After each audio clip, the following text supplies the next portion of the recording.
Да. Я комментирую Counter-Strike.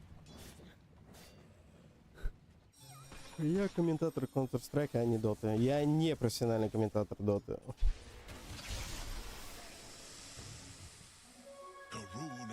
Да, я помогаю не лободею, чиллеру в данном случае.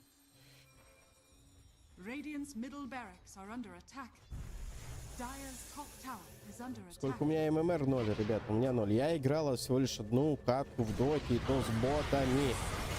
Так, пошла заруба. Есть у нас уже тут телегу игроков у Кентавра. Жесткий продэмэдж. Сейчас должен у нас отлететь шестеренка. Нет, не отлетает. Или допикивает его все-таки. Да, допикивает его Эмбер.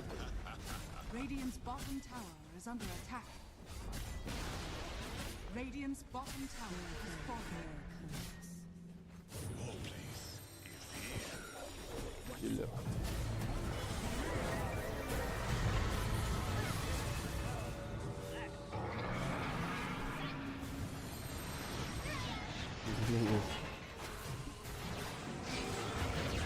Слушай, ну ответочка от Бомбелиоз пройдет, да, проходит, отлетает у нас с вами. Кентавр, еще один минус, минус клоун и Эмбер, да? Ну, выигрывают этот файт Делеонс, конечно, там свои тонкости, я так понимаю, на хайграунде. Отбивая денежный эквивалент.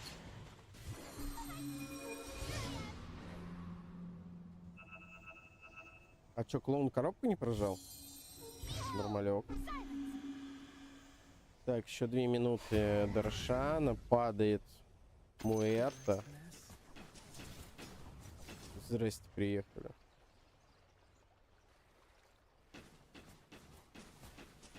Дилей 5 минут.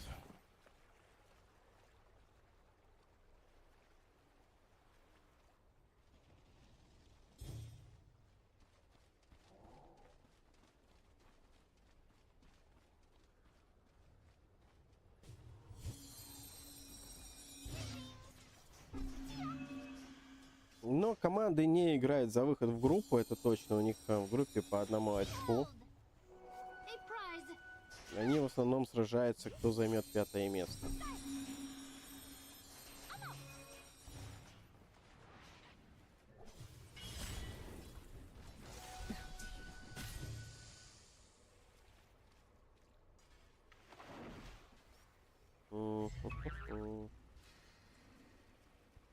Интересно, а мы рапиру дождемся, нет?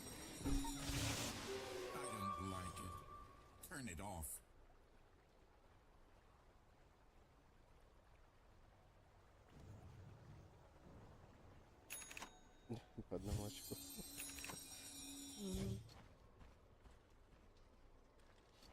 Да еще непонятно. 26-29, 3К разница, и это пока ни о чем. Тут все зависит от Рошана, от второго, кто его заберет. И будет ясно. Без рапир сегодня? Понятно.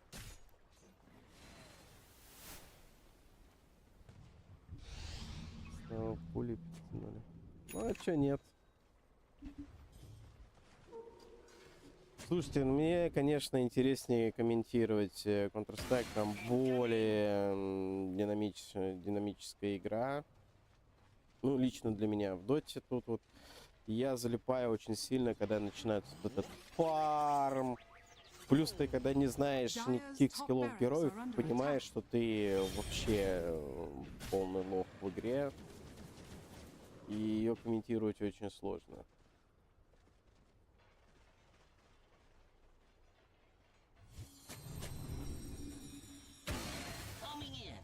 Да. Ну, для меня очень медленная. Чем мне нравится лол в данном случае, у них карта длится 25 минут. А здесь можно сыграть 60-70 минут, и на карте у тебя ничего происходить не будет. Ну так, редкие тимфайты, редкие какие-то киллы по одному. В основном один идет фарм леса.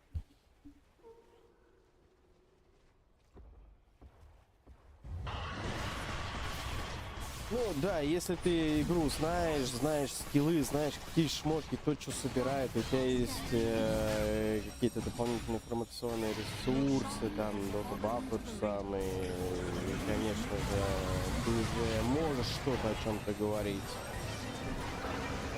Я-то поверхностно об этом все знаю.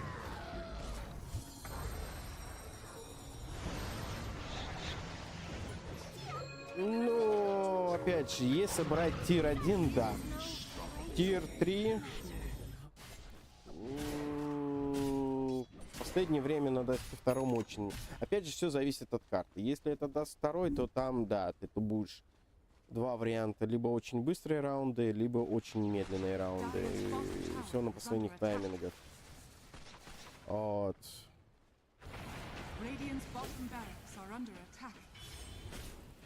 На Инферно такая же история, возможно, под последние тайминги выход на Б на Лэнд.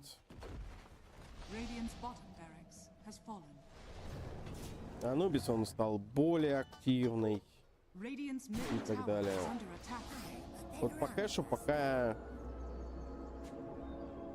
на Инферно Аганим собираешь, да, собираю Аганим. Как говорится, на Инферно кто контролит банан, тот и выиграет. Можно так и сказать, что там Аганим тусуется. Не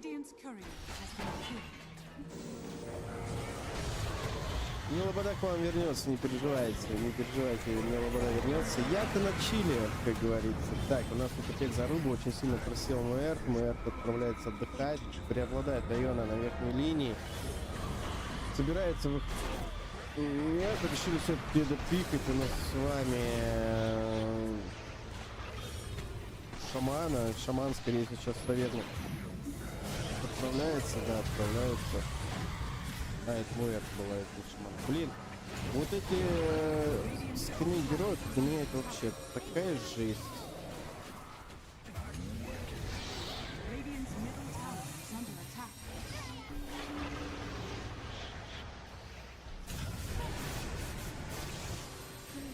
Вчера ж угарно же было. Ну, вчера я вообще угорал. Вчера я что-то на каком-то позитиве был. Сегодня что-то не пошло. Утренний просып. Эмбер может отлететь, если у него еще висит какой-нибудь дебаф. А Пак просто прыгнул и забрал его. Нормалек.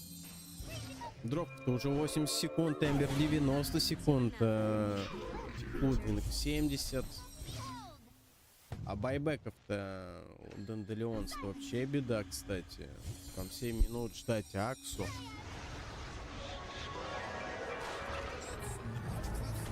Перепикать с МВП? Ну, типа.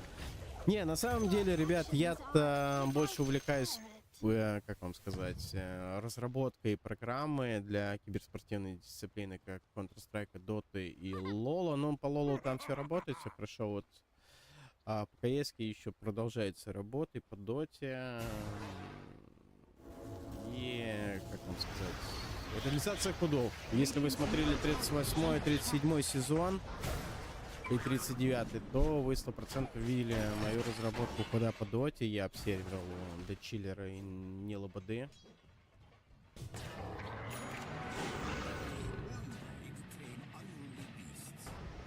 Нет, что я не делаю. Это только для комментаторов я делаю. Что там не прокатится. Никак. Нет, я против читов, потому что я 6, вот это все читерство, аимы, фигимы.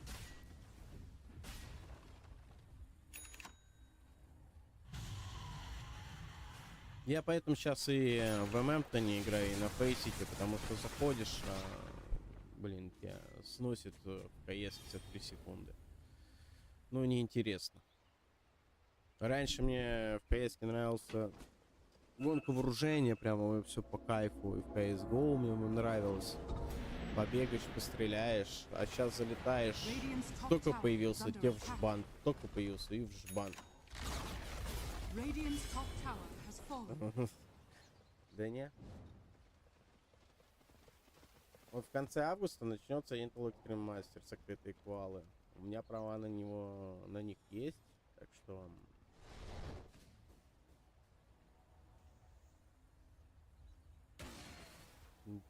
буду влетать, и как раз я приеду в Москву. Я не знаю, что за игра такая.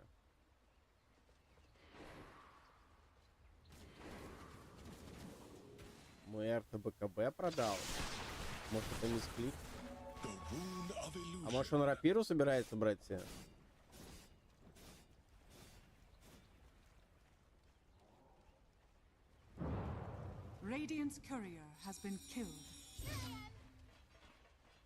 Не, я люблю в последнее время поиграть, конечно. У меня нет команды, с которой побегать можно там с ботами Warface.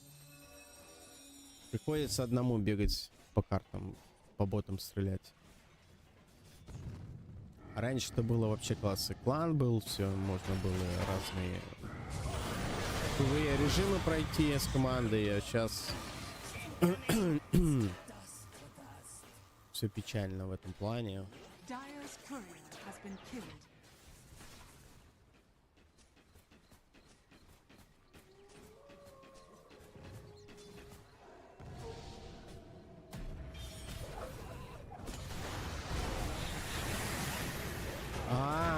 Вон что. Рейдл. Понятно. Не, я просто не знаю. Да, Warface-то умирает, а мне... Чё, алду-то? Мне ж 38 лет. Самое то. Я в нее начинал, конечно, не с самого начала, когда она появилась, чуть попозже. Вот. Ну, так, побегать, чё. Потренировать мышку можно. Да какой тут почти 1-1? Тут еще пока не почти 1-1.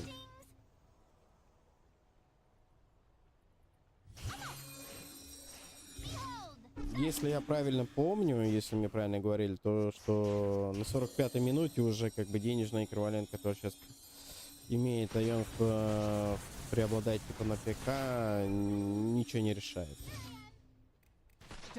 Но Мэрта уже заходит и пошла сносить казармы и сносит очень быстро. Вообще она сидела сколько? 10 пуль ей хватило, чтобы снести левую часть казармы.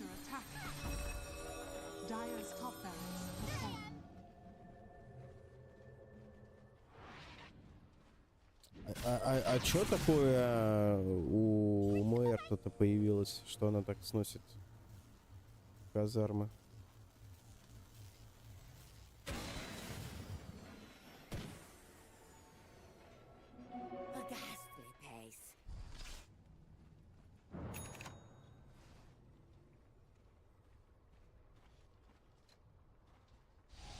Голос свежий, 38. Да не, это обработка микрофона.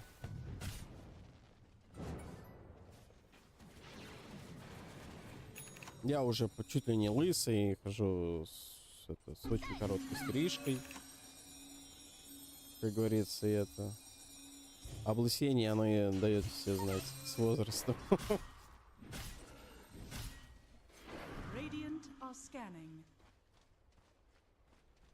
Лейдал скупил. И чё, эта тема хорошая для Моэрта?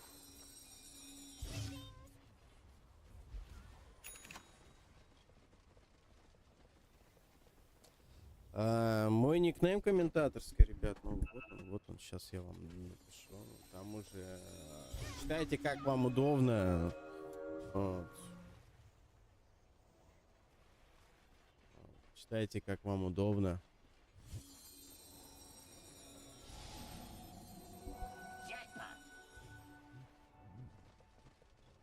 Нет. Я ж написал 1, 2, 3. Это вот мой никнейм.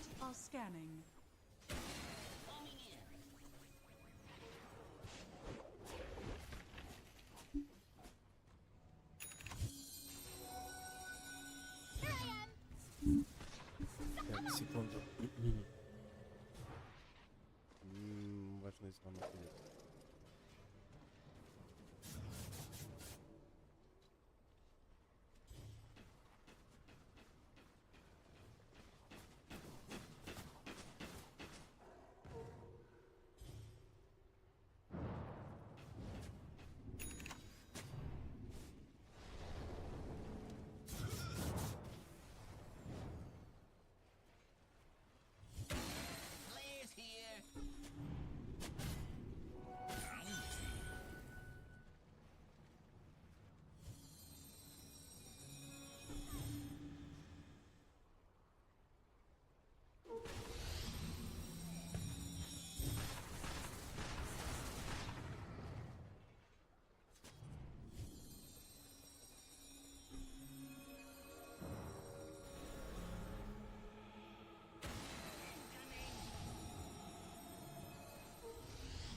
Так, прошу прощения, надо было переключиться.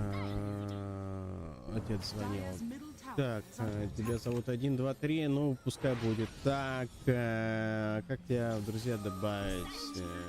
А где добавить, друзья?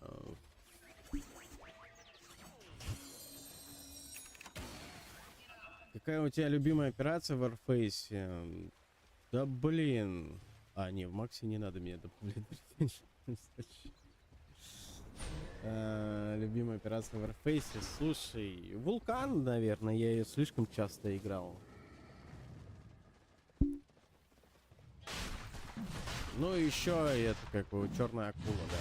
Черная акула на втором месте.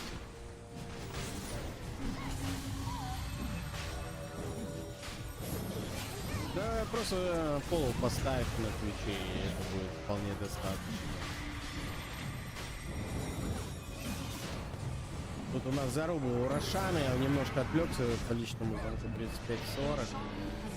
Выиграю данную стычку игроки из Dandelions.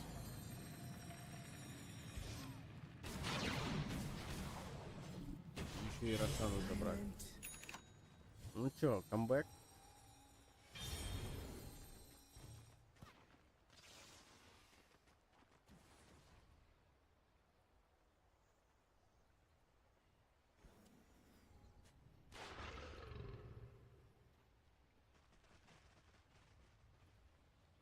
Dire's middle tower is under attack. Блин, я вообще не представляю, что может произойти. Верхние казармы у Денделионс еще стоят с Т3. Осталась одна Т4. Дровка тут прям мид жестко принимает.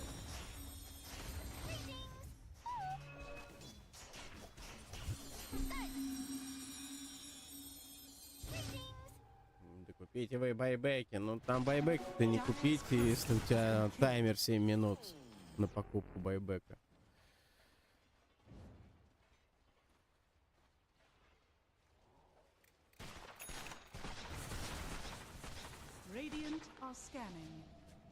У нас был матч, если не ошибаюсь, он длился 72 минуты.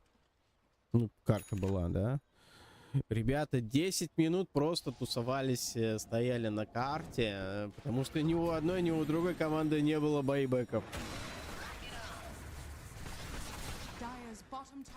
Был такой матч, и я там, как обсервер, просто уходил в транс, уже я не понимаю, что показывать.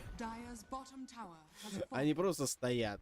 Ну так, изредка, бум, NPC побьют. И все.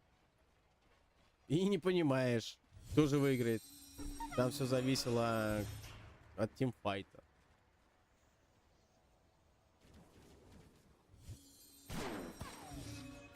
Вот бы в КС были байбеки. Ну, слушай, на любой по паблик зайди, получаешь випку, и, пожалуйста, у тебя и байбеки есть, и восстановление ХП есть.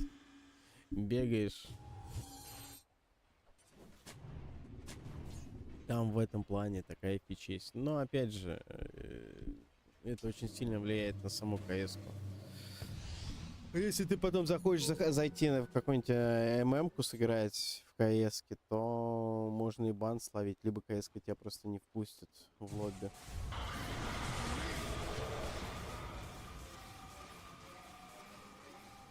Да. Ой-ой-ой-ой-ой-ой-ой, сейчас бы на ровном месте игроки бы Денделионс отправились отдыхать. Офигеть. А Йоны ждут атаки.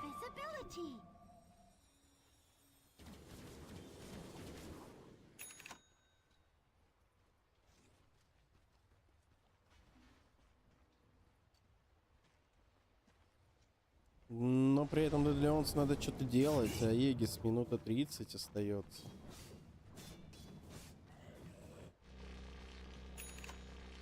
Ну есть телега, телега-то есть. А, кстати, дровку сажали на телегу или все-таки Денделионс в первую очередь Кентавра сносит? Вот когда игроки Айонов пытались зайти, вроде такая история была на хайграунд по нижней линии.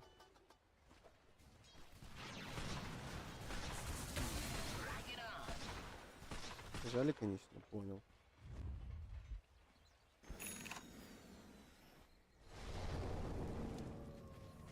Radiant are scanning.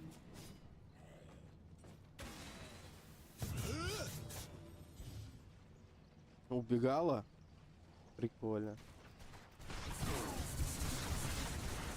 Ну вот сейчас вот такой вот фарм будет, я так понимаю, еще долго. А Егис не будет использован. Ждут, когда откатятся байбеки у Акса, у Шестеренки и у Мэйр. У Айонов байбеки есть.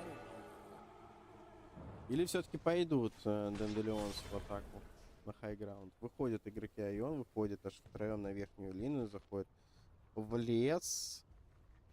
Остается только Худвинг на базе. Radiant's middle tower is under attack. Ну да, игра одной ошибки. А Егис улетает и не используется в данном случае. Блин, честно скажу, в 25-м году мне как-то более было интересно смотреть доту, хоть я в ней нифига не понимал. Вот. Ну там хоть использовался Аегис и от первого Рошана, а тут даже от третьего Рошана Аегис не используется на ровном месте. Тут какая-то другая тактика пошла, я так понимаю. Это фаворит турнира играет? Да. Эти обе команды уже на вылете.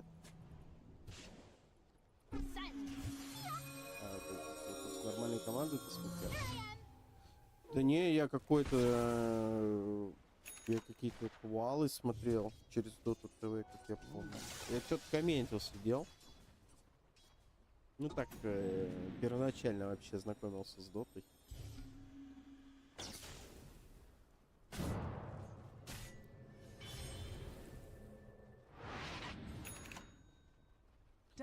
Да я помню, Гринч, что Егис не прожимается. Я помню.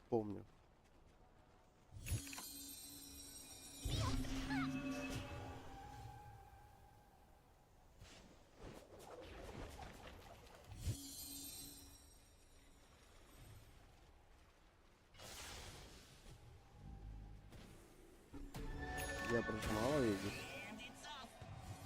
Блин, мне вчера говорили, что Егис не прожимает, потому что он автоматом откликается, если плохо погибает. Вот Цир, он просто восполняет ХП. Может, я что-то упустил в этой жизни.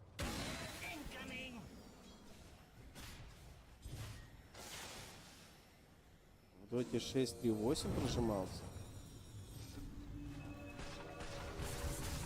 Не, ну я-то не знаю там где, что, каких патчах, что, как это сделали.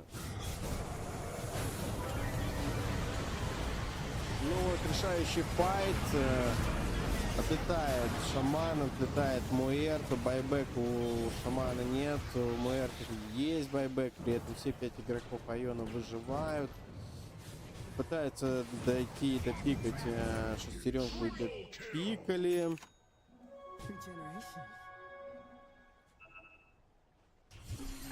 Это коснуто Варкрафта изначально, ну, возможно, да. Что я не знаю, какие там у них там договоренности.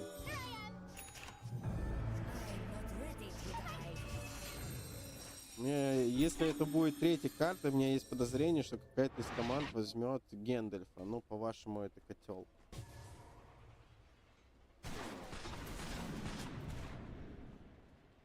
Вот поэтому фуфлой не заходят даже с Аегой, нафига, понятно.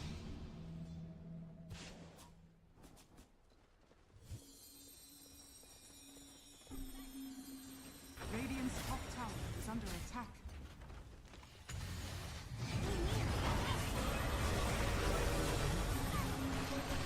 А тут еще пока ничего не решилось. Дровка не прожимает байбек. Там 8 минут у Акса, 7 минут у Пака, у Муэрты 7 минут. 7 минут у Шестеренки байбек. Офигеть. Неужели мы еще будем с вами 10 минут тусоваться, если айоны не пойдут на хайграунд? Они вообще на своей территории тусуются.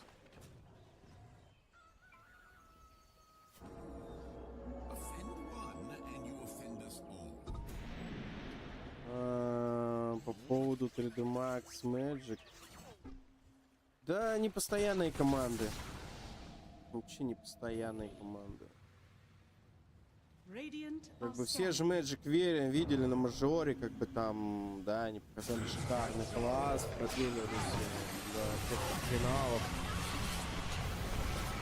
3D Max французы тоже могут нафидить на ровном месте, либо в какой-то момент взять и порвать всех. Еще 15 минут смотрим. Ну давай 15 минут на 75-е все решится. Понятно, я понял. Вот. Поэтому я не за тех, не за тех. Хоть мне как бы ребята наши с Magic играют, но 3D Max могут, конечно, взять и просто по Magic'ов порвать. По времени как, ну да, 45, 45, 90 минут. Матч как в футболе. Еще допы.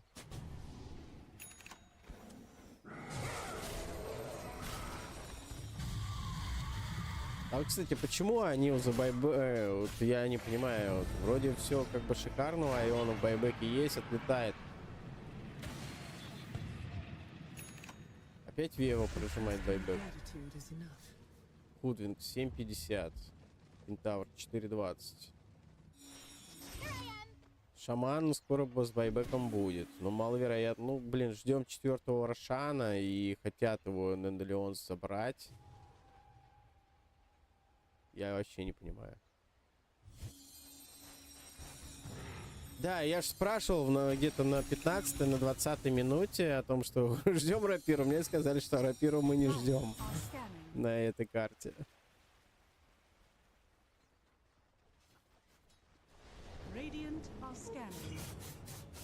Это, наверное, последний файт должен быть сейчас решаться. Или что?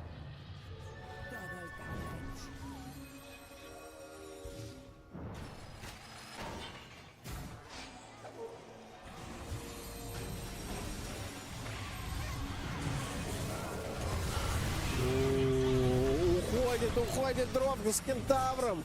Оставляет в одного, оттягивает. Спасается. Блин, что за вакханалия вообще происходит? Кто погибает, кто выкупается, отлетает так. Шаман отлетел, Мэрта, ну это все, это ласт. Это ласт, заход на хайграунд.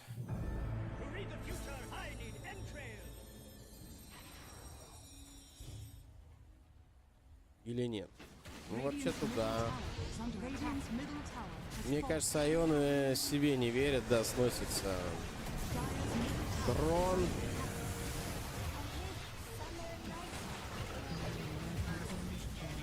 Шестеренка, до свидания. GG прописывают игроки Денделеонс. И мы отправляемся на 3-ю карту. 63 минуты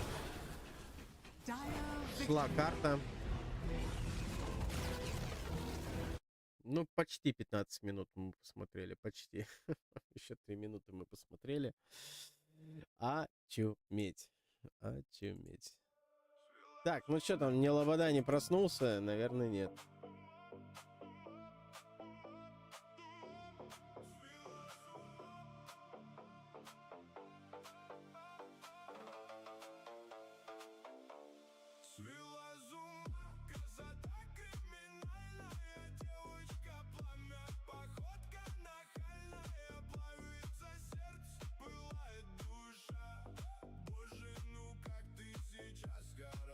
Так, братан, давай вот пока вот, без вот этого.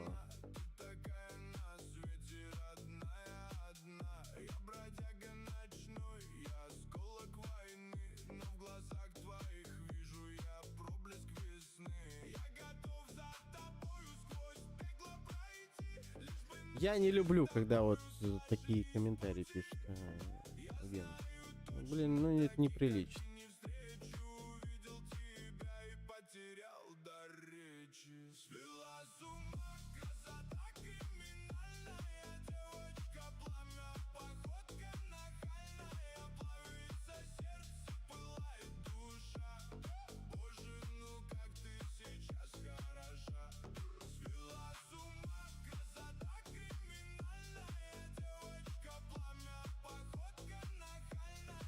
Так, ну что, идем на третью карту, значит. Идем на третью карту.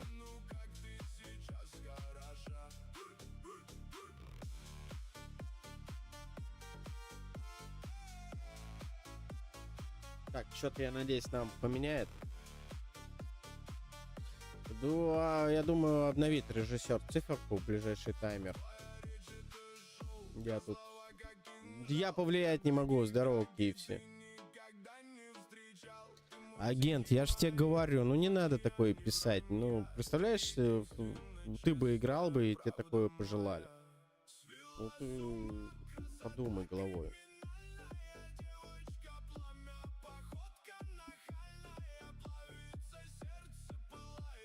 Это хорошо, что еще бан мне не поставили, а мог и бан поставить.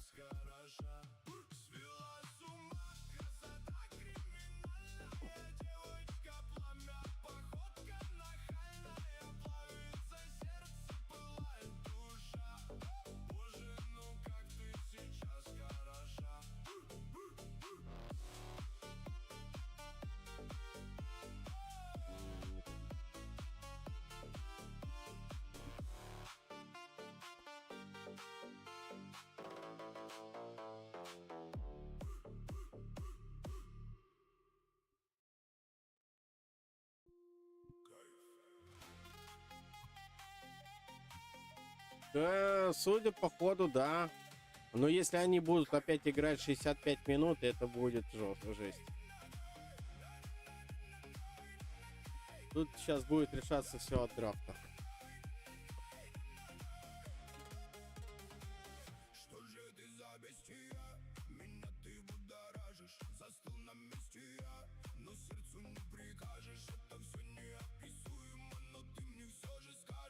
Я бы обновил с большим удовольствием, ребят.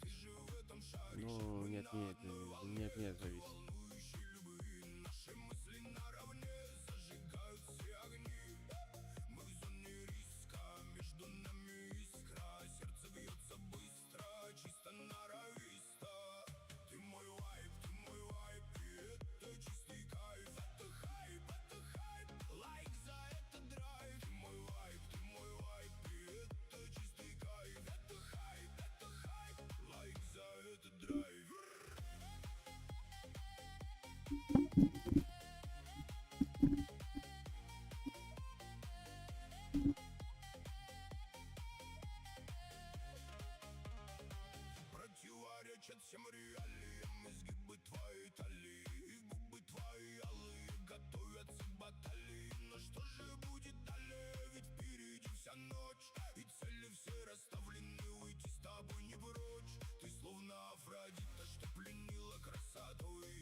Все, ну не, ну да, я не хочу сейчас нагружать ОБС.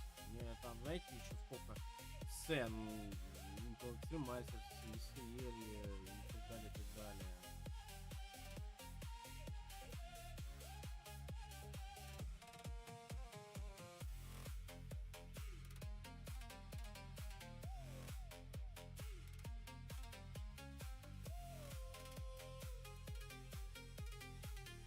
Гринч, ты ж, я вчера говорил, я на даче, я в сарае. Здесь не так камильфо. У меня клавиатура сейчас расположена либо на коленях, либо на системном блоке. У меня нет тут столика. У меня мониторы на столе стоят на столике для того, чтобы я работал там с саморезами, что-то стругал и так далее.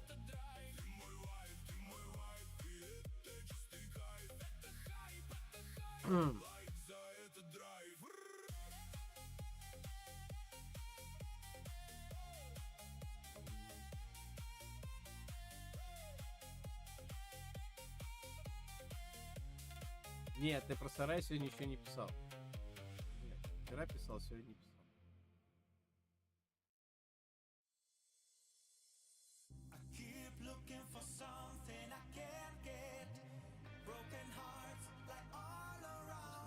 бан получил.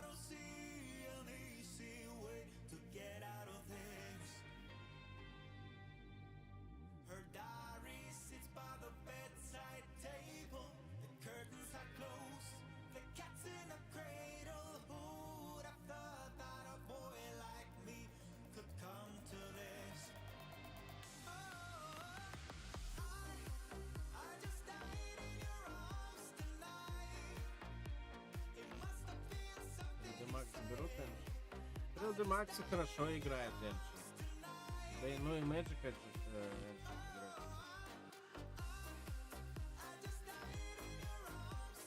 Я последние дни что-то вообще только есть не слежу.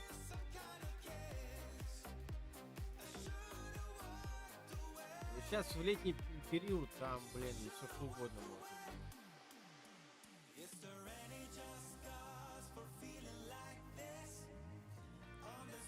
Все зависит от тест-стороны. Кто на тест-стороне отыграет хорошо, кто-то заберет карту. Я всегда читал Энджи.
Так, сейчас я отойду, а я вам драфт выведу на всякий случай. Если они появятся, вы все увидите, а я отойду, убью.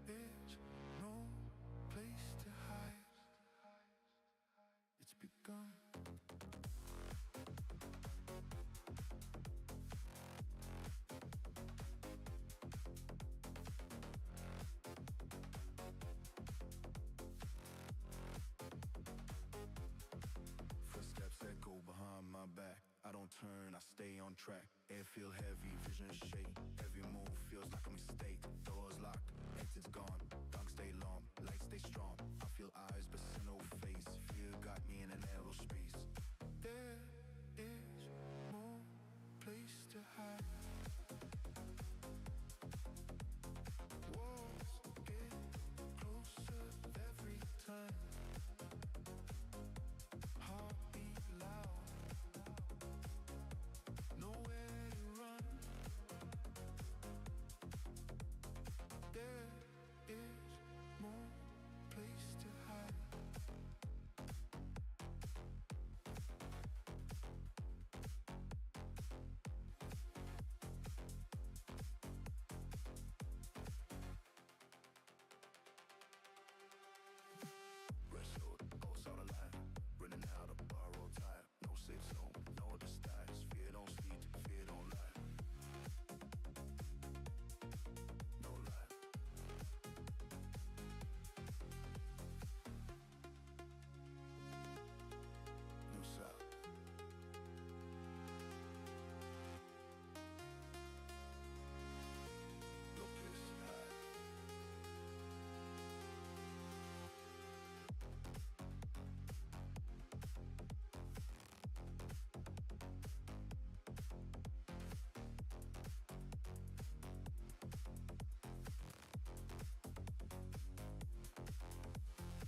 Ладно, возвращаемся потихонечку.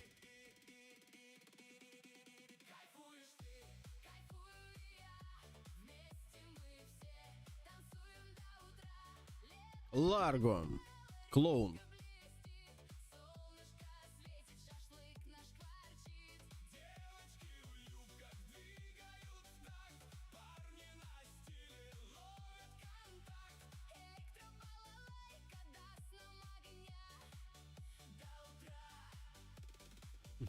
Ты вообще спишь? До 4 видел стрим, шел 1-0, не миг, блин, уже спать я пошел. Здорово, Потка. Здорово, Потка.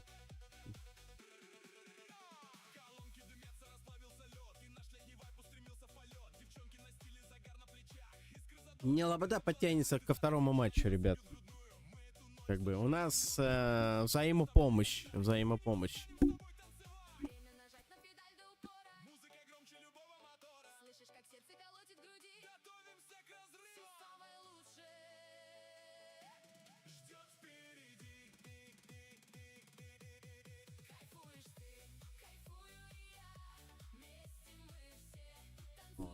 Ну, я так понимаю, там в... Здорово, это, вчера еще в Виспе была на стриме, да, там на последнем матче вместе с Нелободой.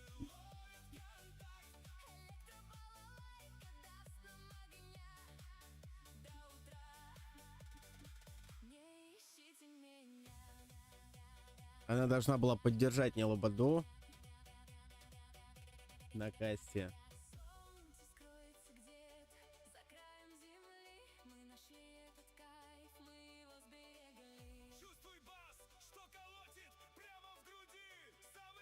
Так, ну чё, Худвинг,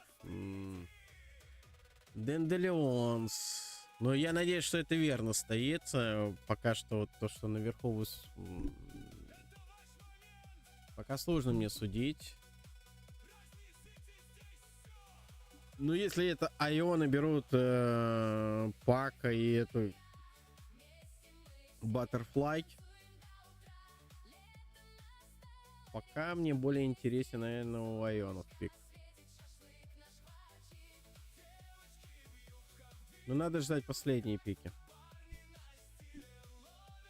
Пак забанен.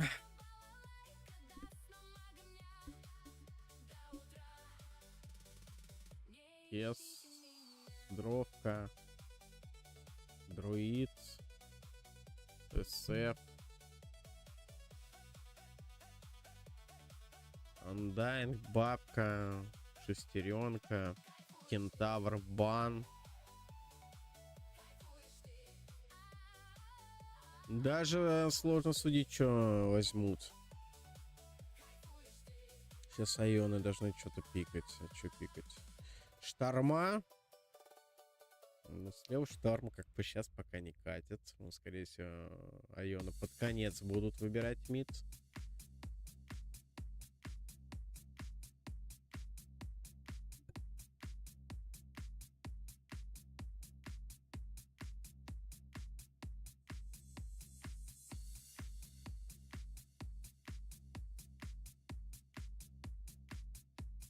Ой, я бы первый вариант выбрал подка. И еще бы достал бы нарды, либо домино. Акс появляется у Денделеонс. Антимаг, если я не ошибаюсь, да? А, не антимаг, а этот. Как его вчера-то называли-то? Ё-моё, забыл.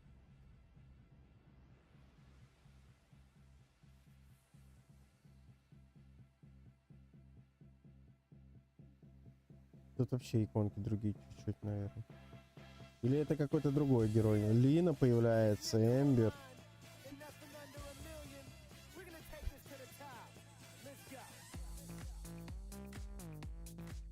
Козлы. Старый дед. Да, старый дед. Не, этот трек мне по ушам бьет, ужас.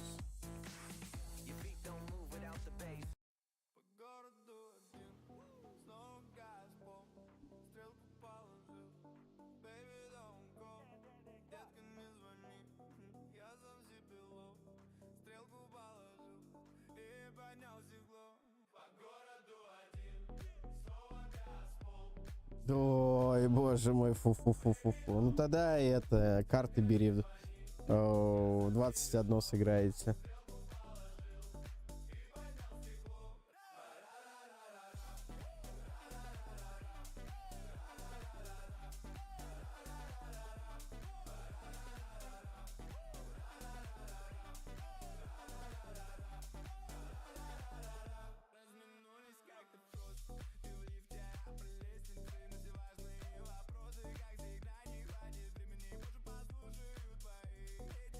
Ну да, 21 называется в том числе.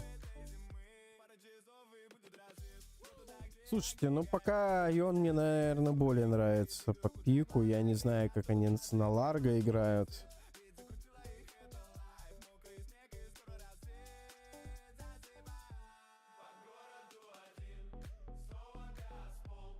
Вы вот смотрите, там внизу маленькие логотипы. Вот это по ихнему расположению. Не на большие логотипы, а на маленькие, справа-слева.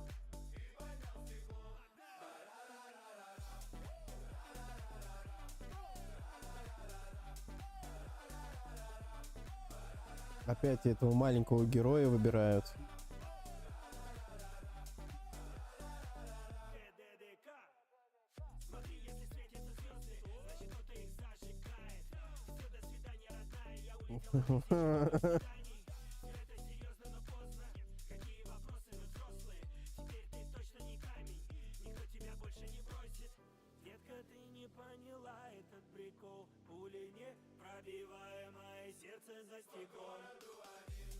Вот я в доте не разбираюсь. Вот мне пока нравится, наверное, пик Айонов, да, поболее.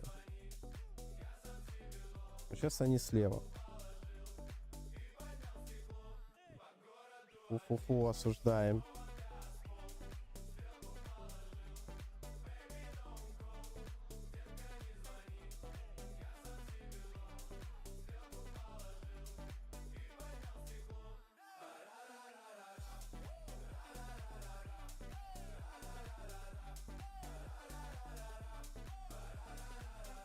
Андедалионс не знает, что брать.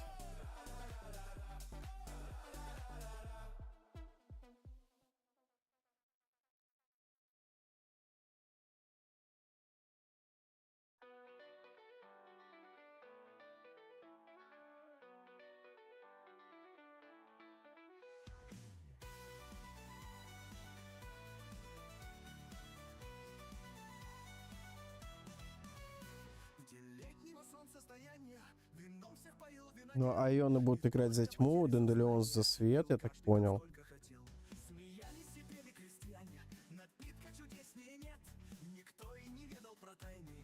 Да, Кес в бане.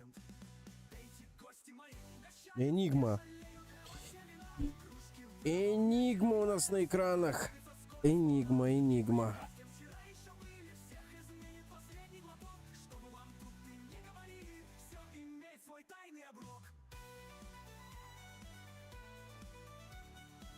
Энигма. Ну, решайте сами, ребят, блин.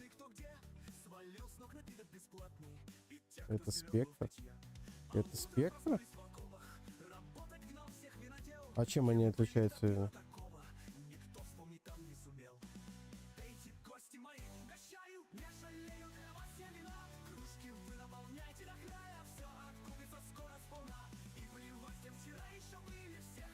Да, решайте сами, думайте сами, да.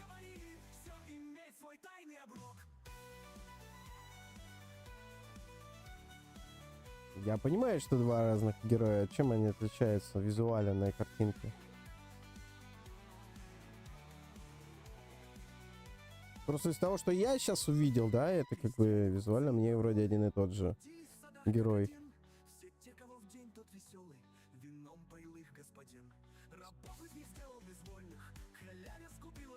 Спектр одна.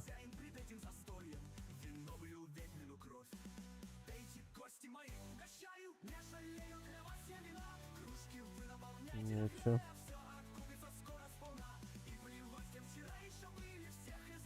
Ну вот для меня татуяж цвета, это для меня это цветовые гаммы.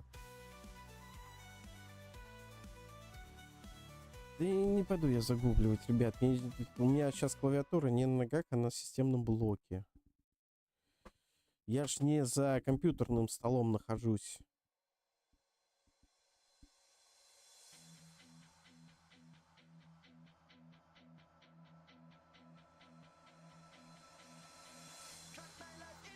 А он на балконе, что ли, находится, наш коллега Дойди?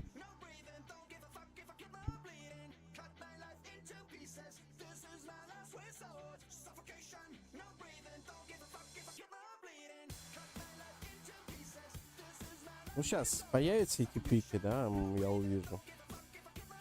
Я вспомню Энигму, как выглядит. Просто окно.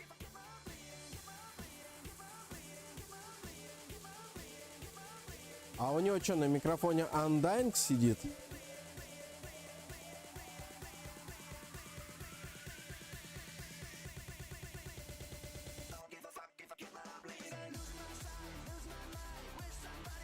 Да, я не вижу разницы.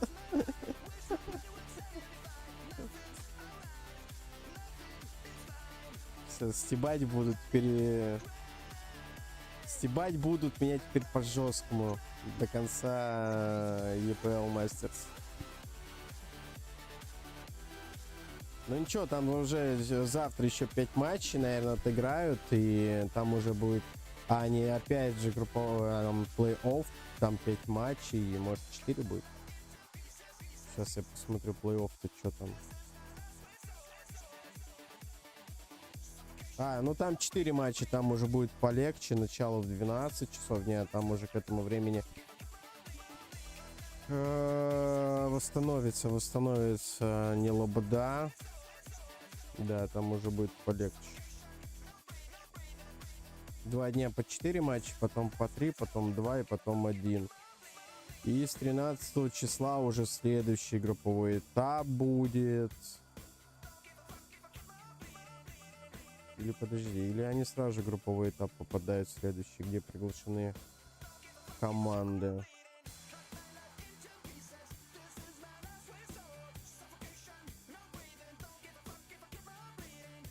Что-то я пока не въезжаю.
Prepare for battle.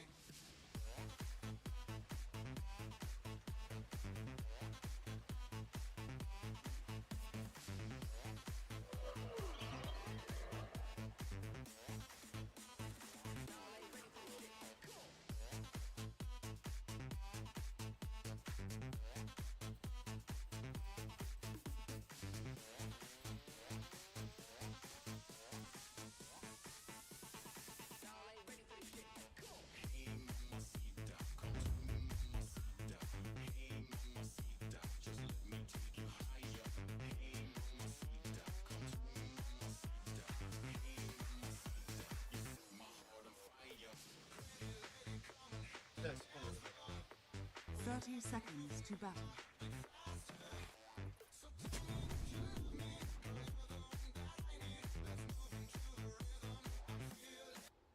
Так, ладно, возвращаемся дальше. Третья карта, первый матч сегодняшнего дня. Он расположить так, чтобы я его... Вот он располагался так, и я бы его никуда не трогал, не двигал, ничего. Блин. The battle Блин, begins. поставить нечего, ну ладно. Все, погнали, погнали, погнали, погнали, погнали, погнали.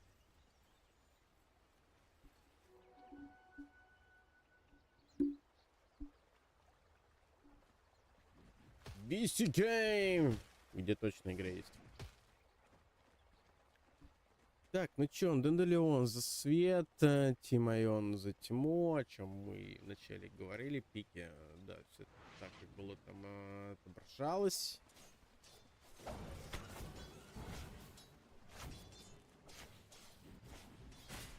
Мне, конечно, больше интересен пик Айонов. Честно вам скажу. У Айонов поинтереснее пик лично для меня. Так, что, я хотел, да, сравнить разницу между этим. Блин, ну спектры отсюда, если смотреть, еще и на Бейна похоже. Да блин, эти скины. Жесть. Dire's courier has been killed.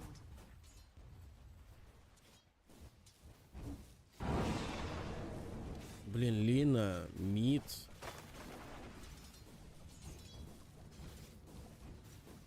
Против Эмбера.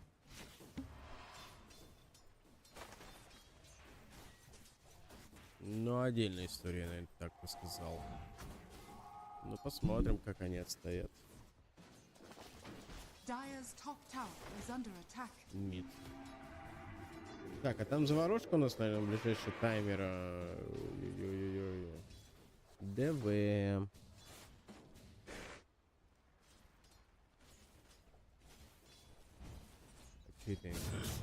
Ладно, тут пока что такая отдельная история. Опять затяжное начало лайном карты будет. Dire's top tower is under attack. Есть разменка. Radiant's courier has been killed. Axe dies. Curse you, axe.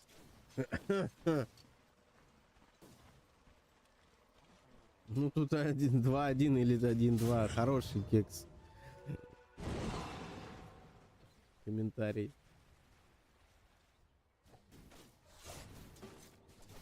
Ну да, надо ждать файта, потому что без файтов тут пока очень сложно судить. Я уверен, что тут пока что, наверное, никакая команда вперед не оторвется, как это было вообще на первой карте, да и на второй. Radiant are scanning. Ну, по логике, как бы, Данделеон почетче нажимает кнопки, если я не ошибаюсь. Еще мне поправьте.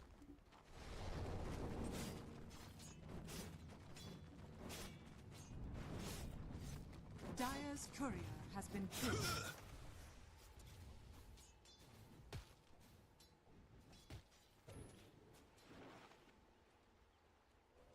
Ну, спектру я не помню, чтобы я смотрел.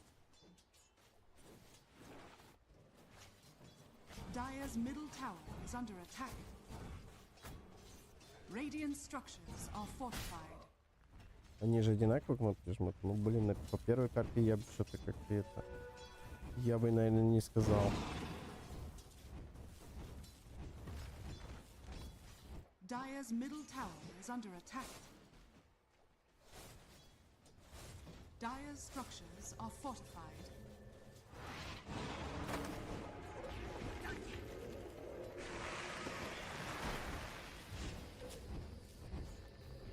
Но Dire's middle ДВшка-то tower сейчас is under может attack. лететь. Хороший выстрел. Хороший выстрел. От Лины был, если я не ошибаюсь. И вроде это ее скилл был. Вот Dire's этот. top tower Феникс. is under attack.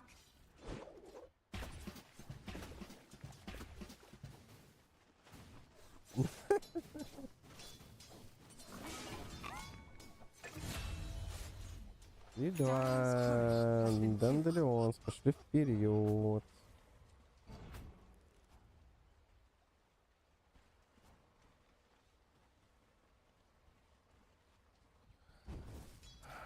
Да блин. По пику, конечно, Айоны. Индивидуалка Данделионс. Ларго притягивает. И должны сейчас спектру допикать. Нет. Втроем допикать, ну можно было. Не хватало какого-то героя, который бы прыгнет в данном случае, да? Ну, игроков Айонов. Бабка бы тут зашла бы, конечно, прям побольше. Нет, все-таки решается. Нет, Ходвинг. Ходвинг уже. А спектр у нас спрятался.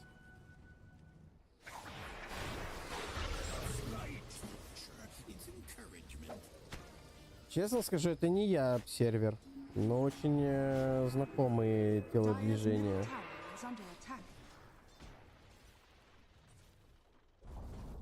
Dire's middle tower has fallen.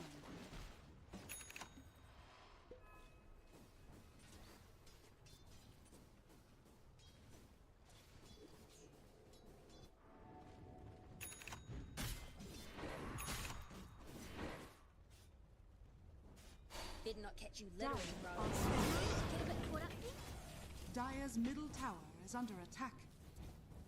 Some people call you friends. I call you co-stars.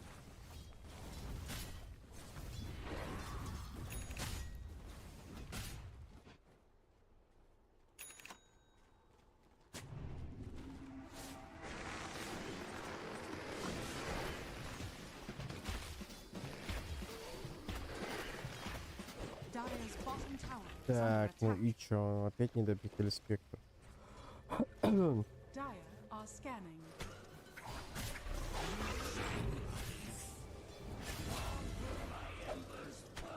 Like a puppet on a string.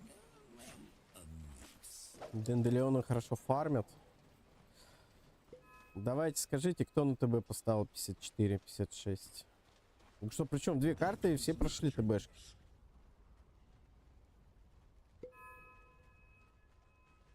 Вот когда команды равны, это очень приближается к варианту ТБ.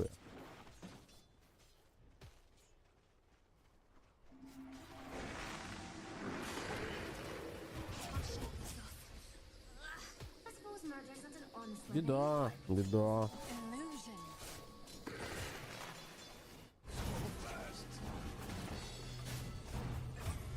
Told you we should have rehearsed.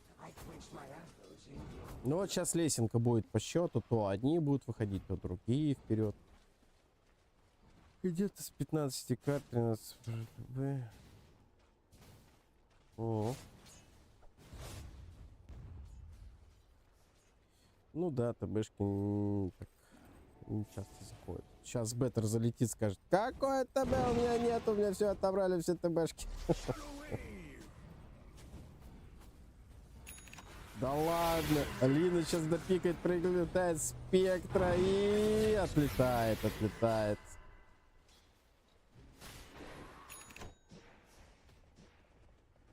Radiant's courier Fuel has for been my killed. fire. Dire's top tower is under attack. Radiant are scanning. Dire's structures are fortified.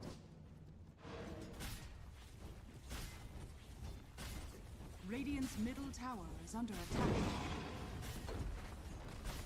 Never refuse go. Dire's top tower is under attack. Dire's top tower has fallen.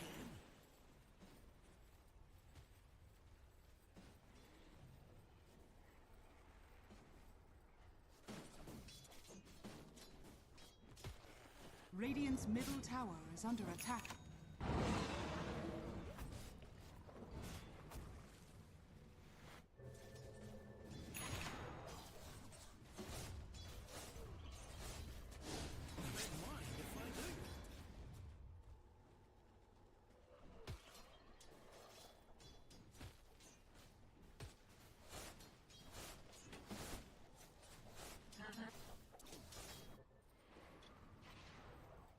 Radiant's middle tower is under attack.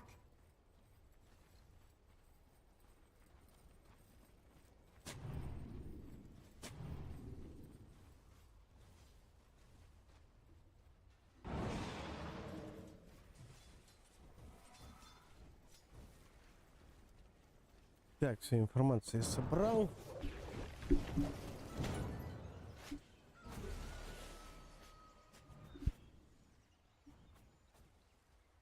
Понятно. Такие отдельные истории. Кто, чё, куда, почему. А если я вот так положу меня? Money to burn. Если я так положу, меня хорошо слышно? Я даже кричать не буду.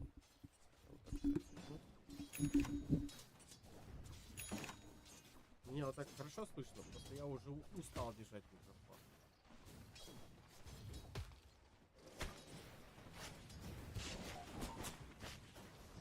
Очень тихо, блин. Тихо, ну придется держать, ладно.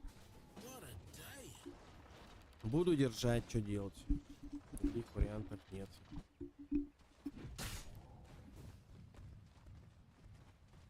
Держи зубами. Огонь зачет.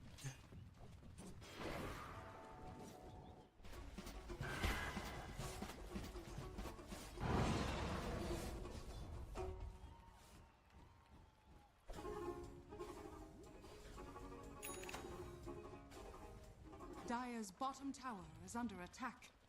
Выбросить его.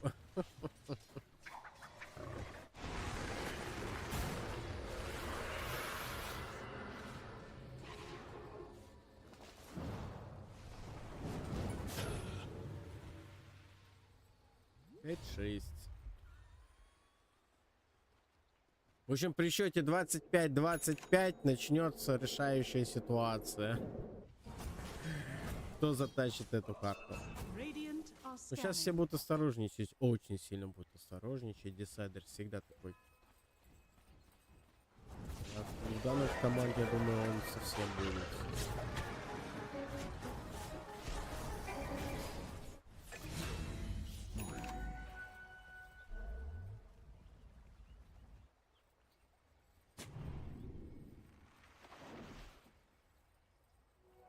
Bounty. Radiant's bottom tower is under attack. Да не может быть такого. Вообще не может.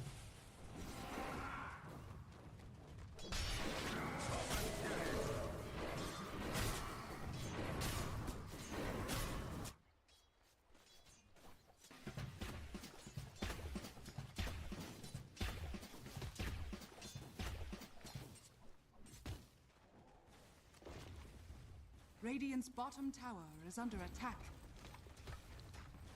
Как героики монголы сыграем. Блин, у монголов там же вроде это, перестановка какая-то была. Radiant structures are fortified. Там что-то было. Там же... Radiant's bottom tower is under attack. Radiant are scanning. Блин, я бы, честно, вот этот матч героик монголов вообще скипнул.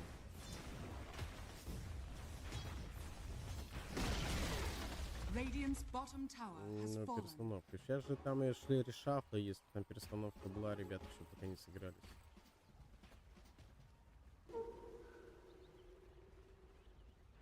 Я бы этот матч скипнул. Я вот всегда, если кто-то... Подожди, а в героя как что, лысый играет, нет? Radiant's bottom Кто там tower сейчас is under героик attack. играет? Comforting wound of regeneration.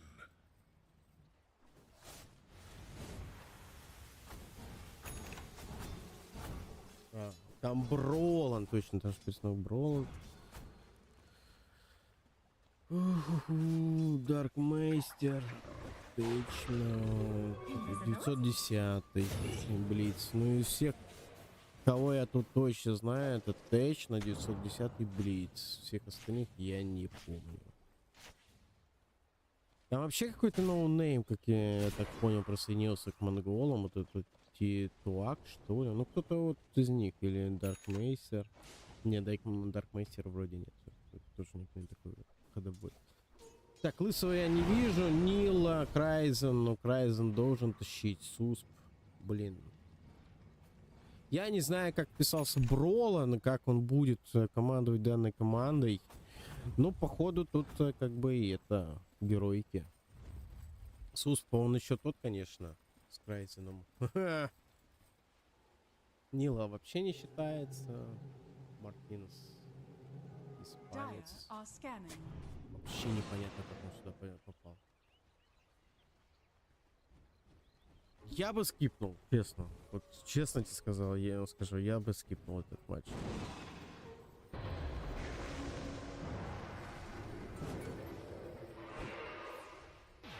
Не собираюсь. Да нет, Элидж, лысый. Я его лысым называю, Элиджа. Он то да, то нет. Ну, в большинстве нет. Если лысый опять там что-то намудрит, то все, прощай, катка.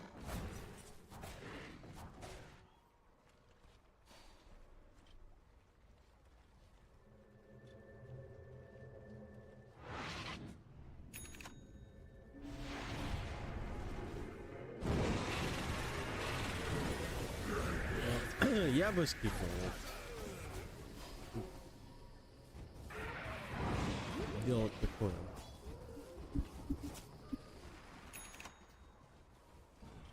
Radiant's middle На них tower надо, is under как attack. говорится, посмотреть. Так как я сейчас не могу посмотреть за ними, ничего сказать не могу. Dire's top tower is under attack. Ну что, там только 910-й Radiant's СУС middle точно. tower has fallen. Геройки монгола.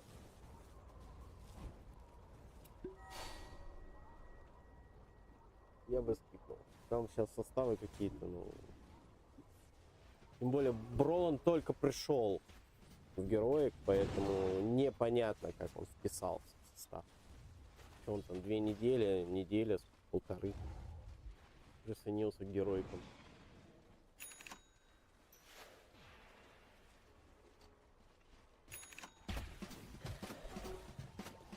Как они сыграются с Суспом, тоже вопрос.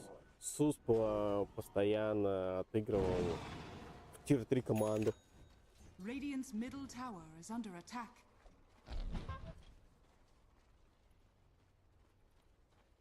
Radiant are scanning.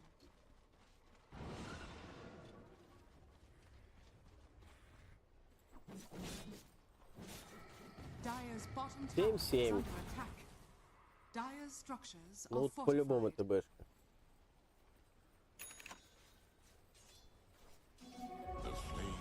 Dire's Ну, я bottom вот tower говорил, что has там fallen. неизвестный, да, ноунейм парень, они в монголах, как я помню, взяли вот вообще неизвестно, что по нему. Поэтому я говорю, лучше надо посмотреть. По аватарке он совсем молодой парниша. I don't relish hurting folks, but it can be funny. And some people do relish a bit.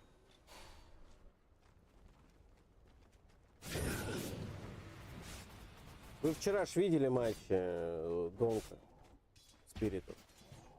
Да, рейтинг сейчас ни о чем не говорит.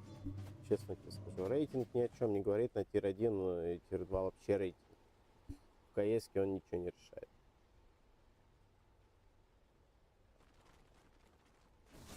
Можно рейтинг набить на тир-3, да, 1.7. А приходишь на тир-1, тебя вообще разносит. У тебя рейтинг становится 0.7. Потому что играя между тир-3 и тир-1, это совершенно разные игры.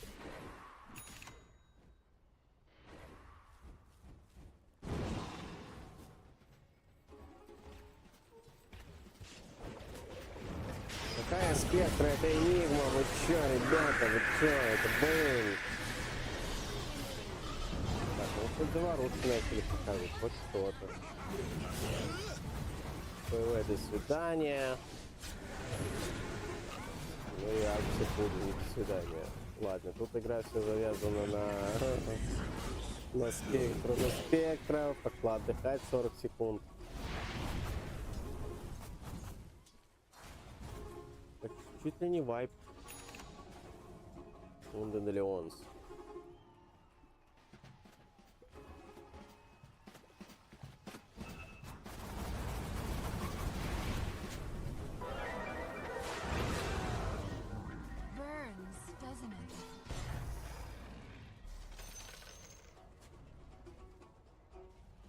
Продолжу. Вы вчера видели, как Спирит играли?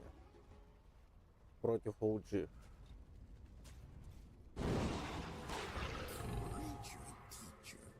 Я когда зашел, увидел, что там третья карта, я говорю, сказал, не, я пошел спать. Just a touch.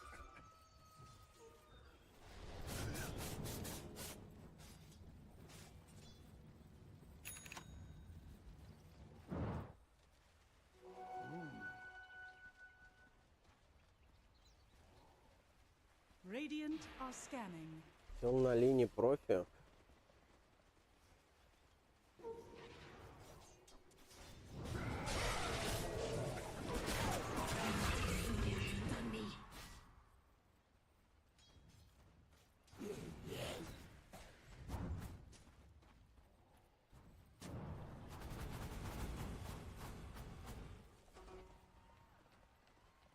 Так, ну сейчас терцателя забирают, Денделионс.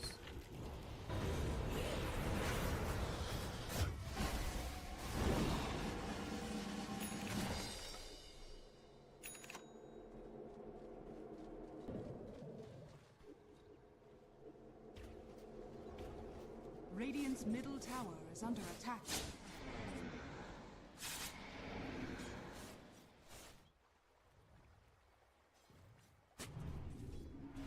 Radiant's middle tower is under attack.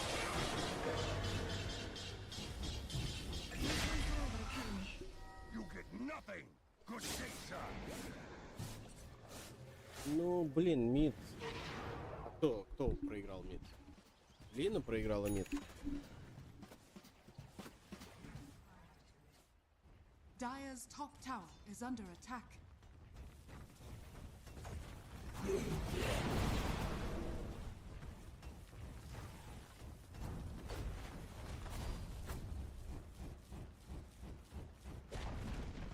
Dire's top tower has fallen. Radiant's middle tower is under attack.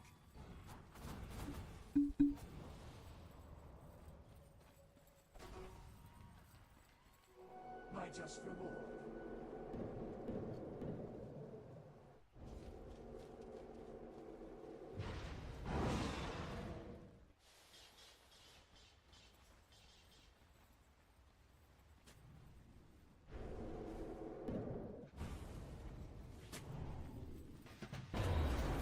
Хороший запрыг. Слушайте, а у Айонов-то, наверное, побольше контроля в данном случае.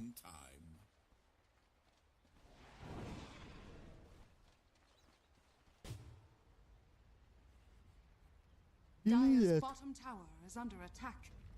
Так, Radiant's жрать top хочу, tower честно is under скажу, attack. жрать хочется.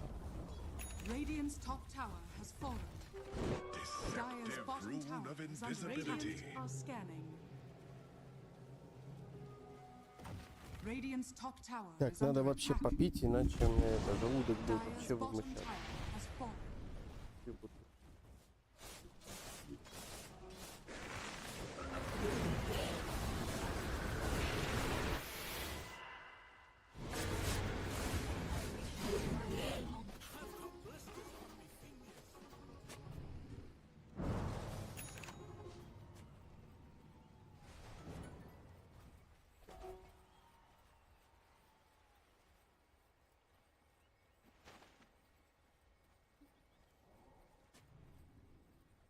Нужно диету, бро.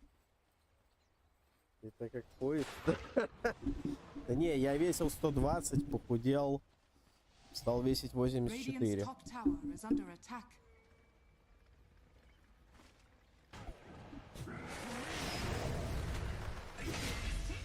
Еще бы скинуть десятку, было бы вообще замечательно. Good day, sir. Но мне не дают ходить по утрам. Ну да, нужно 75. С моим ростом 1,69 м. Надо весить 73-75 килограмм. Маленький, я маленький, 1,69 м. Dire's middle tower is under attack.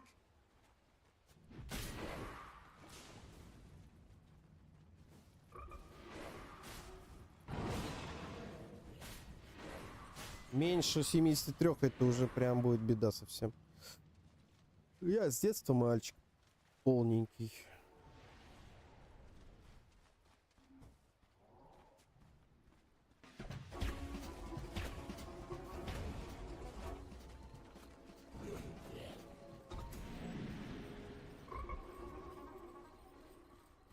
Да, тебе надо быть 85, 86.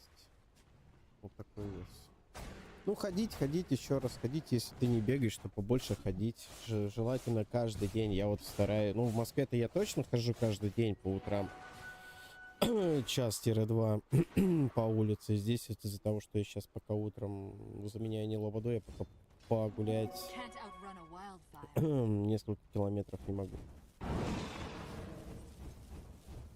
А пока был перерыв, я чуть ли не каждый день здесь ходил, но наматывал километров так 10 Dire's пешком. bottom tower is under attack. Radiant structures are fortified. Кому тяжко будет? Ну, тот, у кого будет вес по килограмму больше. Hands off the merchandise.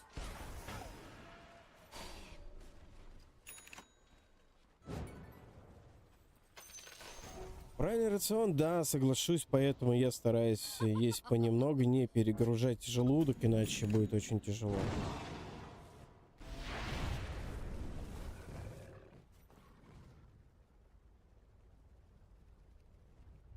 Лучше немножко, но почаще.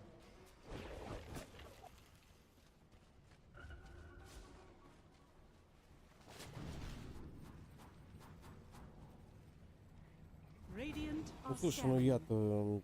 Не, самый шикарный вид похудения, вот из-за чего я похудел со 120 до 84, это то, что я все лето пахал на стройке. Прям жестко с утра, вот с 9 утра до 9 вечера. Еще потом параллельно и в конце уже стройки я еще сараем занялся. В одного. Вот где я сейчас нахожусь физически, и я считаю, его в одного построил. Мне только, наверное, помогали что с балками наверху. Потому что высота получилась что-то потолка прям жесть. И 20, как я помню,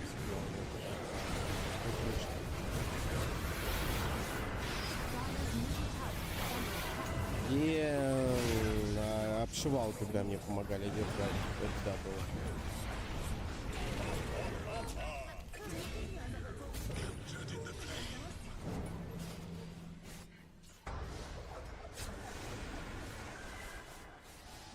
Так.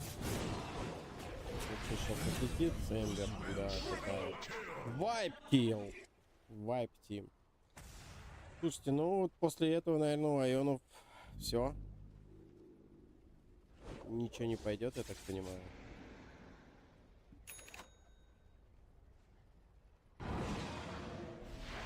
30 калорий, бро, ну, возможно. Возможно, да.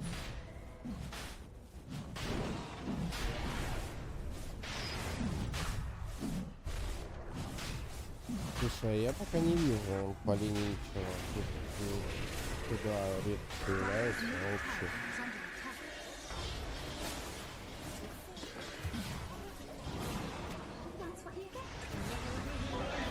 Ларго, да, затормозили, телек хороший поставили ему прям под пейс Ларго.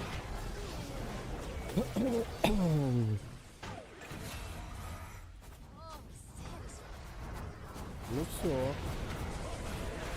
Ну о чем тут говорить?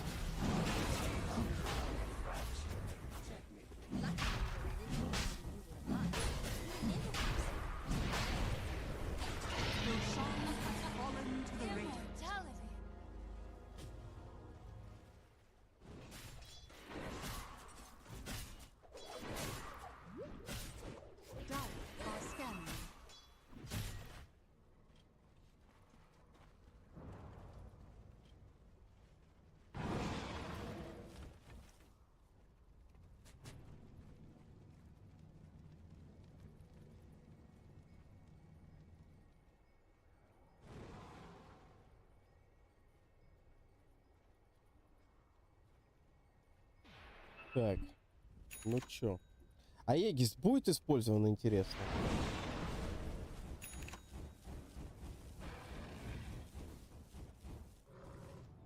Never return.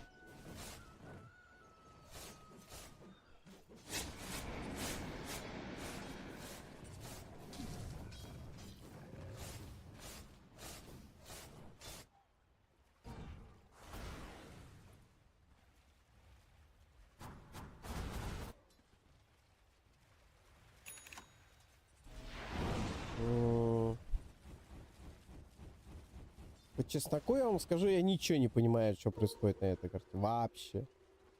На первой, второй я еще плюс что-то там понимал, а здесь вообще ничего не понимаю. Dire's middle tower is under attack. Да нажми это уже, ае. Dire's middle tower is falling.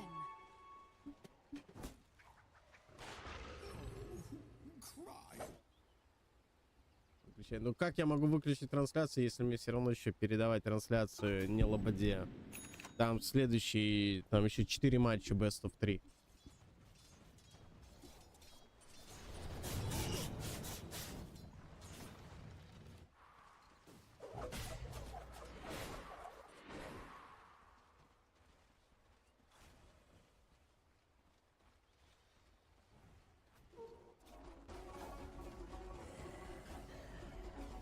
Так, а там сейчас может попасть Эмбер Спирит. Его там вдвоем зажимают игроки Денделеонс.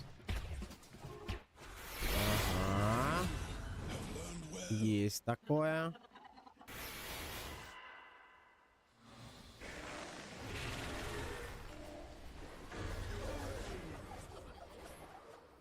Укрылись на хайграунде Айон. Слушайте, ну им придется, наверное, вторым номером отыгрывать. Кто после этого играет? Сейчас скажу. Сейчас скажу, кто после этого играет. После этого играет КВ против Синтакса. И потом КВ Спирит Академия. Ой, зарубы будут. Что там, что там? The Tennessee Ubers. Тоже. Сегодня матчи, я смотрю, 2-1. И Немига левел ап. Это долгие матчи. Очень долгие матчи сегодня. What's with the grid? That's just a waste of your time. Dire's top tower is under attack. Dire's top tower is falling. For the grid, I did. Dire's top barracks has fallen. А это какой-то очень старый клан Тек, честно скажу, очень старый, но там какой-то новый состав. Я вот сегодня с утра решил все-таки покупаться, что это, кто это. Мне кажется, они как бы где-то играли, но играли не на турнирах, которые как бы в лайве, наверное, не показывали. Вы вообще вчера сыграли 2-1, конечно, проиграли, но, блин, что они забрали карту, вообще не ожидали. И это замена Inner Circle. I'll get on the grid.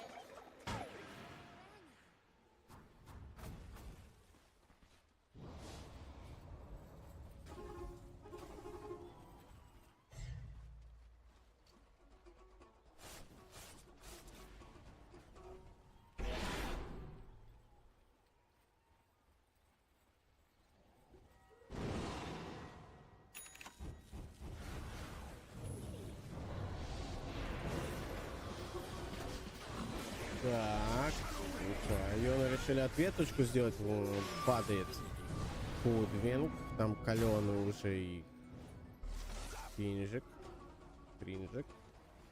Уходит Денделеонс на сейф, но бегут за товарищем Клинкс.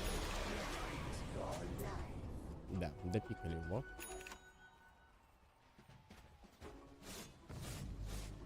Чего? Улина, да? 70 секунд. 80 секунд у Улина уже, кстати. Тут уже будет игра еще и с байбеками тактически. Кто же? Готов лучше с этой темой. Второго Рошана мы ждем только через 4 минуты. Radiant are scanning.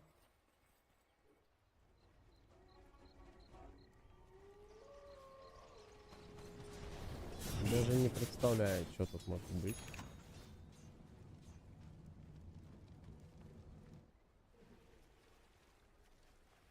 Бака.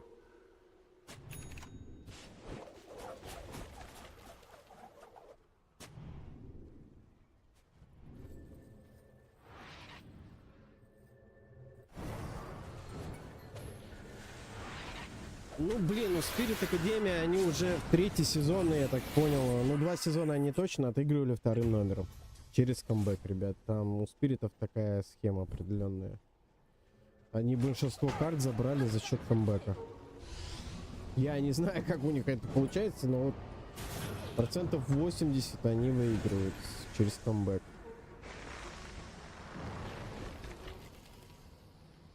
Тут 26-20, 11к. Перед Академией вытягивали карту, когда проигрывали 32 Radiant's courier has золота. been killed.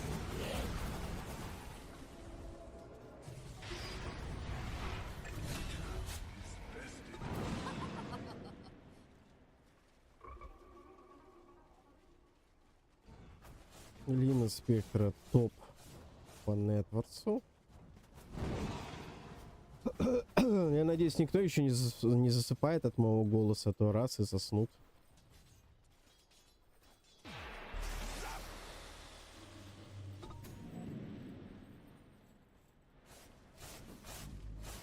Dire's middle tower is under attack. Блин, у меня есть определенные кастеры, под которые я реально вот включаю и засыпаю.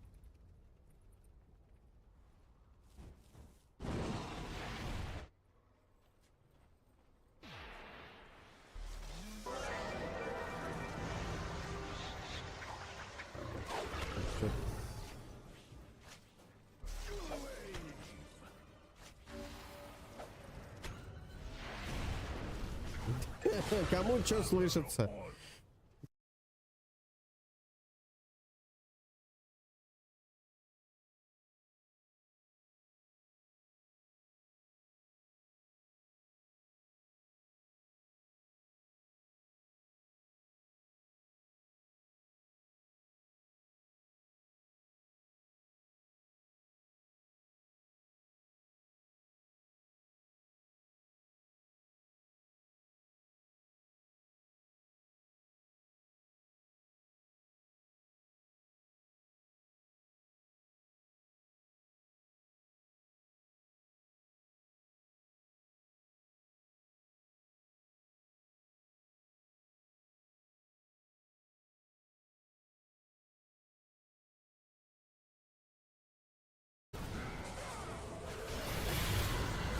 Ну, ждем второго Рошана, или все-таки до победы. Попытается вытянуть все байбеки, там Спектр гоняется за кем-то, за кем гоняется, я не увидел, за кем гоняется Спектр.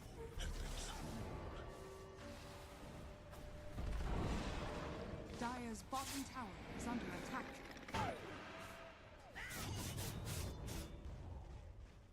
Dire's middle tower is under attack. Амбер делает видимость. Возможно. Рошан появился. И Рошан появился Рошанчик-то. Dire's bottom tower is under attack.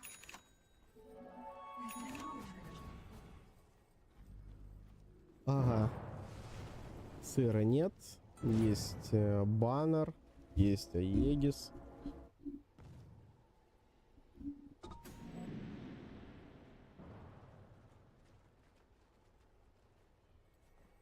Dire's top barracks are under attack. Dire's top barracks has fallen. Чё, рапира? У Клинкса рапира? Подожди, 40-я минута, рапира появилась? И нас что-то подслушали на первой карте по поводу рапира.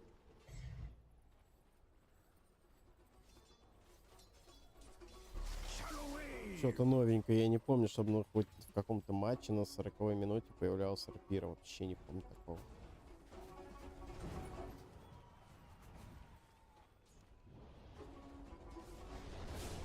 Ну и что теперь скажете? А Иона камбэкнул за счет рапира?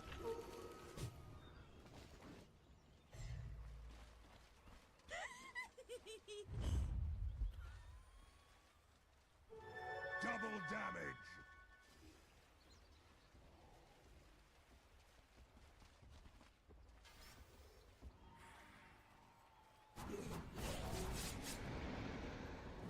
My just reward.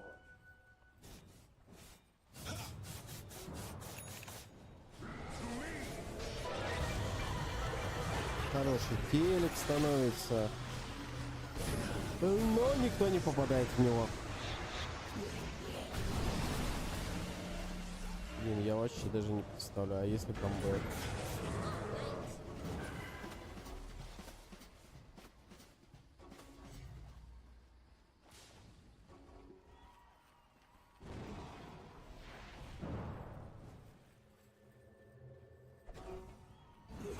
Radiant are scanning.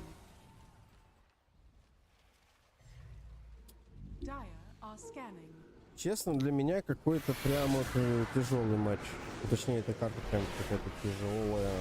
Ларго вытягивает Клиркса.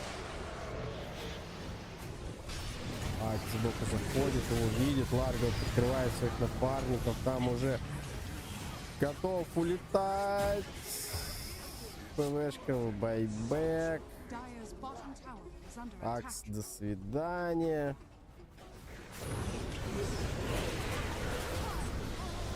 Ладно, Лина. Сотка секунд, 100 секунд будет. Байбека нет. Если сейчас выиграет это Иона, они пойдут крушить хайграунд.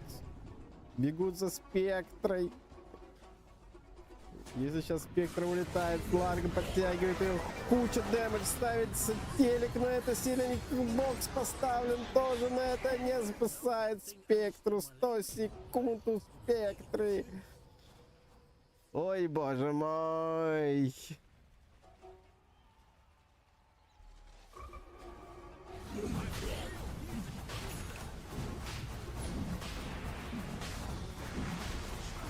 А кто-нибудь ломать Т2 будет, нет?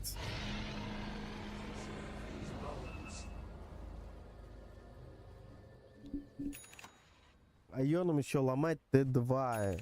И на миду, и на верхней линии, и на нижней линии. Очуметь. При этом они Рошана собирают, будут ждать, я так понимаю, следующего файта.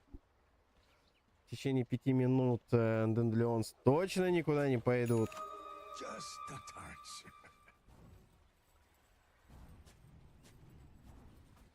Ой, боже мой.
Dire's middle tower is under attack.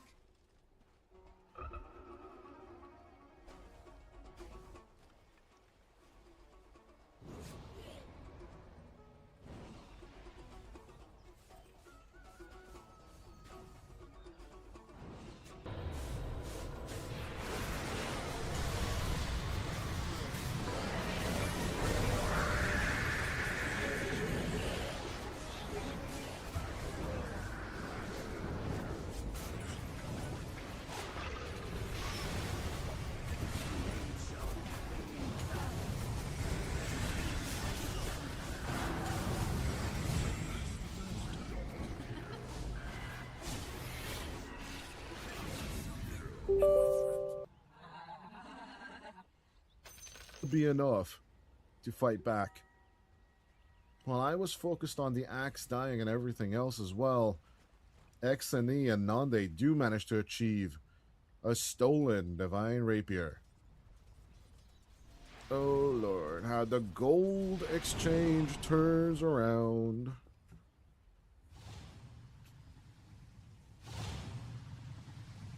A 12k turn immediately once that Divine Rapier changes hands. Keep that in mind. Every single time. It's handed over from one owner to the next. Does make Gambit Enjoyer's mind just a little bit break once those rapiers just start getting handed over one side to the other, as even the mysterious pause rears its ugly head. But it must be said, there was no pause at all during the game, so if the excuse is bathroom break, I kind of understand it. Or maybe just hydration break at this point, because of course in Europe we still are having a bit of the heat wave, not as bad as about 2 weeks ago, but it has to be acknowledged one way or the other.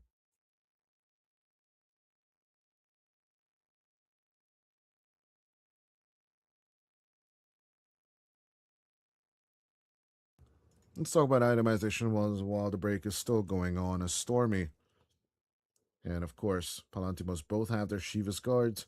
Aeon Discs coming out on Son of Shore and also Palantimos. It's a little bit concerning when it comes down to the Clinks, but overall, the mission of ripping off the Divine Rapier off of Son of Shore will be successful. Can Dandelions hold on to the item and finish off the game is the question now, as Xne, very enthusiastically, might I add, is pushing down on the mid lane. If he will grab that, then transition back to Roshan, get the Aegis, execute the game, I'm pretty sure Dandelions can close this game out. But as they say in my country of origin, do not drink to the hide of bear. Which basically means do not celebrate before it's Jover. Suffer you shall, and you shall learn to suffer it. Dire's middle tower is under attack. 52 minutes into play. Illusion Rune down on the bottom lane. At least, the good old Dandelion stack did not have to suffer through the loss of another tier 2 tower. But with 20 seconds left on that reservation clock, Roshan is still a no-show. Sadly noted by the Dandelions crew, but Radiant are scanning.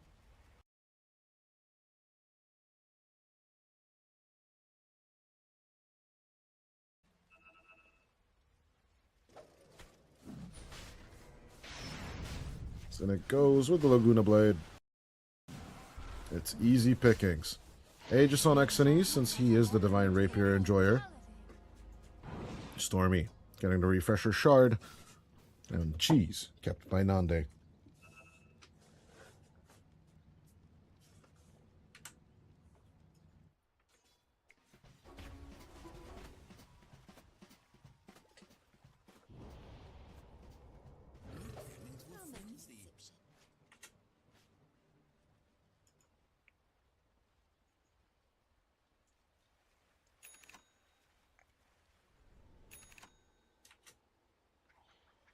One Divine Rapier throwdown. And of course, Parker has demonstrated this one perfectly to us yesterday.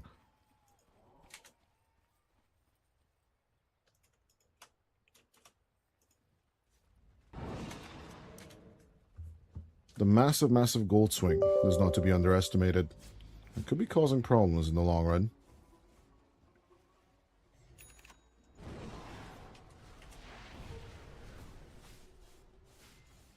Well, let's see. Nande baiting with illusions. Will finally show up with the real deal. Mobai and Son of Shore are looking for contact. Out comes the Shadow Step. A little bit of escape act action back and forth on this high ground, but Spartan will be kept safe for all intents and purposes.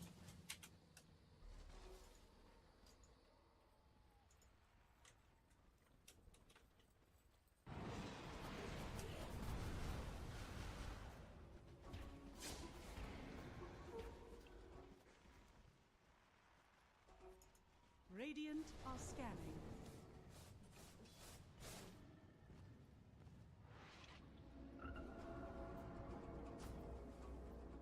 55 minutes into the play, though.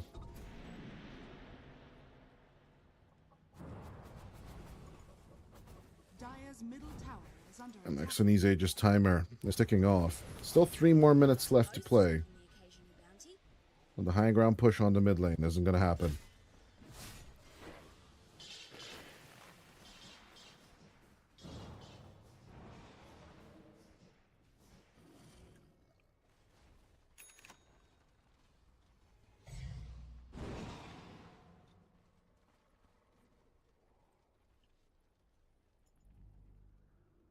As we are aware, it looks like there has been a technical issue on the Kick servers. Big viewer drop on our side, but none of your concern. Pretty sure production's on it. Our end, at least, is working. I don't know what is working on the Kick server side. Radiant's middle tower is under attack. As the second tier 3 tower falls, let's see if XNE and Nande can close out the series hand in hand. Good with the Hex, a little bit of Poison Touch just for good measure as Mobai fakes out a jump in. The call will fall into empty ears.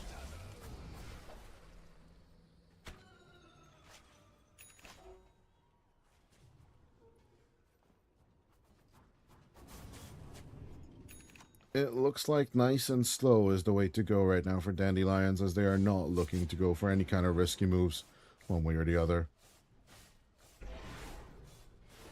Double damage. Go now with a double damage rune. And 1 more minute on the Sages. It could just be go time. 932 damage, physical, raw, coming out from the Lina for every right click. And this is without Flame Cloak, might I add. Son of Shore, playing with a bit of fire, is looking to buy Divine Rapier number 2. In case that wasn't clear.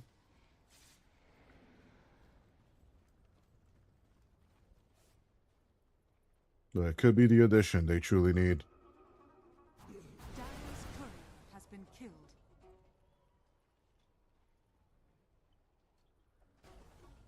As good show on from XNE. Let's see if the catch will be there in any shape or form. Spartan goes down first as Nande goes onto the back line and tries to grab onto Krinjik. Will be successful, taking out the Dazzle. No buyback available on that side. No buyback on the Ringmaster either, but that is not something Ion are aware of. It is something we get to look at on our HUDs, but it is not available for the two teams. As the Aegis gets reclaimed, and the double damage rune didn't really do too much, to be frank. I guess we're going to be having to wait for the next Divine Rapier on Son of Shore, and that is when Ion might, I emphasize might, attempt to move into something fun.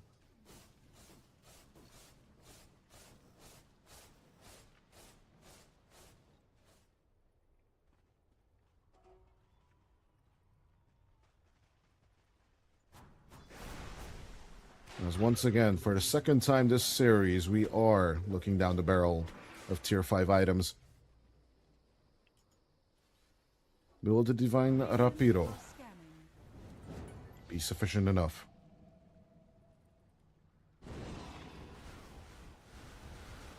As Divine Rapier number 2 appears, Gaben is more and more concerned about Ion's decision making and is starting to solidly support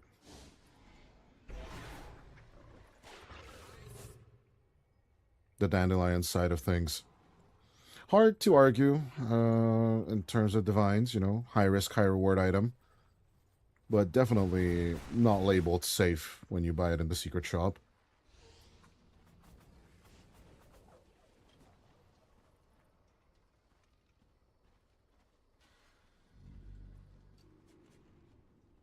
Now, Sun of Shore refills that mana.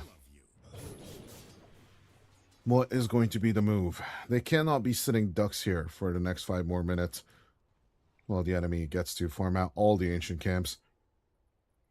There needs to be a way out of here. Excess Vampire indicating that he wants to shove out the bottom lane. But honestly, that feels like bait on the top side especially. Axony and Stormy get immediately to work. And as they start farming out as fast as possible, Nande will be scanned out by Son of Shore and the boys. If they catch the Spectre here, I'm going to lose my BS. But as Nande shows up on the wave, they think that there's people behind him. There's nothing behind him. Can they catch out Nande? This is all what it's about. Nande rolling on forward. In comes Palantimos. A bit more of the grab is all they need, but here comes Stormy. Good with the call. The Clinks is in trouble. The Undisc will be procced. And as they roll on through him, Divine Rapier number 2 on the deck. And as Stormy drops it, it can be picked up by someone on their team. Mobai will absolutely ignore the Divine of his teammate. And as the re-pickup actually happens, I'm kind of concerned. Where the hell is Son of Shore and where the hell is that Divine Rapier? But with this massive amount of chaos, I'm rather focused on Mobai being called. Down he falls as Nande is getting dealt a bunch of damage. Mobai, and of course, with a little bit of help from Excess Vampire, they will find the angle. Exeni is gone, and that next Divine Rapier could just be picked up. Buybacks on buybacks on buybacks. The Spectres and the Ringmasters remain. But as Spartan needs to blink on out of there and even increase the distance with the Sharpshooter, Mobai is just relentless. And he'll just keep on moving. Bushwhack to slow down the Ember Spirit. But even with the Glimmer Cape, that's his Vampire, will not be able to make the find. Tier 4 on the mid lane is in jeopardy. But it looks like with the dieback of the Lina, Son of Shore is just ready to push. One Divine in his possession, the other one on Cringix. Is more than likely he's the one who picked up what the Axe left behind. Well, with 2 diebacks, one on Stormy and one on XNE. It's an all-in or nothing now for Ion. Out come the right clicks to Son of Shore. Of course, went for the Searing Arrows, multi-shot. Just keep on right-clicking them tier 4s as Nande, with one last hurrah, will blink in with the Blade Mail and try and return a bit of damage with the active Shadow Step. But even with the Dispersion, there is nothing left in the tank, and it looks like with one last fortification, they will try and defend. GG will be called by Nande as he is gone for 2 minutes, and Ion will win series number 1 of the day and be crowned the king of, I don't know, the winless teams. At the same time, you know, Divine Rapiers always just spice up games. They are basically the hot ones of Dota in one shape or the other. I love them or hate them. It's that risk and reward relationship that adds a bit more interest in the game one way or the other. But yeah, at the end of the day, Ion will claim its 2-1 victory over Dandelions, and Dandelions thus are more than likely eliminated from the play-ins of your EPL Masters Series number 1. And at the same time, Spectre just being bursted down like this, despite no break on the enemy side, is kind of unheard of. But overall, high risk, high reward. Nande being super alone separately from his team, and them basically just expecting that obviously Stormy and Nextany can make it over there in time. Kind of ambitious, but I think also the fact that Ion made the move to push out while tier 5s were being acquired was generally what basically won them the game. A little bit of a weird build from Palantimos, but at the end of the day, I do agree with it. Even more healing, more amplification for the rest of the team, even though you're pressing your Satanic, the healing goes somewhere else. Good itemization, some good Dota, but since we are behind schedule, I will throw it over to a break. As of course, for your viewing pleasure, our second series of the day is going to be KW versus Team Syntax. Let's not keep them waiting, but congratulations to Ion for the 2-1.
Ladies and gentlemen, heralds and mortals, and everyone in between, KW versus Team Syntax, our second series of the day after Team Ion have actually gotten their first victory of a series. Still questionable if they're going to be surviving the tournament overall, but of course, one more leg to go, one more series to go tomorrow. Hopefully, they will make it through, or you know what? Maybe the other teams will just keep them down where they belong. But yeah, puppy mentalities aside, let's see if KW versus Team Syntax can give us a good show. Of course, KW, we are very, very thankful for their stepping in their circles. X Insanity's little implosion, per se, has caught us a little bit off guard. And of course, also in yesterday's news, Glyph leaving the tournament, of course, for another tournament. It is understandable, but we are, I don't know. I don't know if we're jaded at all in general, but Amaru, of course, Hector's little stack stepping in for a little bit of long range. Dota should be interesting, of course. 120 to 180-ish ping straight from Peru. Should be an interesting endeavor for them in general. But one thing's for certain, KW's first series yesterday didn't go, how should we say, without its hiccups, but at the very same time, I think they debuted pretty well against Team Gens, who also hail from South America partially with Parker. But yeah, I think their debut series was okay, but it does mean that today and tomorrow they need to play back-to-back series. First of all against Syntax, and then second of all against Team Spirit Academy. At the very same time, when it comes to Syntax itself, they have won all four of their series compared to other teams, but it wasn't without their hiccups either. Of course, all four series were 2-1, so it's an interesting question if for the fifth time and the last time for Team Syntax this tournament or this play-in stage, are they going to get a 2-1 again, or is it going to be a 2-0, which then puts KW in a more harder position overall for the next few series to come. But yeah, Team Syntax, of course, Stoics and Mikey's little stack overall, and Stoic and Yeezy stack, I'd rather say, should be an interesting back and forth. And of course, we see Retsu and Monodrama joining the KW stack overall. Retsu having left the shoes to Team Ion's carry position. And the fact that they actually left that one out there, it's going to be interesting to see if Son of Shore will live up to that legacy or not. It is definitely Zen's stack to basically just, how should I say, like, Pastil's stack to control here on KW. And the fact that he did pick up Retsu just goes to show you how much of a wanted commodity he is in the tier 2/tier 3 or tier whatever scene you want to call it. But now with the Ember Band, yeah, I'm very much curious to see what is going to be on the last stage here for KW with Syntax. Possible follow-up of a carry. Not out of the question for me just yet. The Lena's mid lane domination. Lena being the mid lane more comfortably, in my opinion. Definitely need to put the hero up there with the more dominant carries, one way or the other. With KW not having that many good options to be sitting on the Lena. I think Axe, it would be my 22 ban, personally, if I'm Syntax. For KW, ban 21. It's a tough question. Void Spirit, I don't think is a good option anymore. Just not Metavise, despite doing okay against Clockwork, right? Against the Battery Assault, you can just disseminate and get the hell out of there. They go for the Phoenix ban as both teams have 2 seconds of reserve time remaining. But the clock is ticking fast.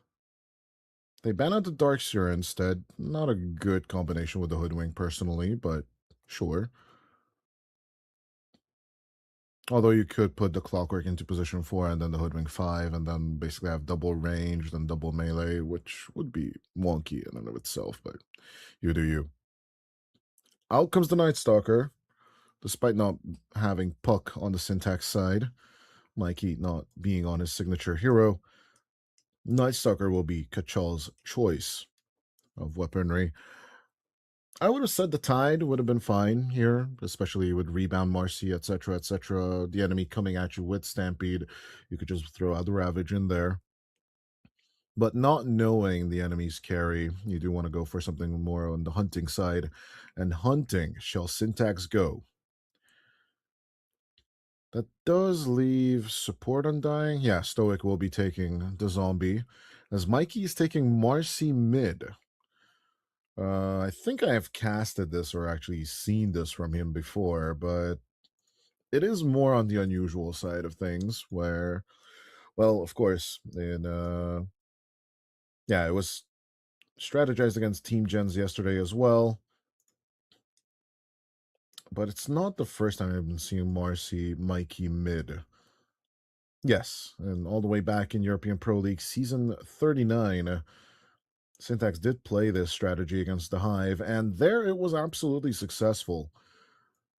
But ever since then, I mean, out of 6 games, it has only lost the one so far, which was against Parker's stack yesterday. Good question if it will be successful in this one.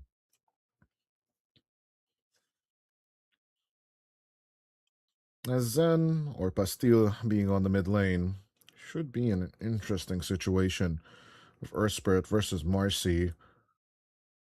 I'm thinking about gank abilities and then basically can the Earth Spirit escape with all the zombies behind it?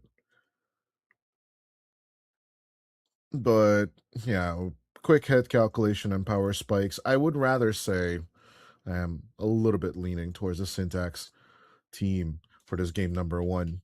We shall see if that is going to be the case as game number 1 begins here at EPL Masters Season 1 between Syntax Prepare for and battle. good old PKW.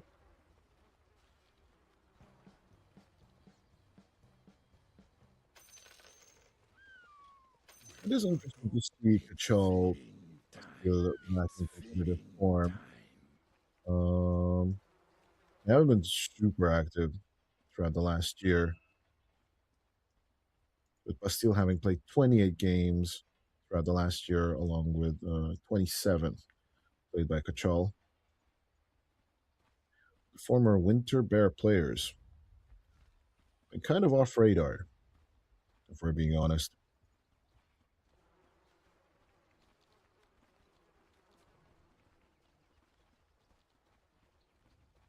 30 seconds to battle.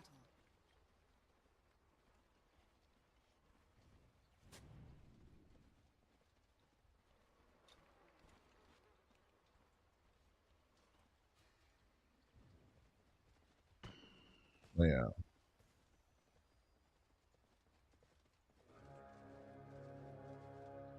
Overall, in series of the day, but it is understandable. After a 60-minute The game, battle begins. 15 minutes are granted as a break instead of the usual 10. So 5 and 5 minutes, and the breaks all of themselves add up as it's a nice stompage coming out from emptiness. Secure Bounding Rune number 3. Great start for Syntax. And as I said, I do favor their draft just a little bit more than the enemies.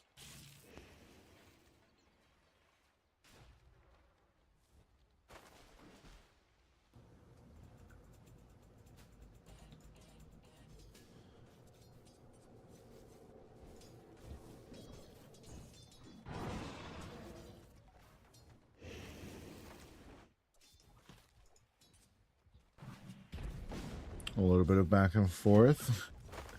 And goes a dispose and a boulder smash under the tower. Mikey getting a taste of his own medicine, but both mid laners are a little bit worse for wear after that.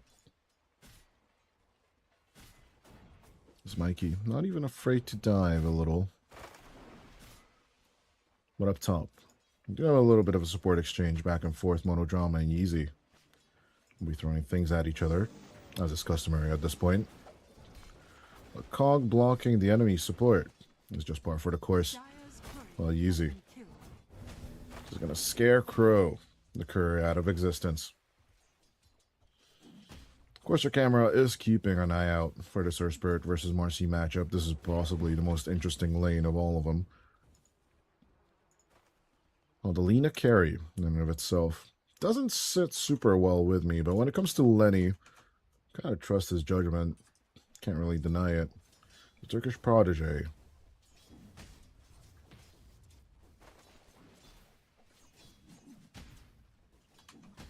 I did actually play a few higher tier tournaments before we got into this situation. But still, even though Lenny was coach for the Turkish team, Dingo was the carry for the NC team. But yeah, definitely showing that he does have the experience or maybe the trust of the national team. I will be curious to see, though, Bottom tower is under how attack. deeper of a run Dire's can the bottom Syntax tower team is do. under attack. Because let's just be honest, they've been extremely promising so far. All wrapped up for takeaway. And even though they quote-unquote only have 8 points on the board, they've won their series. The bottom line is that they won their series.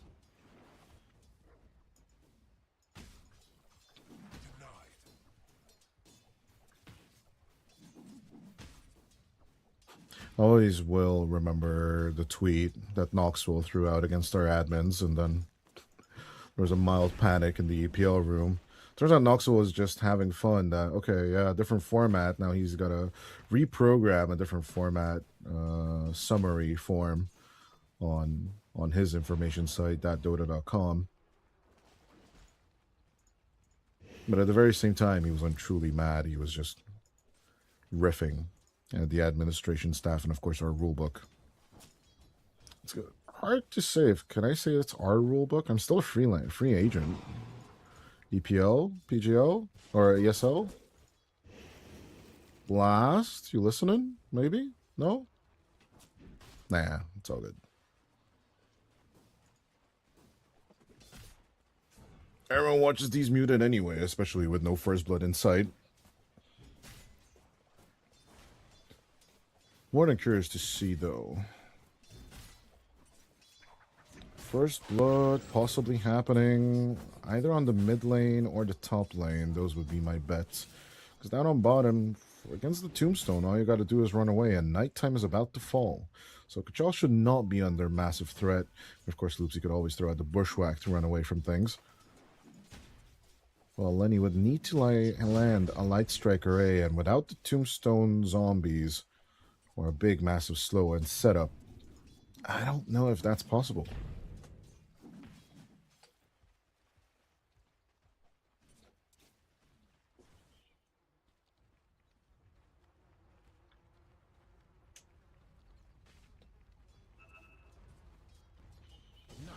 There's Kachal. Got a little bit of that Tombstone deal. Stoic. I'd like to think that good old Stoic just saw that I'm the one casting and thought that he should be picking up the Undying.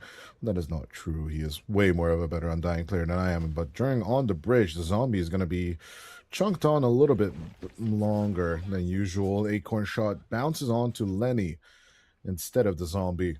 And Stoic will not become First Blood. Not today.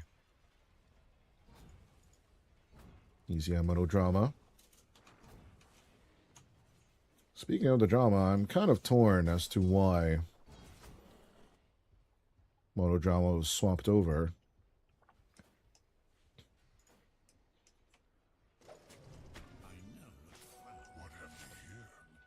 It was originally listed for level up, but apparently he has left the team quite a while now.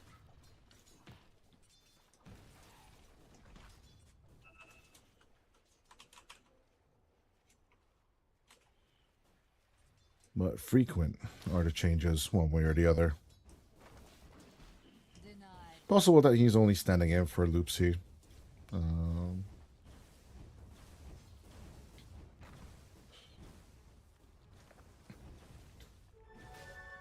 Oh, why did I say Loopsy? I meant Stoic. My bad. Oh yeah, no matter what, Mikey's Marcy is on the work. And it will actually gain first blood against Zen. Bastille. Radiant's middle tower Just not outlasting as he's supposed to. Dire structures are fortified. I will say this. It did make me happy seeing Kadaro yesterday. As Light Circuit connects onto Kachal. Good whippage. Out onto the Night Stalker during the night.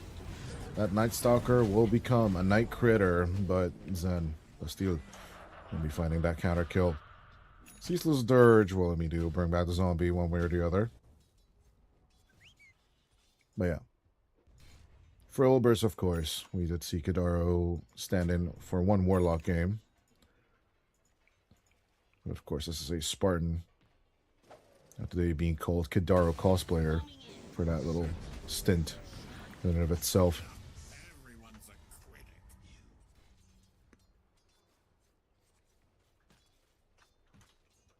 Radiant's top tower is under attack.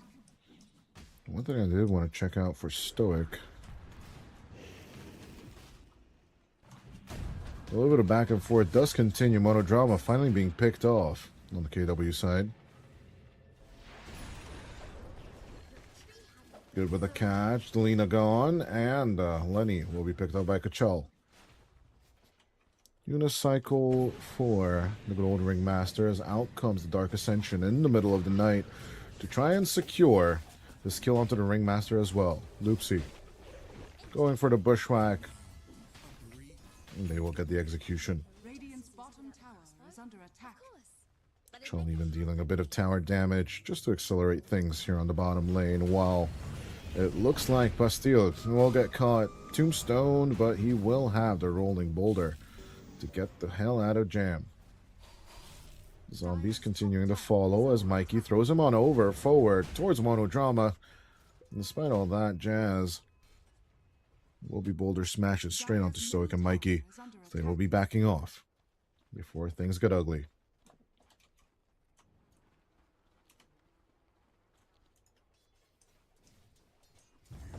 Radiant's top tower is under attack. Yeah, Stoic's Undying stats are not that convincing, by the way. As was pointed out to me in terms of numbers. He's played the zombie 5 times in competitive so far in the last year. Has only won with it once.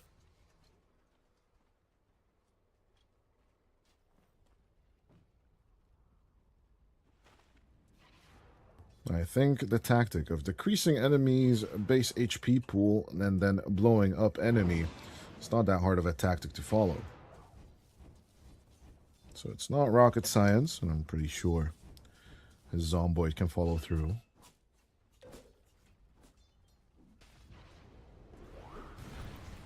Yeah, that's good with the Bushwhack. They'll go on the double catch. As out comes the decay onto Kachal, but Monodrama's cog blocking will be effective. Delina is gone as Bastille will also roll on over, just like in the Limp Bizkit songs. The Tombstone will... I don't know if it was caught or denied, but one thing's for certain, Yeezy will jump over from that Bushwhack. As Stoic turns around with another decay, has 12 stacks, but it's not going to be enough. You get 4 with each decay, but overall, even 1,200 HP is not going to suffice. One by one they fall, as KW will continue the deep dive, and will get 4 kills in total against the Syntax crew. 1k advantage, and possibly an added bonus of a 10-minute tier 1 tower onto the enemy safe lane. Radiant's bottom tower is under attack. As Retsu rushing the early Desolator, as you do on the Clinks. Dire's top tower is under attack. Earth's bounty.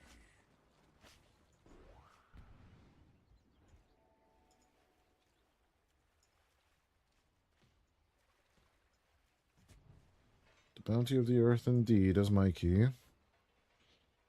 I think the bound Samba will be able to pick up the Invis rune under the eyes and the guise of the Dire lineup. 1K net worth lead at 12 minutes and a decent one. So far on the KW side of things.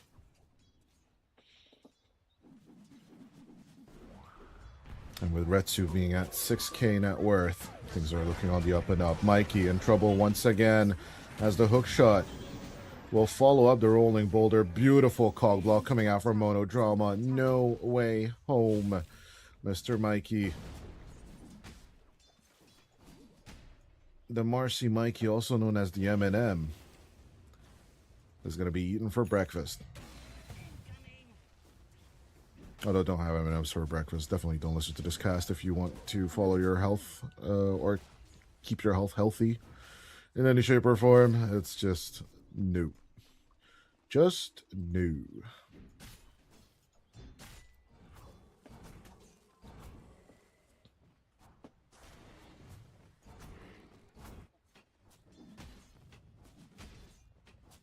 Radiant are Pressure on as Retsu needs 300 more gold to actually finish off the Desolator. Might as well try his luck on the mid lane. Mikey and Stoic are being approached. Easy will say goodbye to life. It's an easy yeet back to the living of the dead. Radiant's middle tower is under attack. Zombies available, but as Mikey and Stoic are transitioning onto the bottom lane, Kachal has already pre-scanned out the move Radiant's middle of smoke on top of the Night Stalker. Counter smoke immediately coming out for Monodrama and the boys. Let's see Bastille with the haste rune. Rolling on, moseying on over. The Light Strike area will be an absolute miss as Kachal goes running for the turnaround. Stampede coming out on the other side as Loopsy isn't gonna find a right angle for the escape. Mikey, along with Lenny and Yeezy, are looking to gun down the magnetizing Earth Spirit, but he will take Yeezy and Lenny with him before. Bastille is on a roll here, not just because of the rolling boulder. Monodrama looking for a good cog bounce, misses by an inch, misses by another, but it will be enough in terms of magnetization onto Stoic. Despite the Flesh Golem, I think one of his decay stacks just expired, and so did the zombie, Loopsy. They're just everywhere right now on KW.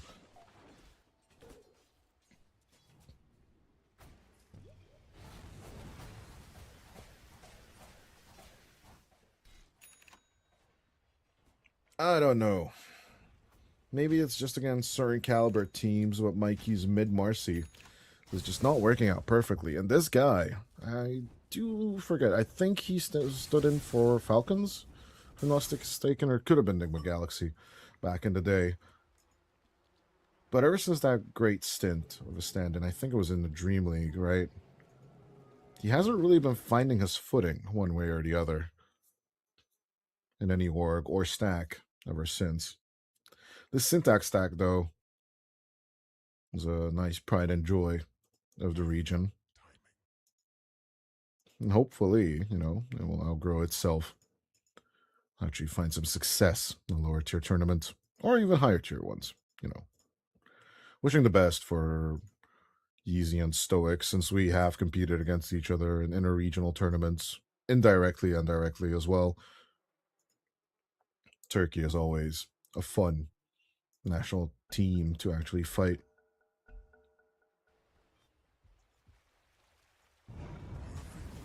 And Zen. Good catch onto Lenny. Let's see Retsu coming over with the Demarge. It will be enough as Mikey with the Unleash will try and keep the Earth Spirit in place as Yeezy will be the one cementing his tombstone under the tier 2 tower.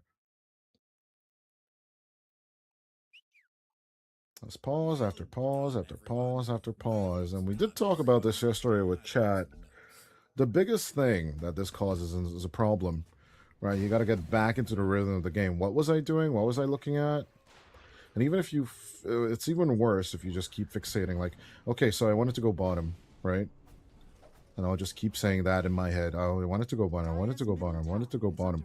But like your head likes to flow or get into that state, right? If you keep pressing the same button over and over and over again, your brain is just going to be bored of the same action or set action as Monodrama with a hook shot looks to lock in onto Mikey. A good separation onto the Marcia. As Kachal comes in from the other side, they'll easily take care of Mirana's whistling friend. Moving back over to the mid lane, let's see if KW can keep up the Klink's pressure and follow the shoes of Son of Shore in this case. I'm kind of questioning this. Was this Klink's pick just basically to prove that, yeah, Retsu can basically follow orders or outplay Son of Shore and outcarry Son of Shore? Because if so, I mean, he's not in a bad way in terms of the numbers. Radiant's middle tower is under attack. When KW and Team Ion are not going to be meeting throughout the play-in stage, the only possibility for that will be the group stage.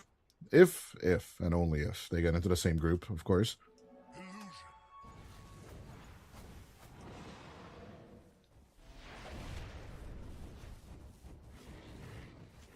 Let's see if we can get a bit more from these two teams.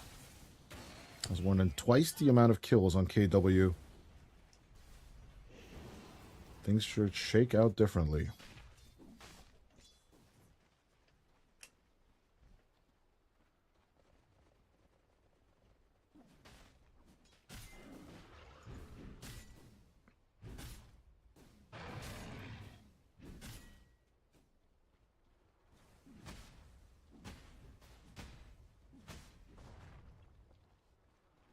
Radiant's bottom tower is under attack.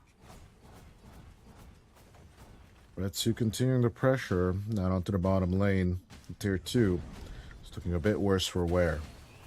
There's only one Tier 1 tower left on the Radiant side of the map. Kachal Dire are scanning. could basically just keep up the pressure all on his own, but the rest of the team might just need him in a second. Thinking about Twin Gates and looking for a hide. Ing's spot. In comes Mikey, Stoic, Yeezy, and even Lenny to find a realization that they're just not just behind, but they're being out-escaped by the KW stack. Syntax. Could be looking for a catch. In goes Mikey, straight onto Loopsy. Sure, with a Soul Rip, they will manage to take out the Hoodwink. I must say, Marcy overall just does not seem right ever since facets were removed. And of course, her little rebound turns into 3 hits of Unleash. Facet ability was basically ripped out of the game. I don't think this tactic or this possibility should be removed in all overall, but should either be part of the Aghanim Scepter or even as a shard, possibly be made available to the hero. It's just way too OP in the form it was implemented into the game. Bottom tower is under attack.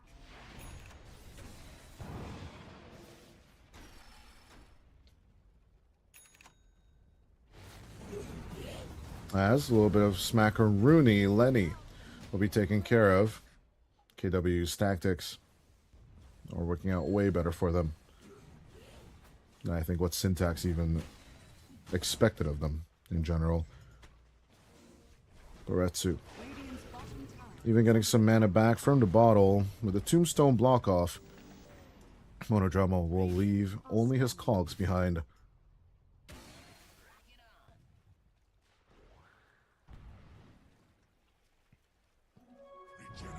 Dire's middle tower is under attack. 20 minutes into the game, though, daytime is about to arise, so I think KW's Shenane should end quite soon. Even though there's a Dark Ascension to be had here, one more hunt might just fit. Yeah, I'm looking with the vision relations. Stoic will finally be finding a little bit of vision established during the nighttime by the KW crew. Are scanning. Tormentor will still just naturally fall into the hands of the Dire.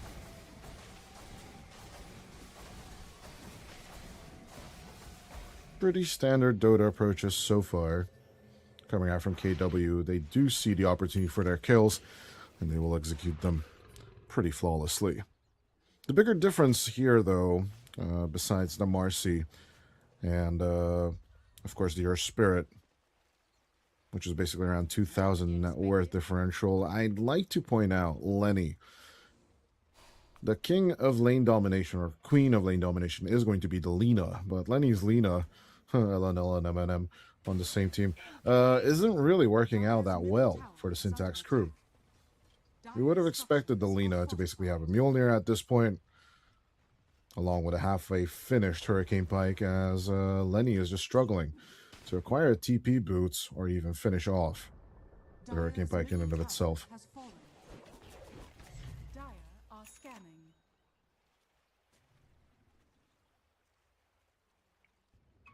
Radiant's bottom tower is under attack.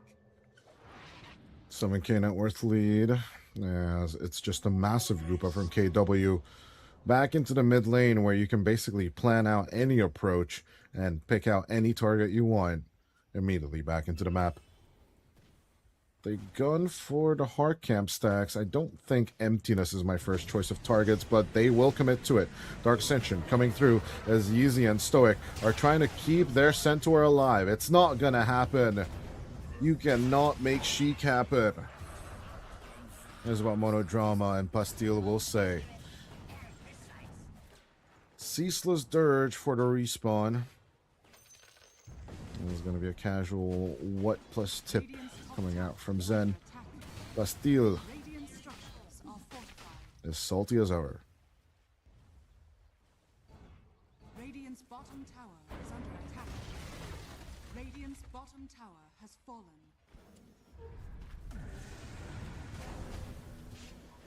As Mikey and Lenny caught out with their pants down.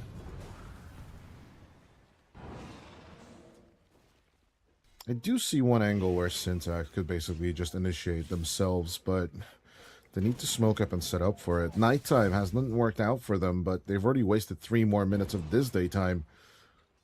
Not really going for a smoke and a hunt and trying to find Retsu. Radiant's bottom tower is under attack. But as the Skeleton Archer is basically free farming the Radiant jungle. Gachal on standby with his pants down. 60 minutes without the Dark Ascension. Could be the death sentence they're looking for. Emptiness. Continuing his how to dominating a creep, and then showing that lane campaign. And then trying to just pacify the other lane all to themselves. I think the top net worth on his team, Emptiness, doesn't really have much to show for just yet. Checking out the other side of the Twin Gates, where Monodrama, all on his own lonesome, could just be breaking this smoke. And honestly, if the Clockwork dies, I don't truly think KW care that much, or do they? In comes Loopsy to help out his Tin Man friend, along with Retsu making the approach, but eventually looking for the disengage with the Clinks. Radiant's middle tower is under attack. This map move won't yield them that much, though. Dire's bottom tower is under As attack. previously mentioned, on the other hand, Emptiness did leave the bottom lane. He is shoving the other side till his heart's content. Loopsy and Bastille looking for the wraparound. They find a Ringmaster, even drop the Magnetize on the Crow Man. As the Dusted Appearance will be busted through, Lenny will look for the disengage. But will he manage to keep a distance? No. Crippling Feared is the Lina, as Loopsy looks for the Bushwhack catch. Mikey with the rebound will manage to save his friend.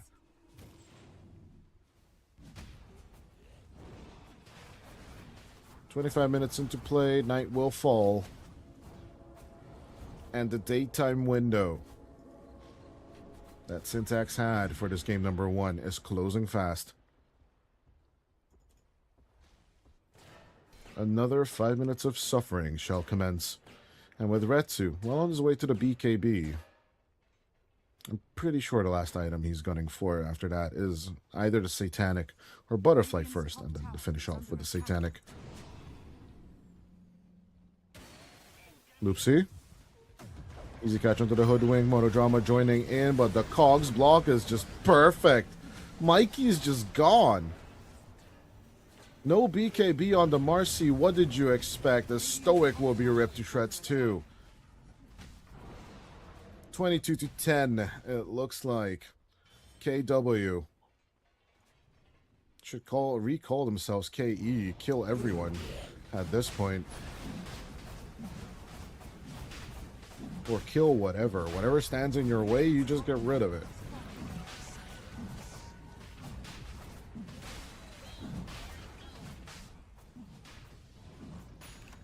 Team Syntax, despite the creativity and the possible better team fight with the Stampede plus Tombstone, it doesn't really look like they can shake off Kachal's pick-off aggression and, of course, the amount of damage Retsu deals, along with Zen also providing some vision and information to his teammates.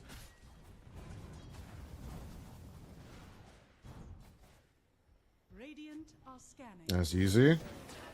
Locked off by Monodrama. The Escape Act is just trying to buy some time, but Mr. Buying some time will be Geomatic the Gripped, and Bastille will gladly pick up the free kill. I mean, it's free for him. I don't know how much he paid for it, but Stoic, on the other hand, will definitely just give over the Tombstone and his life on the altar of death. Provides a little bit of information for Lenny that he needs to get the hell out of there as Loopsy. Radiant's bottom tower Just standing is by, under vision, Light Strike Array and a jump. Emptiness will grab the kill, but in the meantime, there's something going on the bottom lane where Retsu and Kachal will take over their first tier 1 tower, getting it under 700 HP.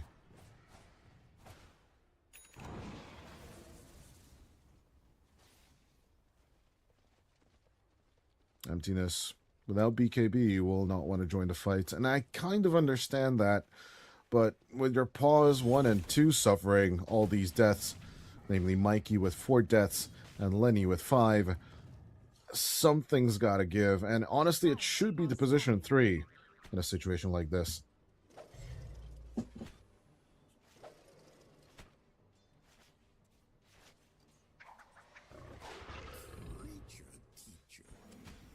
Retsu almost done with the BKB, and that it should be go time on the KW side. Aegis or not, I don't really think there's any BKB piercing abilities on. Oof, that's easy.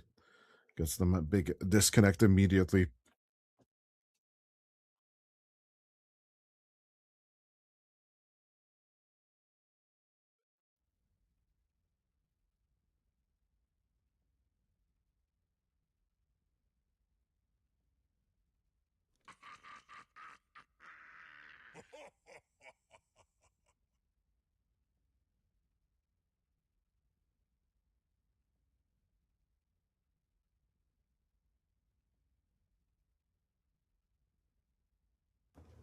$60 minutes into the play, the question is there a recovery angle for the Syntax side? And if there is, can KW just basically stop it? So currently, I'm not finding it. Maybe once the double BKB of the Centaur Warrunner and the Marcy comes through, then I can see a way out of this. But with Lenny being this behind on the Lina, I just don't really see, if you're a full BKB behind the enemy, how you're going to make the approach happen, if you're going to make it happen in any shape or form.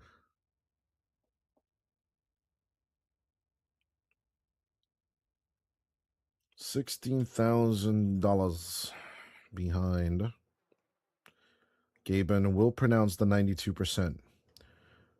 But we've been around this tree before, haven't we, dear audience? Our Dandelions even made it to 96% in the previous game with the Spectre lineup, but then, boom, fell flat on their face with XNE, and of course, Nande also, or actually it was Stormy, right? Losing out on that second. Divine Rapiro.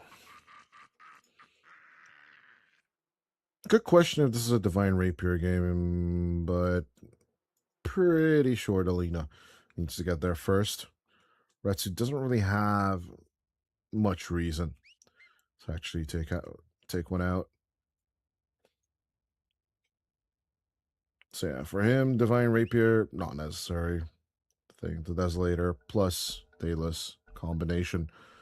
The D&D combination will be more than enough for him.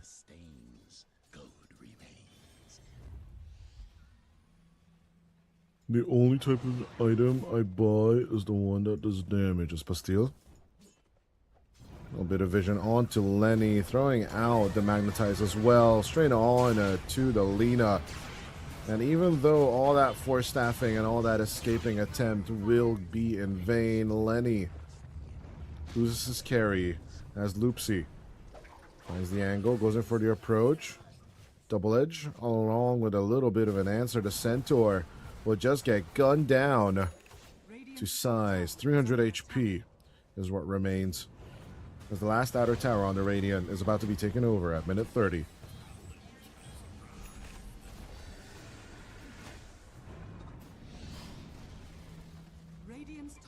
I don't think Syntax is going to ever let this Marcy mid through for poor old Mikey. Radiant's top tower is under attack.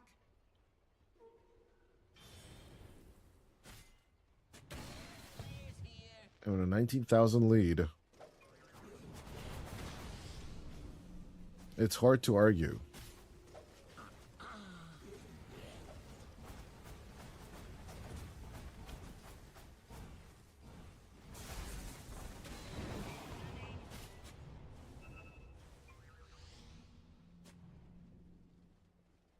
As they are just sardine canned into their own base, there isn't really much for poor old Syntax crew to do. BKB finished on the clinch. The Centaur, almost a big catch, but on the mid lane is where truly the drama is at. Speaking of, Monodrama will get caught out by Mikey, but Mikey is being chased down by Bastille and a few arrows. Marcy lives to see another day, but Stoic will get the tombstone dropped on top of him, while Loopsy and good old Pastille will be keeping their distance. Emptiness jumps on forward, good with a hoop stomp, but the kill's not happening. Retsu, at the same time, still with Aegis, isn't really looking for the reset. We'll need 40 more seconds if they want to sabotage the Aegis in and of itself. It's not going to happen. And as it respawns, Zen doesn't really have more answers. BKB coming out from the clinks, and he is massively on the run, looking to channel all of this barrage, and will get the burn as Lenny will help himself to another kill. Emptiness with the double. As with the Ceaseless Dirge, we do have Mr. Undying returning. Radiant's middle barracks are under attack.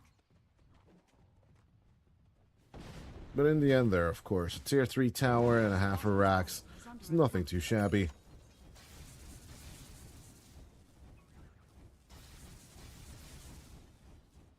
One dieback, though, absolutely forced by the Syntax side.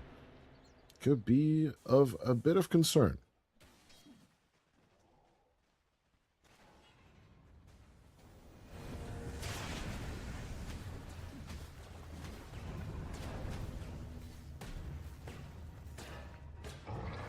There's Emptiness.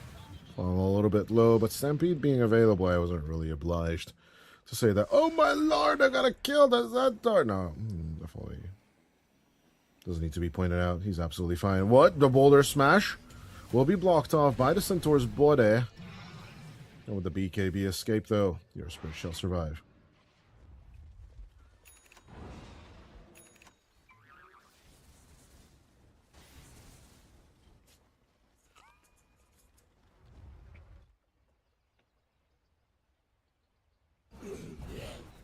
Dire's middle tower is under attack. Dire are scanning. This group uppings happening by both teams should have happened 10 minutes before on the side of Syntax, but is it too little, too late? Once again, another daytime goes by with 3 minutes of life just wasted for the syntax side of things.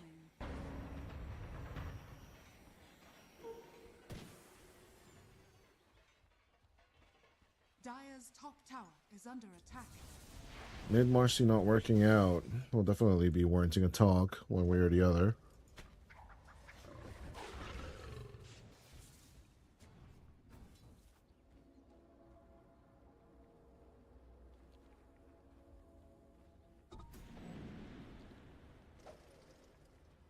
With 28 to 15 and still that 20k net worth lead. Bounty. All of this weight pressing down on Syntax's shoulders could eventually just break them.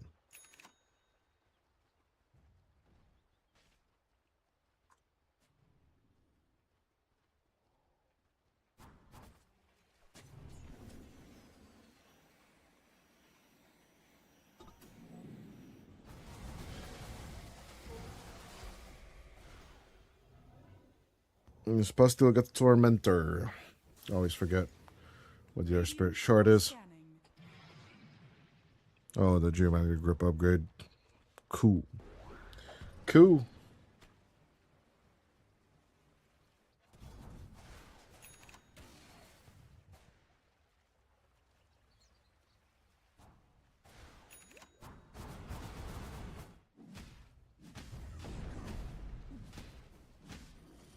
Mikey moving on out. BKB now done. Along with the Big Link Dagger. Sometimes I've done a great job at just playing around each other and together. It's just...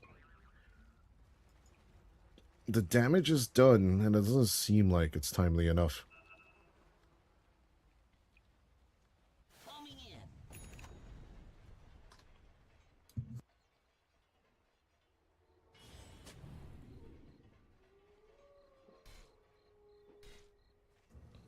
As possible catch in the triangle. Let's see it. As Lenny, along with Stoic, will just disappear. Onto the high ground, they can turn, but a good ping will guarantee a triple kill for Yeezy. Hookshot will miss Emptiness, but Pastillo is a Giga Chat and will provide vision.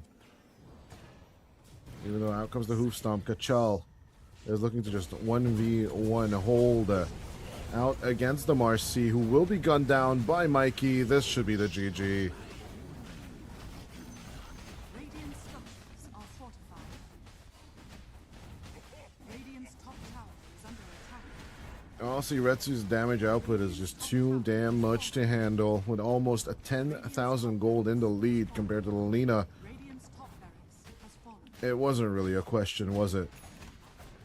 Not for Retsu. Radiant's middle barracks has fallen. Not for several members of his team. Would like to point out, of course, Kachal as well, along with Bastille. Just keep on holding as Stoic looks to buy back into the game. Sees the Dirge not available for 160. Radiant's His own boy should not really have a great much of a time. Radiant's middle tower is under attack. Radiant's middle tower has fallen.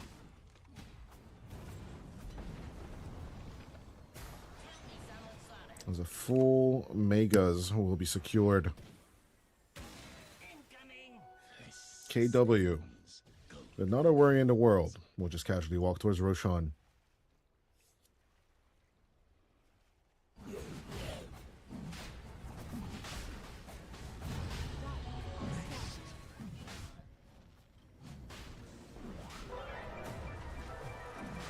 Out goes the Wheel of Wonder. A little bit of distraction against the Roche, but Kachal easily dispatching Stoic and Yeezy. That's a dieback on the Zomboid as Mikey just disappears.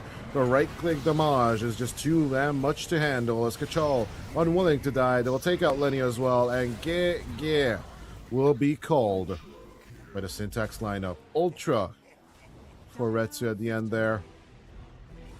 And we did say we just like the Clinks lineup a little bit better at the end of the day, despite, you know, the zombie lineup being there. I think I've sided with the Syntax crew just because of the Undying Lena at the end of the day. But yeah, it was the Marcy that I've seen succeed in similar caliber teams before. This time around, it just wasn't impressive enough. But yeah, while on KW's side, everyone just did their jobs. to their highest extent. I think the biggest pet peeve I've had personally was that Emptiness didn't really join up into the here enough. I don't think the Centaur, even when the Blink Dagger and Heart were finished, was really putting himself out there for the rest of the team. But yeah, on the other hand, Syntax have won each of their series so far, all of them being 2-1s. Let's see if they will succeed in their last series of the play-in stage after the break.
Ladies and gentlemen, welcome back to game number 2. KW with the back of the red 2 strat will be taking game number 1.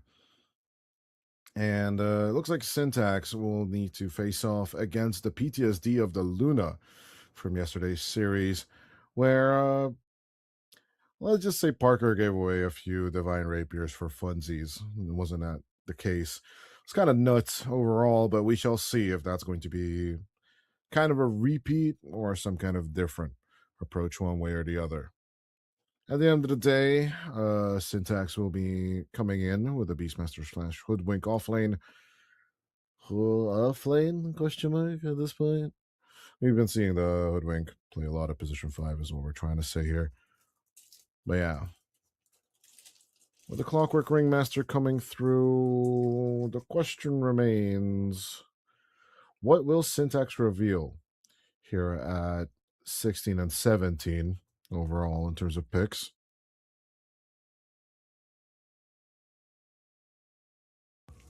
I'm not quite sure what the good answer is over here.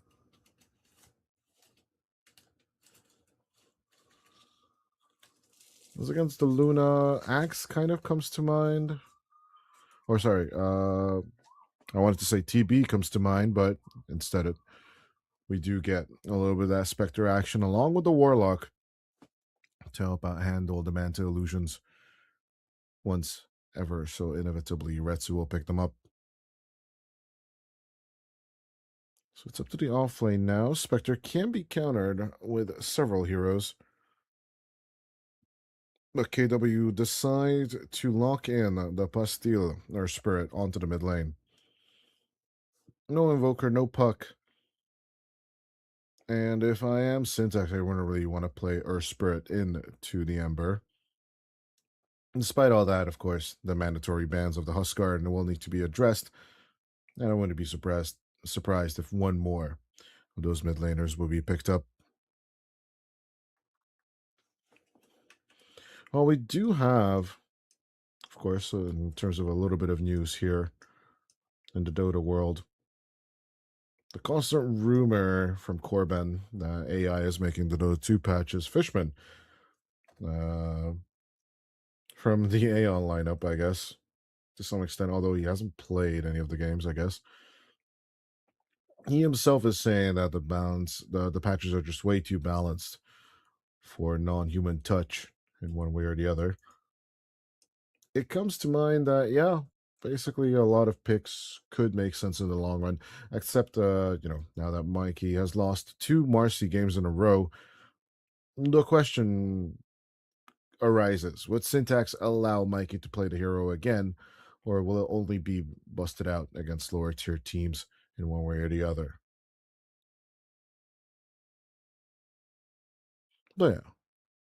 Interestingly enough, though, yeah, the number of Mikey Marcy games being 5 before the season and now turning into 7 with 2 losses in a row might seem suspicious, might seem unusual, but at the end of the day, you cannot have a 100% win rate hero for a long time. I'm pretty sure Bune's Morphling, that is currently on a 100% win rate throughout the year, will eventually suffer its first loss when the time will come. But yeah, now that the Mars is banned, Syntax doesn't really have much reserve time. They are sitting at a meager 9 seconds of reserve time on their belts. With KW, they could just use this next minute and a half as mental damage against the Syntax lineup, but instead they will be picking out the Batrider ban and sending the ball straight back to the Syntax crew.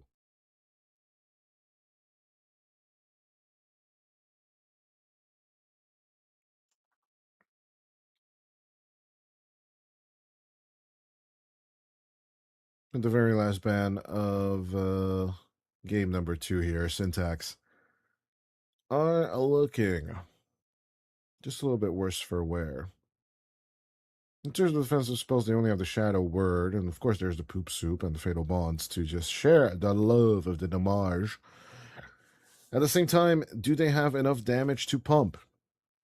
Beyond the Beastmaster and the Spectre, I'm kind of questioning What can beat the Ember Spirit and then add more damage to help out with the Warlock to actually increase the value of the Fatal Bonds itself? Puckaband, Necrogon. I'm a little bit torn. What could be effective here? Full minute for KW to decide how they want to dismantle the Spectre Warlock lineup. With a Clockwork, since there's no Darkseer, I roll my attention back to the Tide, but at the very same time, it doesn't sound that great into the Beastmaster. Other options are, of course, the Dynamic Axe, which we did see in the previous series. Quite frequently, I might add. There's a lot of axe for one day.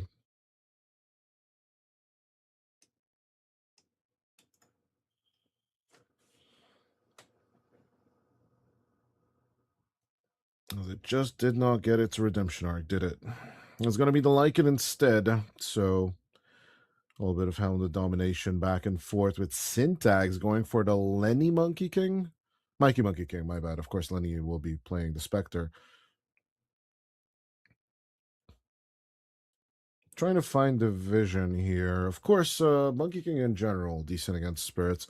Used to be noted that back in the day in 2018, the Storm Spirit usually won the matchup, right? Since some ranged versus melee play between the two. But eventually, Thompson showed us how and how effectively he can play into ranged mid laners with the monkey itself. So, mid lane Monkey King into the Ember Spirit should be the Monkey King favored, but Nike, after that previous performance, is a little bit hard to trust. So, will he take us to the distance? Will he make enough space with Emptiness, who was a little bit passive in the previous game? Is it going to be enough in this game number 2, or will Syntax just basically crumble under its own creativity? That is the question we're waiting to answer here. And while KW have drafted the Lycan Luna something, Joyce D. Try has numerous times and in great detail explained to all of y'all. Let me not be the first one to actually once again go into the depth of why the Luna Lycan is just absolute value in Dota 2. Well, yeah, I would say it's going to be a 2-0 for KW. Previous series, I don't know if I was a turncoat. I don't think so. I was going for Aeon for 3 games in a row. But I am going to be curious to see, though, if this time around that we finally lose out Not very good. on the Lena, possibly Tell me someone saw the that. second time today, I believe. Someone saw that. The 5th game of the day overall. It has to be said, we've had 3 Lenas just now.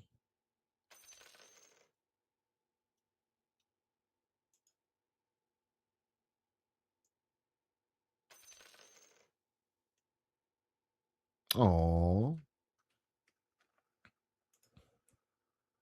There's Bastille and Stoic replace present trees. Wolves need no I've taken a like. All and Yeezy have already, how should we say, expressed their admiration for each other in the lobby previously, though. So it's now just up to good old Retsu to return into the field of battle.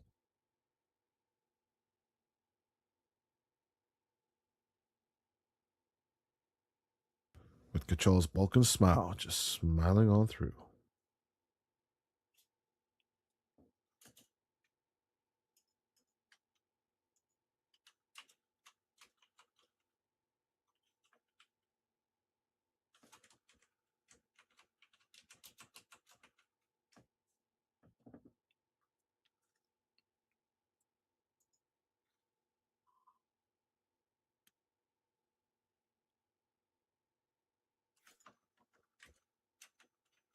Trying to read through timings overall. KW does have a way faster one. Not gonna lie. I don't think there's much denial or question of that. Okay, that was unexpected. This was over before it started.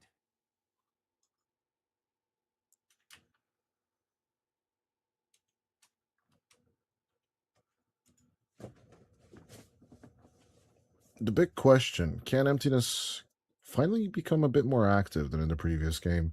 The Center Warner played surprisingly passively. There's always this one more extra item that I need to farm out.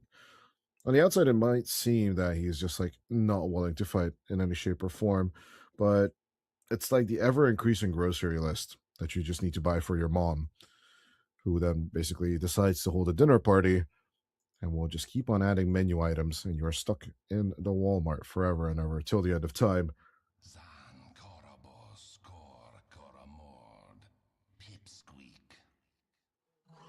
Even better yet of a question, right? Now that we're stuck in this pause and we can meander a bit, is will this match be a 1-1? On the condition of that Emptiness and Mikey can actually join up in the jungle, and then basically every primal This was over before spring it be started. followed up by a little bit of Wild Axis plus Primal Roar, and of course, with a bit of help from Yeezy. Then there's a possibility of going into a late game where Lenny could be active with the Spectre. But we have seen that late game Spectre fall before. Wouldn't be the first time in the EPL as well. Despite good intentions, despite a decent draft, if the Spectre just doesn't really have that good of a protection, or cannot find those clean pickoffs that it truly, truly craves for, it's not going to get online.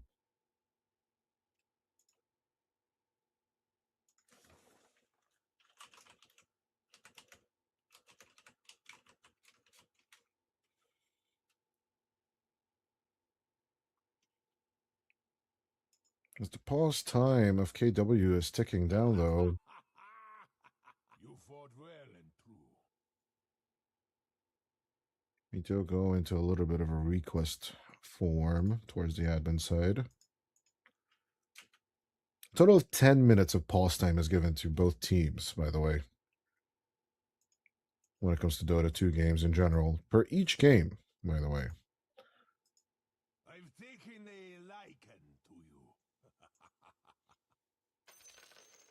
This was So it over could be a before it long started. time since we wait for Retsu to return. Hopefully there's nothing wrong IRL that is truly happening. This was over before it started. Caught you in your stubbies, did we? Did you fall out of the nest as a baby? That was a mauling.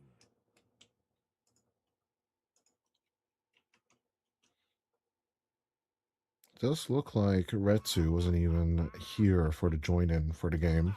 Sure, for strategy time, basically.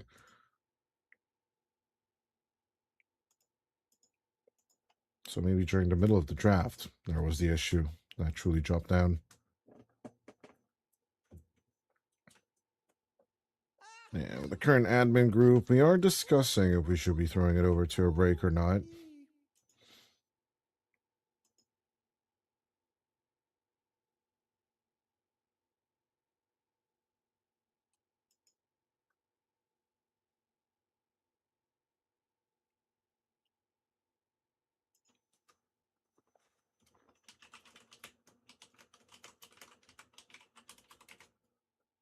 Oh, it looks like lights out. Oh no. Plus then the boys will be needing a bit This was over more before it time. started. What did you learn? And yeah, admin gave us the green light to go on a break, so we are going to send it over to a technical break screen. Sending production the info now. We'll be right back as soon as the lights of good old Retsu return.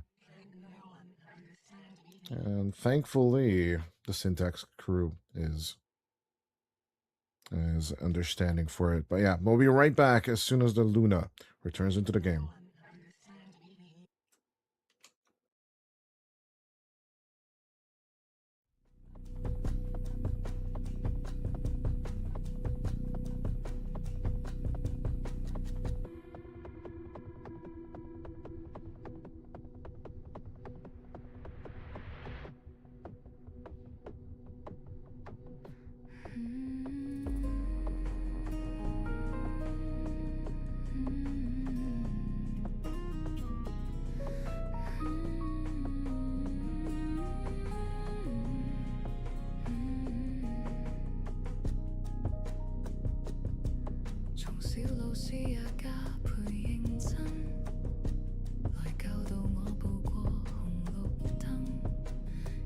對錯，必須清楚看真。哪管一次做錯，也都可摧毀這生。何解我戀愛相配殘忍？從來是快樂過便不會僥倖。動作小簡單，偏偏最深。我怎可以做個最優秀路上行人？明明綠燈，轉眼變成紅燈。假使相當勇敢，怎可挽回自身？若要重選傷，怎可以不留痕？來又去，要找啲際遇未接近。明明綠燈，轉眼變成紅燈。抬頭前望去，對面馬路如此吸引。逐秒等，心急總加倍的難行。難道我要必先壯烈地犧牲去換吻？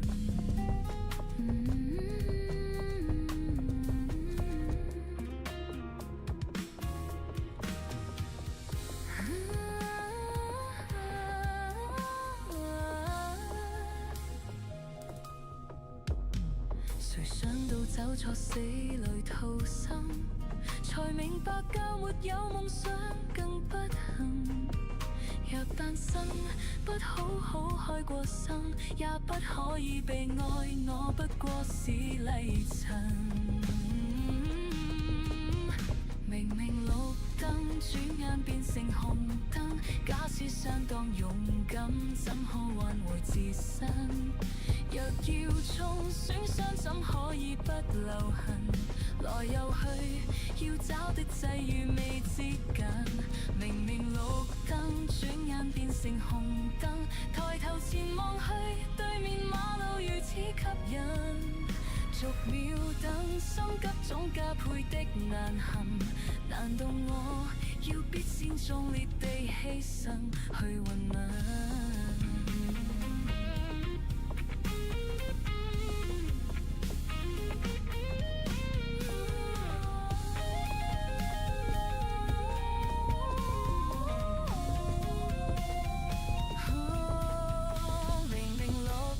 轉眼變成紅燈，假使相當勇敢，怎可挽回自身？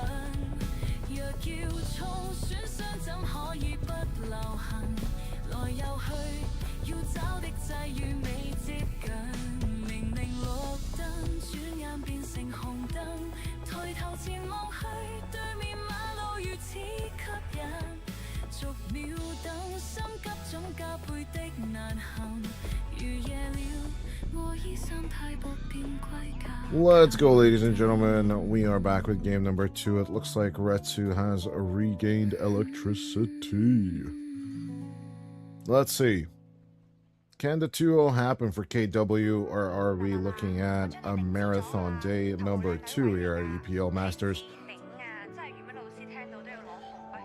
I do believe production would absolutely appreciate a little bit of rest. As, of course, another gruesome day. The last day of play-in should commence on tomorrow as well.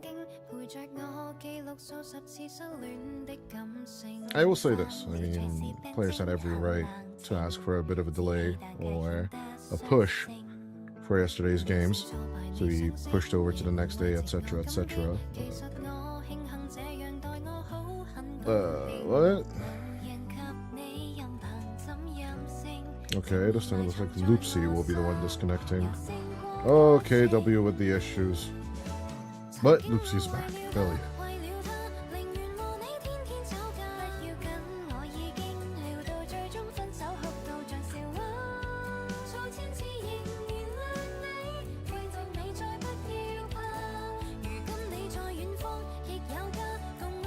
TikTok strategies from Monodama. And waiting on the Discord. Hopefully this wait time is not going to be as long as the previous one.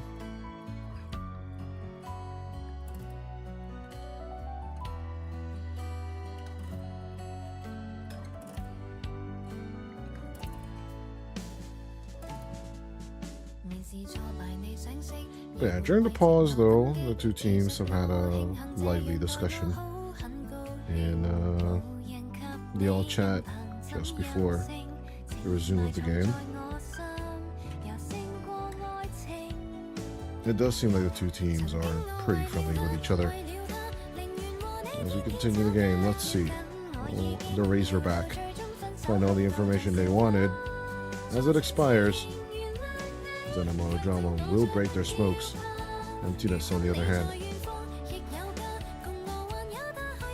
will more than happily continue our Rugai as his opponents. Although widely considered one of the best Roar taunt lines, it's actually the Lone Druids. Level 25 taunt. Easy Eye from Emptiness with the long boar send around over to the Dire Jungle. And an easy kill. Down bottom, we have a nice little Clockwork in trouble. Loopsy down to 50 HP. Will get Shadow Bladed. 20 HP is all he's got. Stoic will go in with the Shadow Word. And this should be, emphasis on should be enough.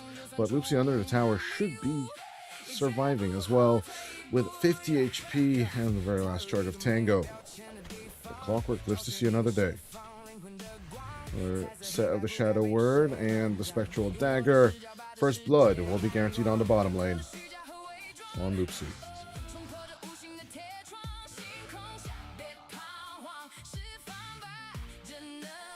Racing time, are we surprised? Not really. Overall, the Clockwork should not have a good time here.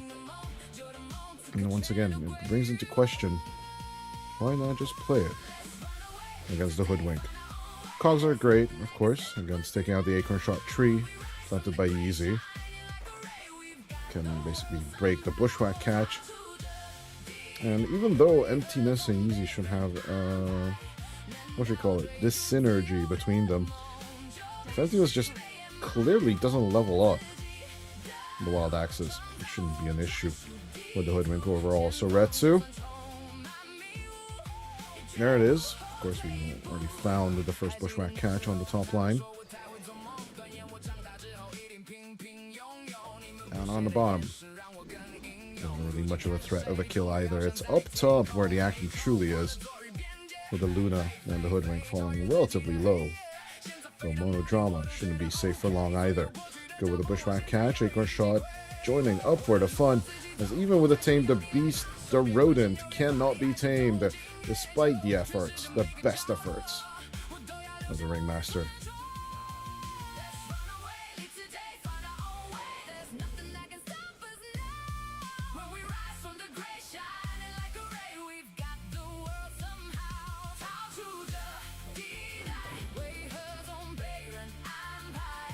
And the mid lane, though, we did talk about the Monkey King just dominating the lane overall versus the Ember, and so far so good. Mikey is keeping true to his word. Didn't have that great of a time with the Marcy versus the Earth Spirit. And yeah, I think this Mikey Marcy contention is going to be in question for a long time. One thing's not in question, though, is that he's going to be keeping with a hero starting with the letter M. That in and of itself might just be the rule for Mikey here. At least he's not wearing the clown costume that is available from the treasure.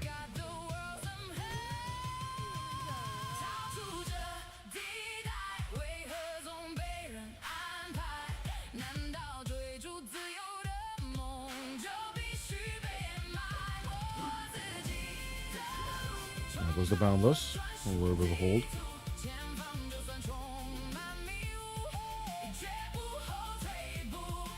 Formats into play, only 2 kills so far, but in favor of the Syntax crew. Let's see if they can pick up number 3 on Monodrama here. Emptiness, a bit more of the chase. Wild Axes, a little bit more of a spin. And even with Lucent Beam, Retsu could just be next. Yeezy and Emptiness looking for the dive. The Razorbacks are chasing. Good with a Bushwhack. Yeezy will sacrifice himself, but for what? As Wild Axes 1 will hit, but 2, the return will not catch the Luna. Now come the Razorbacks. Going in for the chase. Retsu falling low, but of course Monodrama arriving in time to save the Luna from the embarrassment.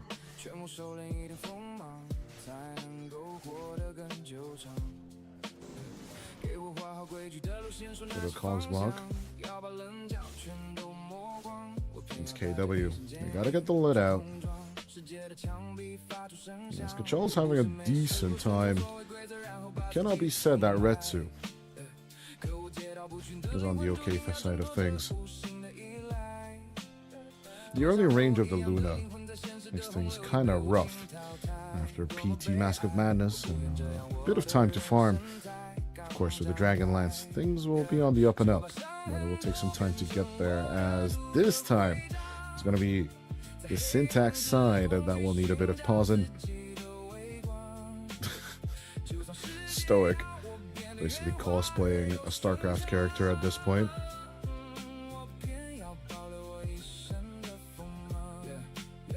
Could have been a smoke pause, who knows? We will never get to find out.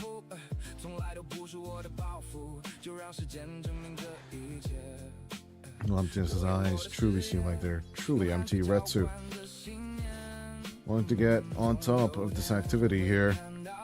Will recruit the Clockwork as an assistant. Stoic also hanging out on the lane, so it could just be a 3v3 situation over here. Monodrama just outside your screens, a little bit above. And they go with the Tame the Beast. We'll catch two as Retsu falling low. Yeezy will find the angle for the kill. And Stoic keeps on joining up. Card block number 1 a miss, card block number 2 a miss, and the third one, it will despawn before it makes contact. Monodrama all alone. The Clockwork, it's not perfectly working for KW so far, but now in Loopsy's hands, at least it has a little bit more contact. Loopsy, go over for the cog contact play, but even Yeezy is just going to be casually safe. The Acorn Shot doing so much work at level 2 already. This spell is just a pain in the ass. Mikey, the cog block will not cut off a tree, and now it is Loopsy at Monodrama, surrounded by Wukong's command, along with Retsu. Down they fall as a 2k net worth lead will be established. Post power rune number 1. Like you, the shield rune coming on over to the top side is absolutely not out of the blue. It's absolutely understandable. You want to go for this plane.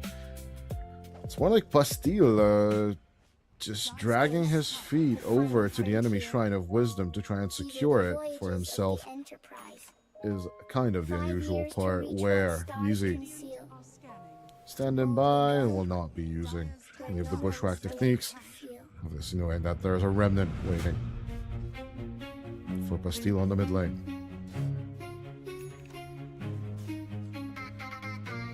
As we switch over to net worths, hopefully on the production side as well, I don't even know who's had the worst time, but overall the numbers do not really lie. It is Retsu, who's almost at the same net worth level as the enemy Warlock, Stoic, basically in one creep kill range of the Luna. That's Kachal chasing out onto Lenny, getting closer and closer to a potential kill.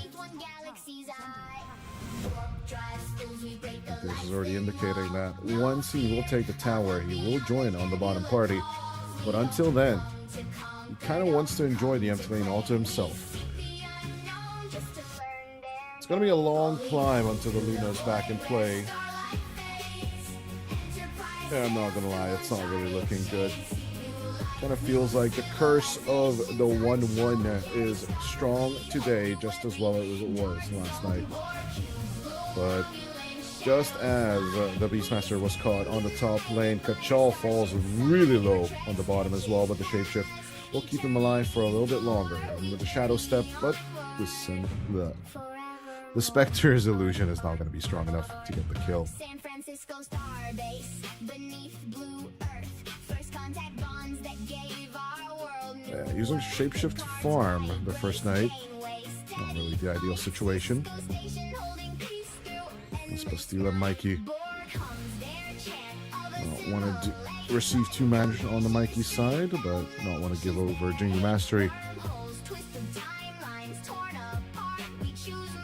Bastille continuing his efforts to actually become the core the team needs to provide themselves a bit more of a distance. Primal Roar straight onto Monodrama. There's a strongman tonic that could help a little bit for Monodrama, but out goes the Funhouse Mirror. Monodrama should be fine.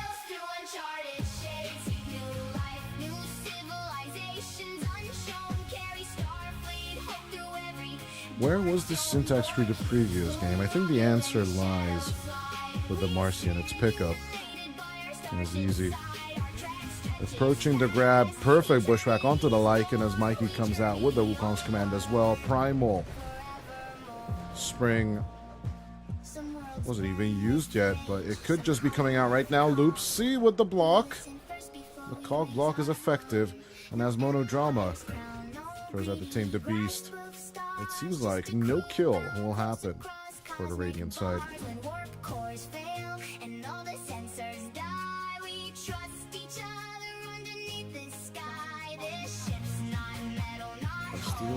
Bastille. It's all about him now.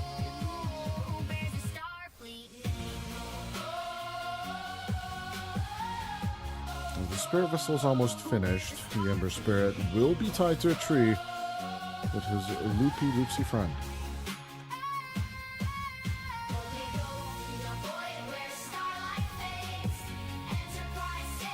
10-minute power rune given over to poor old Mikey. Quote unquote poor old Mikey, you know, I'm really sad for him in general. It's Kachal. Shapeshift number 2 used. This time it will be gunned. That's Stoic for the hunt, Lenny. Throwing out the Spectral Dagger, but the chase is not on at all. I would have thought that with Kachal there would be a bit of contact on the Spectre, but obviously Kachal, knowing the abilities of the Spectre, that dispersion would basically kill him solo.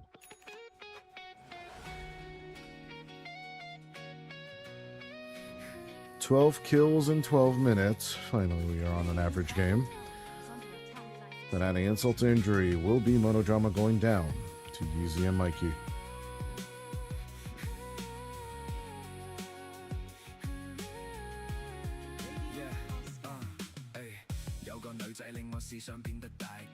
MTS continuing his strategy gaming tactic, right?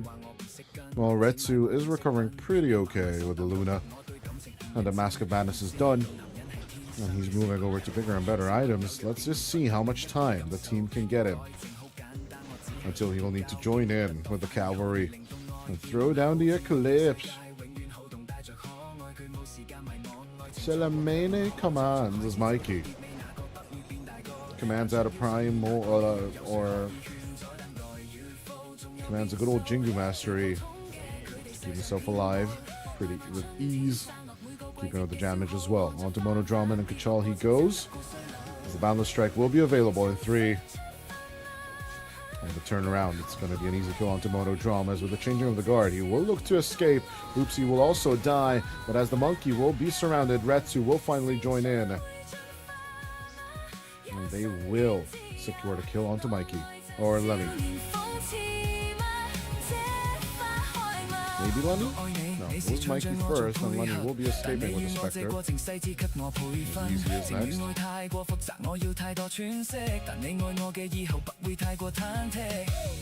The shadows are just confusing us a little bit. Escaping the guard for a second there, Lucy.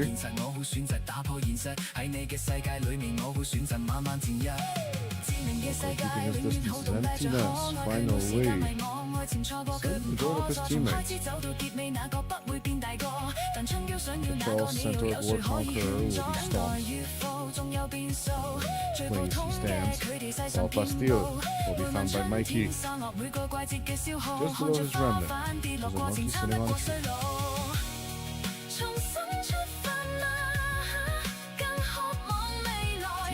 3/3K now worth lead currently for the Syntax crew. Just showing that nothing is written in stone. Out comes the Fatal Bonds along with the Chaotic Offering. The Rog drops straight on top of the Lycan. As Loopsy went for the cog block in an attempt to help out the Lycan. Play Retsu coming in with the Eclipse. Stoic falling low. Kachal and his little Granite Golem that could try to work things out here. Easy. With the Haste June on the run. Rocket player will connect. With the Golem. Will be given a back rub by Emptiness. In comes Bastille, but will be Primal Roar straight into the river. Mikey joining in. Keep it a chain stun, and they will take out the Ember before it can do anything. Elon's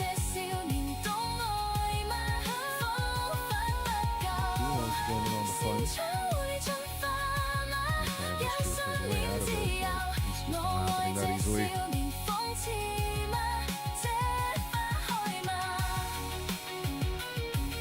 Ship once again. Straight up trying to go for the Beastmaster, but the Beastmaster's fine. Mike and Stoic with the pressure. Let's see if Kachal can make the catch. Approach onto Stoic. He'll be happy with the Warlock. The Warlock will be thrown straight onto Kachal. The Lycan will take them for free. Although let the creeps. 我又开始幻想一种可能，如果缘分还没走到尽头，也许转一圈，我们还是我们，在故事最后依然拥抱亲吻。可这只是我骗自己的剧本，如果缘分真的无法延伸，那就请你再等一等，再给我一点时间，毕竟爱。怎么可能说放手就放手？等我的执念和我的奢求都消失在风中，再还给你自由。我关了灯，也关上了房门，我怕回忆又偷袭我的灵魂。我正在练习没有你的早晨，练习着习惯做一个陌生人。请你再等一等，等我不再为你心疼，等我的伤痕不再一碰就疼，等我释怀了，就真的转身。再给我一点时间，毕竟爱了那么久，怎么可能说放手就放手？等我的执念和我的奢求都消失在风中，再还给你自由。如果某天你忽然找不到我了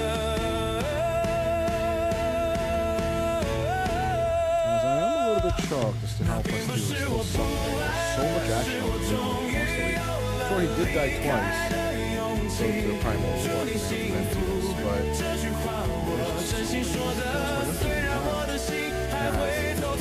take the beast, Emptiness will finally get caught out for Charles. Take care. First to one tower.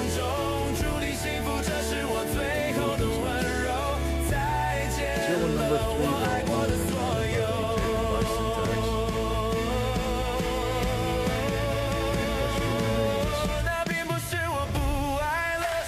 终于有了离开的勇气，祝你幸福。这句话我真心说的，虽然我的心还会为你疼着。我爱你那么久，也该轮到我解脱了。我的执念和奢求已消失在风中。祝你幸福，这是我最后的温柔。再见了，我爱过的所有。这是我最后的温柔。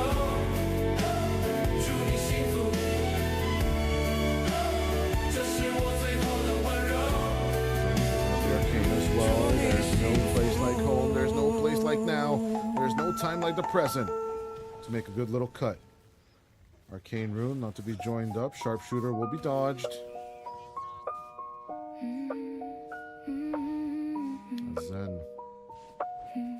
I don't think he's Zen right now, he's fatally bonded, but not fatally wounded. Retsu keeping his distance. Let's see if that recovery has been paying off. Now with the Manta done, he's moving to Dragonlance now. Passive pressure on dead lanes. Could definitely bring back the Luna into the game now.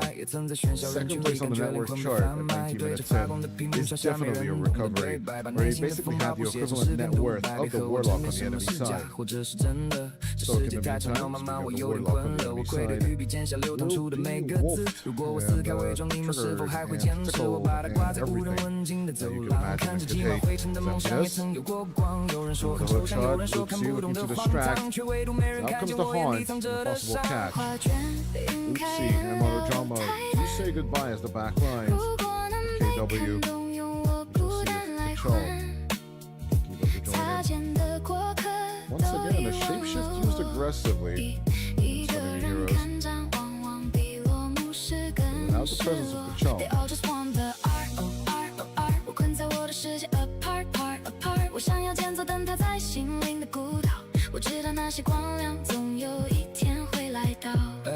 哎，后来拿着画笔，只剩我独自涂改。后来懂我的人的情思都变得斑白。后来聚拢的星辰都随着黎明散开，直到我再也不敢把那本日记翻开。尝试在别人的喝彩声里寻求认同，在一张张的标签里面去避免不同。可是孤独它就是会不请自来的汹涌，这是所有创作者必经的无尽黑洞。是我的错吗？我也想把这沉重的外壳脱下，换种轻松。我也想转身拥抱烟火，但我不会形容。若你我相逢在人海里，请别转身走。我想要成为一名真正的艺术家，或许走到终点前的那一刻，我苍白的灵魂热情早已被悄悄吞没。他会习惯的，当会有人把我画的故事拼凑。因为关于价值的谜底，他们至今还没猜透。 21 minutes in, Retsu recovering really quickly with this Luna. Spectre doesn't even have a chance. But he does have a Radiant Stone. I will get him versus Lucy. Hook shot still available. Still looking for the angle. He's the block, and with the jetpack, Lucy will live to see another day.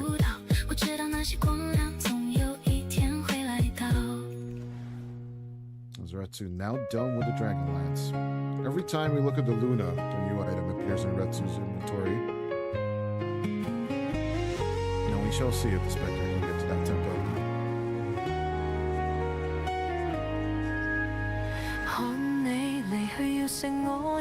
As there's a chaotic offering, good grab in the middle of that fight, but at the very same time, the Lucy and Control gone. Retsu can just come in with a follow-up and the Eclipse will do the work. Only grabbing easy in the middle of that fight does feel a little bit empty, for emptiness. Basically, with the drums are strong, looking to survive the onslaught. Bastille. Behind. It's proving to be in a cumbersome position. Remnant slide straight to the mid lane, but Emptiness casually walking it off.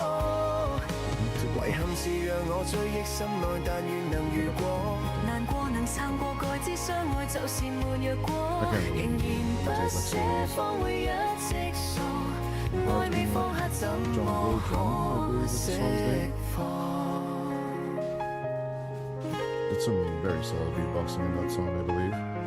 Or is it called beatboxing in that case? I guess so. Oopsie. Another Fatal Bonds grab, but the hook shot will help you get the hell out of there. As Control and Emptiness are relatively on even scale. There's basically Retsu plus a pack behind him by 2,000 gold. If they can keep the distance, of course, easy and stoic. Keep up the pressure. Side lanes. All Control needs to do is just wants to split push, which is a black dragon.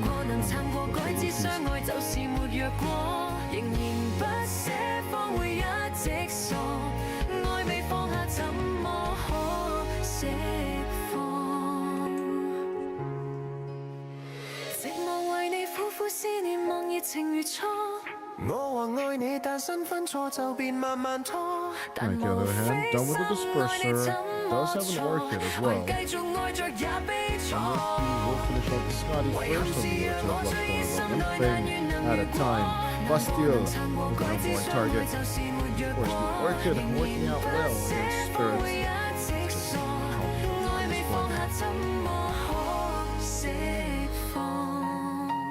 No, looking at a Dispel counter build so far on the Ember Spirit. Well, Yules, and of course the Mantis comes to mind for most of the players. It never feels good to build the Manta on Spirits, in my opinion. I'd much rather have the Yule Scepter for faster movement speed. Of course, even just a potential setup. A little bit Searing Chains and Sleight of Fist in the case of the Ember. And just moving on over, Primal Roars, straight onto Monodrama off your screen. But we see the whole thing, especially the Sharpshooter landing straight in the face of the Ringmaster.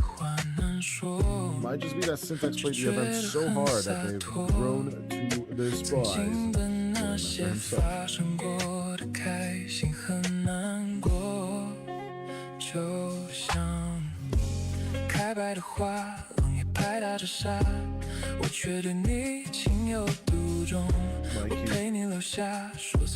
Gunning for the last item needed to actually face off the last enemy.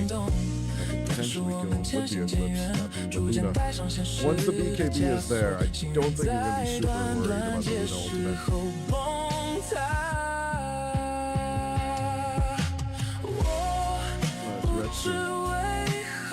Very confident. Just gonna go for the butterfly first of all. Section there, most likely. Satanic and possibly BKB. Emptiness. Totally different player compared to Simpler from the previous game. They still have the Aegis for 2 minutes. We'll see how good of a grab we can get.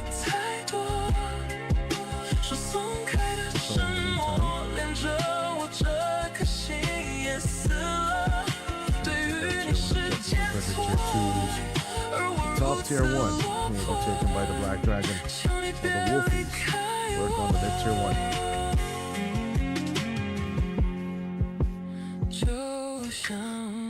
Emptiness on the surge, the Sleight of Fist will be responding to the Primal Roar. And Emptiness, after screaming like a carrot, will basically abandon the lane. I want the manager, and then he just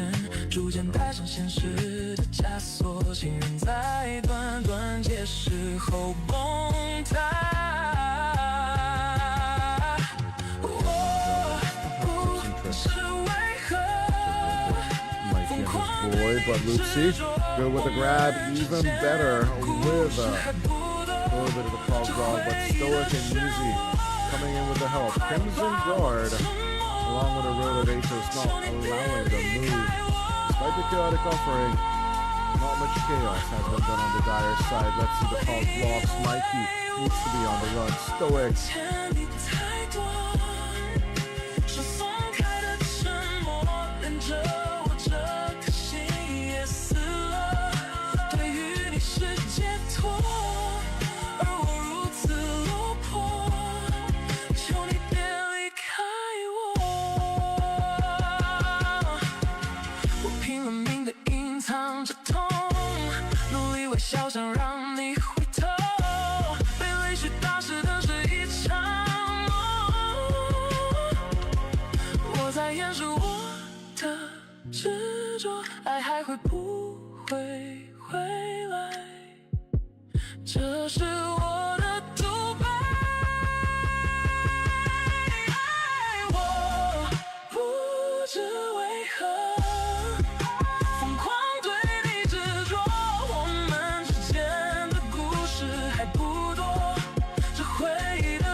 suitcase sitting by the wall. Never really packed at all. Maps and tickets, big and small. Waiting for a random call. Streetlights blinking one by one. Another day is almost done. Everybody's on the run. I'm just staring at the sun. Maybe north, maybe south, maybe nowhere anyone found. Got a dream inside my mouth, trying hard to get back out. Take me somewhere, somewhere new.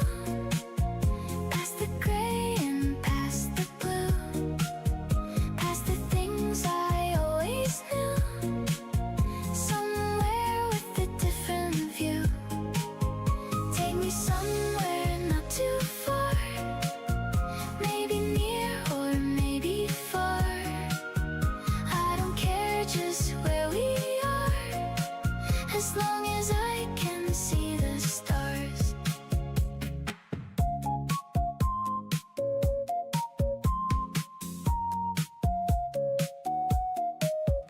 Old cafe and traffic signs, same old roads 1,000 times. Every clock is drawing lines across these sleepy little minds. Maybe there's another place, slower days and easier ways. Different names and different trains, different skies and different rains. Maybe east, maybe west, maybe where my heart can rest. I don't need the very best, only something that feels fresh. Take me somewhere, somewhere new. Past the gray and past the blue. Past the things I always knew. Somewhere with a different view. Take me somewhere not too far. Maybe near or maybe far. I don't care just where we are, as long as I can see the stars. Somewhere quiet, somewhere slow. Somewhere only dreamers go. Pack it up and hit the road. Maybe that's the way back home.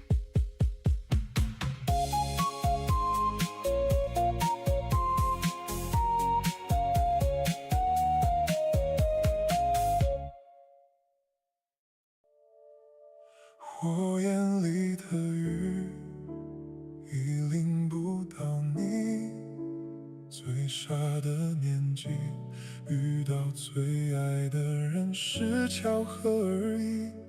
遗憾已填满心里，满到两人都拥挤，只剩越走越远的距离。我眼里的雨已淋不到你，最傻的年纪，遇到最爱的人是巧合而已。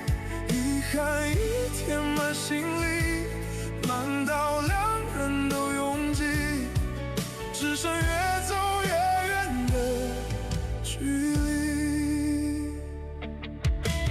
下过雨的状态又神奇无奇，我还在等着你不知何时回的消息。那时候通宵熬夜为你准备一份惊喜，后来却吵着哭着把它变成一地狼藉。何必要讲大道理，说对不起，严肃承诺说的像儿戏。我困在原地，戒不掉你，怎么忘记我眼里的雨已淋不到你，最傻的年纪，遇到最爱的人是巧合而已。遗憾已填满心里，满到两人都拥挤，只剩越走越远的距离。我眼里的雨只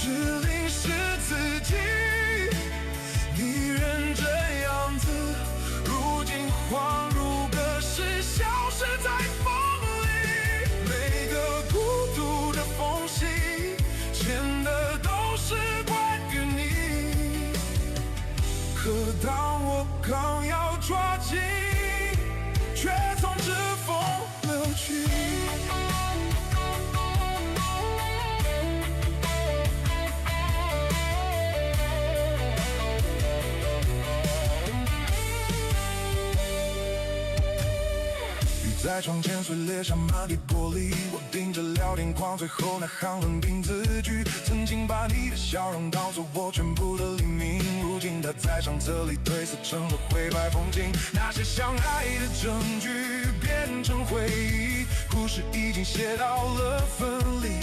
可我在梦里抱着自己，哭到无力。我眼里的雨已淋不到你。最傻的年纪，遇到最爱的人是巧合而已。遗憾已填满心里，满到两人都拥挤，只剩越走越远的距离。我眼里的雨，只淋湿自己。你认真样子，如今恍如隔世，消失在风里。每个孤独的缝隙，牵的都是关于你。可当我刚要抓紧，却总指缝流去。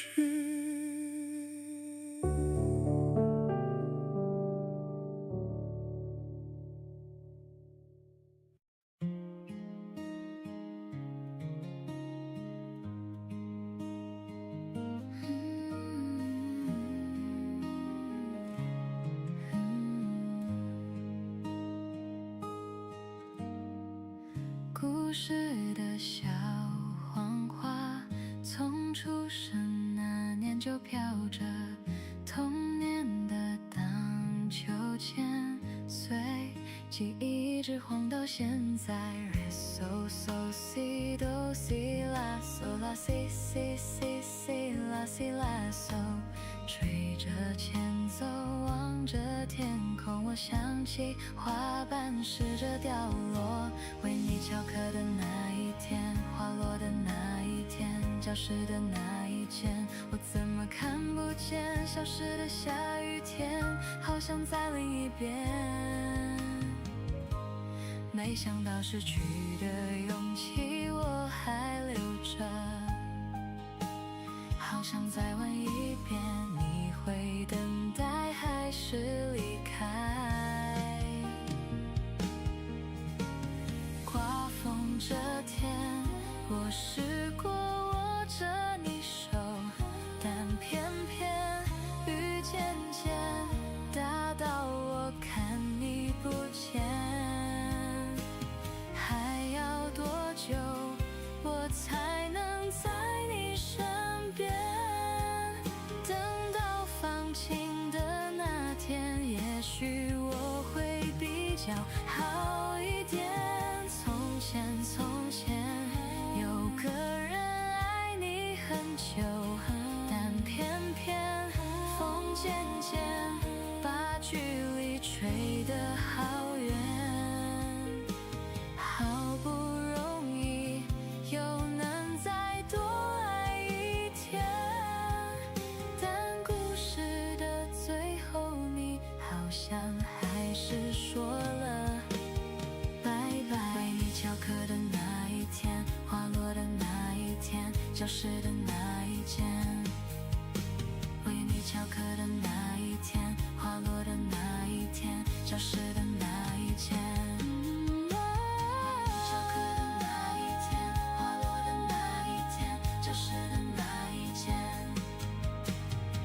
翘课的那一天，花落的那一天，教室的那一间。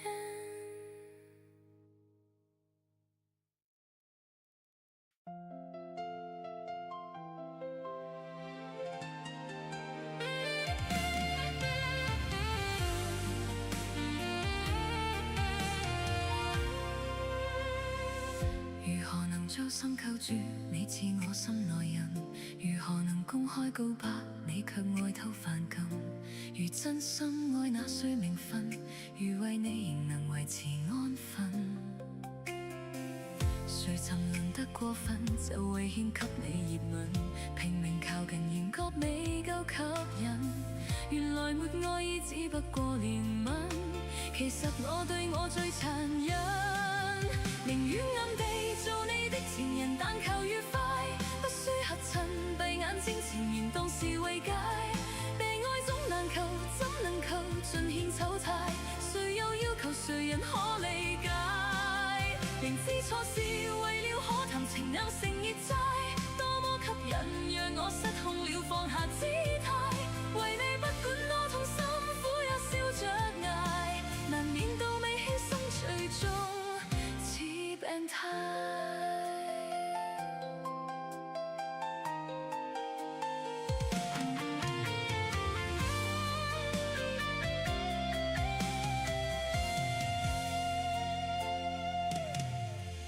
誰沉淪得過分，就為獻給你熱吻，拼命靠近，仍覺未夠吸引。原來沒愛意，只不過憐憫。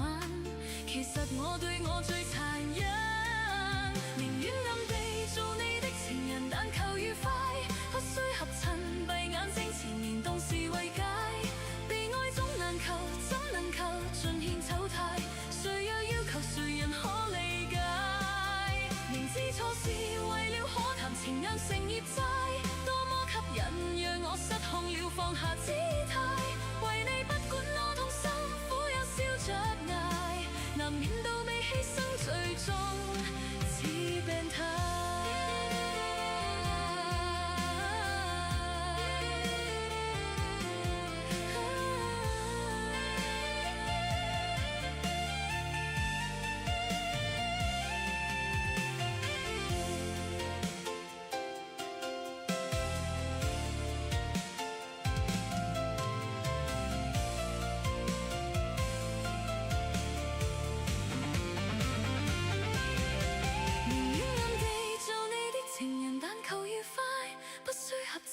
閉眼睛纏綿當是慰藉，被愛總難求，怎能求盡獻醜態？誰又要求誰人可理解？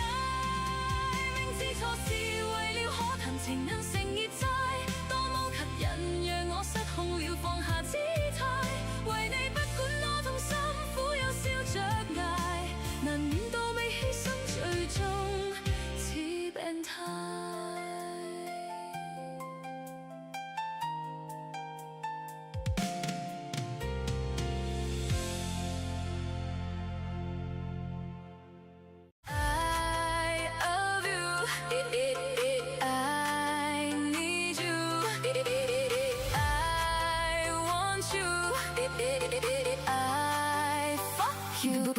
不知不觉我愛上了他，想方法去表達，勇氣你在哪？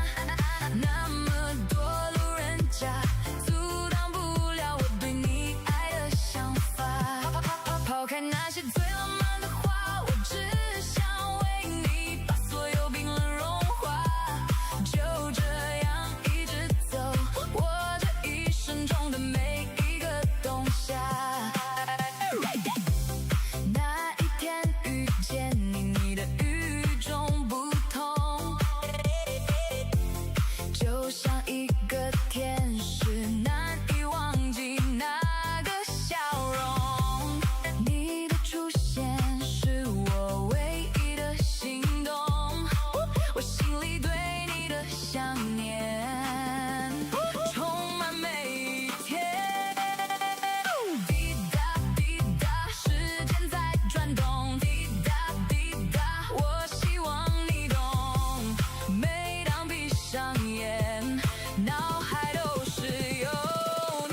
一起欢笑，一起疯，越相处越感觉 I love you。随着习惯，像度假，拥有。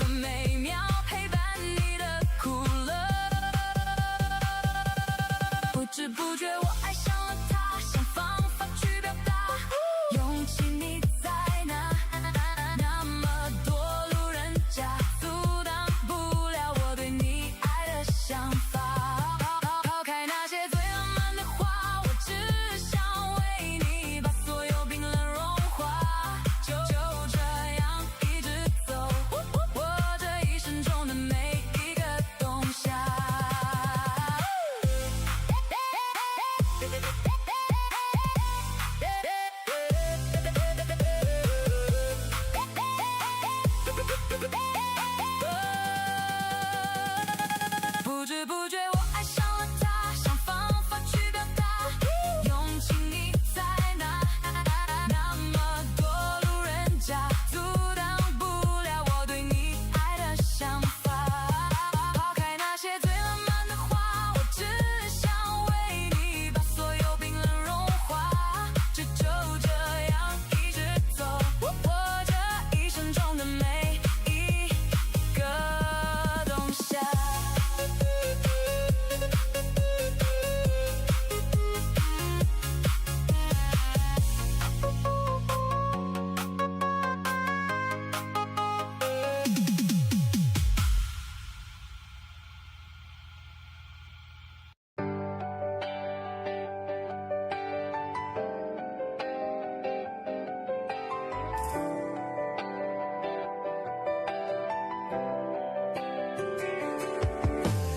灯熄灭了，月亮是寂寞的眼，静静看着谁孤枕难眠。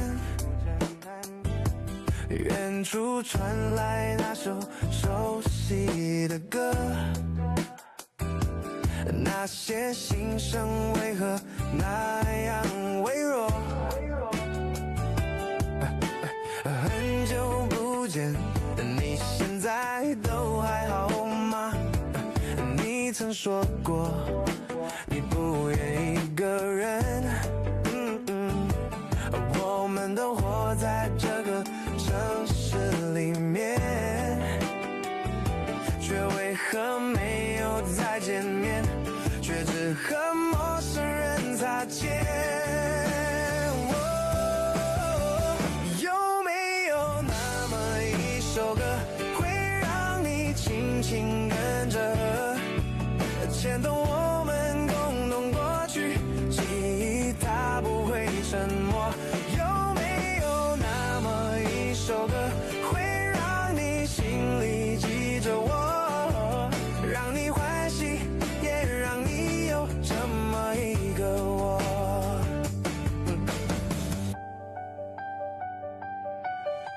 很久不见，你现在都还好吗？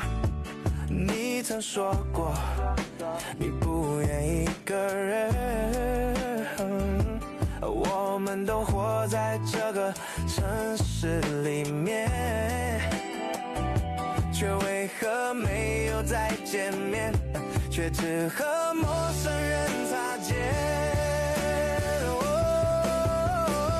有没有那么一首歌，会让你轻轻跟着，牵动我们共同过去，记忆它不会沉默。有没有那么一首歌，会让你心里记着我，让你欢喜，也让你有这么一个我。有没有那么一首歌，会让你轻轻跟着，牵动我们共同过去，记忆它不会沉默。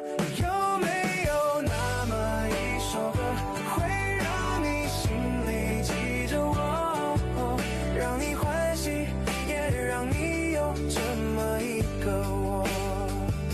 我现在唱的这首歌，若是让你想起了我，涌上来的若是寂寞，我想知道为什么。有没有那么一首歌，会让你轻轻跟着和，随着我们生命起伏，一起唱的主题歌？有没有那么一首歌，会让你突然想起我，让你欢喜，也让你有这么一个我？我现在唱的这首歌，就代表我对你诉说。就算日子匆匆过去，我们曾走过。就算日子匆匆过去，我们曾走过。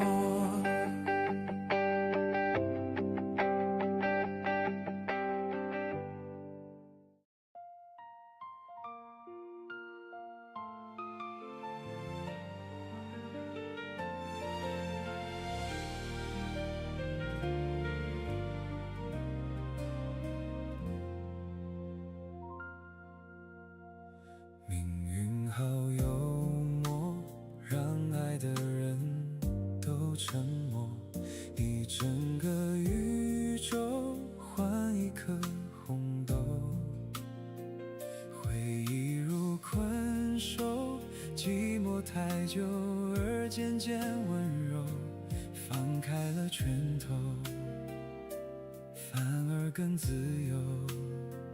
慢动作缱绻胶卷，重播默片，定格一瞬间。我们在告别的演唱会说好不再见。你写给我的第一首歌，你和我十指紧扣，默写前奏。可是那然后呢？还好我有我这一首情歌，轻轻地轻轻哼着，哭着笑着，我的天长地久。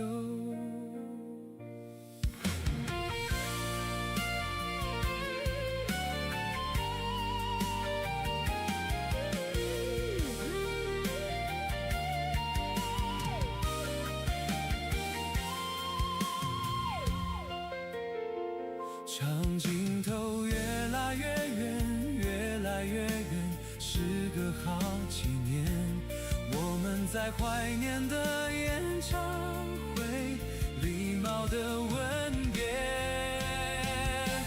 你写给我的第一首歌，你和我十指紧扣，默写前奏。可是那然后呢？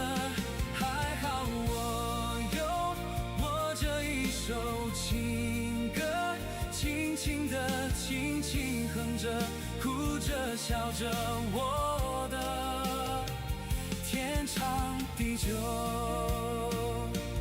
陪我唱歌，轻唱你的情歌，舍不得短短副歌，心还热着，也该告一段落。还好我有下一首情歌，生命宛如静静的相拥的河，永远天长地久。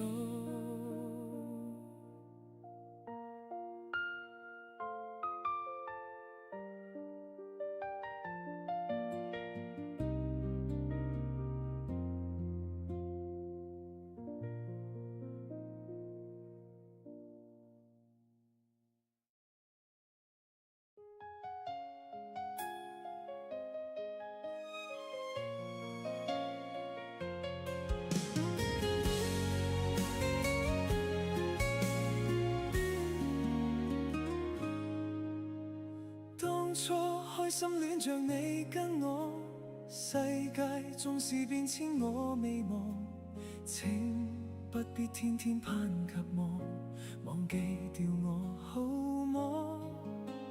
始終還不捨你還悲楚，愛你被刻心裏腦內藏，求無謂抱緊鬆開我，誰又對對錯錯，過去已不必講。情花已謝，望再開，願能與你再戀愛。情已逝了，別妄想，要明白並沒未來。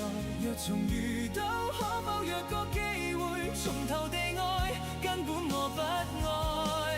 情花撞謝勝過開，亦談過最美的愛。情愛共你愉快嗎？我問就是在眼外，舊時熱戀溫馨在我心內，何時又再抱着你的人？感慨。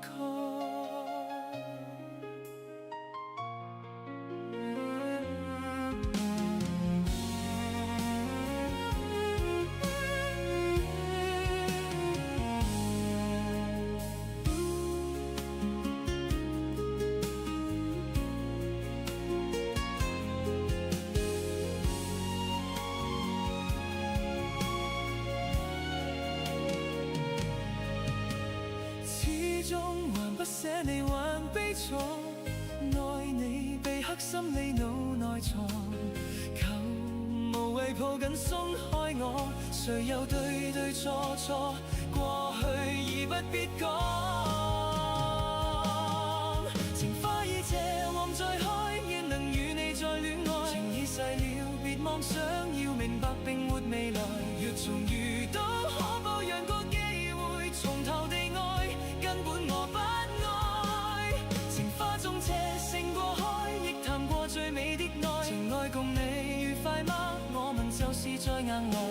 時熱戀溫馨在我心內，何時又再抱着你的人而感慨。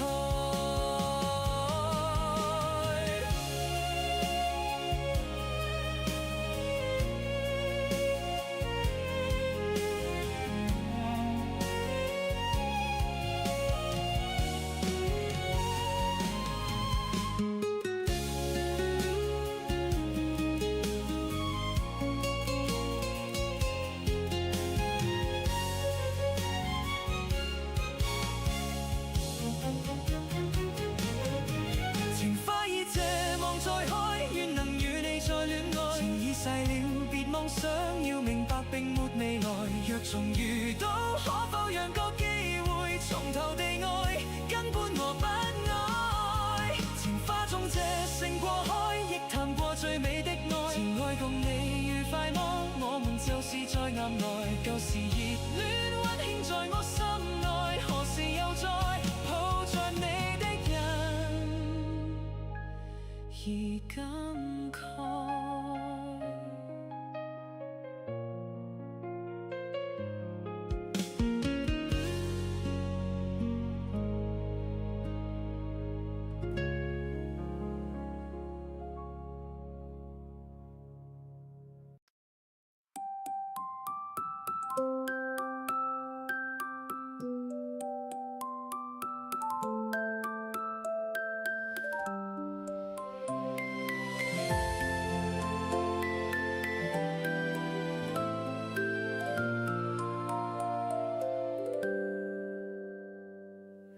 女孩长这么大，第一次去了酒吧，点了杯长岛冰茶，没加冰块的喝下。相亲认识的男人，大他10岁上下，女孩下个月就要嫁给他。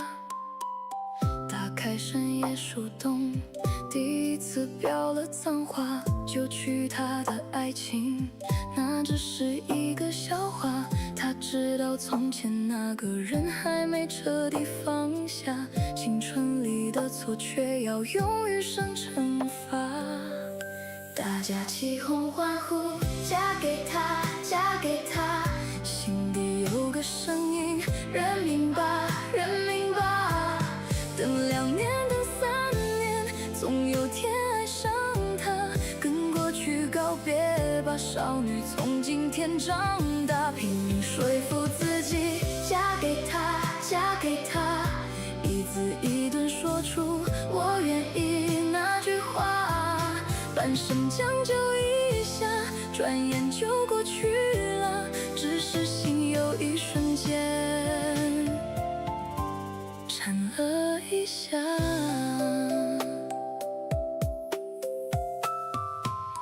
眼前这个男人不算帅也不高大，看着满意的爸妈，懂事的他没说话。他记得求婚那天场景没想象盛大，可当他单膝跪下，妆却瞬间哭花。男人跑遍这城市，挑最衬他的婚纱，说着落俗的情话，答应给他一个家。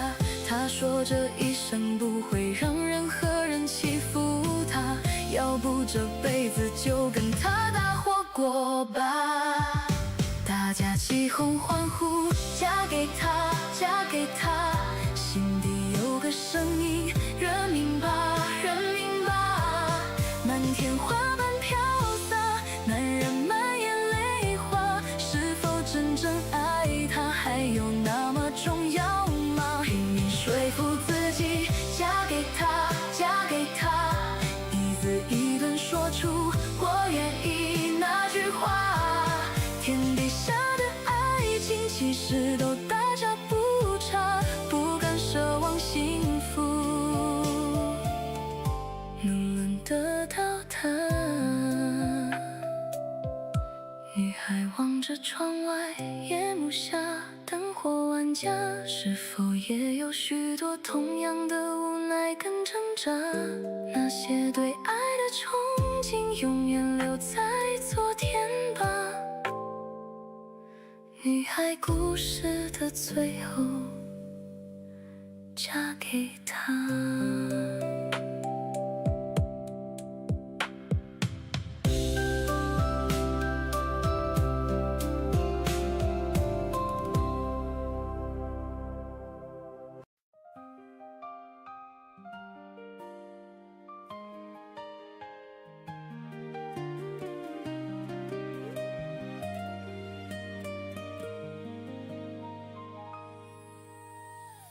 乌云在我们心里割下一块阴影，我聆听沉寂已久的心情，清晰透明，就像美丽的风景，总在回忆里才看得清。被伤透的心能不能够继续爱我？我用力牵起没温度的双手，过往温柔已经被时间上锁，只剩挥散不去的难过。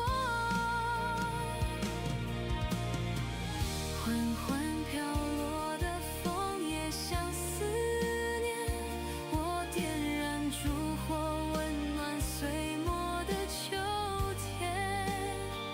极光掠夺天边，北风掠过想你的容颜。我把爱烧成了落叶，却换不回熟悉的那张脸。缓缓飘落的枫叶像思念，为何挽回要赶在冬天来之前？爱你穿越时间，亮映来自秋末的眼泪，让爱渗透了地面。我要的只是你在我身边。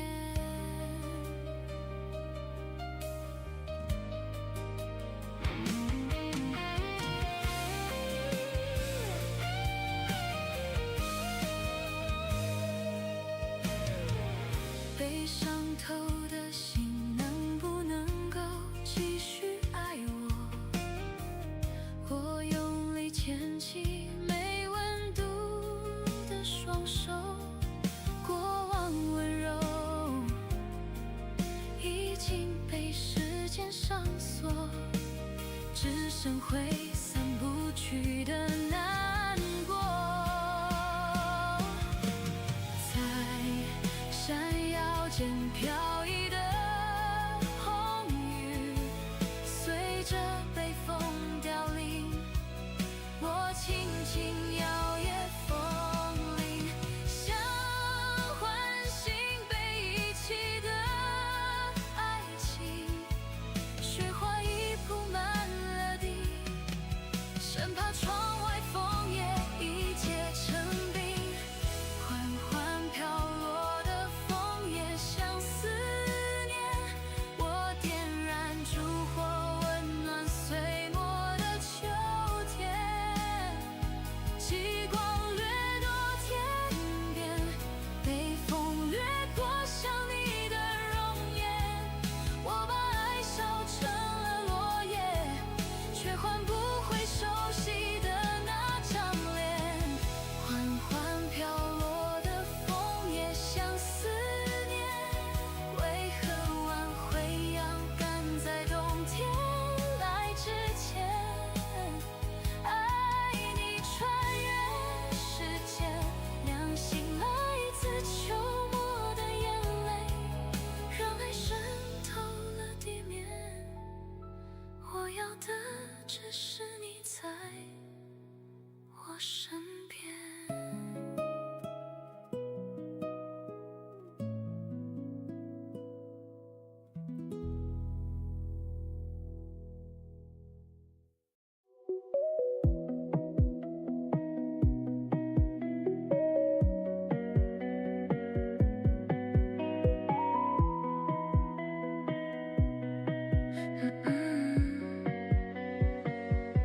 他们说话太吵，听就让人兴奋，闲话说了半天，全都与我无关。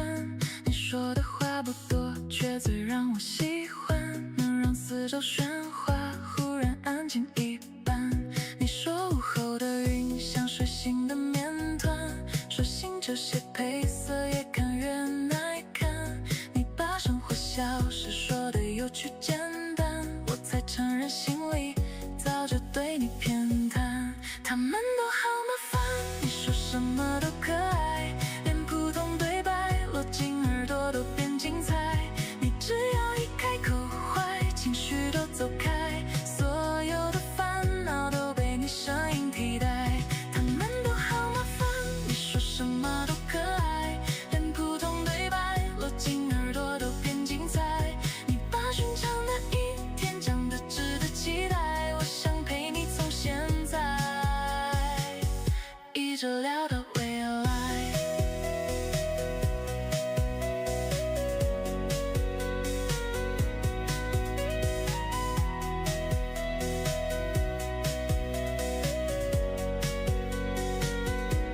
你说午后的云像水醒的面团，说醒球鞋配色越看越耐看。你把生活小事说的有趣简单，我才承认心里早就对你偏袒。他们都好麻烦，你说什么都可爱，连普通对白落进耳朵都变精彩。你只要一开口坏，情绪都走开，所有的烦恼都被你声音替代。他们都好麻烦，你说什么都可爱，连普通对白落进耳朵都变精彩。你把寻常的一天讲得值得期待，我想陪你从现在一直聊到未来。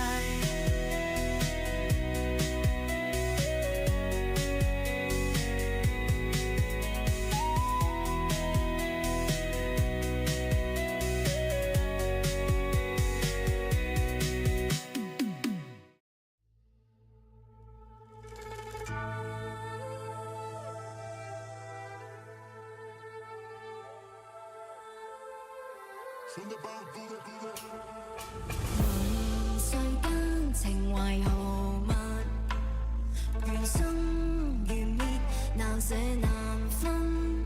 一寸光陰一寸金，浮出過氣飲，他朝一別兩歡各自行。荷花已謝，他不會等。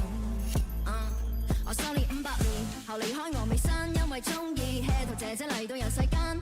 聽講天使法力無邊都難過情關，我哋偏唔想要變個人人咳收為玩，一味分兩支條線執於手，疏計塗胭脂上步漏腰扭，白素貞契像許公子貪佢老實忠厚，但唔知條語上勾容易難得手。學人講嘅學人跳舞我玩得幾個人，同你七情六欲喎，有啲嘢要神。嗰日遇到個位做好事都有佢份，我諗住撩下佢，但姐姐話唔好諗，千祈唔好掂嗰啲冇情感，樣樣都啱心水對象幾難揾，識講大話，識人識恨，仲要識嘆，做人真係難，怕過到咁多花神。問世間情為何物，緣生緣滅，難捨難分。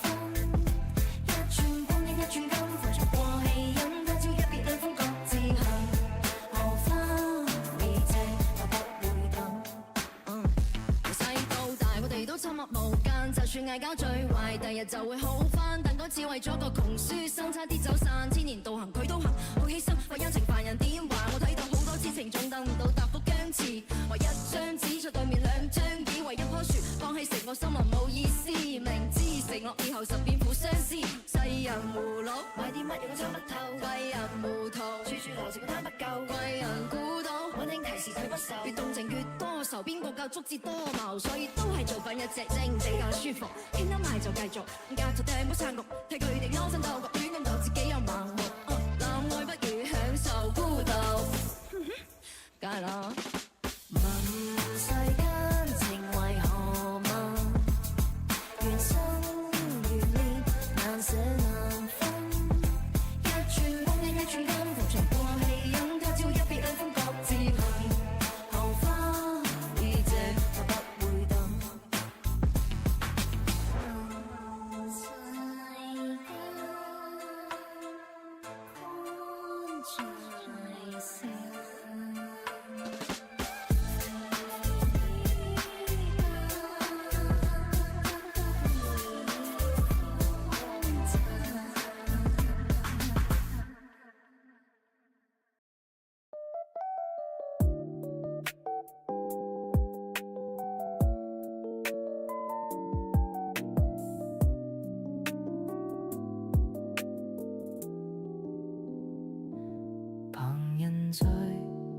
出終於只有你共我一起，仍然自問幸福，雖說有陣時為你生氣。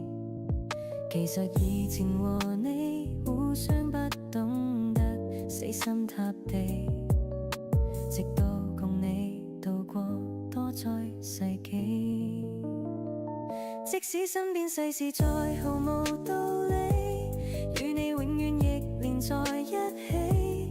你不放下我，我不放下你，我想確定每日挽住同樣的手臂，不敢早死要來陪住你。我已試告別離並不很凄美，我還如何撇下你？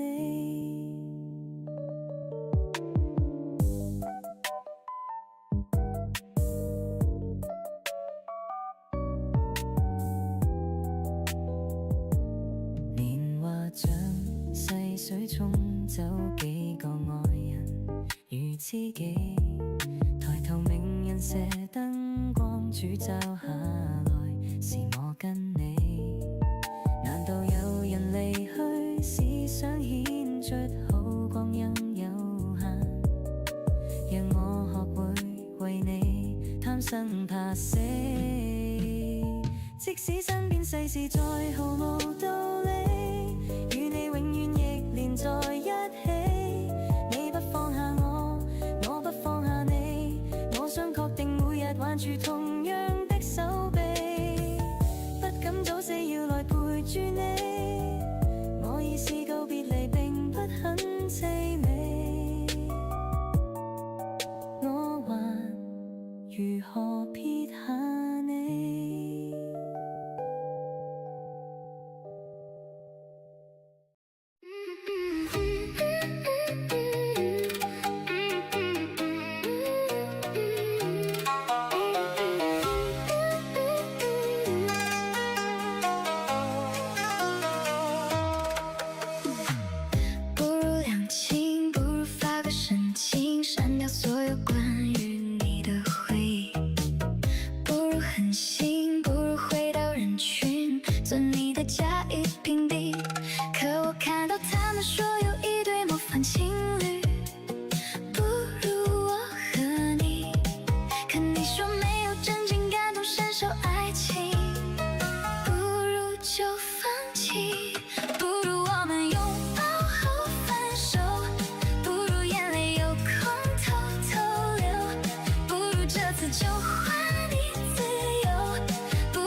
吹过，槐花落，妈妈陪我长大了。岁月在她内心蜿蜒成河。她哄我唱的歌，如今我也会唱了，哼着歌，忘了所有不快乐。他叫我蹒跚学步，学会走人生的路，跌倒了让我勇敢站起别哭。他说这前路还长，没人能搀扶，告自己要这样奔赴。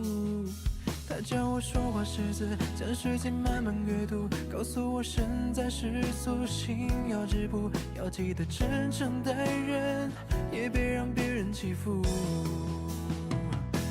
风吹过，槐花落，妈妈陪我长大了。岁月在她内心蜿蜒成河。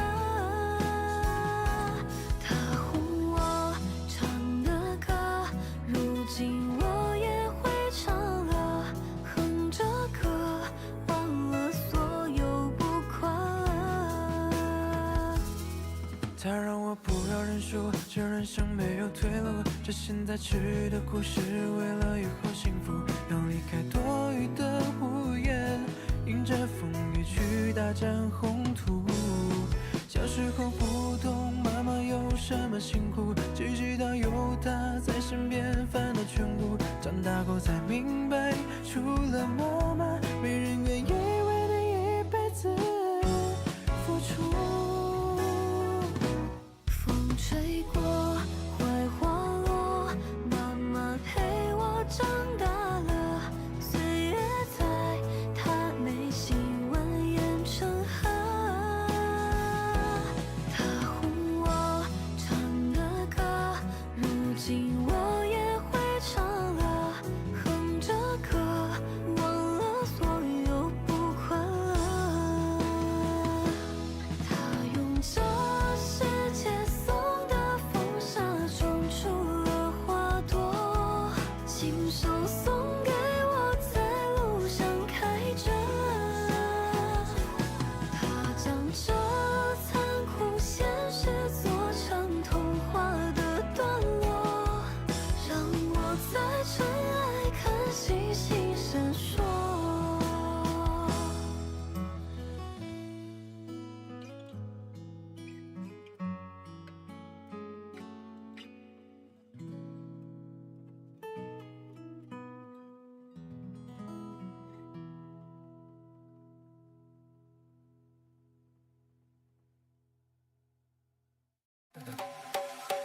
还记得妈妈说，陪一个男孩子长大要用青春来做赌注。我要听着亲戚们的闲话，等你为我送来一束鲜花。到后来我们俩连一句不咸不淡的问候终于也没有了。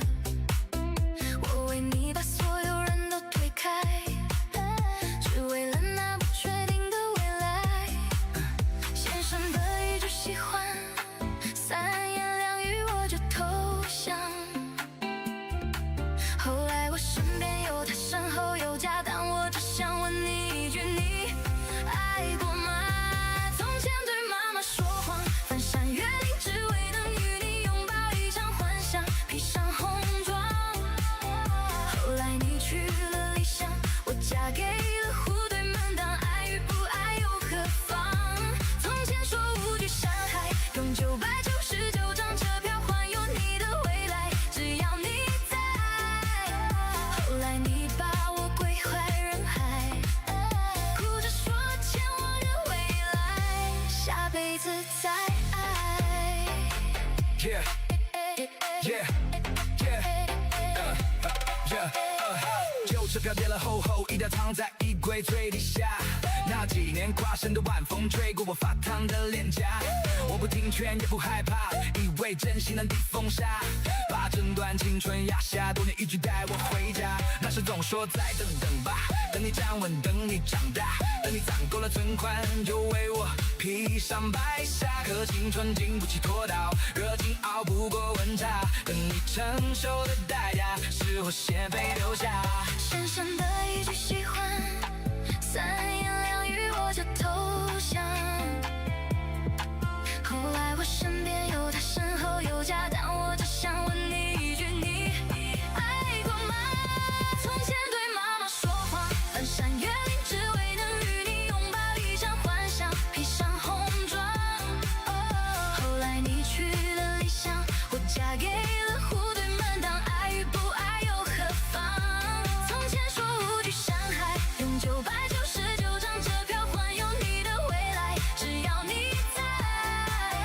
后来你把我归怀人海，哭着说欠我的未来，下辈子再爱。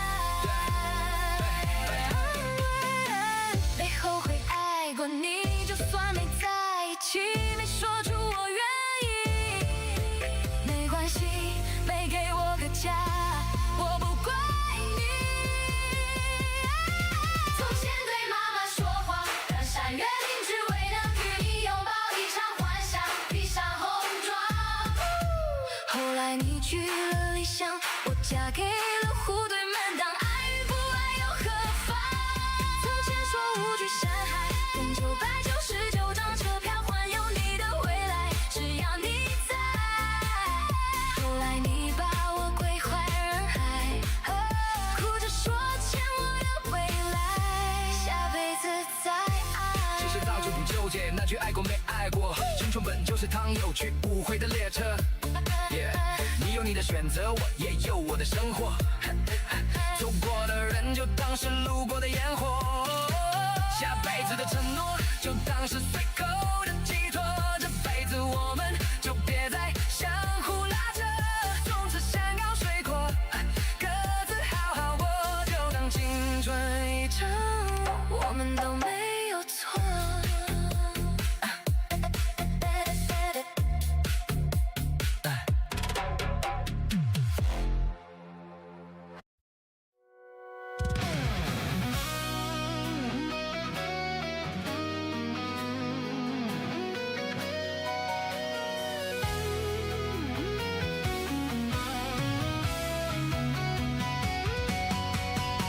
如果你眼神能够为我片刻的降临，如果你能听到心碎的声音，沉默的守护着你，沉默的等奇迹，沉默的让自己像是空气。大家都吃着聊着笑着，今晚多开心。最角落里的我笑得多合群，盘底的洋葱像我，永远是调味品，偷偷地看着你，偷偷地隐藏着自己。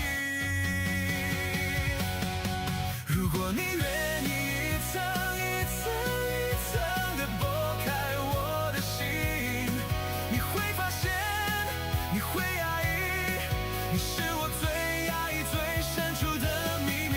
如果你愿意一层一层一层地剥开我的心，你会鼻酸，你会流泪，只要你能听到我，看到我的全心全意。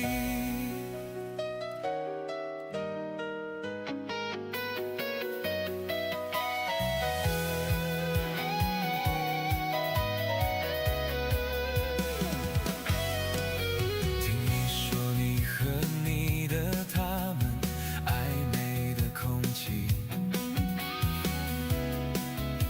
我和我的绝望装得很风趣。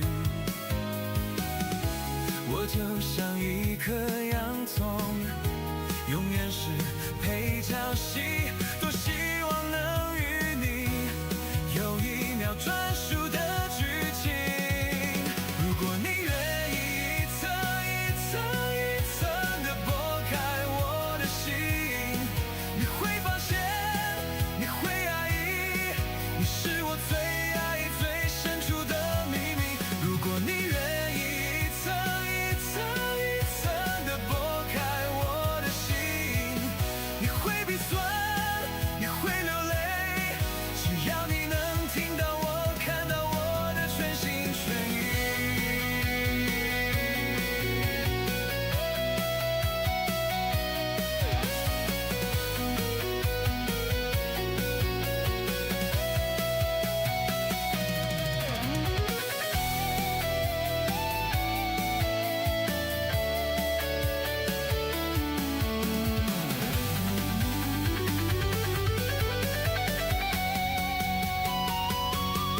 的拨开我的心，你会发现，你会压抑，你是我最压抑、最深处的秘密。如果你愿意一层一层一层的拨开我的心，你会鼻酸，你会流泪，只要你能听到我、看到我的全心全意。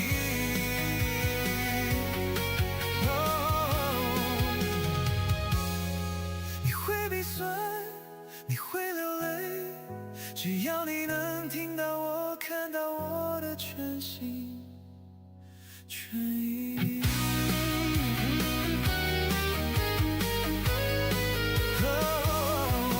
你会鼻酸，你会流泪，只要你能听到我、看到我的全心全意。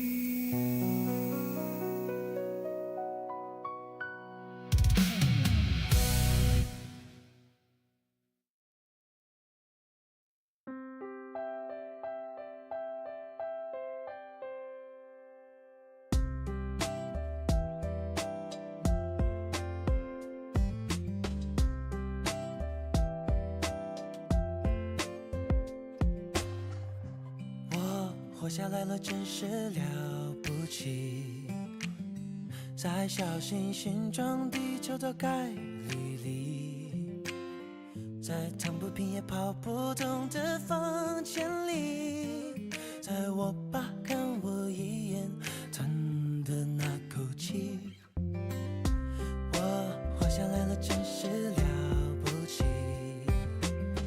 在不是努力就能解决的问题，在不懂到不值得说的故事里，我活下来了，真是了不起。我一边前进一边想着逃离，我每天出门前都需要深呼吸，去接触世界一次一次不讲理，被好透析。这活下来了，真是很了不起。只奖励自己在风险里看星星，说一颗两颗三颗四颗，你也在这里。大半夜都不想睡觉的你好吗？我活着呢，没有三头六臂，我尽可能柔软无比。生活没对我客气，我朝它尽一颗粒。若是许愿会，算不算一种勇气？失望里捡起自己，还徘徊，走走停停。谢谢了我自己，你没什么可对不起。谢谢了我自己，你没什么可对不起。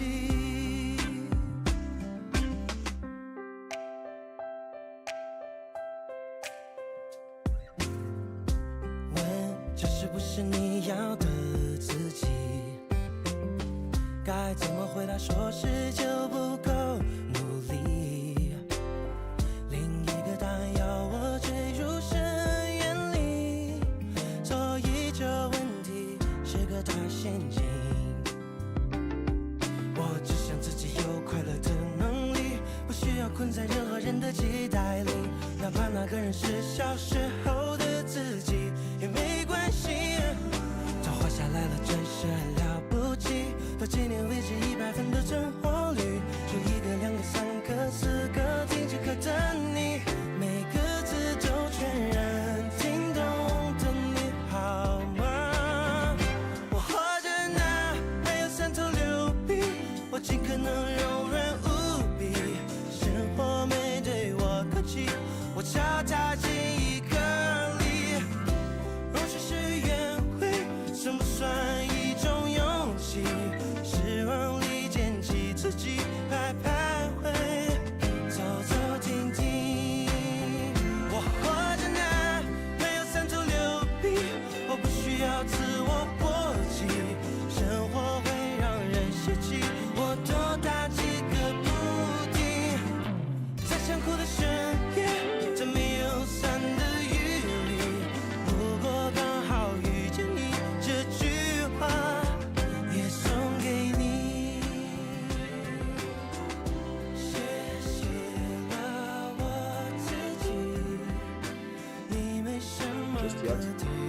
Heart of Tarask, though, from Batyuk is very, very close, as he is about 800 gold ahead of the opponent Night Stalker. Both offlaners extremely farmed.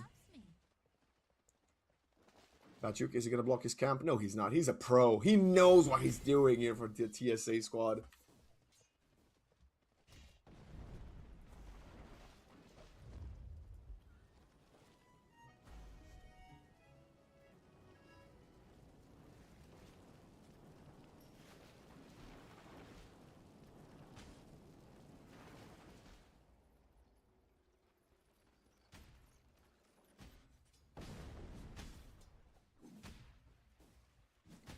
Smoke, and I think this is the blink.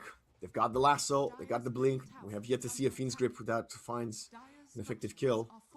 The only one not with them is the Necro. Well, the Centaur is just in lane, but that's where he's been for the last 4 minutes. Blink reveal, Wind Rider is perfect. Ooh, boy. That's a bit of a mistake, and a Wind Run turn around. That's going to be a wasted Bat Rider lasso blink reveal, but can they find something else in exchange? They will manage to get on top of Retsu. In the backline, it's Idar with a long-range blast-off, and now Bane coming with a Fiend's Grip, wants to get Loopsy, but now the Magnetize rolling in from Zen. Among two players, Salen and Idar, they both want to get away. Idar gets out. Salen, it might not be so lucky as the Spirit Vessel Magnetize find a trade, but still very favorable exchange for TSA. It looked very dire as the Bat Rider could not lock anybody down, but he runs away, TP's back to safety, and the Wind Ranger still dies. And all this time, yep, you see it on your screen, the man himself, the carry, Necro, continues to farm.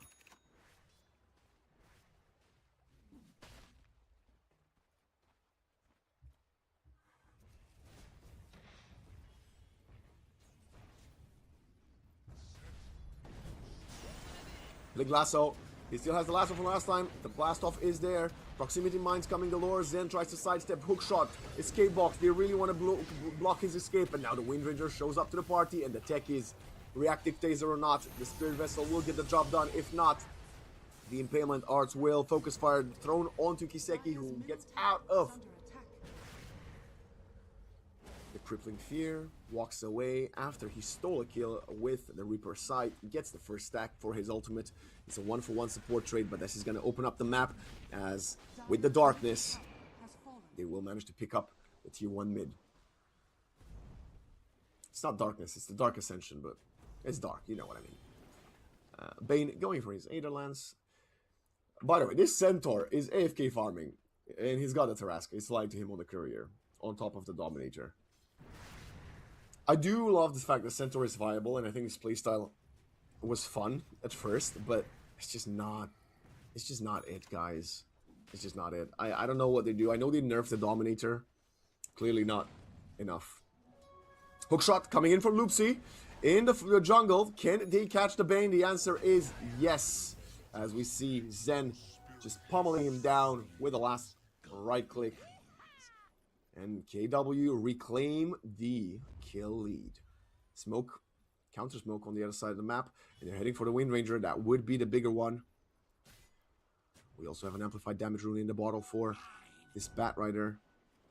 Retsu, just farming. Blink, lasso, this time connects with the Firefly, play him closer. Stampede is there as well. A perfect long range jump in. Zen actually rolls among 3 players. This could be a very mistake. Stun comes in on top of the Earth Spirit. He's really struggling. He's going to sacrifice himself. Really thought he could get there faster, or the teammates would also join him, but clearly not the case. And they also cannot do anything to Batu, who's level 14, by the way, on the Centaur. Wheel of Wonder comes in, hypnotizes him. They want to get the kill. The Battery Assault, the Cogs, interrupting the blast off, and the Centaur will fall. But at what cost, as Loopsy is also dying. The escape box cannot protect him. Tech is TPing out, and he will do so successfully. It's a 1 for 3. But you did manage to kill the biggest one on the map, the Centaur. The fat boy did die. And that means it's going to be a pretty big influx of gold going towards the Necro. The Necro? No, the Necro wasn't even in the picture. Towards the Night Stalker, and that's why he surpasses the Necro in gold. Dire's bottom tower is under attack.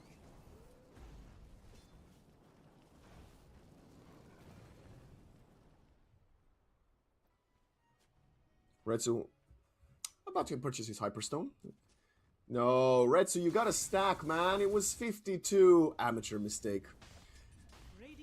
Kachal, by the way, had the blink, the Radiance, and now is going for the blink.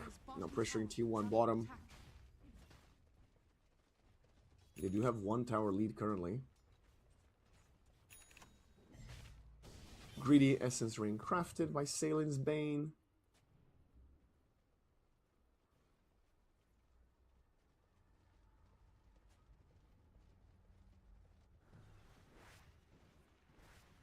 Kiseki, Travel Boots going for the Manta style next. Manta style? To dispel the Geomagnetic Grip? You can't dispel Crippling Fear, and I guess it helps you to get out of cogs, but it's honestly, it feels like it's just for Geomagnetic Grip. That's kind of interesting. Okay, Blink Lasso. They got the hero on the map. The cogs coming in with the hookshot to protect him. Ringmaster dies in the back line. Lupsi wants to sacrifice himself as well. I do see sacrifice, but he's turning around with the cogs and the magnetize of the Earth Spirit, and they will get a trade kill onto the Bane. Magnetize reset once again, but 4 heroes on top of him, and Kiseki claims the 2nd kill of that team fight with the Reaper side. Salen says, you know what? If you're gonna feed my carry and his ultimate, I'm gonna die every single time. Gives a tip.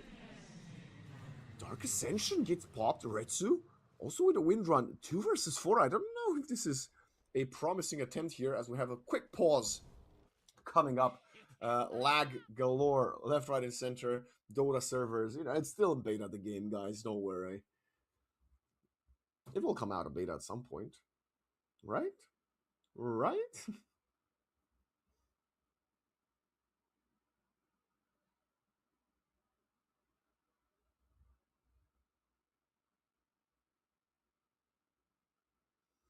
Okay, G's in the chat. We're back into action, and they're actually on top of the Centaur. The Wind Ranger is coming, but the Wind Run is on cooldown. Flame Break, push him back. Kachal, below half HP, does have that Radiance, gets right-clicked by the Bat. Yeah, very ambitious play there in this 2 versus 4. Kachal continues the pursuit with his Blink. Would love to find at least the dominated creep, but sees the pump fake hoof stomp and decides against continuing his exploration.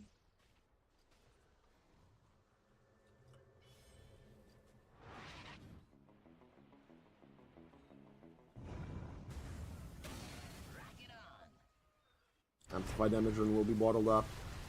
In Spirit Academy, the best team in the tournament at claiming these objectives, and even if you spot them with a rocket flare, how are you going to interrupt it? The answer is you are not. And now we got the techies picking up his shard for NAD in mid. Lasso onto the Ring Massacre. The escape act only will delay his death, as 86 is now dominating 4-0-7. Involved in 11 out of the 13 kills for TSA.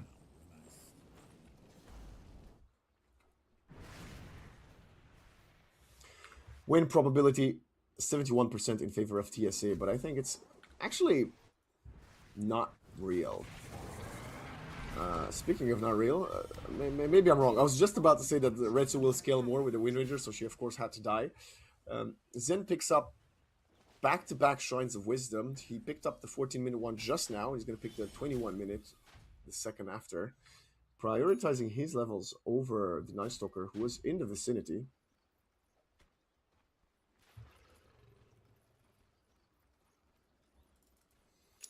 BKB not too far off from the Earth Spirit. Wind Ranger, with that death, hers will be delayed even further. Full Black King bar for the Bat. Oh boy. Yasha's done for the Necro. Blink for the Centaur. Aether Lens for the Bane. And I think Tekis even has a full Force Staff on the Courier flying his way. Did he get spotted by the rocket? But there will be no jump.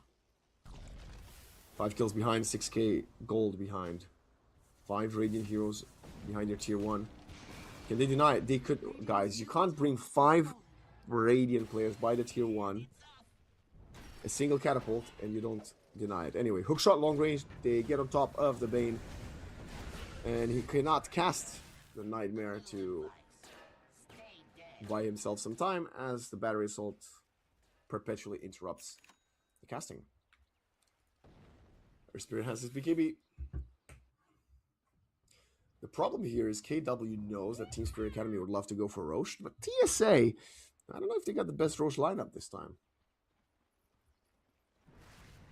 Dire's middle tower is under attack.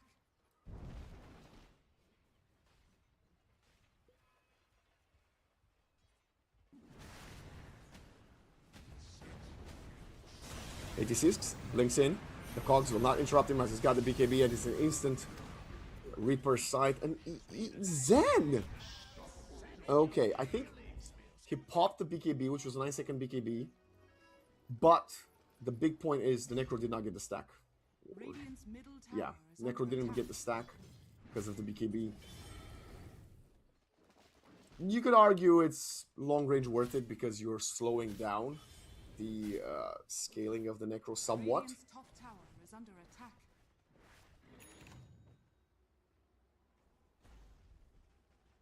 Radiant are scanning.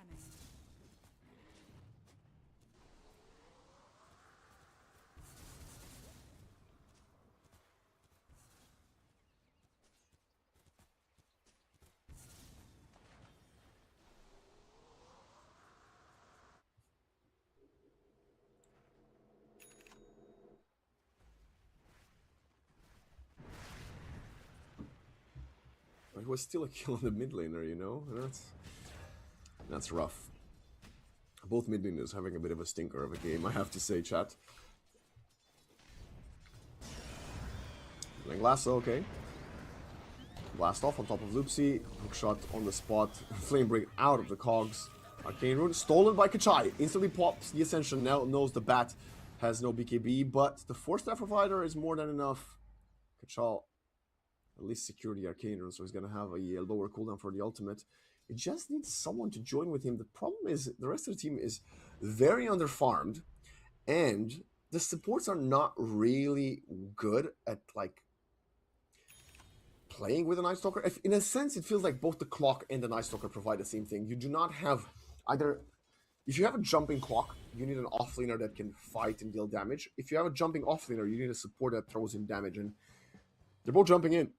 They're both great at providing vision, but so far it hasn't stopped them. And honestly, the vision given by the techies' proximity mines has been more significant. And with the nighttime vision and the rocket flare vision, they haven't really managed to slow down these lasso jumps in. But of course, they are currently playing the long game, hoping that the Wind Ranger and the Night Stalker will outscale the Centaur and the Necro. But the more items I see from the Centaur, the more doubtful I become. Level 18 is Kiseki. 323 last hits at minute 25. Incredibly farmed for, well, for anybody right now. For anybody whose name is not Bachuk, who's got almost the same amount of last hits but more gold. Roll in. Doesn't quite reach Idar.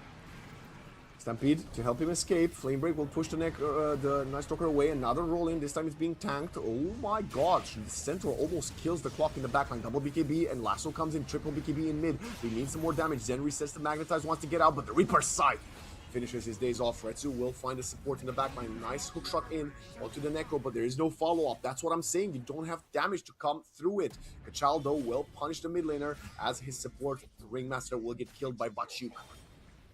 Bachuk dealt with both supports in that team fight. It's a 2-for-3 trade. Team Spirit Academy continuing to ride the coat shoulders of this Necro and Centaur. Retsu now actually might show onto wave. This is a mistake. The Centaur is not that far behind him. He's got some assistance of the Bane, who is yet to use the Fiend's Grip. Retsu, spotted by the Watcher, does not have a TP. Bachuk jumps in, hoof stomp, but look at the Night Stalker, dare to stop and bother the Bane. They turn around, instant focus fire, they get the kill. Necro, TPs to wave. Quite hard for him to catch up, and based on that attempt, it's a 3-for-3 overall. Very extended team fight if you consider this final kill. But this is what I said from the draft, right? In a hypothetical world, the Wind Ranger scales item-wise better than the Necro. The reality is, Necro scales infinitely due to his abilities. Retsu is taking a ton of damage bottom. Retsu is getting chased by Batyuk. Stampede gets popped. This Windranger needs some help. They're not getting onto her, and the Necro shows up to get the assist as Batyuk finishes things off. Yeah, this Centaur is out of this world. He's destroying the game completely. BKB. Lasso.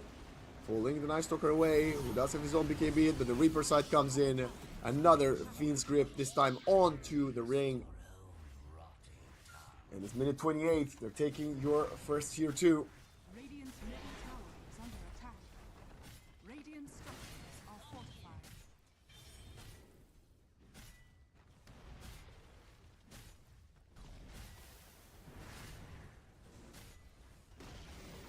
Radiant's middle tower has fallen. It's looking very dire for KW. Radiant's bottom tower is under The attack. Spirit Academy have come to play today. Second tier 2 will fall. Radiant's bottom tower has fallen.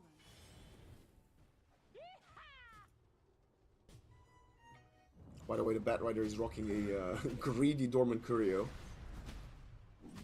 Zen. Let's finish his Kaya, going for the Sanj Kaya completion.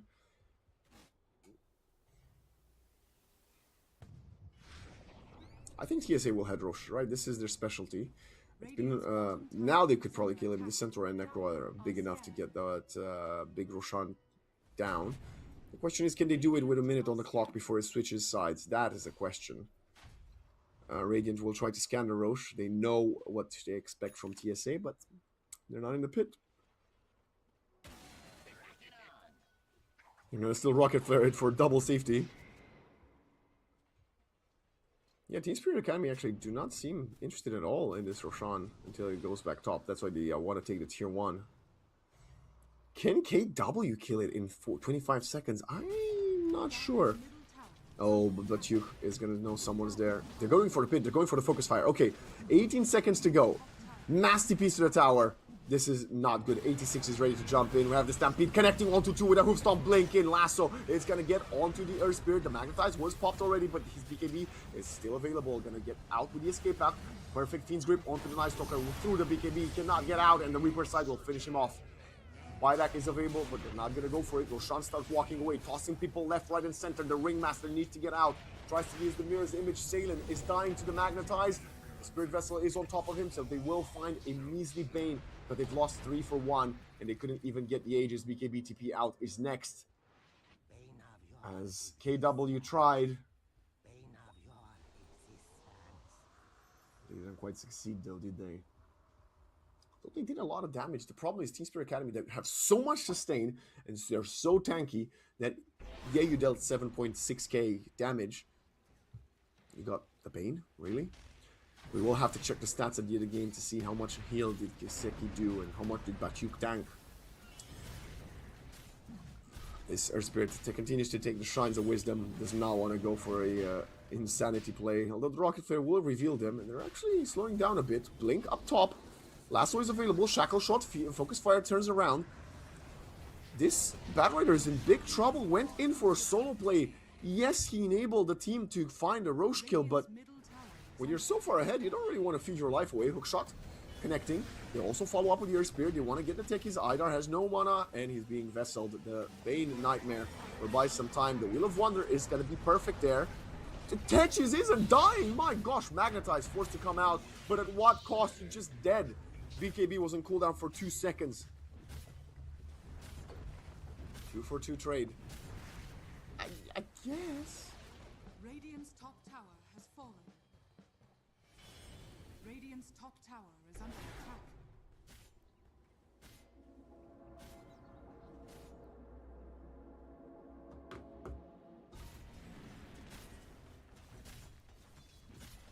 I guess it's buying time, right? They traded evenly for a fight in which Team Spirit Academy had the Aegis for, well, the second portion of the fight. Quick pause here from Zen. At this point, he needs an Aghanim Scepter, man. They're about to get a Nullifier. Well, about 1,000, 1,200 gold away from the Night Stalker having a Nullifier. How do you kill Batyuk? 8-1 and 13. I think he died in the laning phase or something. Or maybe early on in the mid game. It's a genuine question. Oh, unpausing and back pausing. Honestly, I have no clue how you're actually killing this centaur. And not only the centaur, you haven't killed Kiseki more than once either. They're both 8-1, 8-1-9, 8-1-13 respectively. Guess on the bright side, they don't have the best tower killers, I suppose.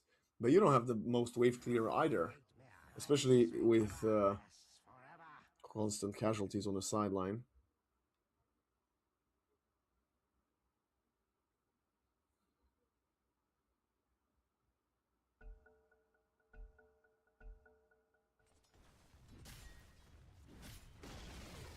Radiant's top tower has fallen.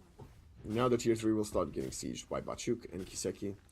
Radiant's And top tower you need to make a choice here. Do you want to go back and defend or sack your first set of racks? You're going to use the Fortify. You're going to clear the first wave, but the second one is coming right around the corner.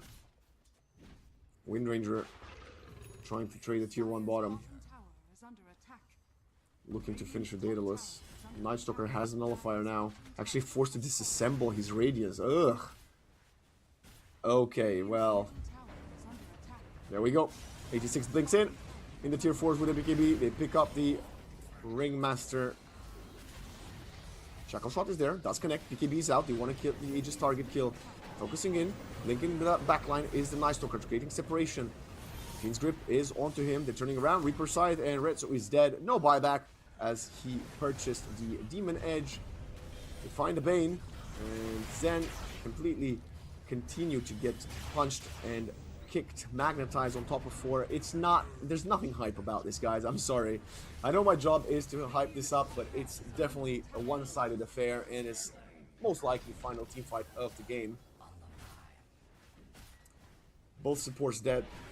Cannot find either of the cores. They're actually all full HP and mana.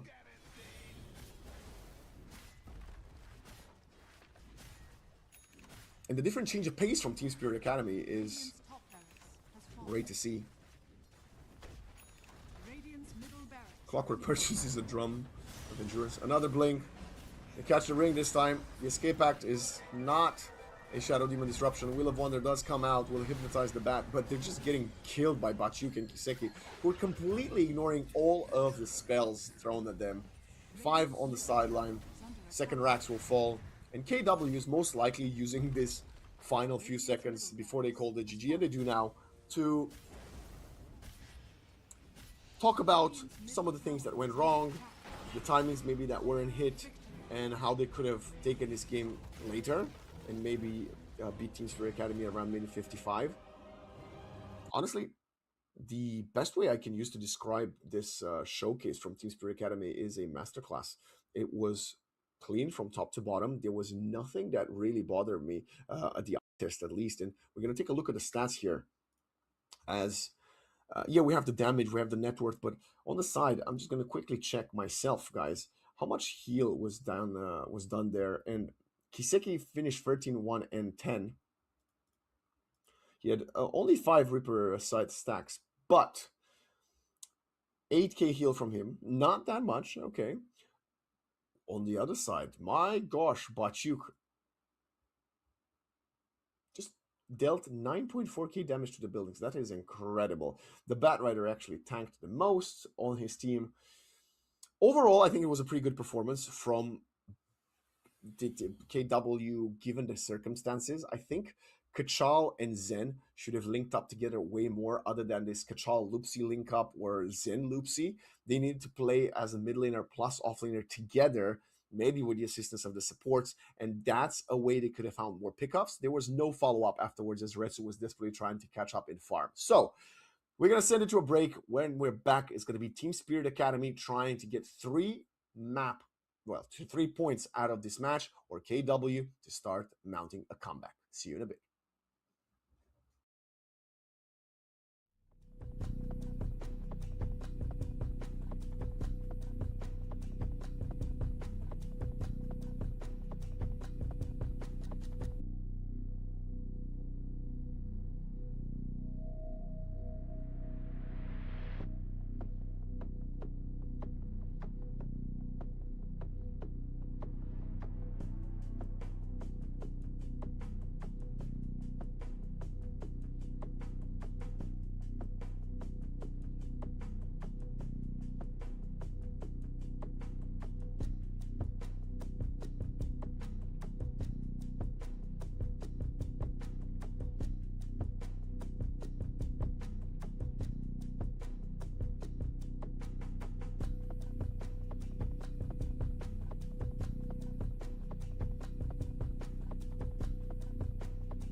Welcome back to the second map between TSA, Team Spirit Academy, and KW of this plane for EPL Masters.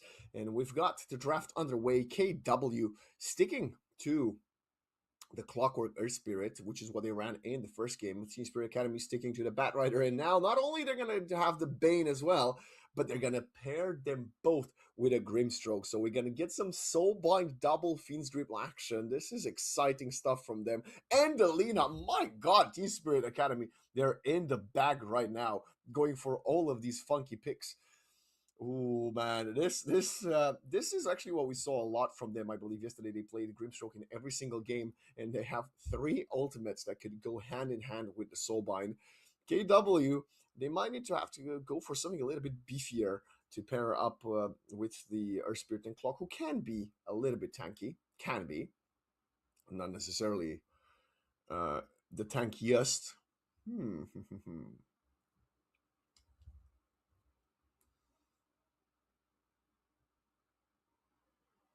Okay, well,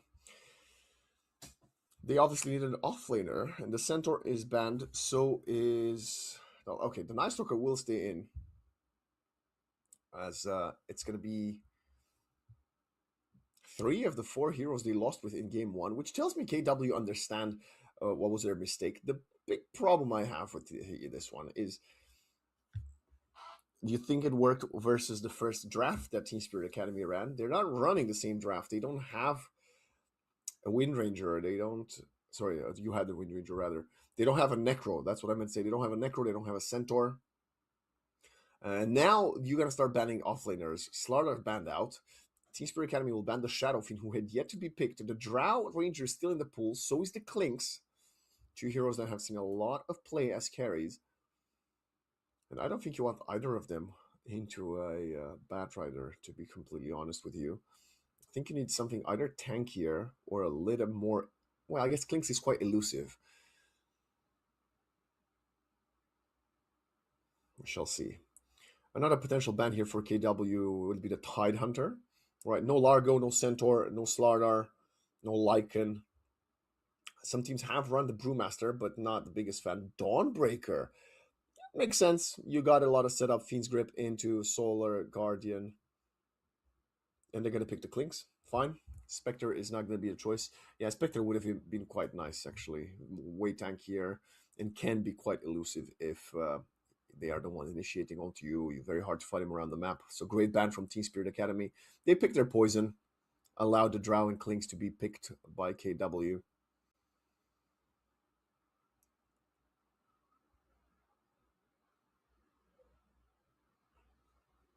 Time is running low. Time is ticking for Team Spirit Academy. Never mind, actually. What am I saying? The time is not running low. They just started on the reserve time. Excuse me. They've got so much time. They got time galore to figure out their offlaner. They can swap the Bat for the offlane, but I don't think you necessarily care about that, and the Clinks wouldn't do too great. Tide Hunter, I do like the Tide here. I know he's not going to have a great lane, and you can say that they're always getting on top of him. But I don't know. I like the Tide here. I think I like him more than the Brewmaster. The Brewmaster would be stylist a lot of times. You could go Bat there and... Oh, wait. Yeah, this is Alina carry, right? And the Bat mid? That's what we're saying. I think so. What other S tier picks we've missed? We've seen a Marcy mid earlier. I was not impressed. We've seen a Pangolier, also a bit of versatility. You can play Pango off lane. It will be the Brewmaster. Okay, I'm myself not a fan, but maybe it's a bit of a personal preference there for Bachuk that will be running this one. Kiseki really enjoying playing this high tempo carries today. First the Necro, then the Lina. And it's similar to Game 1. KW have the opportunity to scale further if it goes really late. I'm just wondering, can they be the ones initiating, or are they going to get surprised and overwhelmed by so many Soulbind potentials there from the Grimstroke and his companions? the thing is, right, that what they missed a lot in game one because they had the Ringmaster.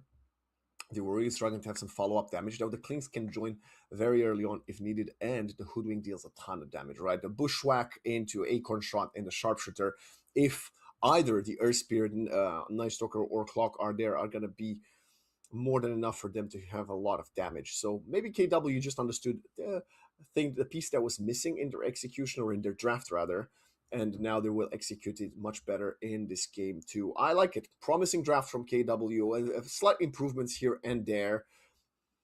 So I would say the chances now are maybe about 40% Team Steel, Team Spirit Academy favorite, as they are, of course, riding the momentum, and they have this fun draft with Soulbind, Fiend's Grip, Soulbind Laguna, Soulbind Lasso. I just want to see tons of Soulbinds. That's basically what I'm praying for right now. Imagine this is the game in which they get obliterated. It would be quite sad. But we are jumping straight into it.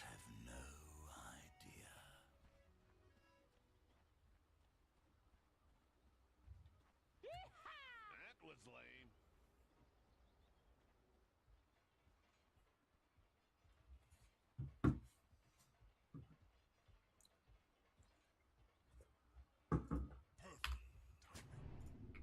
I'm sapping your will to live.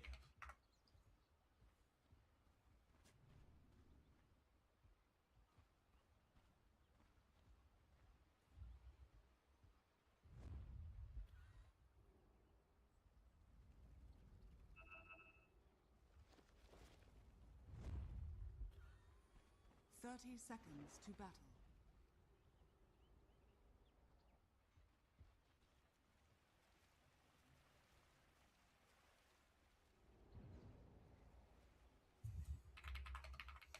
Smoke up from both teams.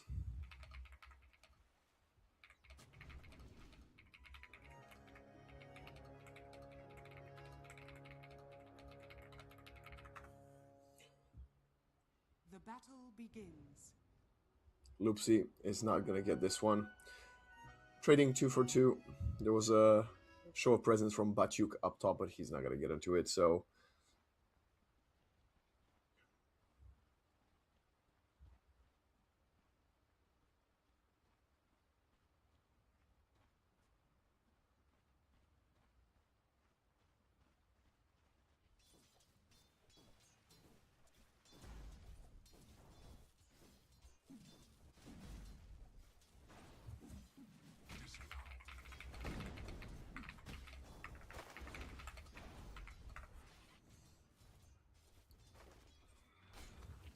It's the rematch from game 1, by the way, in mid, between the Bat and the Air Spirit.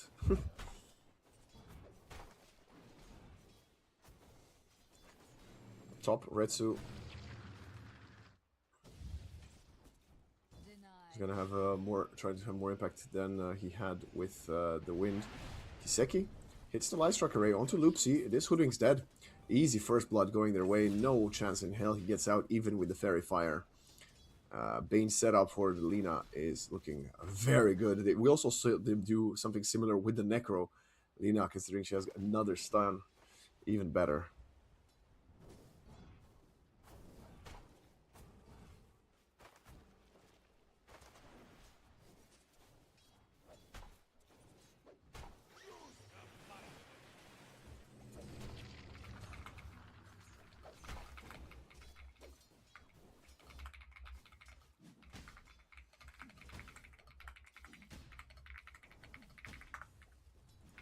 I'm checking what's happening exactly. Yeah, okay, we got this Night Stalker trying to farm. Of course, the Lina will zone him out a lot. It's going to be quite a problem if you're a KW fan, because the range of Lina will keep Kachal even further, and the higher the levels for the Lina, the more difficult it will be, as the Bat Rider takes a ton of damage, him versus Zen rightly, and it's gonna be Zen dying 86 with a solo kill. Zen almost had him, but 10 sticky napalm charges are way too strong.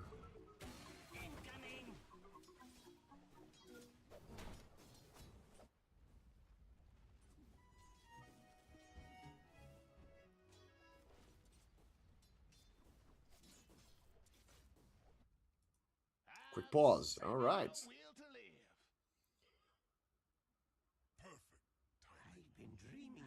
The question is, which offlaner is going to have worse time, the Brewmaster or the Night Stalker? I mean, the Night Stalker is already about 7 last hits compared to the Brew, so you would think that's the case, and the Cinder Brew is a great ability, even versus the likes of Clinks.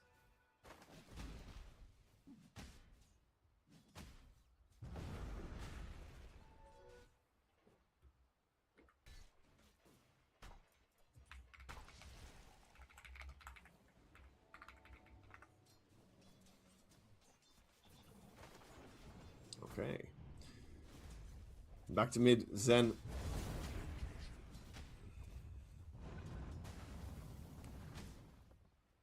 Going for a D word. As he now has level 4. Still ahead of Lassus despite dying. Of course, the gold will not be favoring him and neither the XP.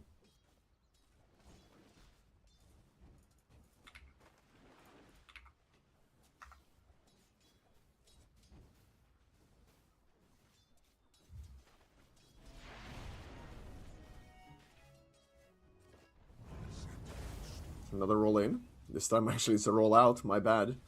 Yeah, 86 has definitely secured his lane victory, I would say, with that kill. We now see with Inkswell from Idar trying to pursue Monodrama. Nice cogs used, pushed up the way to high ground. Idar taking losing a lot of mana, but he's going to steal the bounty rune. That's going to be pretty fun for him. Lupsi and Zendo will secure the water runes, which means the Bat will have to go all the way to his bounty rune if he wants to refill his bottle. Idar might have stolen the bounty, but gave Zen the kill, which is going to be a very good power gold spike for the Earth Spirit, who was kind of in need of that one.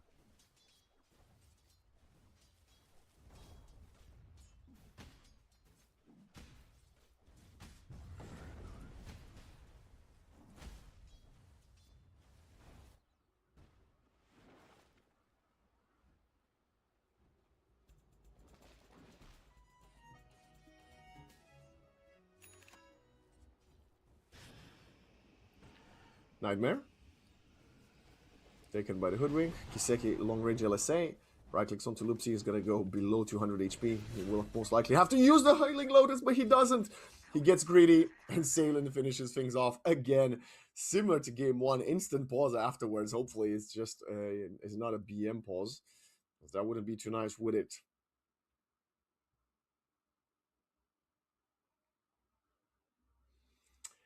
Earn already done for Bachuk, who's, by the way, not losing the lane. I mean, his 4 creeps behind the Clinks is flying through. Bachuk might just be the MVP of this series for me so far. Of course, it's early moments in this second game, but my god, what a Centaur performance and what a start already on the Brew.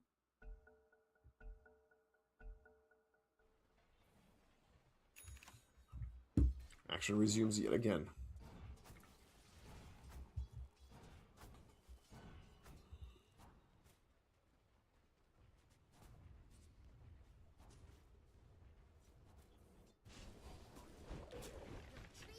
Bushwhack. Just to keep the Bane away. He did not have enough mana anyway.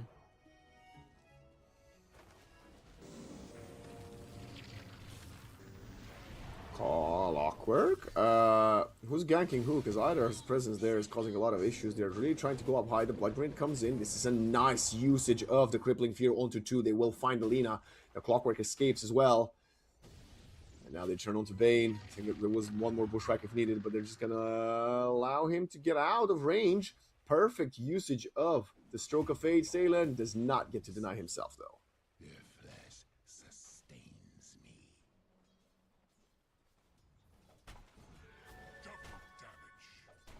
Alrighty. What a great game. Much more action than the first one, where I believe was a 1-kill affair for the first 7 minutes.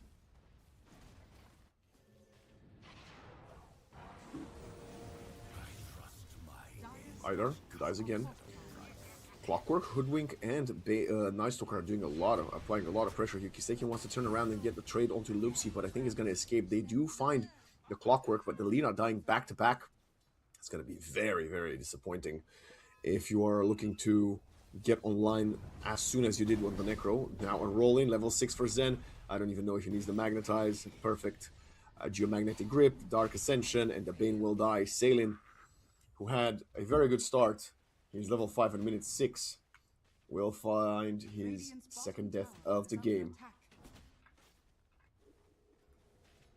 And all this time, while KW is having success for rotations around the map, the Clinks is free farming top. Well, not free farming, but the Brewmaster can't really contest. And now look at him, Retsu going even deeper to zone out the Grimstroke, almost killing Idar while stealing his Shrine of Wisdom. And this Grimstroke is going to be level 2 at minute 7.5. Golly! Look at the level discrepancy between the supports. Trying to punish him now. And Lasso, Primal Split. Okay. Yeah, well, Retsu will die for stealing that. And this is going to help 86 and Bachuk again.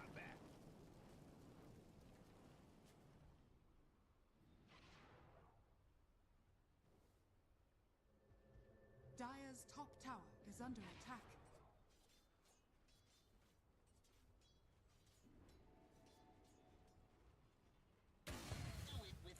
Perfect Rocket Flare reveals both of them. Kachal was already infiltrating. Nice dodging the inks while Pop Zen rolling in. And KW, this is what we wanted to see from them in game 1. Long range bushwhack, bish bash bosh. And they're all turning into kibosh. Zen is going to go for a reset in the magnetize. No way in hell Sailing gets out.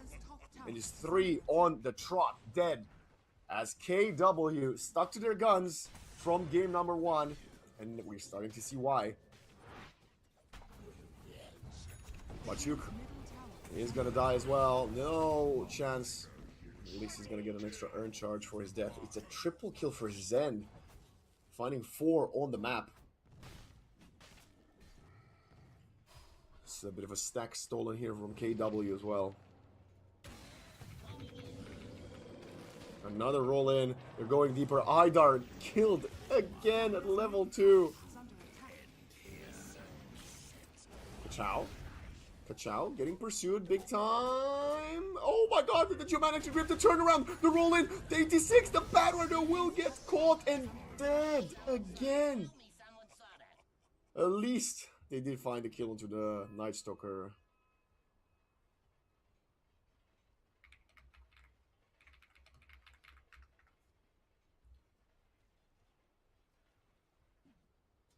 Wow. How much gold did he get for that? Let me check the fight recap.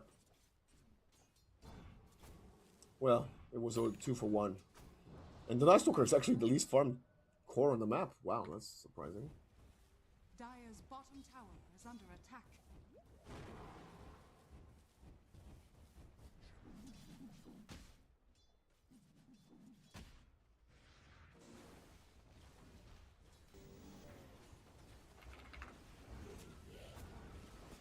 Retsu wants to take this tower. Very hard to contest right now. No levels. Still barely level 3 on Idar.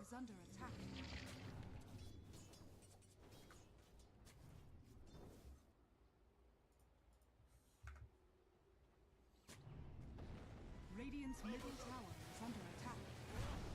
They want to take the stack, but Chuk would really benefit from it. I think we've seen a Brewmaster yesterday go for the Midas, and he wants to do the same thing. They haven't taken the tower mid just yet. But the Bat also wants a piece of that pie to catch up in his farm. Almost level 6 for Monodrama. Needs 1 creep to die. They're trying to find the Lina, who's farming very, very conservative. They're rolling Thunder. Rolling Thunder? There's no Pangolier on the server. The Rolling Boulder would not connect. Look at this. This is a desperation play. At least they haven't lost their stack because there are no stack takers. Clockwork will see that and I believe took 1 last hit. But yeah, they will share the XP, give the gold to the Bat. It's going to be a very slow game. Dire are scanning. Nightmare. And Fiend's Grip available. I think this Clockwork's cooked. The teams don't seem to be in the vicinity. I do say that Loopsy is there. He's going to try to interrupt it, but that's a nice Phantom's Embrace. Just get the Hoodwink out of there. The problem is, where's the follow-up, man? Okay, 86 comes in and they will pull him back. Zen rolls in with a Geomagnetic Rip. They want to trade Idar. He is getting out of there, but the way with the Magnetize being applied and reapplied. And look at that Cogs pushing Bachuk into the Crippling Fear. The Brewmaster gets caught with his pants down and punished by this combination. Kachal and who is it? in Monodrama, showing us what they couldn't put on display in the first game.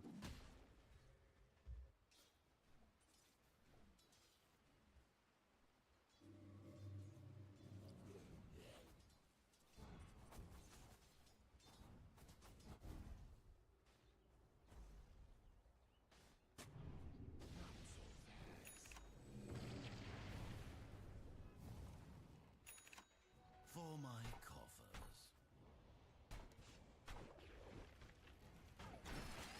Oh, hook shot coming in, and it's going to be back-to-back death for Batyuk. Second time his ultimate gets interrupted. These cogs have been perfect from Monodrama. Radiant's top tower is under attack.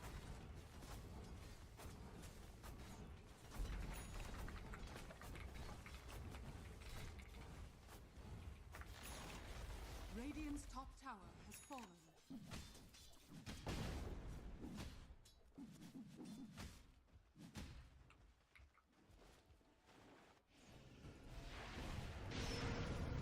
They catch the Night Stalker. First reveal of the Laguna Blade, and they get the kill. They're going deeper. Idar does have level 6 now, but he is not going to be... He is able to! Perfect lasso, catching onto a couple! The Air Spirit, the Clockwork, they both get caught. The cogs are not really helping them. They're actually allowing for the fire and the right click to come through. Magnetize coming in. Sharpshooter will be long-range snipe kill onto the Wind Ranger, but what a great team fight from Team Spirit Academy. They want to get on top of Salin. It will not catch him at all, as Lupsi will have to get away with his squirrel tail out his legs, and it's a favorable trade for Team Spirit Academy. 3 for 2. That is what the strength of the Soulbind was all about.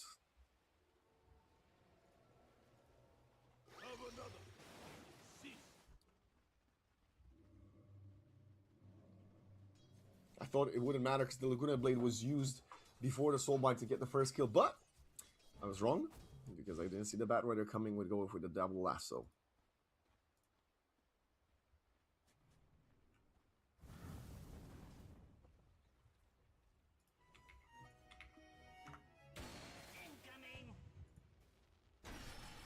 Hookshot. Oh, interesting. Nightmare versus Hookshot. It was going to come on top. The Nightmare is because he stopped to cast it before he could get hooked.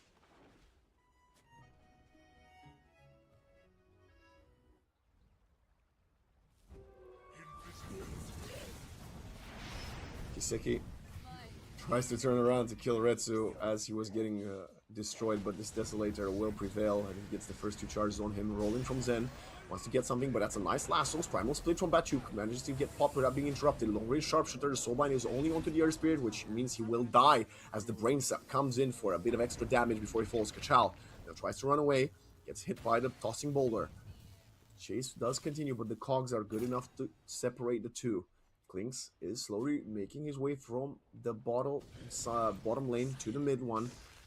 Yeah, this is no way in hell this Bane gets out. The Crippling Fear is going to be there for a few more seconds. I do say that Bane is out. Nightmare's perfect. The Klinks! How did he get caught? I don't even know. He's going to pay with his life. And look at that. The Fiend's Grip's perfect. Hookshot comes in long range. Monodrama wants to separate them from the Night Stalker, but it doesn't seem like he will succeed. And Delina enables yet another kill. The Clockwork is also next on the line to die and sent to the afterlife. He is for death on the side of KW, and the only thing they found was a measly Grimstroke. They had the lead. The lead is basically gone. How did the Klinks get caught?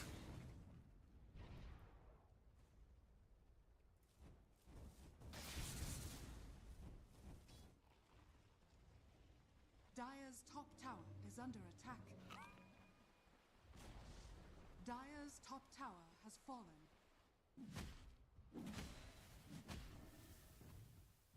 Radiant are scanning. Haste.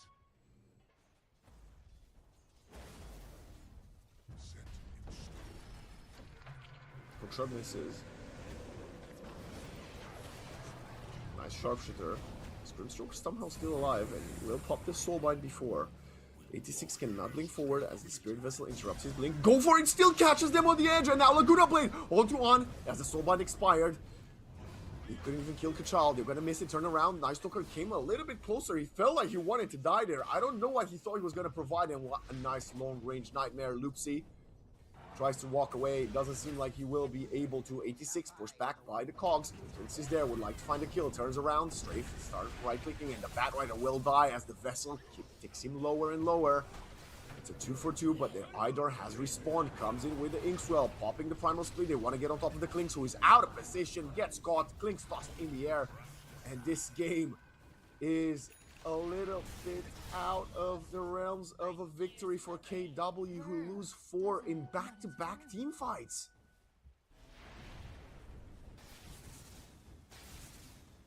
They found the Grim and the Batrider, but after they used everything, and from looking at the graph, my gosh.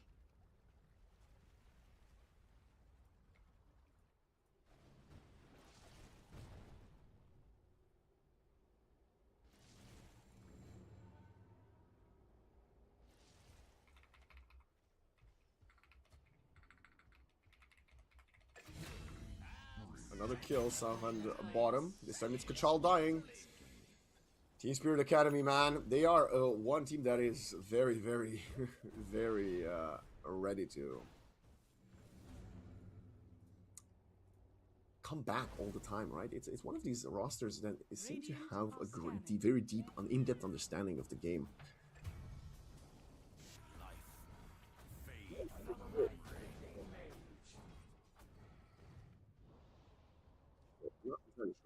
Have not. They're IGL. Dire's top tower is under attack.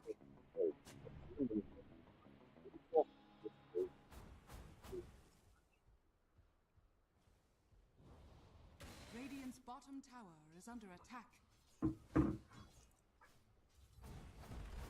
Radiant structures are fortified. Klinks is still the most farm hero on the map, and he still has a lot of damage potential to kill them, but again, the last 2 team fights have looked very difficult for KW to take. They spot the Grimstroke coming in. Is he going to cancel TP? Yes, he is. They actually throw Rocket Flare, Distiller, Sharpshooter charged. But they find a tier 2. And despite this 2-kill lead, the last 2 team fights, like we said, have given Team Spirit Academy a lot of gold. And look at the towers advantage they got. They claimed 4 towers to the 1 of Team Spirit Academy, and they're barely even on gold. So TSA definitely have the tools necessary to be in this one. Also the change up. Oh, they're gonna see someone. It's the Clockwork. The Klinks also eats that Stroke of Fate. The Cogs create some separation, and that's gonna be a nice stun, hitting them out of nowhere. Disengagement. Counter smoke. Ready for KW. They're going for it right away. But all the ultimates are still available. The question is, Team Spirit Academy got to expect this. They're going for the Tormentor. This is their specialty, and now the Dark Ascension comes out. They're wrapping around, they're blinking forward, they see the Grimstroke. This is the big target, and they will take him out. But the Laguna Blade is buying time. The Grimstroke's walking away from the silence. Yes, Kachal gets the support, but he dies in the process. Now, Monodrama. Zen falling in, catches the Magnetize onto 3 players. The Zen Geo-Magnetic Grip is perfect. Good silence. Another reset with the Magnetize. The Lasso comes in. They want to get the kill onto the Hoodwink. He's running away, but the Lina has fallen. It's 4 dead for 3. Bachuk, the one man standing, wants to find someone. The only one he could get is Zen. Gets caught. The Hurricane would be available, but nice roll out of there from Bachuk, who now finds himself surrounded. Well, he's not surrounded. He just has the Klinks chasing him down, and Team Spirit Academy will lose that exchange. KW showing us they still have the tools needed if they prioritize the right targets in the team fight. But that means nobody picks up the Tormentor kill. Klinks, though, now has 12 Desolator charges on the back of that team fight. 6, 3, and 4 for the carry of KW. 10, 3, and 6 for Zen, by the way. Kachal had to sacrifice himself there. Definitely playing a way different match on the Night Stalker. None of that Radiance from game 1 is a Blink Drums machine. And now, this might be the first time since I've been casting Team Spirit Academy from in EPL Masters Plane when someone takes a Tormentor and it's not them in their match. Yep, they found it.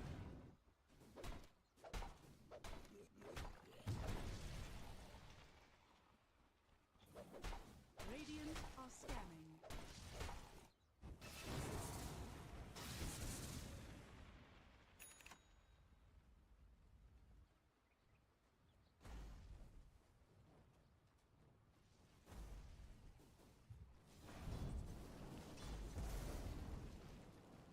'86 goes back to farming.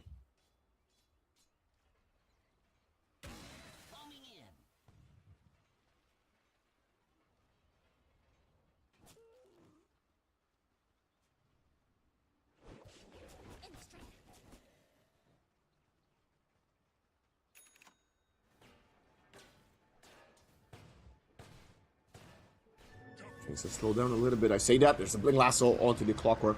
Guys, someone in the chat tell me, what was Monodrama doing farming the creep wave on the Radiant mid-high ground? I'm sorry, what am I watching?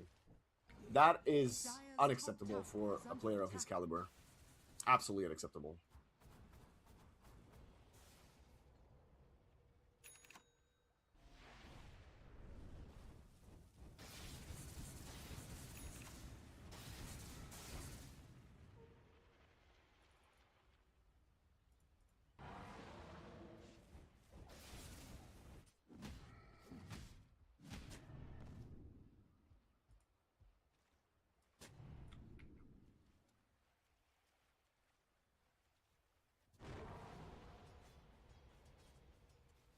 That's what is actually still pushing the map.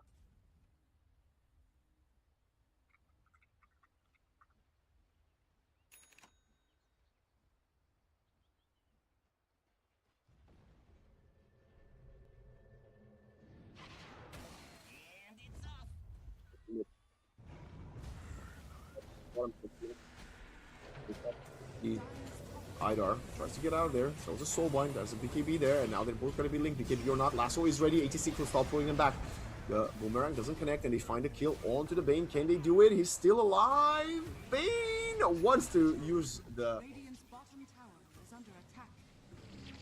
heal, but he cannot get to it as this Hoodwink was up in the air for about half a lifetime.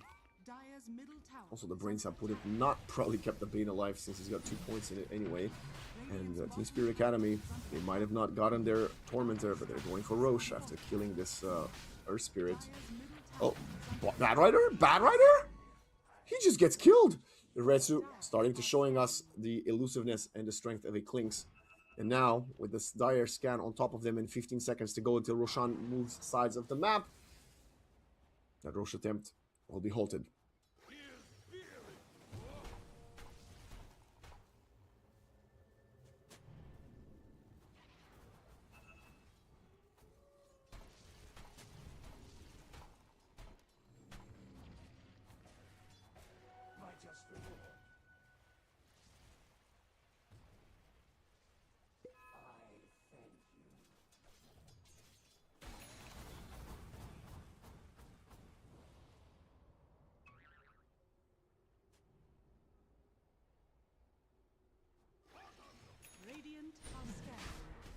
Now the Roche is open for a taking for KW. They also have the vision advantage, they got the damage advantage. This Klink's Desolator is shredding through it. They're trying to come and contest. They've got the smoke, but it's getting broken. Great positioning from the supports, and this is going to be claimed by the Klinks. Instant TP out. He doesn't have the mana. Do not want to fight into this one. And KW, despite a few iffy team fights,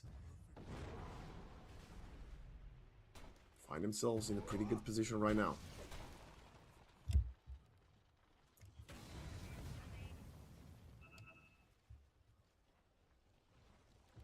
Dire's middle tower is under attack. Dire's middle tower has fallen.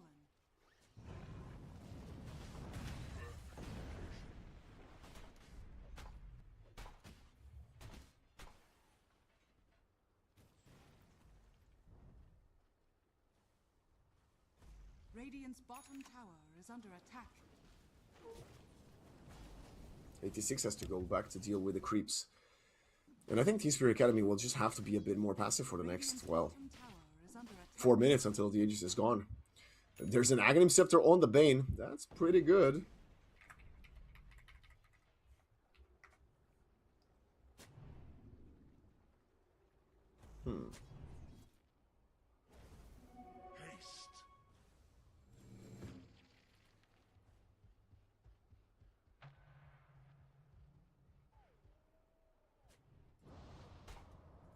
Sharpshooter was thrown away, didn't hit anybody.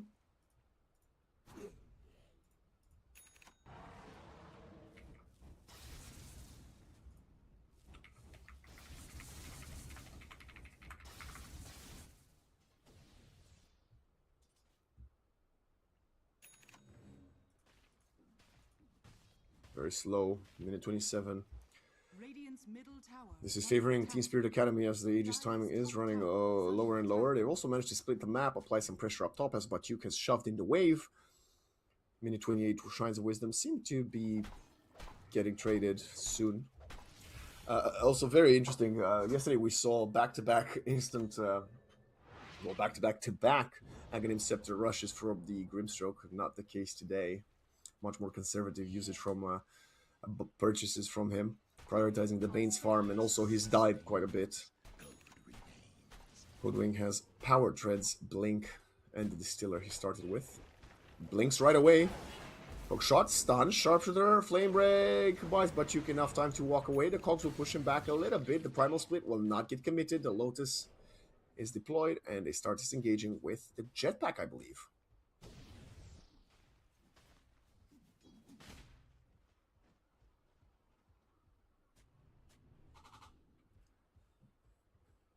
Radiant are scanning. BKB was used for no reason there, as 86's life was already ended. It's a 7-second BKB, so it doesn't really matter. I mean, it does matter that he's dead. Also, I'm looking, what's the next item? Oh, Night Stalker has his 9-second BKB himself. Air Spirit, 8-second BKB. Klinks has is going to have money for his BKB after the Aegis expires. Takes the stake in tier 2. They spot the Lina top. Night Stalker wants to chase her down. She's gonna. Kiseki's TP gets interrupted. He had no BKB to get out of there. And now, look at the hungry KW player Zen. They get sidestepped for a second. But with the Spirit Vessel and the Perpetual Crippling Fear, he's gone. He's out. On the deck. 2 cores killed with this Aegis. And with a minute left on the clock, they will claim the final outer tower.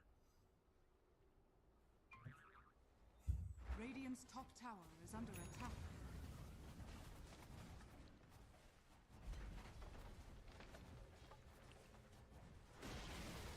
Radiant's top tower has fallen.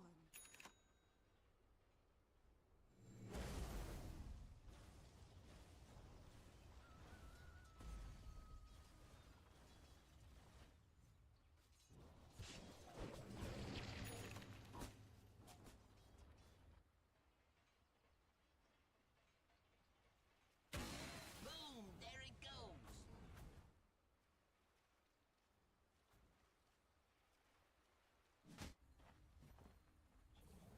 High ground is not going to get even tried, actually, by KW. Again, a team that understands, both teams understand very deeply how important every map victory is. For those of you at home not familiar with the system, if you win a map, you get a point, and you take a point away from your opponents, even if they end up somehow winning the series.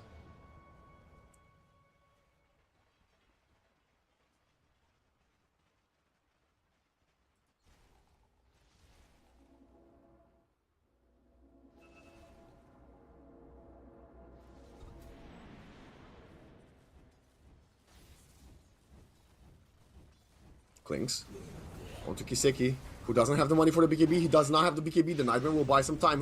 Shot only hits 86, but Clockwork will die. And this is a good escape. The Hurricane Pike and the Nightmare allow the Lina to get out of there. Monodrama will be a casualty, and that's going to be money for the BKB. Kiseki is going to have a 9-second one for the next team fight. Ooh, blink for blink. Loopsy's out as the Brewmaster's in. Buying some clarities. You can see very clearly, though. Anticipating very well when the teammates want to get on top of him. The teammates, the opponents, rather.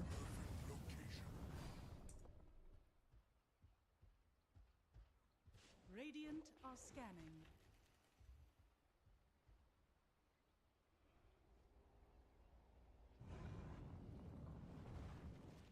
Zen. Hope to find a power rune. Actually, we'll reveal his position. That's going to get the Batrider perfect opportunity to use his blink lasso from the smoke. The BKB is out, but it doesn't matter as the Fiend's Grip's there. They even use the Primal Split to guarantee nobody will attempt any shenanigans of saving him. And they actually catch a tiny squirrel with the Storm Ruling. This is what Team Spirit Academy wanted. Obviously, of course. Captain Obvious, of course that's what they want. They want to win, right?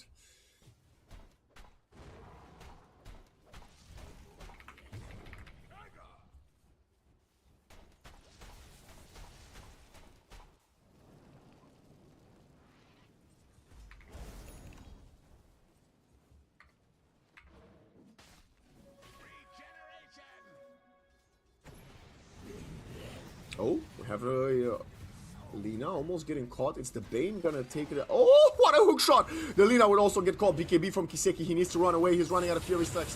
The Force Staff is there. Turn around with a Soulbind. It's a stolen Soulbind with the usage of the Lotus Orb. They're turning around onto one another. They're trying to get out of there. The Clockwork will die, and Kachal is gonna be freed from the terror of Clockwork Soul. The BKB of the Night Stalker pretty much redundant there as he was tied into his clock. And the Lotus was good, but not enough to get a turnaround kill. It's a 1-for-1.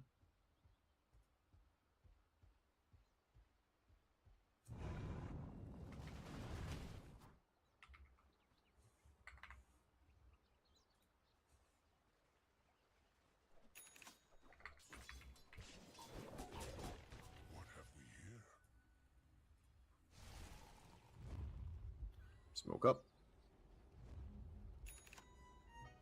From the Radiant side. They don't have a Soulbind, but the cooldown is very, very low, I think. 7 seconds, yeah, until he's counted. The Dark Ascension cooldown is way higher, and they find the Hoodwink. It's actually just Loopsy dying to the Tormentor to get the Jetpack for Clockwork. That means I was wrong earlier when I said the clock got out with a Jetpack, and this time, you know who's not getting out? Is Zen again getting caught by TSA. Their movements have been impeccable after that Aegis from the Clinks, well, expired. And now, Lasso's in cooldown, so is Laguna Blade, but they still have Soulbind, Primal Split, and Fiend's Grip. They're gonna try to take their first tier 2, and they will. As the Fortify expires. Blink for the Bane now. Woohoo, boy. Salen's pretty farm, despite being the least farm hero on the map.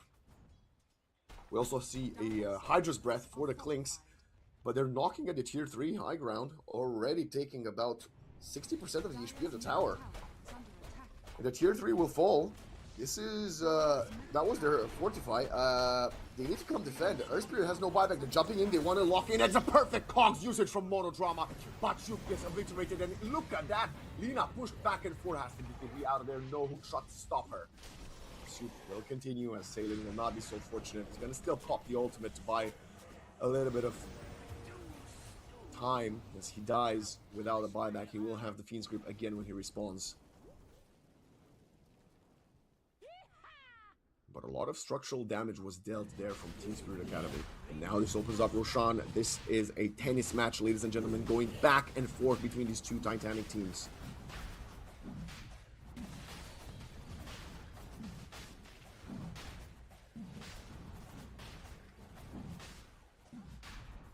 Roshan has fallen to the dire.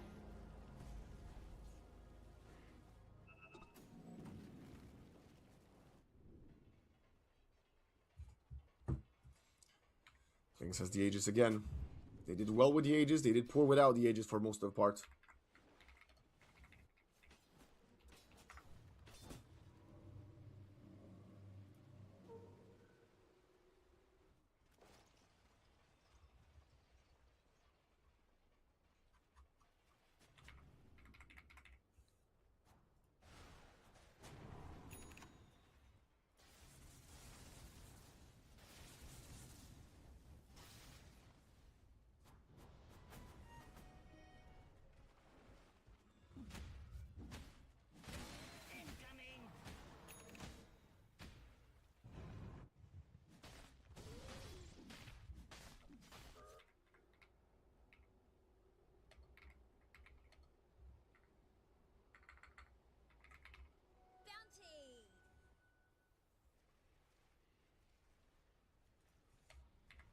Dire are scanning. Oh boy, they're jumping in, and the bait is down. Yeah, he's gonna get, actually, okay, I thought he's gonna get Sharpshooter down, but no, she just dies there.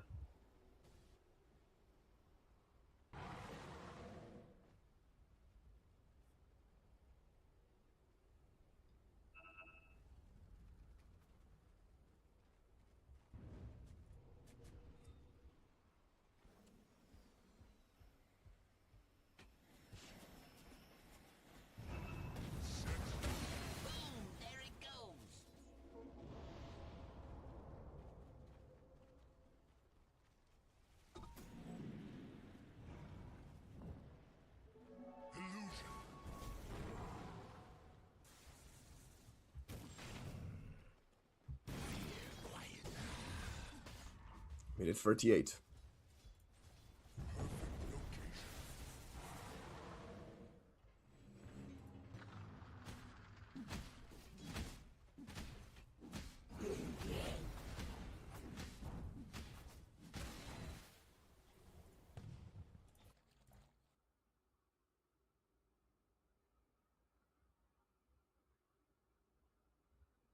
And now we wait. We wait. Okay, tactical timeout there.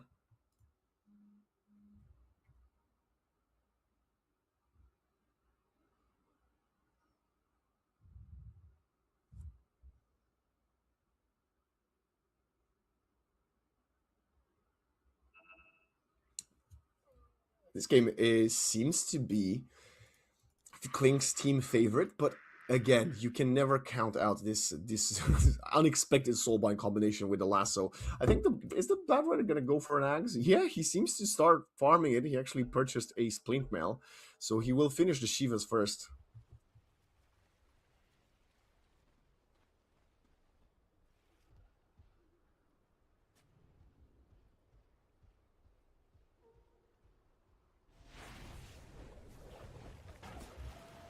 Bushwhack? Oh, okay, I thought it connected. Kiseki was about to eat a sharpshooter to the face, but he was advised.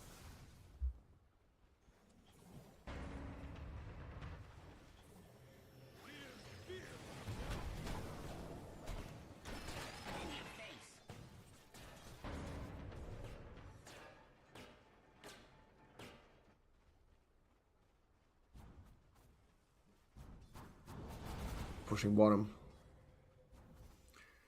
With the Aegis, again, they haven't found anything yet. I think KW is actually giving them a little bit too much respect. You should try to go for something.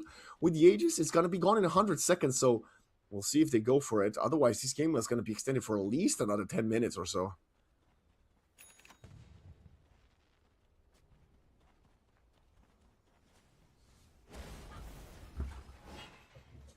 Hook shot coming in. They want to get the Bane. Bane turns around with the Fiend's Grip. The Clockwork is out of position. I think the Bane will probably die here, but they're trying to get the Hoodwink as well. They're pulling them together, and the supports are being traded. Bane somehow still alive, actually. He's not getting traded, but the Klink shows up to the party alongside the Air Spirit. They're both being soulbinded. They used to be bees, but Klinks gets caught by stuns, turns into ashes as his Aegis runs out. Down to 1 HP, will respawn in a second. Now they're getting on top of the Grimstroke. Bane and Grim for the Aegis and 2 supports.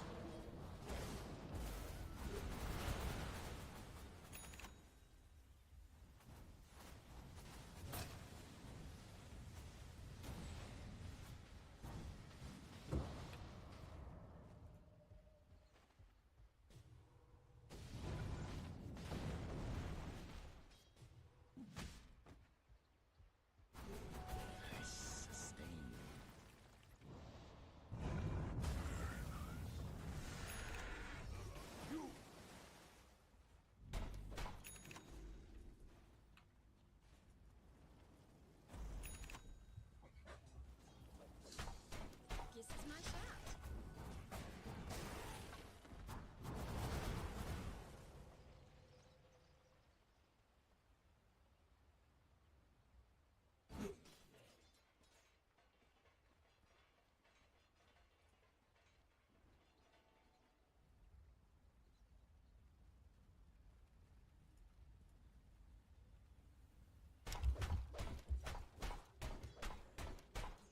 Giants are scanning.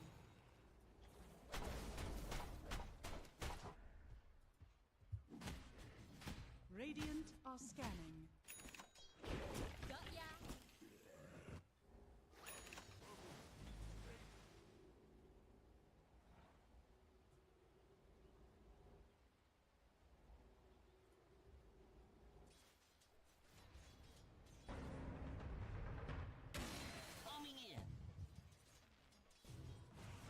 Blink, Bane, onto the clockwork. That Fiend's Grip is gonna obliterate him, and it's out for 54 seconds, no buyback. KW, they turn around. Actually, Retsu gets lassoed through his BKB. The Clinks need some help. The team is so far away. Retsu doesn't do anything significant as 5 Radiant heroes get on top of him. KW on the back foot, and this is what I said. The gold might have been looking their favor, but the conversion, it's not as easy. Dota is a game of micro things. And so far, Team Spirit Academy have shown time and time again that they are experts on when it comes to this micro stuff. Bachuk pops the ultimate. Primal split to siege the tower. Fortify will get used. There's no significant pressure elsewhere on the map. KW actually sending Zen on the back line. Pops in. Shiva's Guard jumps in straight for the Magnetize onto the Grimstroke. Will fall. Primal Split throws the Night Stalker up in the air, so the Dark Ascension will be wasting some time. Bachuk blinks away as the Clinks has bought back. They need to find one of the bigger kills, otherwise this Clinks buyback is for nothing. Long range hook shot, and now, do they have anything else to interrupt the TP? Oh, that was the TP interruption! This is a bit of a disaster here for the Brew. Gets caught and hexed, and the Clinks will be more than happy to claim his offlane, the opponent offlaner's life, and the gem off the ground by the Night Stalker.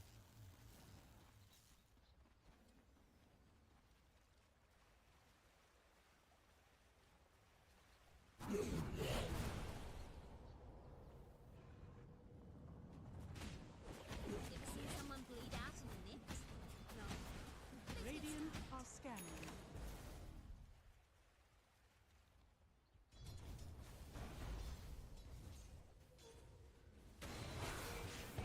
Blink, Hex, Bushwhack. Oh boy, nice save by the Bane there. The Zen Air Spirit is a little bit too deep. The Fiend's Grip turns around onto him. He's trying to magnetize everybody's BKB's running out, and so is his HP pool, but he can break the Backrider as well. Yes, he can. No buyback for 700 gold. It's a buyback from Bachuk, though, still playing with a man disadvantage. KW, they're very dispersed. The Night Stalker was between their Tier 2 and Tier 1 bottom. It's kind of weird. Link forward. Again, another Hex. This Hoodwink setting up for back-to-back kills. This Brewmaster does not have a buyback. The Clockwork. Cogs are not enough to lock him in, and Bachuk barely gets out. That would have been a dieback for the offlaner.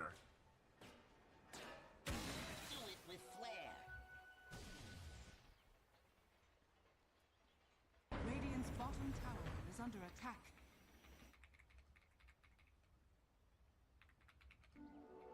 Dire are scanning.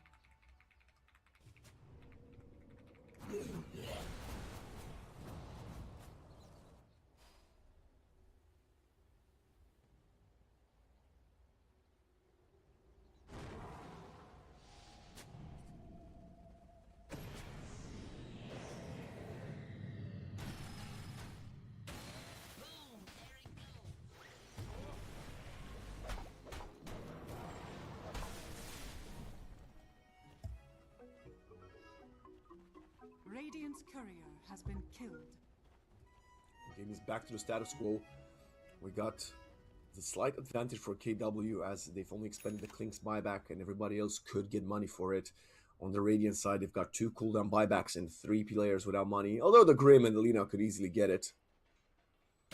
Monodrama is the one using the gem that they picked up from the Brewmaster's death earlier.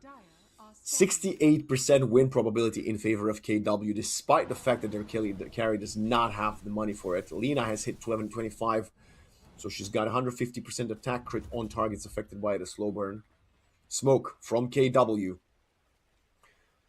Hoping that Roshan is up. It is not. Their lanes are actually shoving in for them.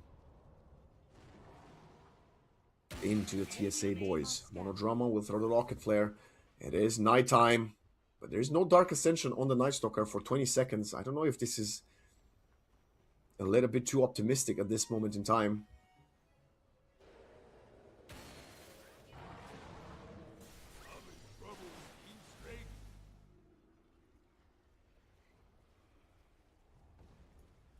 The Roshas respond. Retsu just goes for it. Does not hesitate. This is the 3rd Roshan of the game. The roar comes out. He's armed him for a second. Below 60% HP. Is melting fast. Rocket Flare to buy some vision. You see them walking up high ground. There is no smoke for them. Primal split. Actually, Blink gets interrupted by the Sharpshooter. Blink in. Soulbind. Pop. Lincoln lasso onto the Lotus. Kling stands his ground. He does have the Aegis though. He managed to pick it up first. Bane gets obliterated. And the Batrider follows next. Retsu though will lose his life. And that's also BKB. Kiseki running out of BKB. He's manning up 1 versus 2. He needs to get a kill. He doesn't have sufficient damage. Needs some help. Kiseki is alone. He's getting bushwhacked. He's getting controlled. He's surrounded by cogs. And the Fiend's Grip comes a little bit late. Team Spirit Academy have 3 on the sideline without buybacks. Batyuk caught as he turns back into the God of Breweries. 4 on the deck, no buybacks. What in the chat voice line from the Earth Spirit? Nobody other than the Klink's buyback in that entire exchange. And I think this might be game. Radiant structures are 6 dead for 1 Aegis. They're going for tier 4s. They realize this is it. GG gets called by Idar, and here we go again. Game 3 is gonna be upon us as KW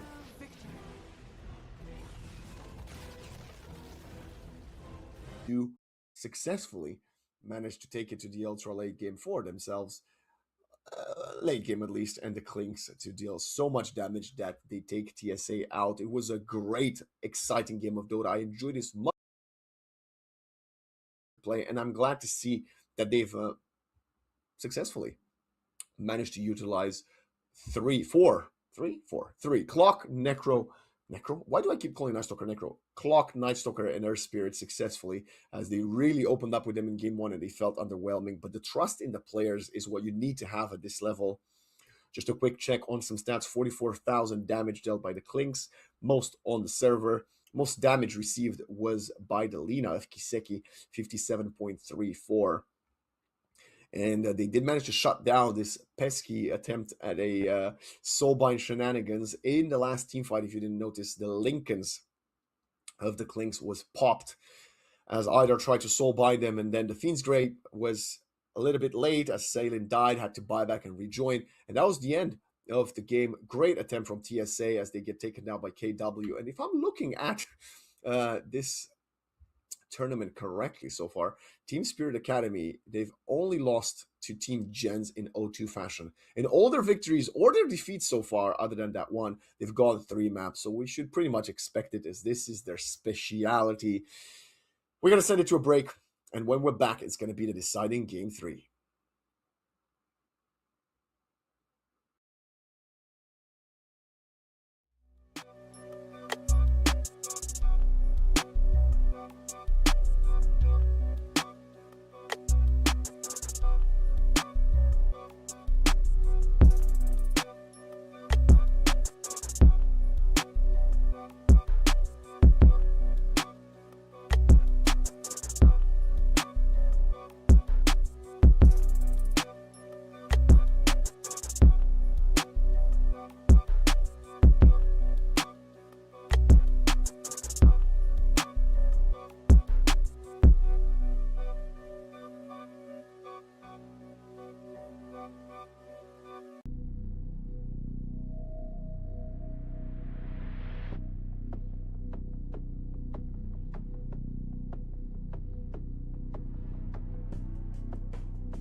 go again with a deciding game 3, and Team Spirit Academy continue their shenanigans with the Batrider Grimstroke. Again, really big fans of this hero.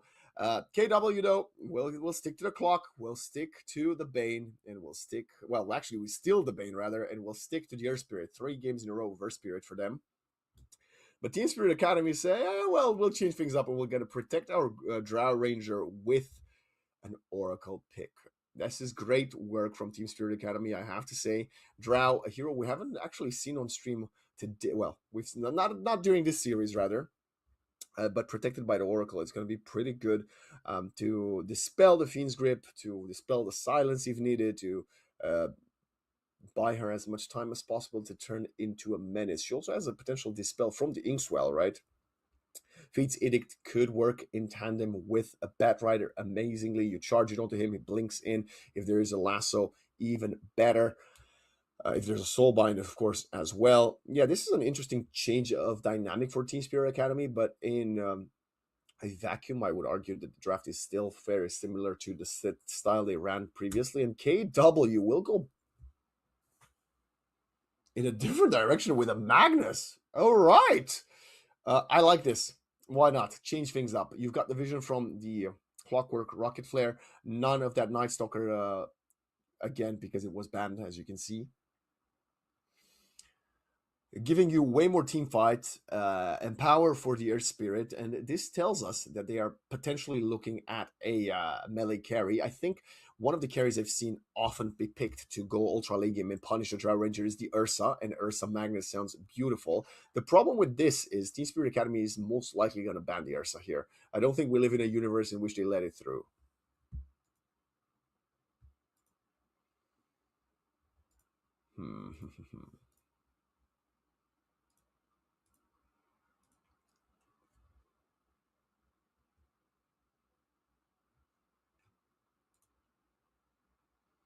Slark will get taken out. Okay, Slark actually is in some play here, and they're in tier 1 Dota. What is another hero? Let's say they definitely got to ban the Arsha. I've got no doubts. KW taking out the Slardar. What other offlaners are still in the pool? Brewmaster, which is what we saw last game. Bachuk has played that, and he was pretty good with it. Unfortunately, it wasn't his fault they lost. I think a great offlaner here for Team Spirit Academy with Underlord. I think Underlord would be great. You have that global presence, you rush the Ags, you have extra team fight with double pits, they're larger, you interrupt the Magnus, the Clockwork, and the Air Spirit don't really get to play their games. Air Spirit needs a BKB, but the pit lasts longer than the duration of BKB. I think that is probably the better way to see this from Team Spirit Academy. KW, are they going to realize that the Underlord could cause them so many issues, or are they going to go for a different direction of a ban with maybe taking out the Brew or the Tide? Of course, they still need that carry for themselves, so they could also be thinking about something that counters a carry. They could go for the Clinks here. It's not really cohesive with the Magnus, but it's still in the pool, and obviously we saw a great victory for them there. Void ban from Team Spirit Academy. They're going to pick the Ursa 100%, right? No, they're going for the Clinks. They won game 2 with it. Why not play with the Clinks? Maybe the Magnus was creating a bit of a ruse, right? Throwing it a spanner in the works, making Team Spirit Academy think that they will go for a melee carry. Okay, well, this still... Underlord is going to have a difficult lane, right? That's to say the least. If the lane here is Bane Clinks or even Clock Clinks, the Underlord would struggle. But I think you should still consider him as an option. Then you could also play a Doom. Maybe not. Actually, you know what? Why not? Go for the Doom. Bachuk wants to carry. If you want to carry, just get something that can really scale, and you can go for that big, fat offlaner to posture in front of your opponents. Throw a Doom on a target, take the Air Spirit fully out of it, not allow for all of those spells to come out. It's not the worst Doom game. It's also not ideal. The KW draft doesn't seem very united overall, but it's covering a lot of gaps. Whoa. All right. I mean, Bachuk, I've seen him play at Timbersaw before. It is a great hero for him. Tough for the Klings to kill him, as he will have a lot of armor. They don't have that much magic damage to burn through him, and there are some strength cores on, well, some strength heroes on the side of KW.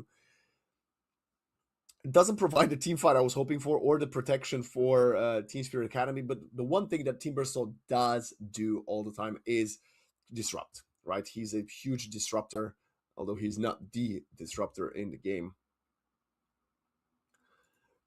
It's not, I mean, I don't know what to say. Yeah, Timbersaw is nothing, not what I was expecting, but I suppose, right? You got the Oracle and the Grimstroke, and they can try to play with you, Oracle to protect you, Grimstroke to throw the Inkswell onto you, Timber Chain in. You've got some follow-up, a lot of follow-up for 86. It's, hey, if it's in the playbook of Team Spirit Academy, who am I to judge them? Who am I to go against them, right?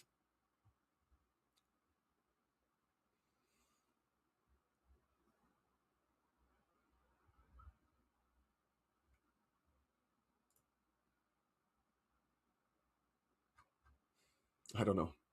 I want to call it Team Spirit Academy favorite, but the Magnus and the Timbersaw, they're both kind of out of the picture for both teams.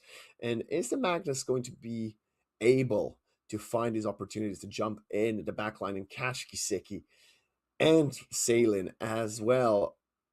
Or is the Timbersaw going to, and the Firefly and the Phantom's Embrace, there's going to be a lot of stuff thrown at him, and the Frost Arrows.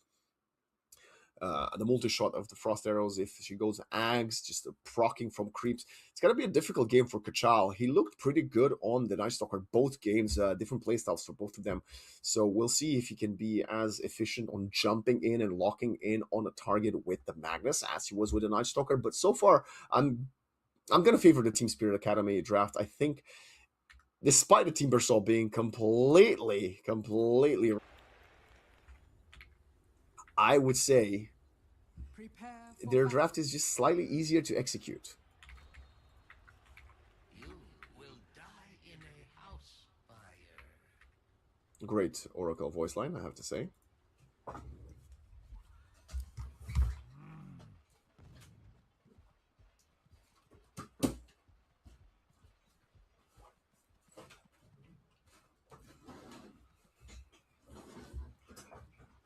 KW smoked up.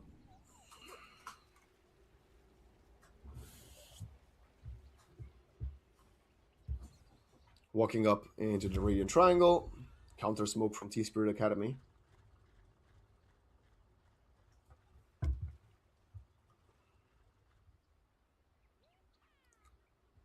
Seconds to battle.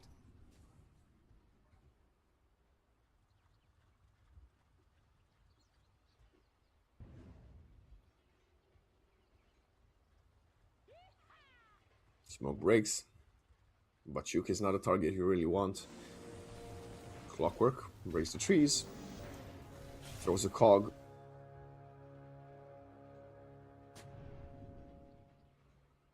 The battle begins. The battle does begin. Oh boy. Loopsy. Gonna have to get kicked back by Zen, and he's gonna survive. Have to use Nightmare, get Nightmare level 1. Not the worst ability, but I think you still prefer Brain Sap for securing that range creep. He's gonna walk to base and then TP bottom, where he will join with his Magnus. And this is gonna be the lane where we're gonna keep our eyes out on. Actually, even a bit of a pause here for Loopsy.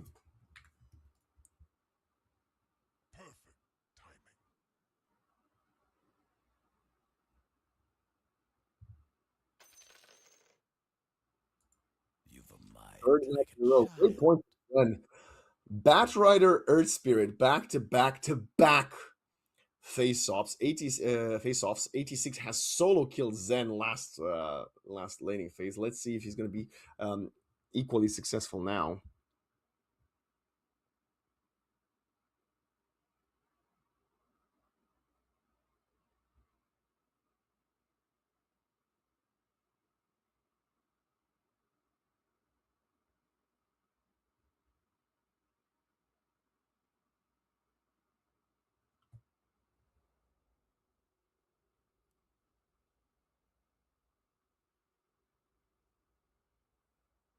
We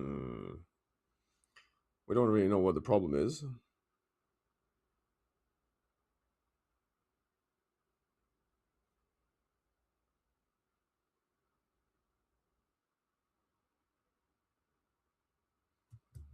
I wonder if this Timber Saw is gonna be a little stronger.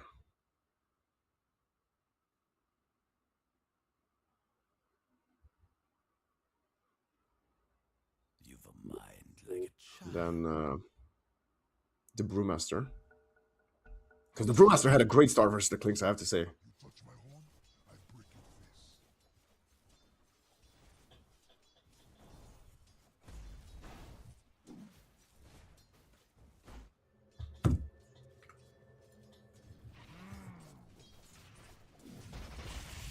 hero may grow older until he meets one boulder.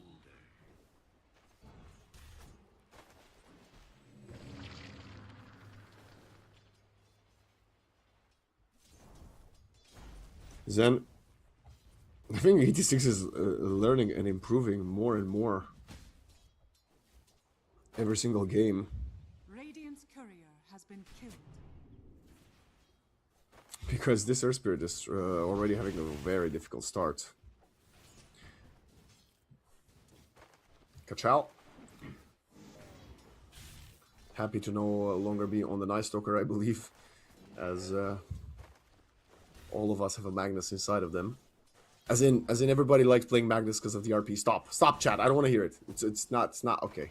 It came out wrong. Anyway, how? Yeah, the Timbersaw is already striving top, bottom, Loopsy, and Sail and the trading blows. Bane is definitely a lane dominator compared to the Oracle, so he might be able to offset some of the range differential between a Magnus and a Drow Ranger.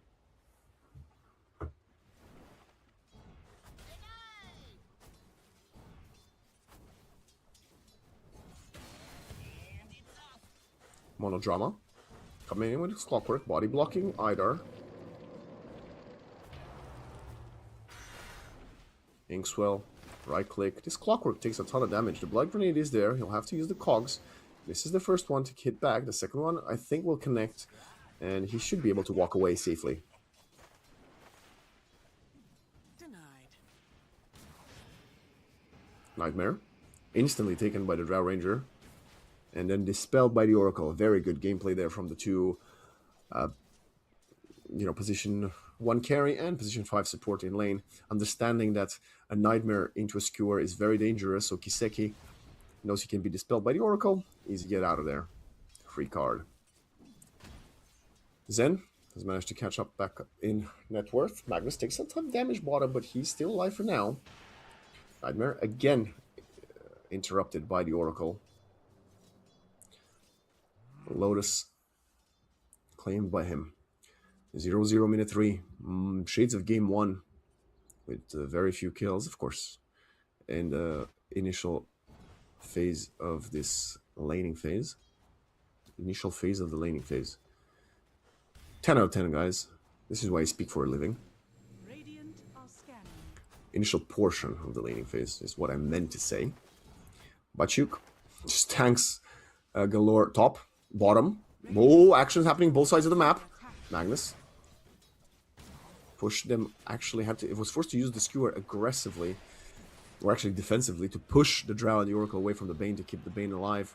Everybody's still playing for that first blood. Selling. Bane. About to find a kill. And this is not something you often see. Oracle, better laner than a Bane. The Bane has to start with Nightmare level 1. I'm not even joking. Anyway, a bit of a natural counter you could argue here in the laning phase. Kachal, though, does have some creeps on the tower now. Will start catching up in last hits as he's by far the most behind core on the map. In last hits, a full 2 creep wave initially. Batrider gonna get creeps under his tower. Now Idar Pushed back by the Cogs. Great rotation from Lupsi upon respawning, and they're gonna find an easy kill. Oracle was also there, but not as much as he can do as the Bane. Kiseki though gets caught as Zen has left the mid lane to go gank this Drow Ranger, and with Gusting cooldown for 2 seconds, even with Salin arriving to the party, it's not gonna be enough that he can do to stop that.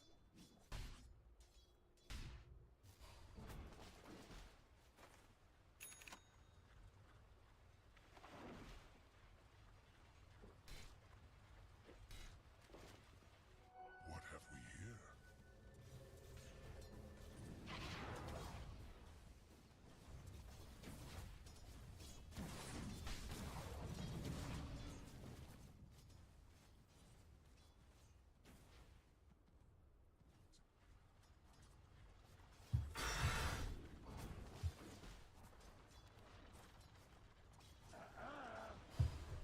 Radiant are scanning.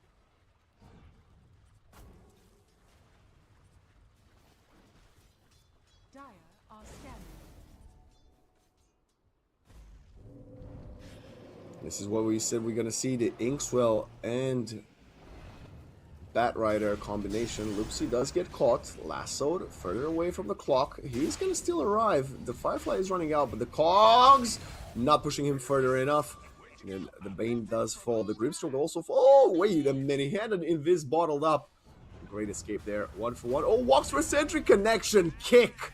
Zen getting his little payback after game 1. No, that's a lie. After game 2 is when he got soloed. Game 1, it was fairly even. Dire's bottom tower is under attack. Great predictable roll in there.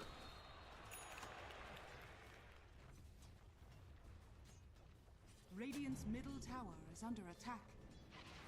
Dire are scanning. Dire's bottom tower is under Minute 7 attack. wisdom. They were fake going towards it. Realized it was a bit too risky, so they're gonna fall back. Traded wisdoms, but Kachal takes his. That means the clock or the Bane will be a little bit behind in levels.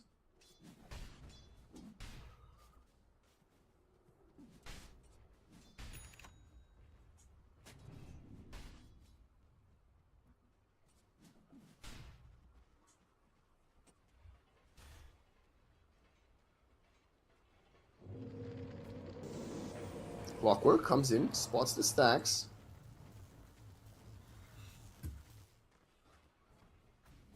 There's not many. They don't have many heroes, or any heroes actually, that could probably take these. So it's going to be quite difficult to contest. 86 walks up top, perfect flame break, monodrama out of position. Cogs or not, you know, he knows he's dead. He's just trying to buy some time. But you can 86 will share the goal, but 86 gets the last hit. Lupsi. Really wanting to catch Idar. The second point in Nightmare is enough to enable the range. Zen then rolls in. Question is, can Zen roll out? Lasso is available. Nice illusion. Turns around, misses the magnetize, but at least gets away with his life.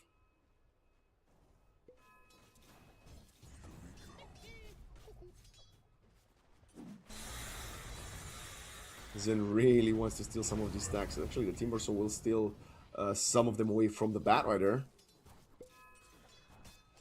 All this time, Retsu continues to farm.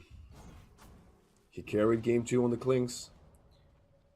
We'll try to do the same here now. Taking the Twin Gate after pushing the wave.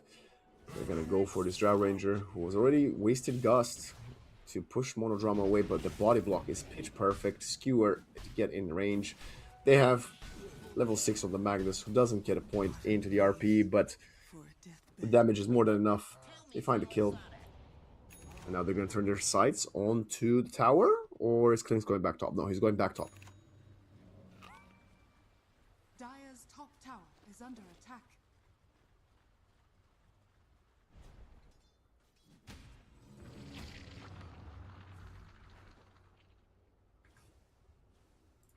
Radiant's middle tower is under attack. Smoke to kill the Ancient stack. Butchuk will come in easily. Oh, well, that was kind of a nice. How long is Stroke of Fate these days? Radiant are scanning. Life just got interesting. Wow. Fairly long. Anyhow, they will claim the stack, and Timbersaw is gonna jump. Actually, he's gonna keep his spot as the second most farm hero on the map, right behind the Clinks. Lots of gold, lots of rich people in this top lane.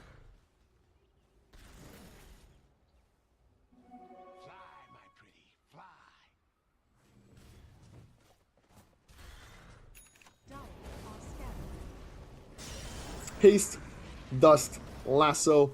Timbersaw doesn't have the mana though. Retsu's just gonna walk out of there. TPs are there. They're turning around. They're just gonna kill Bachuk. This is such a forced team fight. Luckily for them, Retsu wanted to throw some damage into the Timbersaw and didn't just run away, because I think he could have. So it will be a 1-for-1 up top. As bottom, Kachal and Kiseki are trading blows. The Cogs are doing a lot of good work, but Kachal doesn't have the damage to kill the Drow. And now Monodrama is getting right-clicked down by this Grimstroke. Another Stroke of Fate, more than enough. Final right-click will get offset by the Fairy Fire. Okay, he's got a lot of tools. He does survive, and he beats the Grimstroke in, but it doesn't matter. The Magnus still died. And that's because this Magnus is playing a right-click farm build. He's got 4 points in Empower, 2 in Skewer, and a single point in Shockwave. If he had more Shockwave points, he would have killed the Drow there. But we digress. Dire's top tower is under attack. Radiant's bottom tower is under attack.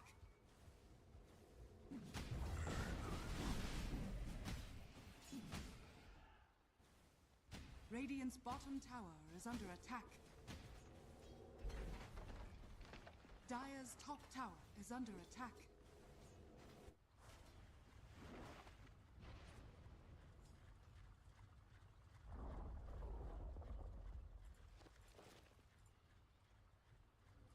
Lasso in mid. Coming up hot. The Magnus takes a ton of damage, and he's dead. Dire's middle tower is under attack. 86 is on a killing spree for 1-0. The only dead he had is that one time when he got caught under the invis by Zen's rolling boulder.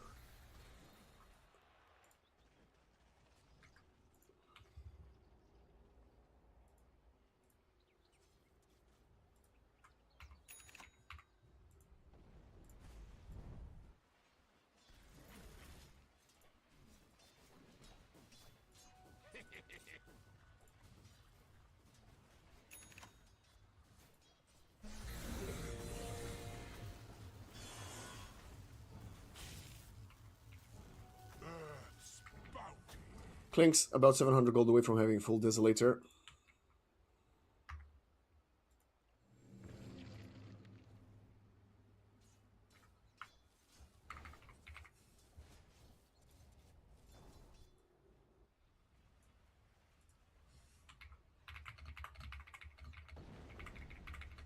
Radiant are scanning.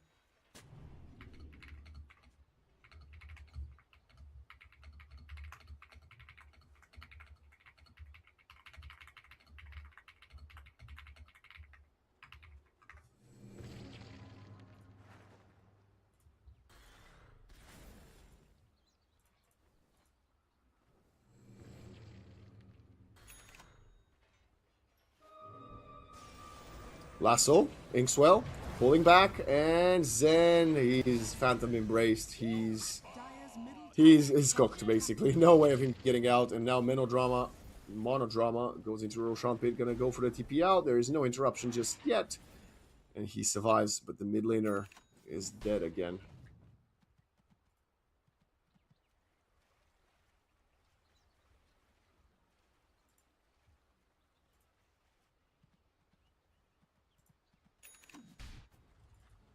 Dire's top tower is under attack. Alright, so they need some items, man. I don't know. They need something, and they need it soon. Retsu is the only one farming. This Magnus dying a couple of times has already been punished by it. He does have the blink though, but okay, he's gonna blink RP, and who's gonna follow?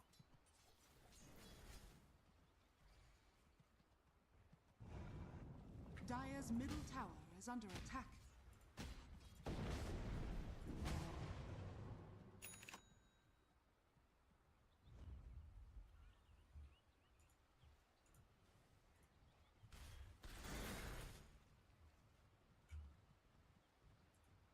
This smoke hasn't found anybody yet. They're wrapping up behind. They see Bachuk.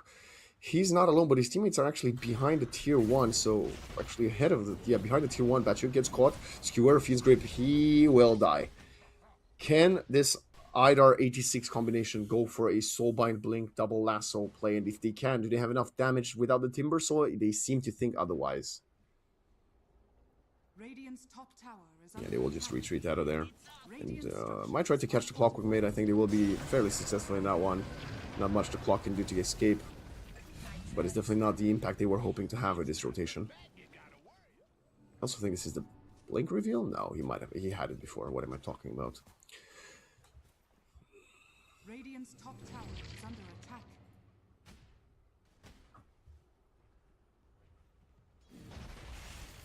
Radiant's top tower has fallen.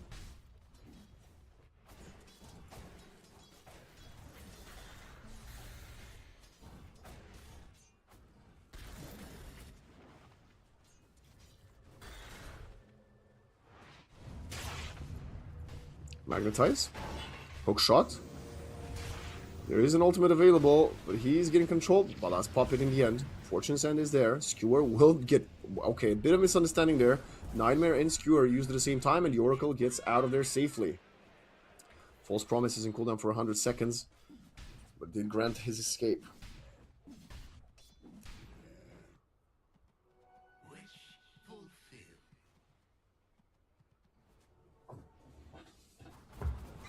Dire's middle tower is under attack.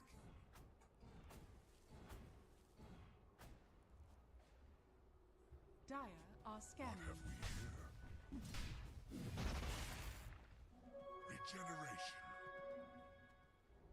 Regen. This Bane is rushing the Aghanims. It's kind of good. There's not that many ways of stopping the Fiend's Grip, especially when you've got 3 of you doing it.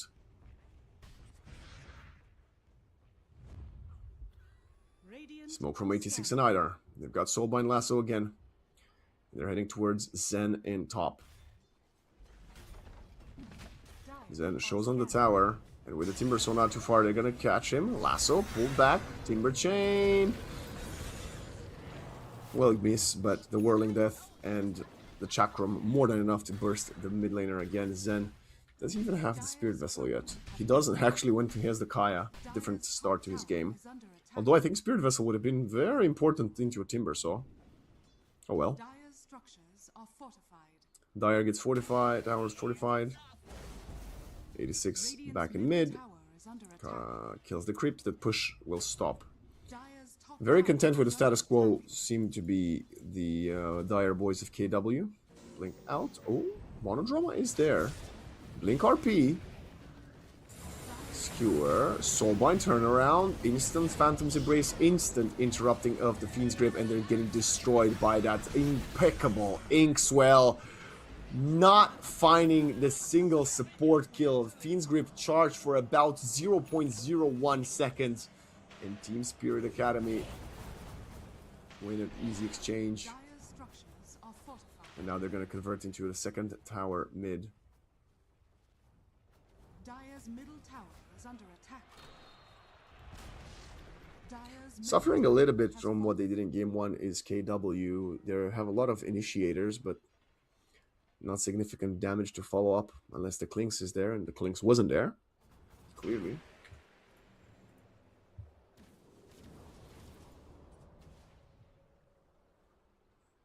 Like I said, this was sort of predictable from the draft.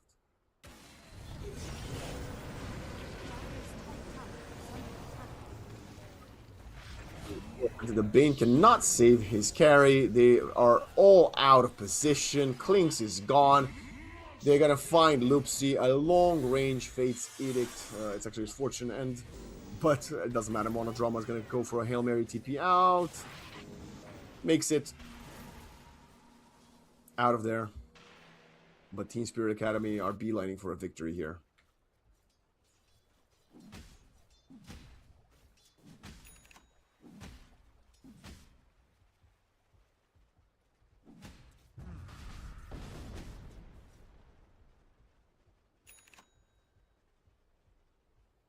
Dire's bottom tower is under attack.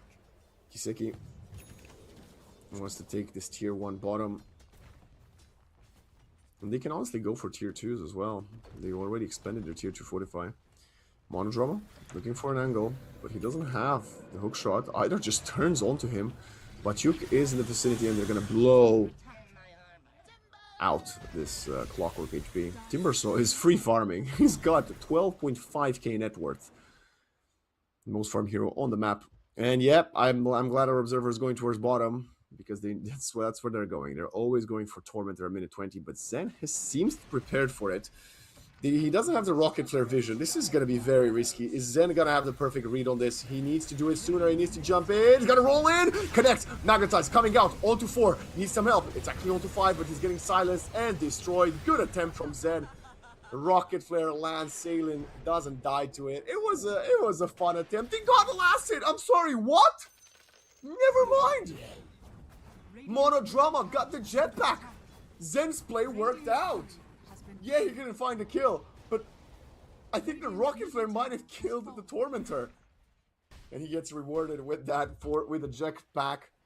Why not? You know, 1400 gold for 670. Mathematically favoring them. And when you're playing from behind, you need to do this type of funky plays. Retsu wants to kill Idar, gonna show up, and he's gonna find him right away. Drow wants to turn around, and with the help with the Bat Rider that's already there, Nightmare from the Bane, can he come into him for the save? The answer is yes. Retsu's actually getting healed by the Oracle Purifying Flames, but the low, too high. Multi-shot arrows do clip him at the very edge, and Retsu does fall, and so does the Bane. Dire's courier has been killed. His courier does get killed. Loopsy's courier gets killed. Magnus continues to farm. He's about to have the harpoon and 40 gold. With these kills, at least, Klinks has found his 4 stacks on the Desolator. It's not the most, but it could be worse.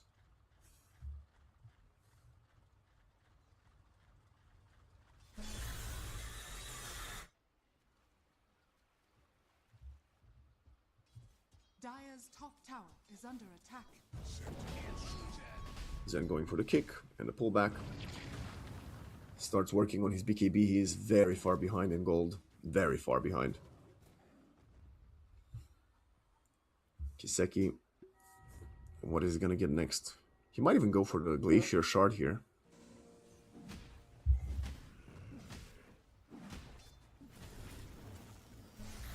Monodrama. Jetpacking away. And they fight Zen. He's getting brutalized this game. 86 throws a tip. He's 10, 1, and 6 on the Bat Rider versus the 3 and 5 on the Air Spirit. Definitely making a statement. And now Roshan is opened up by Team Spirit Academy. Rocket Flare comes in. There's no Air Spirit to go for a Hail Mary play. Idar, look at the cockiness and the confidence. Blinks up high ground, Inkswell by himself. Wants to almost solo kill this Clockwork, who has to TP back to Fountain. And the Aegis goes in the hands of the Drow Ranger. Another blink. This time it's the Oracle. Going forward, they are jumping in. This is a perfect turnaround. A little bit of a bait from Loopsy. Works out perfectly. Nightmares one, Fiend's Grips the other, and the setup for the jumping RP and the Retsu arrows is impeccable there. You know what? They have the harpoon, so they can get active again. This is unexpected. You're never seeing this one coming. Blink out of the harpoon. Idar does escape.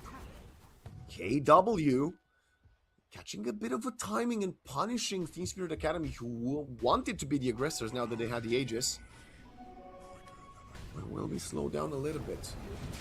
Roll in, they catch the Timbersaw now. That's a lot of damage from the Klings, and with the Magnetize and the Harpoon and the Skewer, the Timbersaw, what are you doing here, Batyuk?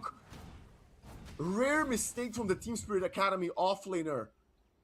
He almost never makes plays like this, but overconfident in the Aghanim Scepter, maybe thought the Klings might have left. Really wanted to protect his tower, but he's gonna pay with his life, he's gonna pay with his tower. As the Fortify will not be enough to deter them, or will it? Seems like the creeps might still take it. Radiant's Tower dead. bottom tower has fallen. That was a lot of gold. About 1100 gold from the Timbersaw falling there. Under attack.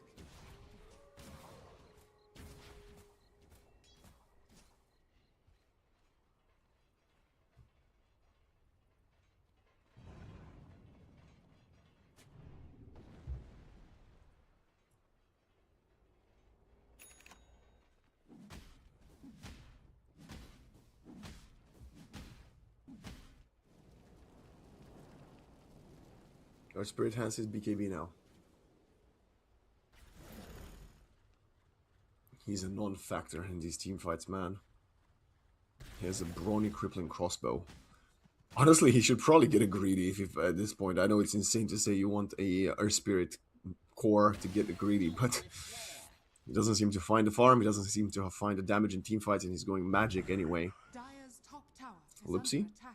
Nightmares himself up on the cliff to D-word. There was nothing there. And I was just going to camp a little bit with the Fiend's Grip to see if someone comes in the vicinity. Dire's top tower is under attack.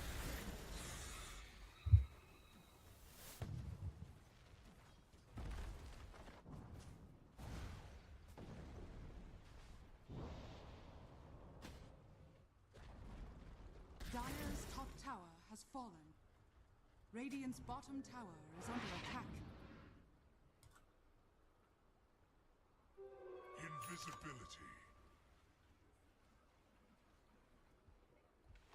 Visibility and smoke.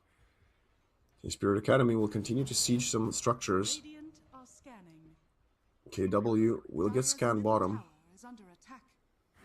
Dire's structures are 2 minutes remaining between the Drow and losing the Aegis. And the Clinks is going to start hitting this high ground, I think. Rocket Flare to just spot the players in the backline, and we'll see a few. The Bad Rider TP will get spotted as the tier 3 gets are fortified. protected by a fortification. Kachal with the smoke jumps in. Harpoon pulls out the Bad Rider. This is massive, but the BKB comes in time. The Fiend's Grip, though, will obliterate. Soulbind turn around. RPO to a couple. And look at the damage from the Clinks. They really want to blow them out, but the Oracle comes in with a nice ultimate to protect the Timbersaw. Roll out from the Earth Spirit. They still manage to find 2 kills. The Drow is nowhere to be found. She's at the mid tier 2. KW, oh my god, Kachal goes in again with another skewer, and Retsu punishes the Oracle for wanting to save Bachuk. This Timbersaw is baiting his teammates into the hands of this hungry Clinks, who has a triple kill now right now to his name in this engagement. It doesn't matter, the Drow has the Aegis. They're not even killing her. As I say that, she gets pulled back by the Harpoon. Kiseki, oh my god, clack, clock. As the clock is gonna put the cogs at her feet. She doesn't have a BKB. The roll will miss. That's kind of a weird one. He usually connects them, Zen. So Kiseki escapes because the Earth Spirit, definitely what the hell was that? But Kachal with the Harpoon punishing them easily. My gosh.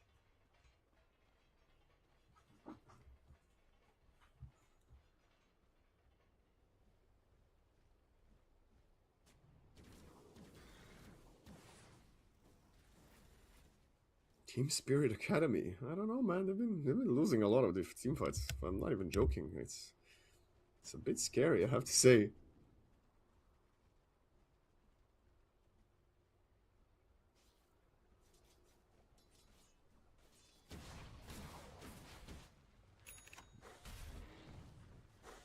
The team leader has brought them the lead, and the team and the clean decisions that they've had throughout, well, yesterday's game and today's, haven't really, well, been here.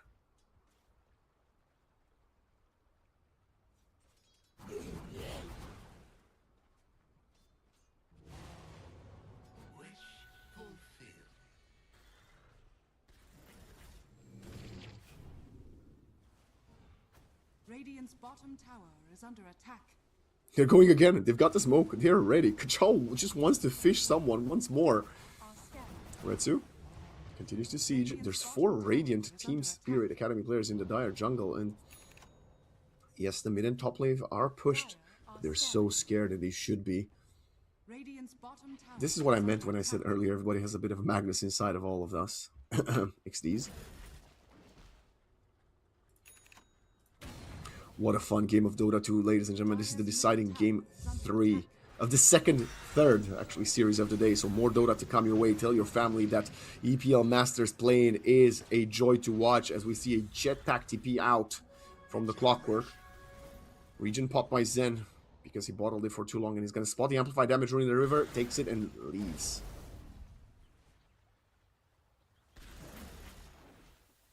Timbersaw and 86 on the Batrider. Playing with one another, very close to each other, I mean. Salen not that far off. Bane will TP back to Fountain. No, it's actually a tier 2.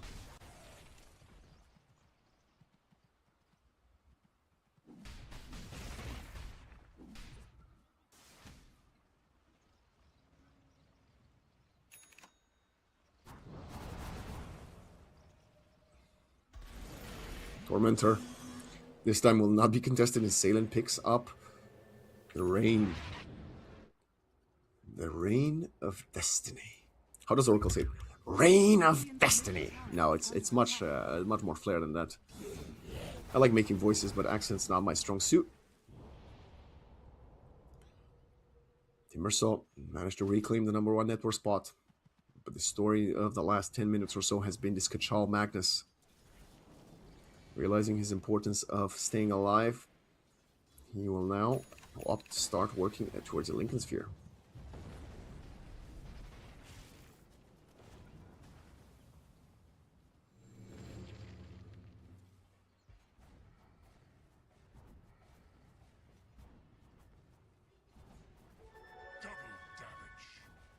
Amplified damage rune will get popped.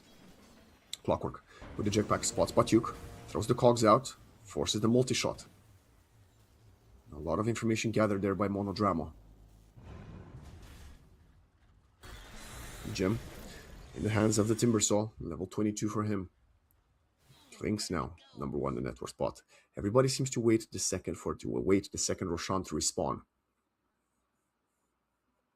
This Earth Spirit needs another 1200 gold for a Shiva's Guard and another half a level to get to his third point in Magnetize. He's going to bottle up a shield rune.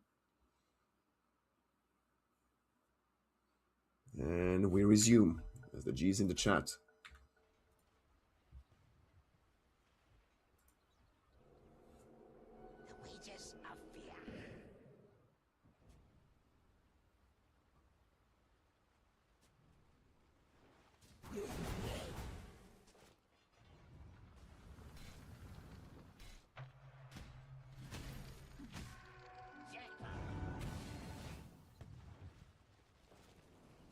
I don't even know what Batyuk wants to build next. Maybe a Hex after the gem? Maybe just buys a shard between? Like, you know, trades the gem, picks up the Hex. The shard is also going to be fun, but they do need buybacks, of course. No buybacks on the Radiant side right now. KW has 3 of them. Oh, never mind. We have a Specialist Array being purchased now, so reduced to 2 only.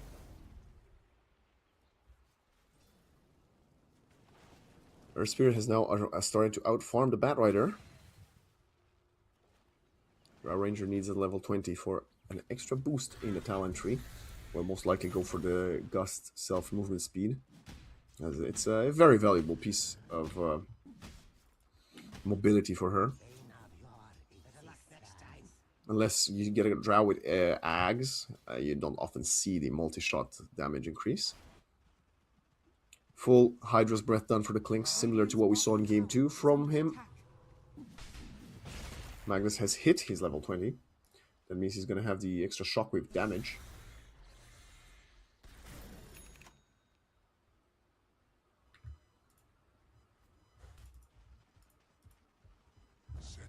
Any other big things coming up other than level 20 on the Drow? No, everybody seems to be quite conservative right now. Maybe the Grimstroke level 15. Soulbind spell damage increase. Or even the Inkswell spell movement speed is pretty good. If we take a quick look at the graphs, it's only 47% to 53 favoring KW. They're going to get a Roshan to roar. KW is not really in position to contest, and they don't seem to be interested in it. This is very unexpected. They're going to actually start sieging high ground. Tier 3, can the Clinks get a Rax? The clock, we'll see how low the Roshan is. but it doesn't seem to be deterring them. Kiseki picks up the Aegis, and they haven't even found the tier 3. Clockwork buys some time, tries to go for a sneaky TP out, and he will not be successful in his attempt. Meanwhile, elsewhere on the map, this Clinks is getting soulbinded into the Bane. He's getting controlled. He doesn't have a BKB, and the explosion from the reactive armor of the Timbersaw is more than enough to find the kill. Alright, KW. You sacked the Roche to then feed your carry's life. Nice. This is reverse coaching 101, guys. What you should not be doing in a game of Dota. And now he has no buyback. Your opponents have Aegis. They've got a Drow Ranger who hits pretty fast.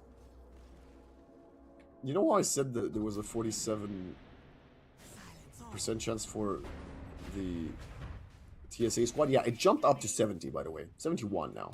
So, I don't know what you're doing. The banner's out. She's sieging your high ground. You've got to fortify. But Clinks cannot join us back in for 600 gold or 40 seconds. So, the tier 3 will fall. Okay, they pop the 40. It doesn't really help as the range creeps in the catapult will stay alive.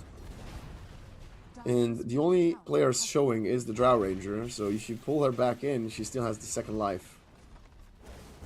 Yeah, that's the easiest melee Rax claim I've seen in my life, as KW has committed a grave mistake, allowing Team Spirit Academy to claim confident control of this game. I'm very disappointed, actually, to see that from KW. I get you don't want to Roche. I get you want to siege the high ground, but they even siege! They got a tier... They siege after the Aegis was claimed. But they lose the range Rex as well as the illusions deal with it. Lasso from the Bat Rider, pulling the Clockwork out. Monodrama tries to force step himself to safety. It doesn't seem like he will be successful as the Magnus walks in the fire. His blink gets interrupted and RP's on cooldown for 2 minutes. This is what I talked about during the draft. There will be so many things on the ground that will Kachal be able to be consistent enough with his blink. Pulls the harpoon. Nice manta dodge, only granting the illusions. Nullifier thrown onto the Drow. Dispel, Fate's Edict, Purifying Flames for the heal. Zen does not have an Aghanim Scepter, so they can't even dream about a kick. At least the advantage of KW is I don't think the missed RP was spotted by TSA. They probably did not have vision on the high ground, so that's why they're respecting them. And falling back a little bit. There's a lot of farm with the tier 2 top. The question is, do you want to go back up to siege with the 2 minion Aegis or go back to farm? And I think the correct answer should be the former. That's why they're sticking around the triangle, and Timbersaw is the one going to go deal with the creeps top. Maybe when he shows top, there will be a false sense of security and someone might walk up to the dire triangle. That's the bait they're hoping for. I'm not sure. Oracle actually will also disengage. The scan gets on top of the triangle players, and they know they're there. Kiseki, gust movement speed. The wave did get caught though. And the Clinks and the Air Spirit are there. Oh, not the Lasso. Monodrama. The only drama here is his amount of deaths. He's been caught time and time again. Oh, it's 6 for the poor Clockwork. Very difficult game for a support here. They cut the wave bottom. The wave top is pushed, but there are creeps mid. That's why Kiseki continues his siege with 70 seconds on the Aegis. Kachal still doesn't have the RP. Now he does. They're losing the melee Rex, going in. This time the Manta dodge did not work. They pull Kiseki in. Timbersaw jumps forward, magnetized, connecting onto a couple. BKB, the arrows connect onto the Drow Ranger. She's low on HP. She dies. And that's no BKB for the second life. They're jumping in forward. The magnetized continues to deal problems to Idar. Hookshot onto 3. The Clockwork doing a lot of work. And it's a perfect RP, catching them on the retreat. Kachal enabling the Clinks to shred through the cores of Team Spirit Academy. The Drow, the Bat, the Timber, they're all out. So are the supports who instantly buy back, but not in time to come and save the carry. And the only buybacks there from KW were also the supports of Clock and Bane. Much more patient this time was Kachal with the RP, and it pays off dividends for them. The game turned on its head, back and forth. Here we go again. Like I said, this is the type of Dota we have here at EPL Masters playing. So entertaining the last few days have been, and oh boy, there's so much more to come. Radiant's middle tower is under attack.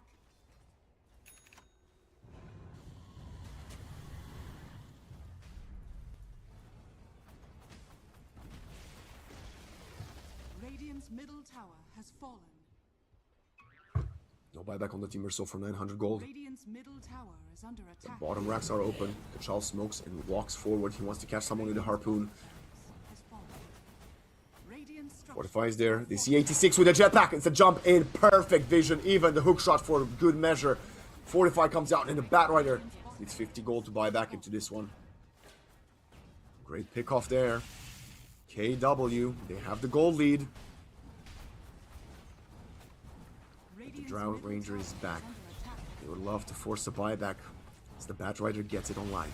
Radiant's middle tower has But they fallen. continue to siege. Yes, seems like they are. This Empower Clinks is hitting for about 520 damage. Skewer onto an illusion. Good Manta style used by the Kiseki Drow. Even Fiend's Grip was wasted there, by the way.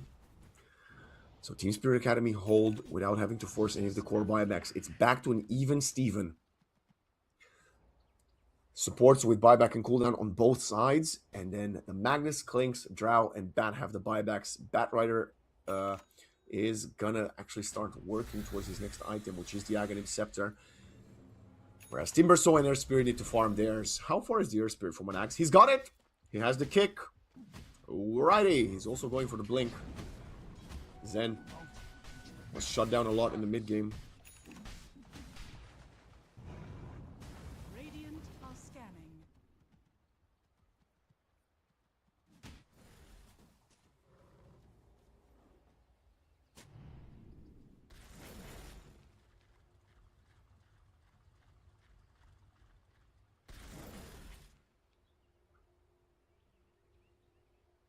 Silence seal you.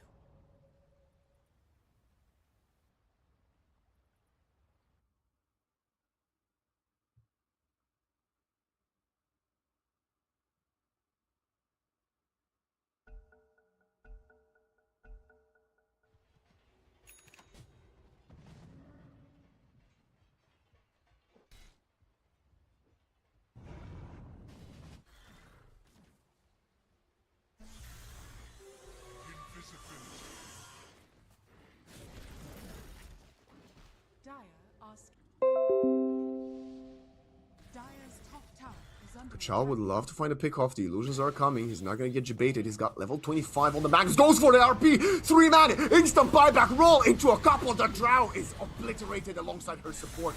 Now Machi on the high ground wants to create some problems, but he is getting singled out. Down to half HP. Zags will blow out. Another lasso. This time it's connecting onto the Magnus. Soulbind comes a little bit late as there was no retreat. Batshuk. Timber chaining to the low ground. Retsu wants to really kill this Batshuk Timber, so who goes for the dieback?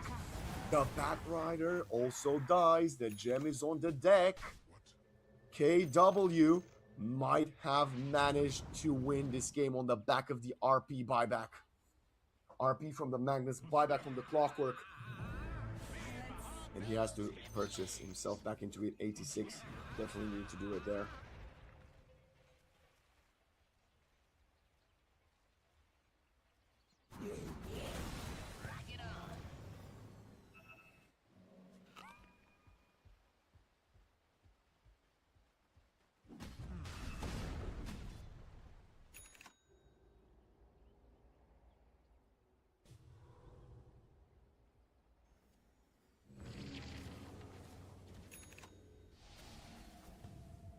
Radiant's top tower is under attack. Radiant's top tower has fallen. 1 minute without the Timber Saw. The Oracle will be back in 10 seconds. They are smoking. They're trying to avoid being harpooned by the Magnus. Radiant's top tower has fallen. Blinken, lasso, instant lotus, Fiend's Grip on top of the Batrider, just jumping for him, both the Earth Spirit and the Magnus. The Drow turns around, can she deal enough damage to kill at least one of these targets? The Earth Spirit takes a ton of damage, to magnetize though, getting to work, the BKB running out, she has to force tap herself away, Batrider's dead, she's out, Drow alone, 1 versus 5, no more teammates for 30 seconds. Zen turns around, tip galore for 86, who's getting punished for his early match cockiness. Kiseki with a Shadow Blade. Oh! RP attempt from Kachal. Barely sidestepped there, but couldn't connect. The Rao will find the Bane, has to fortify. No, the Bane gets forced out of there to safety. Kiseki really needs to do something. The Zen, jump, kick, silence. Manta is not gonna buy the time as Retsu finishes off the Ancient, and KW go for the reverse sweep and make Team Spirit Academy suffer another loss. What a phenomenal game. What an exciting map 2 and 3. KW, they do it, and they do it in style. And Retsu, my man, back-to-back Klink's performances, but we have to talk about Kachal. A single mistake that cost him the racks, granted, because of that fire, but otherwise his Magnus was impeccable. What a playstyle, what a positioning, how many skewers were great. Magnus is not even a go-to hero in this current meta, and he made it look flawless. Batyuk tried his best. Timber saw a lot of damage, most on his team. It just didn't really feel like it had similar impact to the Magnus. I don't know. I think if they had a bit more control in team fights and a bit more space, that's something like a Tide or an Underlord could have been able to provide, even a Doom to throw onto Kachal, or you were the initiator. Yeah, it wasn't ideal. Lupsi with some great nightmares. Monodrama made so much space for his team, allowed for Retsu to farm. And KW now looking very healthy in the tournament, actually, after their second victory.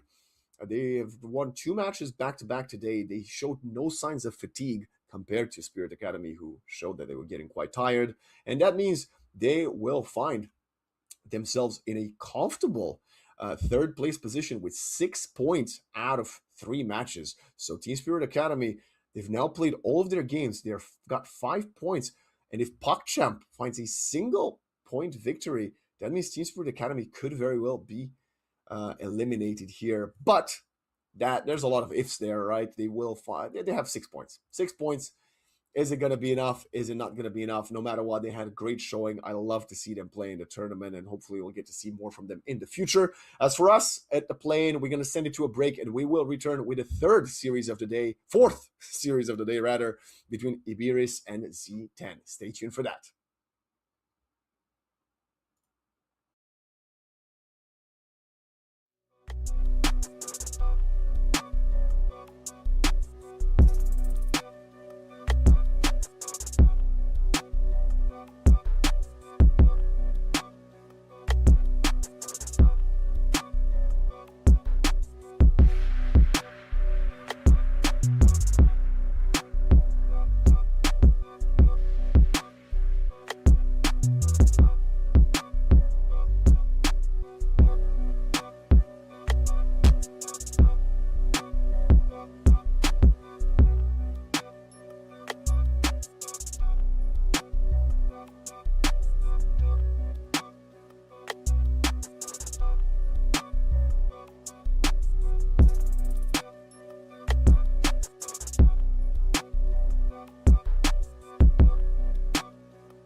welcome to the 4th series of the day for the VPL Masters playing. I am Waxen, bringing you all of the amazing viewers at home this matchup between Zero Tenacity and Ibris Esports. Zero Tenacity, I've had the pleasure of covering them yesterday, and now we're going to get even more Dota action from them with two different changes to the draft from what we've seen already today. One of them being the Ember opener up, a very good hero, similar to what we spoke about the Necro earlier. He's just online all the time. We saw that from the Lina as well. It's just a hero that does a lot with very low cooldowns. On the other side, Ibris Esports will have the Undying. Another great choice. This is actually the first pick of either team. Similar things with the Ember, but he does secure your lanes, right? So that's something very important to keep in mind. Just taking a quick picture for some ad, guys. Let me just smile to the camera. Hey, no, that's a terrible smile. Dark Willow, Viper, Techies, and Enchantress. What a third series we had. Every single game in this plane has been an absolute mayhem, a bloodbath, some would say, because these teams are doing everything they can to make it to the Masters main event. And Zero Tenacity, looking right now, they are one of the only two teams currently fully confirmed qualified in the play-in, but seeding will be important. That's why they will fight to continue getting better and better points. They are tied in group, they're tied overall as first in Group B with Team Gens from Group A. 3-1 for Zero Tenacity. They did suffer a defeat to Level Up, who has shown impeccable form so far, only dropping a couple of maps after their campaign at the EWC just a little over a week ago. So they've got that fresh experience from playing versus the best teams. Yeah, Zero Tenacity now effectively playing for seeding. Their opponents today, Ibris Esports, have 5 points, and nothing is set just yet, especially considering the fact that they have one more game tomorrow versus Team Ion, who of course will like to overpass them. With a victory here, though, with a 2-0 victory for Ibris Esports, they will pretty much guarantee that Ion and the Dandelions would be eliminated. It all depends on what Ibris Esports does here. If they lose 2-0, Ion and Dandelions still have hope. If they don't, it's pretty much the end of the road for...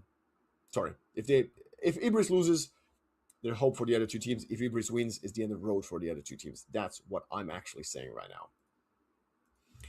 Now, we're looking at Zero Tenacity and Ibris going for the Timbersaw and the Luna. We just saw a Timbersaw performance a few 20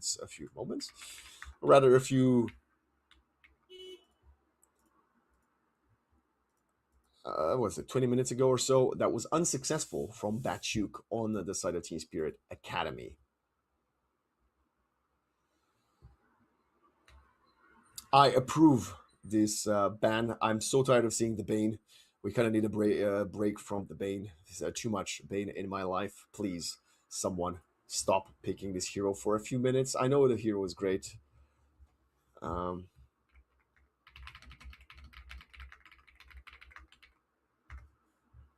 we just need to take a chill pill from him, right? That's effectively it. Too much Bane in my life. The Bane of my existence. Terrorblade will also be taken out. So will the Lifestealer. As Ibris Esports are thinking Zero Tenacity want to take some more direct carries. I don't think either of those would have been good. I know Lifestealer is fairly decent versus Luna, and Terrorblade can scale much further. But I think Zero Tenacity could just go for a Drow Ranger here, who's still in the pool. Klink's very much viable as well. As they're going to ban the Doom.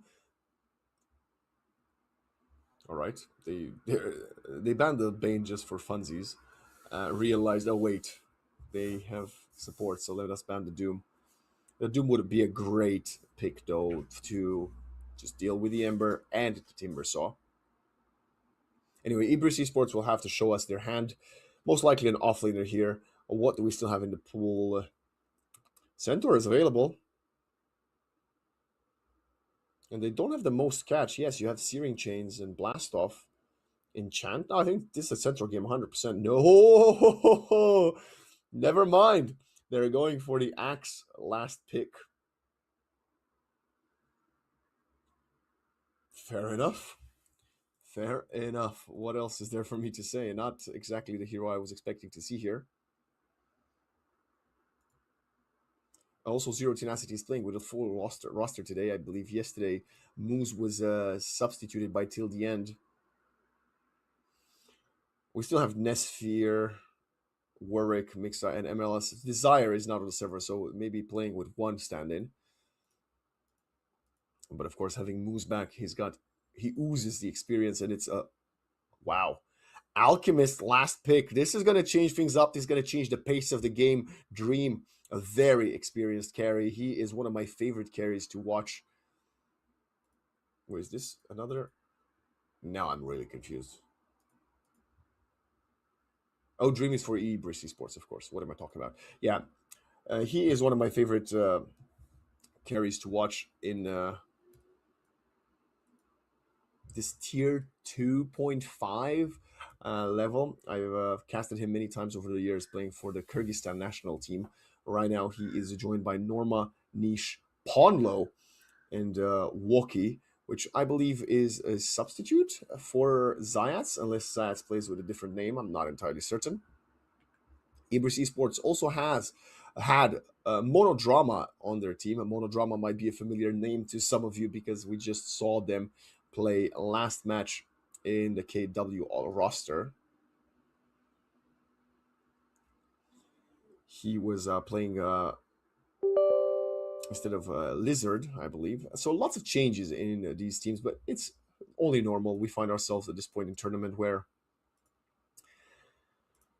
well, not a tournament, to a point in the season where teams are very much looking to find their best choices for the next season coming up. If you didn't make TI, this is the final tournament you can play before the new season, the EPL Masters Season 1. So a lot at stake here as we have a massive prize pool coming in.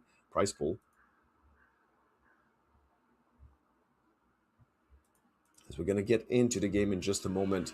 This axe from Mixa is very dangerous, I have to say. Looking at it, I'm a little bit scared for the side of Ibris Esports, but the tempo that the Alchemist dropping Agonyms for Niche and Norma brings to the table is going to be something that Zero Tenacity might struggle to keep up with, but I love both of these drafts. They looked very complex, very fun, like I said, very fast-paced, and it's a nice change-up from what we had in the first series of the day. So let's not waste any more time. Let's hop into Game 1 of Ibris Esports versus Zero Tenacity. Who do we have here? Who's going to smoke first? That's the big question. Ta-da-da-da-da-da. And nobody's smoking just yet, as we can still see my beautiful face. We haven't quite gotten into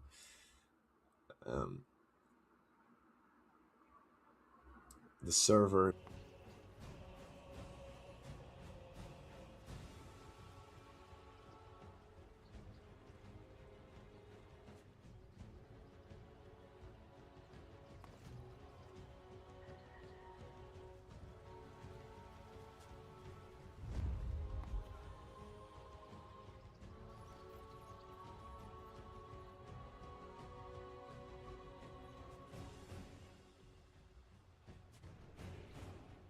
"30 seconds to showtime."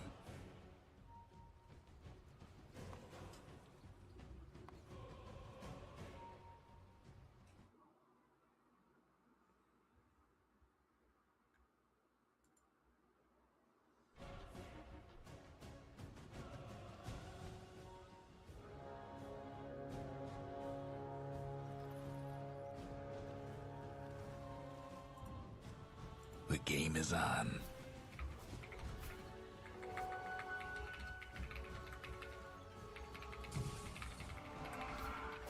High hopes for this one.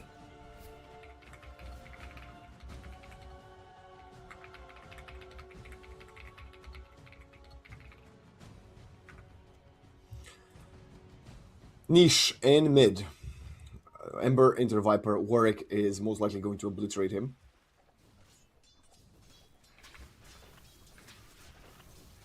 Already goes to right clicks. He won the block. This Ember Spirit is already looking at a World of Hurt. Warwick continues to right click and is below 50% HP. This bottom matchup is also going to be... It will be much more fun to watch than that Viper Ember extravaganza we have going on in mid. Norma versus Nesphere up top.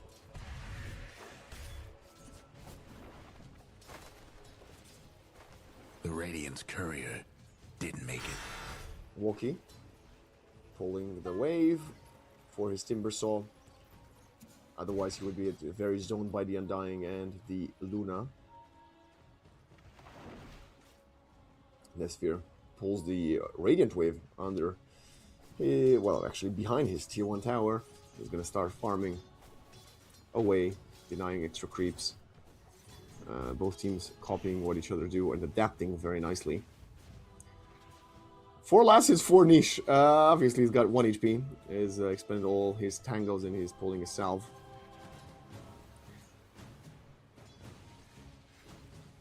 I hope you all appreciate the beautiful Dota music. Hopefully we're gonna get rid of it in a second so we can focus on the gameplay. But no kills yet, so it's fine. It gives us some Odyssey vibes.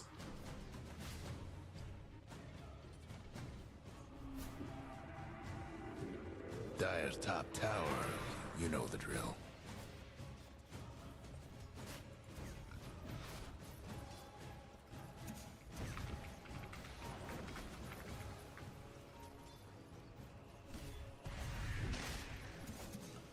Walkie turns around with the reactive taser. And you can't kill him just yet. Denied.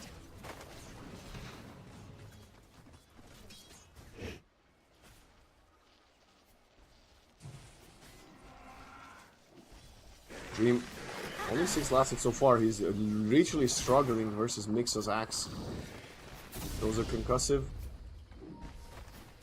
Concussion, rather, not a concussion. us.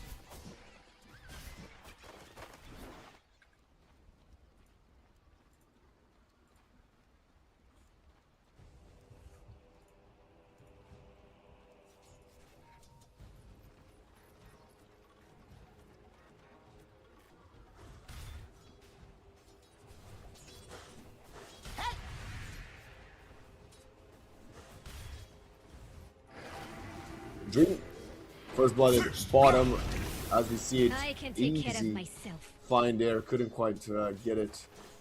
Couldn't quite hide, but at least Dark Widow will get another battle hunger of the axe. Denied.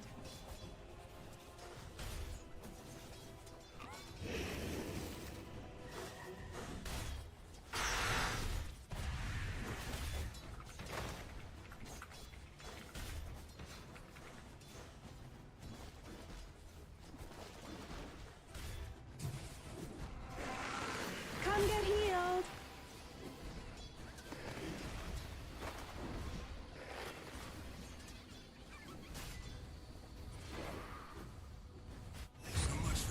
Bro, nice kill from the Timbersaw up top onto Nesphere. Moose wants to actually get some more action. Undying throws a lot of zombies on the ground onto Norma.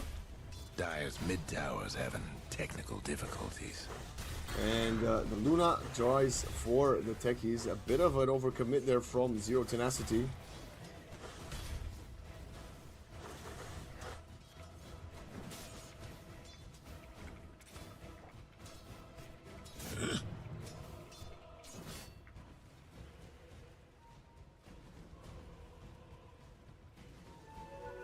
Water Rune picked up by the Ember. 11 lasses to 24 and 16 from the Viper.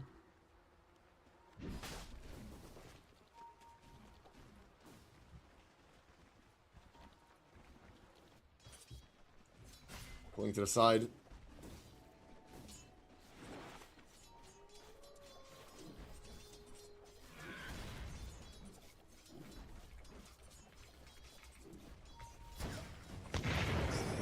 Oh, jumping with the blast off. And the axe gets caught. Easy kill there. Palma will find the kill, but Dream is going to be more than happy to get axe out of his lane for about 20 seconds.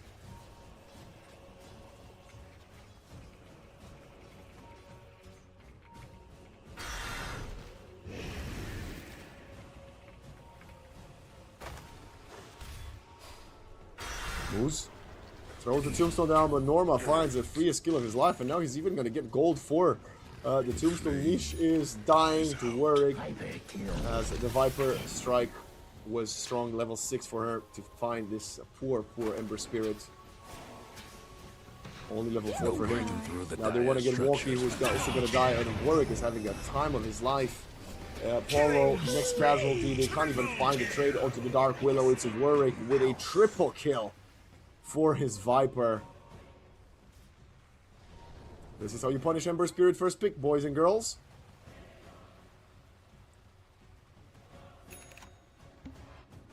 This is our moment, Jax.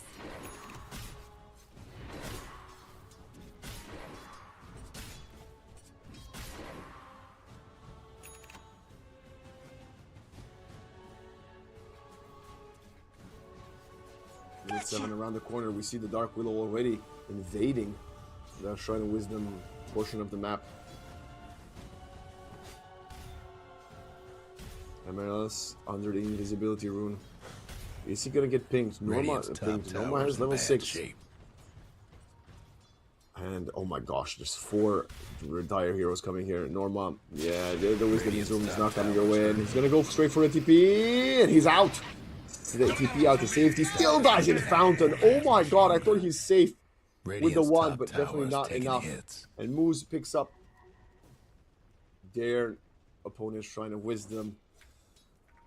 Radiant's gone and fortified their structures. It's crazy. Radiant's Both shrines go top towards tower's 0 tenacity. Ibris Esports have a difficult Dire's start. mid tower could use a little help. Radiant's top tower is taking hits. It's a niche. Pulling the wave, farming a neutral camp, trying to get himself back into this one after the Viper destroyed him. They got Becky's Walkie will hop with the blast off, missing the Willow, but Willow's running out of mana. They don't have enough follow-up damage though, and with the axe and the Undying, this is as dead of a techies as it gets. Mixa will continue to pursue Ponlo. Never mind. Showing there, Mixa says, you know what, I'm wasting my time. The Alchemist could be around, and that was a good call because the Alchemist was around, so Mixa just goes back to farm the wave.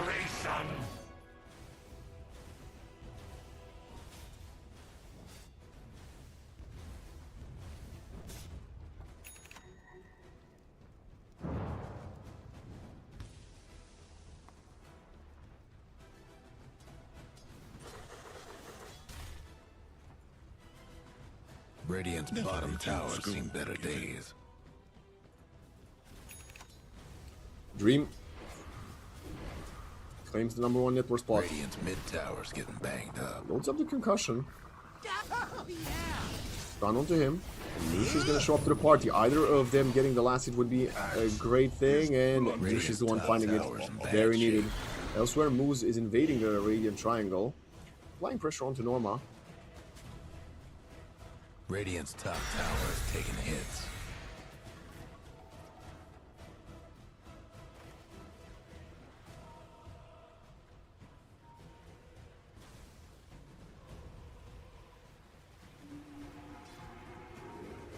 Guess what's happening to Dire's bottom tower? Eats the Eclipse, dodges the Brambles, walks up high ground. Oh, wanted to really get Moose there. And I think he will fall in the end. He forces out the Tombstone. A lot of spells were used. He bought some time. It's fine. Considering the state of the game, I would consider his death a small victory because they wasted 2 ultimates and, well, a Tombstone, which is effectively an ultimate, and the Eclipse. Everyone else wants to go for a solo kill. The Brambles are there. Shadow Realm, Bedlam. Yeah, this isn't gonna help you this time. Reactivators there is useless versus a Dark Willow. And she finds a solo kill onto the opponent's support with his quick level 6. The strength of stealing both wisdoms.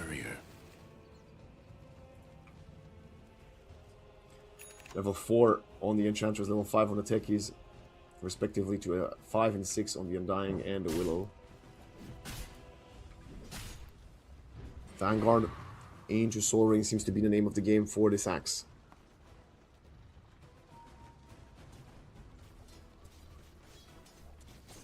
The Alchemist,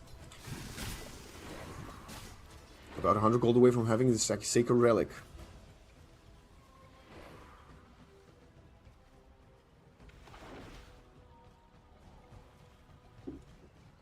Radiant's bottom tower ain't a pretty sight right now. It's a very dubious 4 Protect 1 because Ember Spirit and Timber Sword are not really the type of heroes you would consider viable to run a 4 Protect 1. Anyway, the catapult Trouble brewing at starts Radiant's sieging. bottom tower. Fortify even coming Dire out structures as Warwick has looking rotated to fortified. 100% guarantee. This tier 1 bottom will fall, and this is going to grant them better, easier Radiant's bottom access to tower the seen Alchemist better jungle. days. Onlo will spot them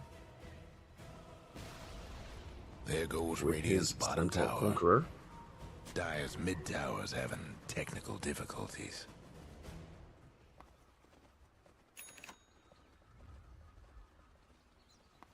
How long can you delay the game? That's the question. Radiant's I mean, bottom they already tower started ain't a taking their pretty sight objectives. right This now. Viper has 4 kills, but she's not a flash farmer. If you don't give her the opportunity to keep on farming, it's not bad. Axe, by the way, is stealing stacks from the Radiant jungle.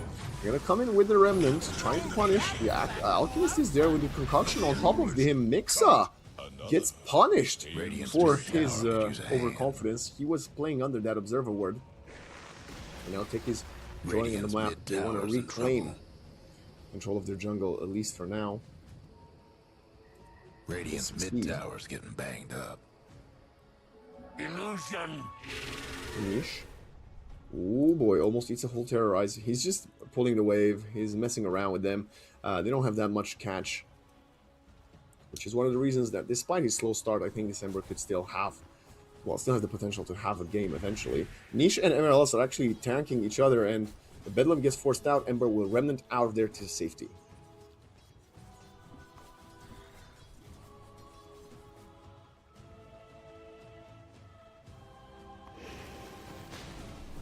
Nesphere continues to farm. Almost has money for the Manta style. Couple of creep waves will get him there. Timber Soul Ring Kaya Radiant's top tower's in bad shape. goes back to The farm the Radiant got side one less camps. top tower.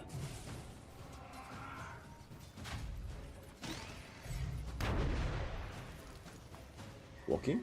Chased by Mixa. Yeah, this axe is not gonna get the kill onto him. Take you safely out of there. Moves up high ground. Starts right-clicking Walkie. And one more will get the job done. Yes! Yeah! Safe kill there for Moose. Blessings upon a loyal Tekis gets warrior. taken out. As the pause continues, this Alchemist is using his Radiance to farm his Blink. To my heart. Holo dies in the river. The question is he gonna get the Aghanims after the Blink, or does Dream realize, you know what, I think he needs to get... No, he's looking at a PKB actually. He needs to be able to mana fight. By the way, he just blocked his own camp bottom. At the same time, can he scale fast enough by himself without dropping the Ags? I'm not sure. It's a, you know, he probably knows better than me how the Alchemist should be played in such circumstances, but does he realize how much the Ember is struggling? That's the better question. They're smoking up around him, trying to maybe punish a jump onto the Alchemist, but there's nobody in the vicinity. It's only the Undying doing a side pull. Not much. You sure? Not much else offering on the lane from the dire heroes of Zero Tenacity.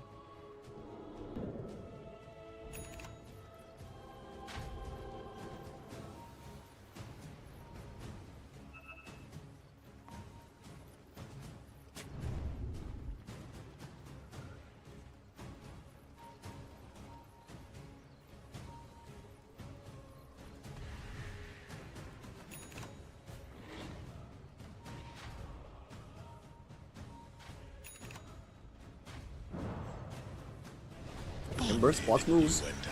With the Spirit Vessel on top of him, this Undying is gonna die with the Blast Off jumping on top of him. The question is, can they get a trade kill? The answer is definitely yes, as Tekis gets taken out.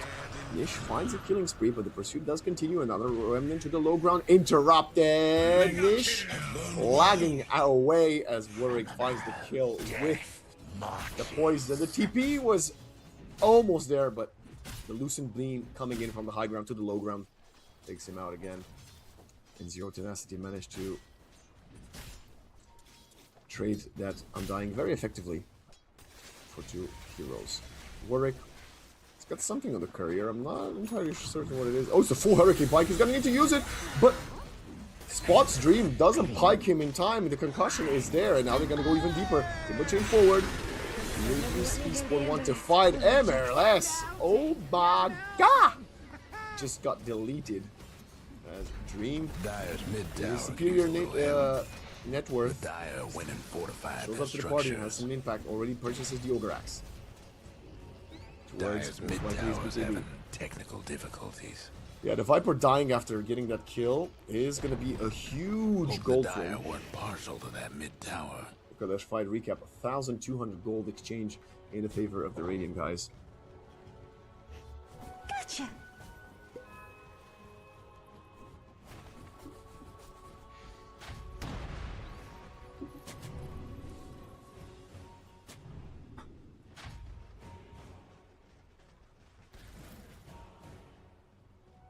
Take that. Good observer ward, very deep placed from the, I believe, Ponlo Enchantress.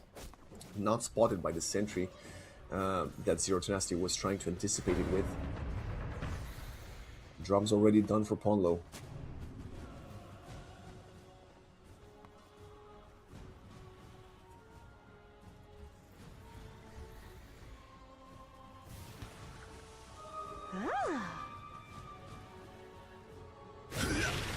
Catching the Dark Willow, terrorizes there, Viper Strike, and the Bedlam damage for a Hurricane Pike through another Bedlam. No chance in hell for Niche to get out. And that is going to be death number 3 for him, and kill number 5 for the Viper. Actually, this time it would have been 6, but he splits it with the Willow.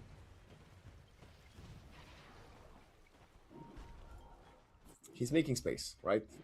The question is, if he will be given the Aghanim Scepter, is he going to have an impact with Vessel Axe? A good question, and it doesn't look like he's gonna get an axe anytime soon. Dream doesn't care. Dream just wants to farm. He doesn't see the value in any of this dropping Aghanim Scepter. Double damage.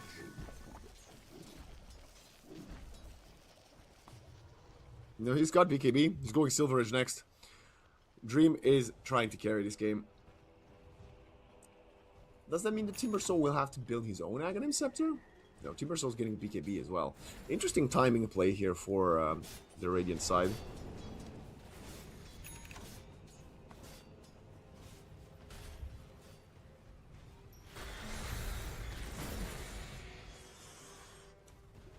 First sticky bomb point placed by Techies just now.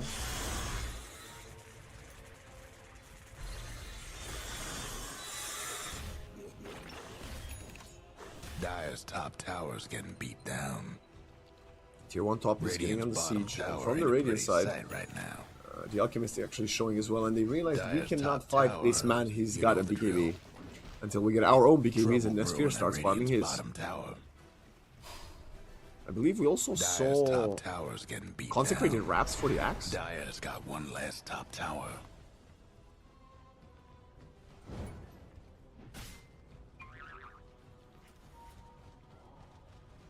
Radiant's bottom tower's seen better days.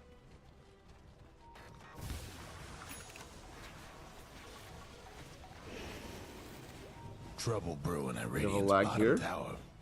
But, you know who's not lagging? This Viper, who, despite that one death, is going to finish the Yasha next.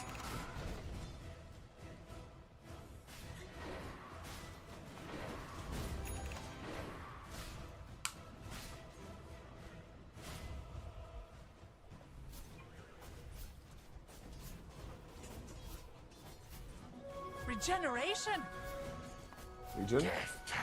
Picked up by Nesphere, and he's going to probably join up with the rest of the squad for the smoke. Meanwhile, Niche and Woki in the Dire jungle.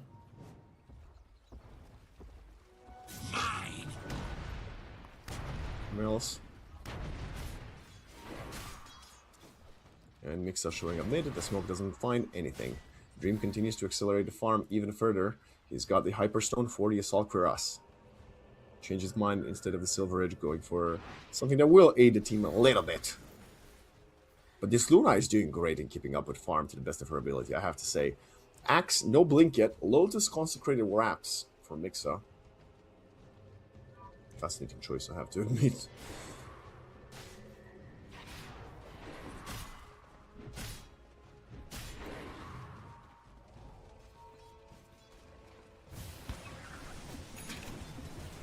Lots of farm bottom to be had.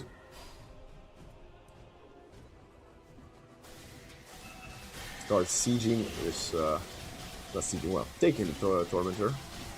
It's so weird because the Tormentor is technically a neutral, but it feels like a building. Warwick picks up the shard, but this time the Alchemist is taking Roshan. Are they going to realize in time? They are under the smoke. They're going to rush this, and it's not a fast rush at all. Half HP down, but no, they're not.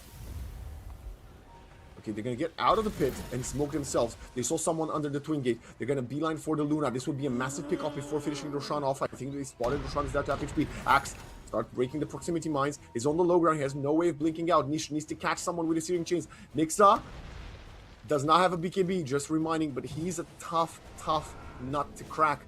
Nish gets spotted by an observer ward and he will get battle hungered. Kills a creep, spells it. Norma, pump faking going in. Brambles. Instantly dodged. Terrorized. Pump faked as well. Picks up. Wants to kill this annoying wolf. And Roshan is still in his pit. Nesphere. 1300 HP, but has a shield run for 1100. Also has that BKB Dream pushing the mid wave. Really wants to finish the assault Cuirass before the fight. But there's another smoke from Zero Tenacity yet again.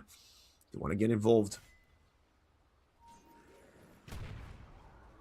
Proximity mines keep on being broken by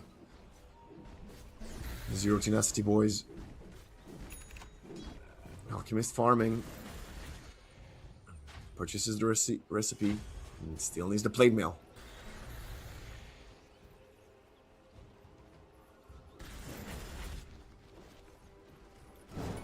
Two minutes have passed since Roche was first attacked. And nobody has actually gotten back to finishing his off. Both teams kind of going back to their own way.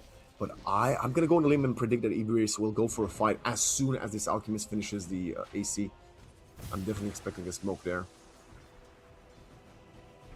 Also, they're going in the pit. Luna's there. Realizes, wait, you soften him up for us. Let's just finish things off. And Enchantress and Timbersaw are in the vicinity, but they don't seem to go for it. I don't know, the Satyr is coming. It's gone, it's too late. Satyr gets killed. They will spot the Viper. Timbersaw needs to go in. The Timber Chakram is not enough. Not the kill. And the chain, there was no trees around. We even see here the Alchemist stunning himself in the trees. And Zero Tenacity picks up the Aegis for the Luna, and Nesphere more than happy. Warwick denies that Arcane Rune. Okay. Still very cautious with their play. Axe now has a blink. So does the Undying. Which makes me want to believe that he has a shard. Yeah, he does. I'm gonna play the Undying save. There's a 9-second BKB for Niche.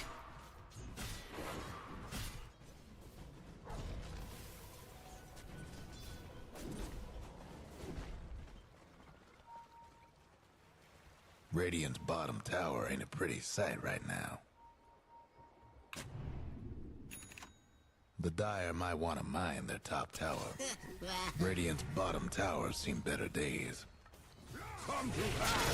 Oh, Blink, Viper Strike, can they chain the Ember even if he gets out of the structures right yeah, now. Call and Culling Blade there, perfect for Max. Right now. And it's the first one he finds in the game, despite the 13 kills they had before this. Ember continues to be the least farm hero on the map. But we have the Alchemist ready to fight. He's got the AC, charging the concussion and jumping in. Nesphere turns around with the BKB Eclipse. Dream starts walking away, tanking it a little bit. Now has to will use the BKB. He's getting glaved down to below 30% HP. Mixa's there ready with a blink. The call does not catch the Alchemist though.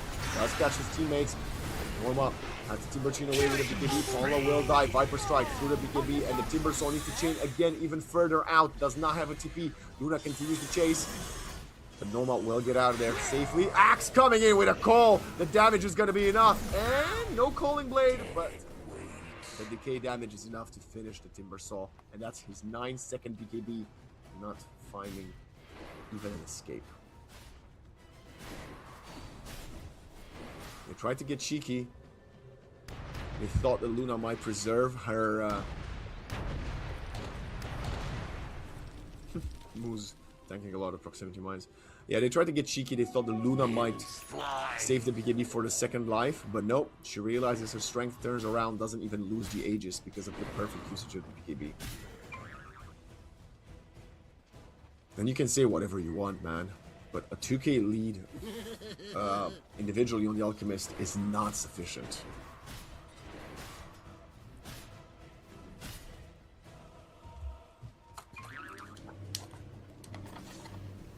Good day to fight. What the? Dream loading up the concussion. Warwick could get jumped, but as the actuals face, they kill the techies. Dream goes in the opposite direction, heads towards east. He's farming on the low ground. He's getting spotted by the axe. This is very, very daring here from Dream. I actually don't know what he's cooking. Blink from the axe. There's a blink on Dream. Distiller will still spot him. No! Distiller was popped after the blink. That's why they couldn't see where he blinked. Great play from Dream. Honestly, very risky what he's doing there, but he realized he needs to, well, Radiant's split the bottom map, tower buy the seen time, better waste the days. Aegis. Why he does this? This Timbersaw has actually managed to break into Trouble the top brewing 3 at net worth. Radiant's bottom tower. Now has the full Lotus. He starts working on hard to ask. Come on, sprites! Oh, it's only on to Polo. Even the Eclipse for that. That's maybe a bit of annoyance there from Zero Tenacity, but he's constantly being kited and being forced to go back and deal with the creeps. Dream starts working on his first BKB, but Nesphere is in vicinity. You can't kill him without the Eclipse, as Dream just blinks away out of there. Who is going to be the Axe target? Is it going to be Timbersaw to deal with the backlines, or are you going to give it to the Ember so he actually starts having more of a game? Hell, you might even give it to the Enchantress at this point. You can say what you want, but Little Friends onto enemy unit group is pretty strong. It's just not a first Axe drop is cheap. Radiant's mid tower's coming apart. Second tier 2 is under siege. Radiant's mid tower ain't doing so good. We'll take that. Dire's top tower, you know the drill. Dire's top tower's gone.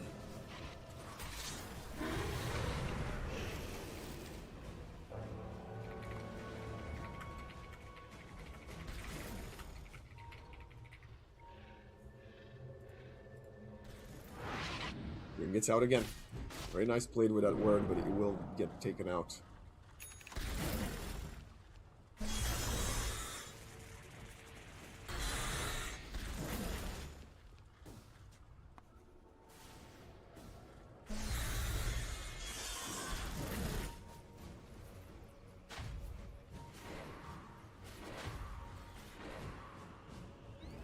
Axe.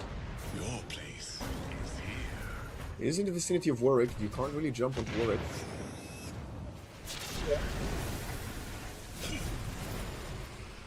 Moose buying some time with the Tombstone, the Viper.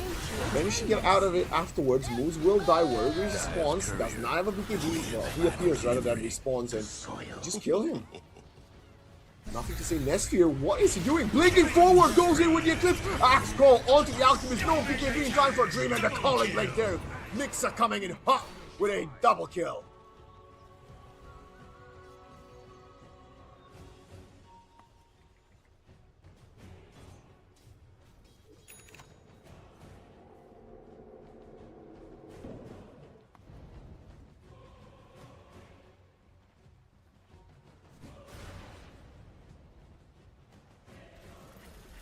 Strength of this Luna is not just evident, it's obvious. She's actually surpassed the Alchemist in farm. Alchemist needs the point booster for the first axe. Looking at win probability, 68% in favor of Z10.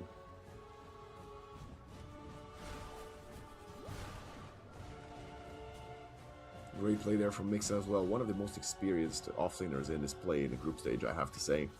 And you can tell why.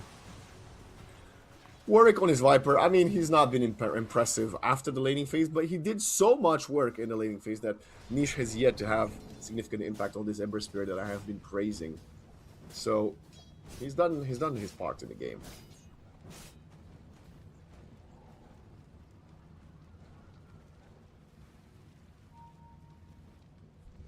What other item is there for the Alchemist to get after this? I mean, maybe an Abyssal? Swap out the Soul Ring for the Abyssal after he drops the first Axe. He's also about to hit level 20. Picks up the Chemical Rage base attack damage.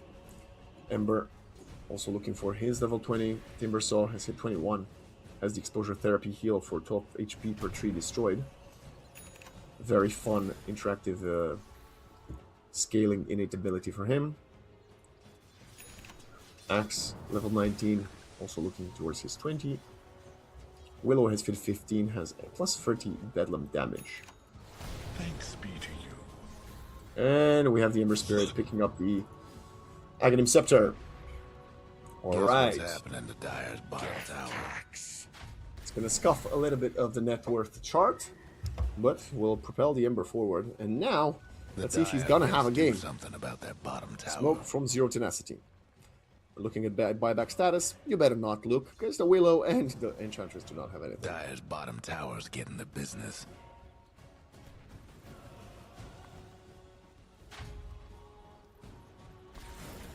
Guess what's happening to Dire's bottom tower?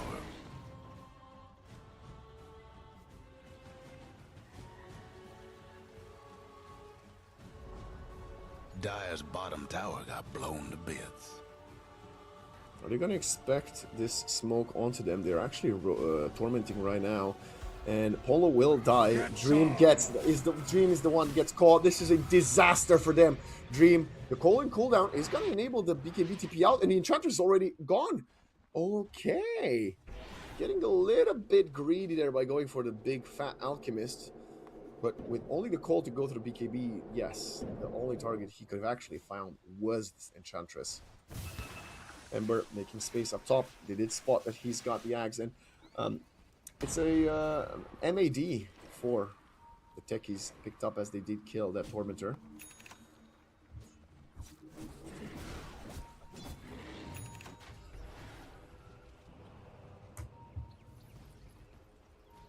(10 to 20), minute 34. That's what the scoreline looks like.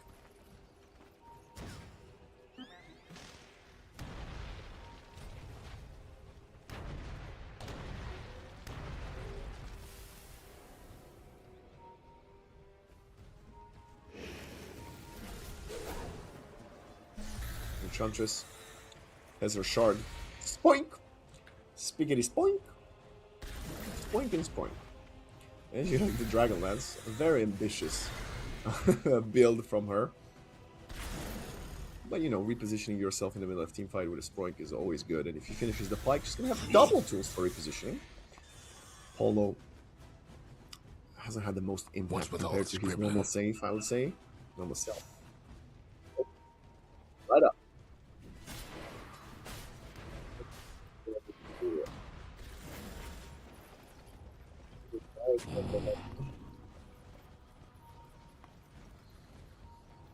And Mistfear is the one up high ground. He has the Satanic and the BKB, but he's blinking forward. Low spots. That's a nice smoke break. And look at the Alchemist going straight for the Luna. The Luna. Can she BKB Satanic? The answer is yes, as the call is there. And a turn onto Dream, who tries to run away. Moose will continue with the chase. And this Alchemist, there's no way he escapes this, is there? As Destiny continues to blink onto the low ground, concussion stuns both of them. The techies is there, but is that hunger on top of him. Will disable the blink continually, and it's another kill for the Luna, who's on a mega kill streak. 5-1-5 for Nesphere. Dire's bottom tower's getting the There was business. no follow-up. And even more of a problem. Not only Guess there was what's no happening follow-up, to Dire's bottom tower. the counter initiation from the Axe was great. Opens up the Roshan now. Going to the pit, which means the Aegis will get lost. Ibris Esports really looking at a difficult next 5 to 10 minutes. At that point, I think the target you want to find is maybe the axe or the Undying to not be allowed to save them. I think you need to still get both of them. They got great counter initiation with the call. The Dyad took down old Roche. Invisibility. They have the Aegis and the banner.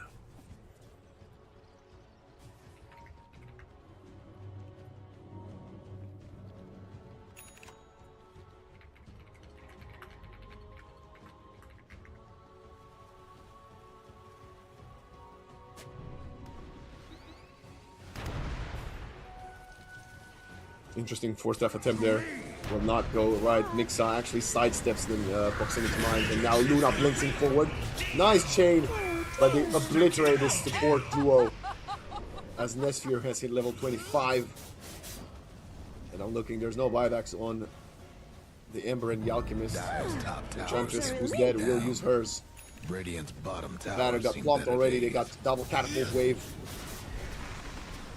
Gonna be a very, very tough high ground hold. They're gonna try to use the chakram. Actually going forward, Noma wanted to kill his first Aegis life Luna. Misses a call. Ember.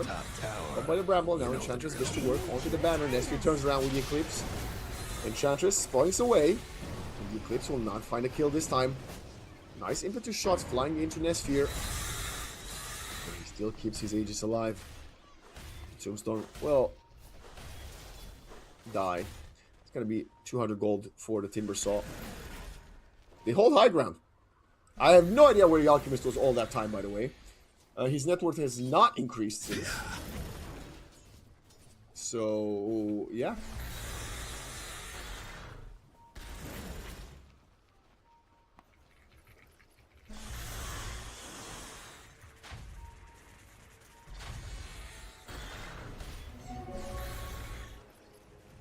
Haste picked up by Niche. They did not get the high ground. Well, they got a tier 3 high ground, but no racks just yet. So with another 3 minutes left on the Aegis, I think they will go back to this bottom lane. We see the drawings on the map from Nesphere himself, who has sold his boots and is just walking around with the help of the Swift Blink. My question is, what is he going to do with the Dragonlance after the Aegis expires? Because I don't think you want to complete the Hurricane Pike. Maybe you get a Hydra's Breath? You don't really need a Hydra's Breath when you're a Luna, right? The Specialist Array doesn't provide you much since you already have the Glaives.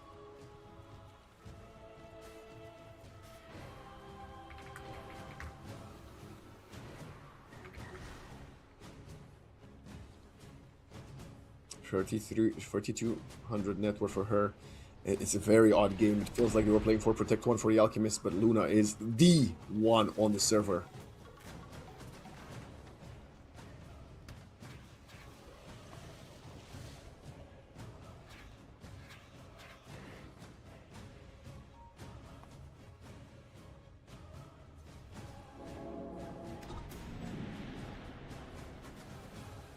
The timing of the Aegis is running out. These split pushes from Ibris Esports are delaying some of it, but are they only delaying the inevitable? That's my question. Because how do you kill this Luna? Like, genuine question. Okay, we have the Basher now for the Alchemist. I think Dream has fallen off a cliff. He's 1, 3, and 5, and he got involved in some team fights initially. I don't know. Very difficult sight to see from them. Zero Tenacity has very much shut them down. Another wave cut from Niche. And the only issue that Zero Tenacity seems to have is, well, stopping this side lane push. Viper about to pick up a full Scotty. Ooh, that's a lot. That's a farm Viper. Timbersaw did find his 25. That means he chose the Timber Chain range projectile speed. Alright. It's kind of funny. Regeneration! He's not going to get an axe anytime soon, though, as the Alch still really wants to finish this Abyssal to lock down a target further.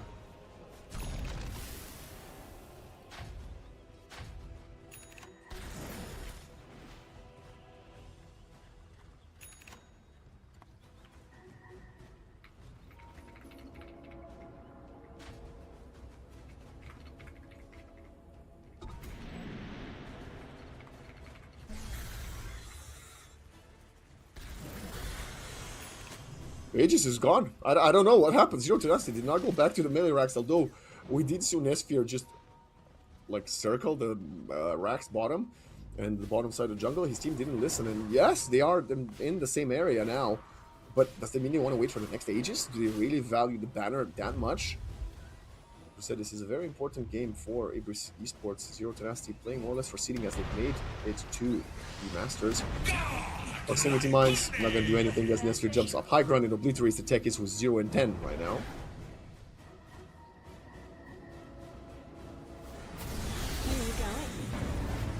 Enchantress, Impetus, nice concussion. This Viper is about to die. The Lotus buys her time. Another stun, ready for the Axe, who is getting controlled by the Spirit Vessel. Now Luna bringing in. No more BKB for Dream, but the Glimmer Cape might protect him to get out of there. Walkie will most likely die back here. But if they turn it onto Luna, she does not have the second life. Still has the BKB. Satanic is on cooldown as the BKB gets popped. Axe, perfect call, catches the Alchemist, pulling back in. The Alchemist needs some space, needs some help. He does not get either of those. The input to shots and the sleight of face. I'm bringing the Luna down to half HP. Now the Axe is going to be the next target. Look at the Timber Chain from downtown all the way onto the Axe. 2 dead or for each team moves with the Glimmer will get out of there for now. Timber Chain continues to chase as Norma would love to find this Undying. Blinks forward, Whirling Death, Chakra, and Undying gets obliterated. Spawns right away. 3 but Nesphere goes in, travels onto Niche. He does not have a Remnant out despite running an Arcane Rune. Norma. BKB, walk away. Ponlo, one of the most optimistic TPs that works out! Split second for the crown to pop. The damage was not fast enough from the Luna through the Untouchable, and the Enchantress exits safely. And this is a genuine 3 for 3 as the Techis died twice. Wow.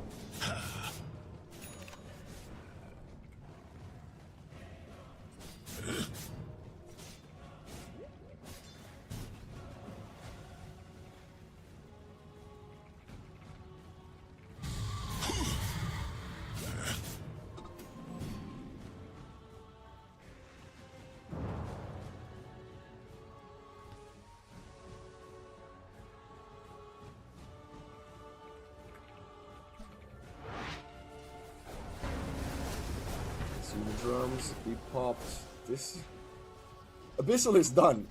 Finally, after what feels like a lifetime, the Tormentor gets cleaned with bottom as the Undying almost dies there.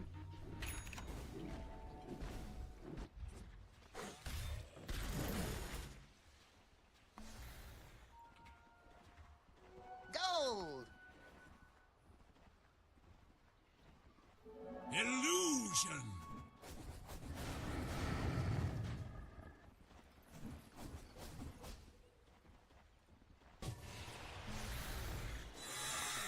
Got a butterfly, and that's what happened. She sold that Dragonlance after the Aegis expired and got the butterfly, and now she's looking for a full Aghanim's Blessing.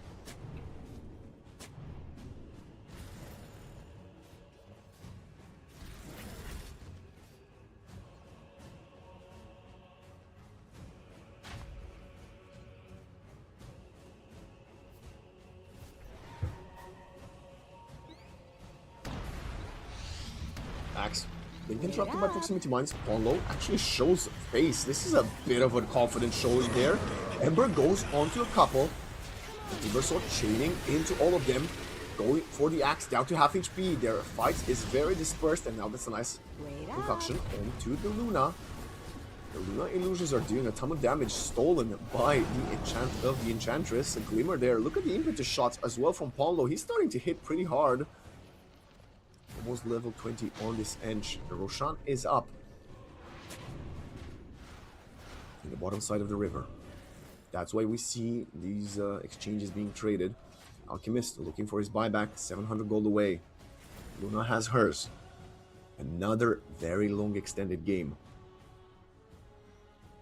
Minute 45, double the kills for Zero Tenacity, 40,000 gold Luna.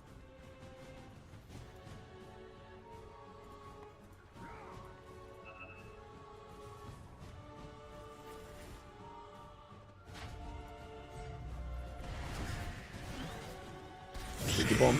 That's here. Jumped. They want to just force the BKB out of her. Cole comes in onto the Timber Saw. He is very tanky, but he's losing HP. Oh, the Timber Chain is not good even with the BKB. Dream in the backline trying to kill Viper with the Warwick Viper. Eclipse is running low, and Niche is going to go deep and find the Dark Willow. BKB, Ember, Remnant out, and it's a 1-for-none as the Timber Saw gets out of there safely. And now you've got no Eclipse, no mana for the Luna, and no BKB, which is way more important. They're jumping straight to the pit. They're going for the Roshan.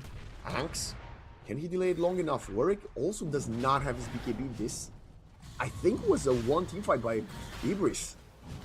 This Ember is starting to become a bigger problem. Ooh, Norma being funny with the chain, chaining in, blinking out, creating vision. Dream does not have his ultimate. He's punching away at this Roshan. Aegis, Cole coming in time. Aegis was claimed though. The Alchemist uses the BKB. Can he get out? Abyssal, the Luna, Cole down. Almost. Throws some into the shots and look at the damage. Timber Chain. On the side of fist, the axe is running low. Mixa does not survive, and Nesphere, one man up, pops the Titanic, turns around and kills the Techies. But there's three on the sideline for the side of Zero Tenacity. Leash gets caught by the Viper Warwick, and Warwick gets the kill. Now he's getting single targeted by Polo and Dream, and they lose the Viper. Double kill for Norma. He finishes Nostr off, and he was on a godlike streak in mid. The Luna dead. This opens up the realm of possibilities for the Alchemist and the Timber Saw. A lot of gold there. Another teamfight victory. Still, yes, they lost the Aegis.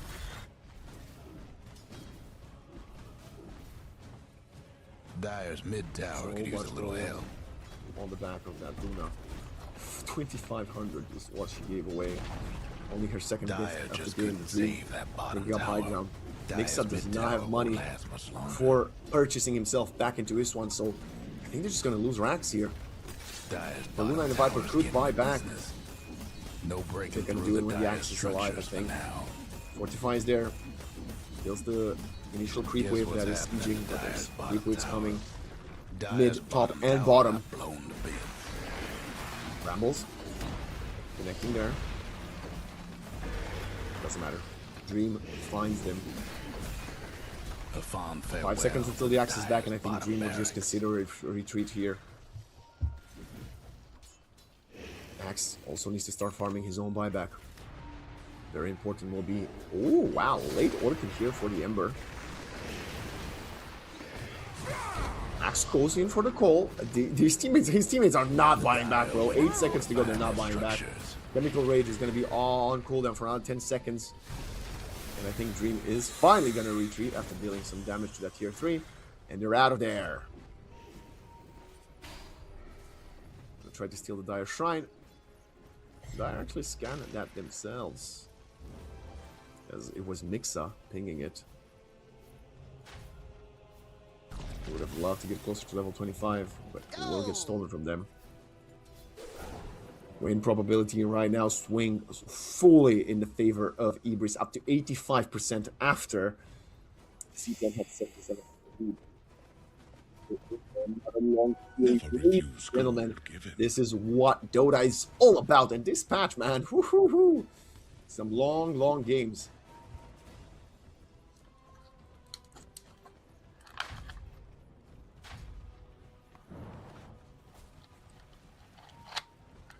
$10K in the bank for next year. He must have enough money to buy back and the blessing, right? He definitely must. Enchantress purchased the Demon Edge. Paulo just doesn't care, man. We'll see if this was a good idea at the end of the game. We're gonna check his damage. I'm actually quite curious. Also, Norma says, you know what? My Alk is griefing me. He's not dropping me an axe. I'm gonna buy it myself. As the Alk purchases one. So, what is the communication there? Who did he give it to? He gave it to the techies. He valued the teamfight incoming. Jump in, Enchantress gets caught, and she will die right away. She's not going to deal any damage to that demon. Buyback right away. Trying to trade axe, but Mixa repositions very nicely. It's coming in. A lot of damage being thrown is split among multiple heroes, but the Timber Saw and Alk managed to disengage for now. Buyback from the Dark Willow. Now another call. This time is Timber Saw again. He has to pop the BKB, and Timber Chain misses the tree. He's eating a ton of damage. Has another Timber Chain in 1 second. This time he's going to get up the high ground. BKBs from the Viper and the Axe running low. But it's still kind of controlling the Timber Saw. Dire's mid-ranks ain't doing so hot. And the Dire mid-ranks is getting under siege. The only casualties have been the Willow and the Enchantress. Dire's mid-ranks is getting swamped.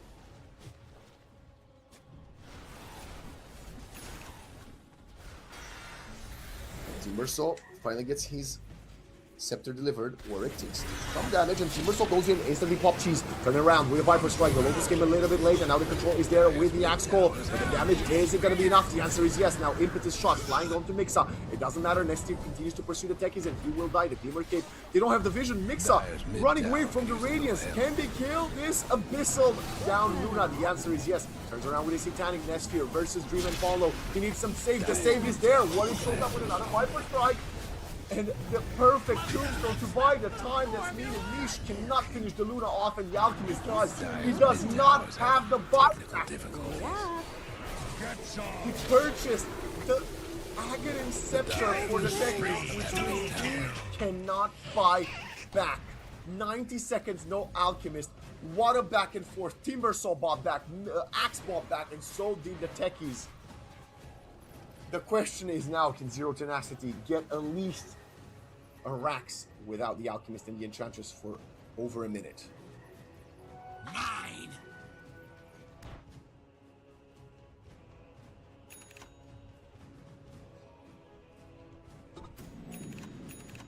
It's gonna be a big ask. Luna purchases the travel boots. She still has her buyback. They picked up some bounties hoping to get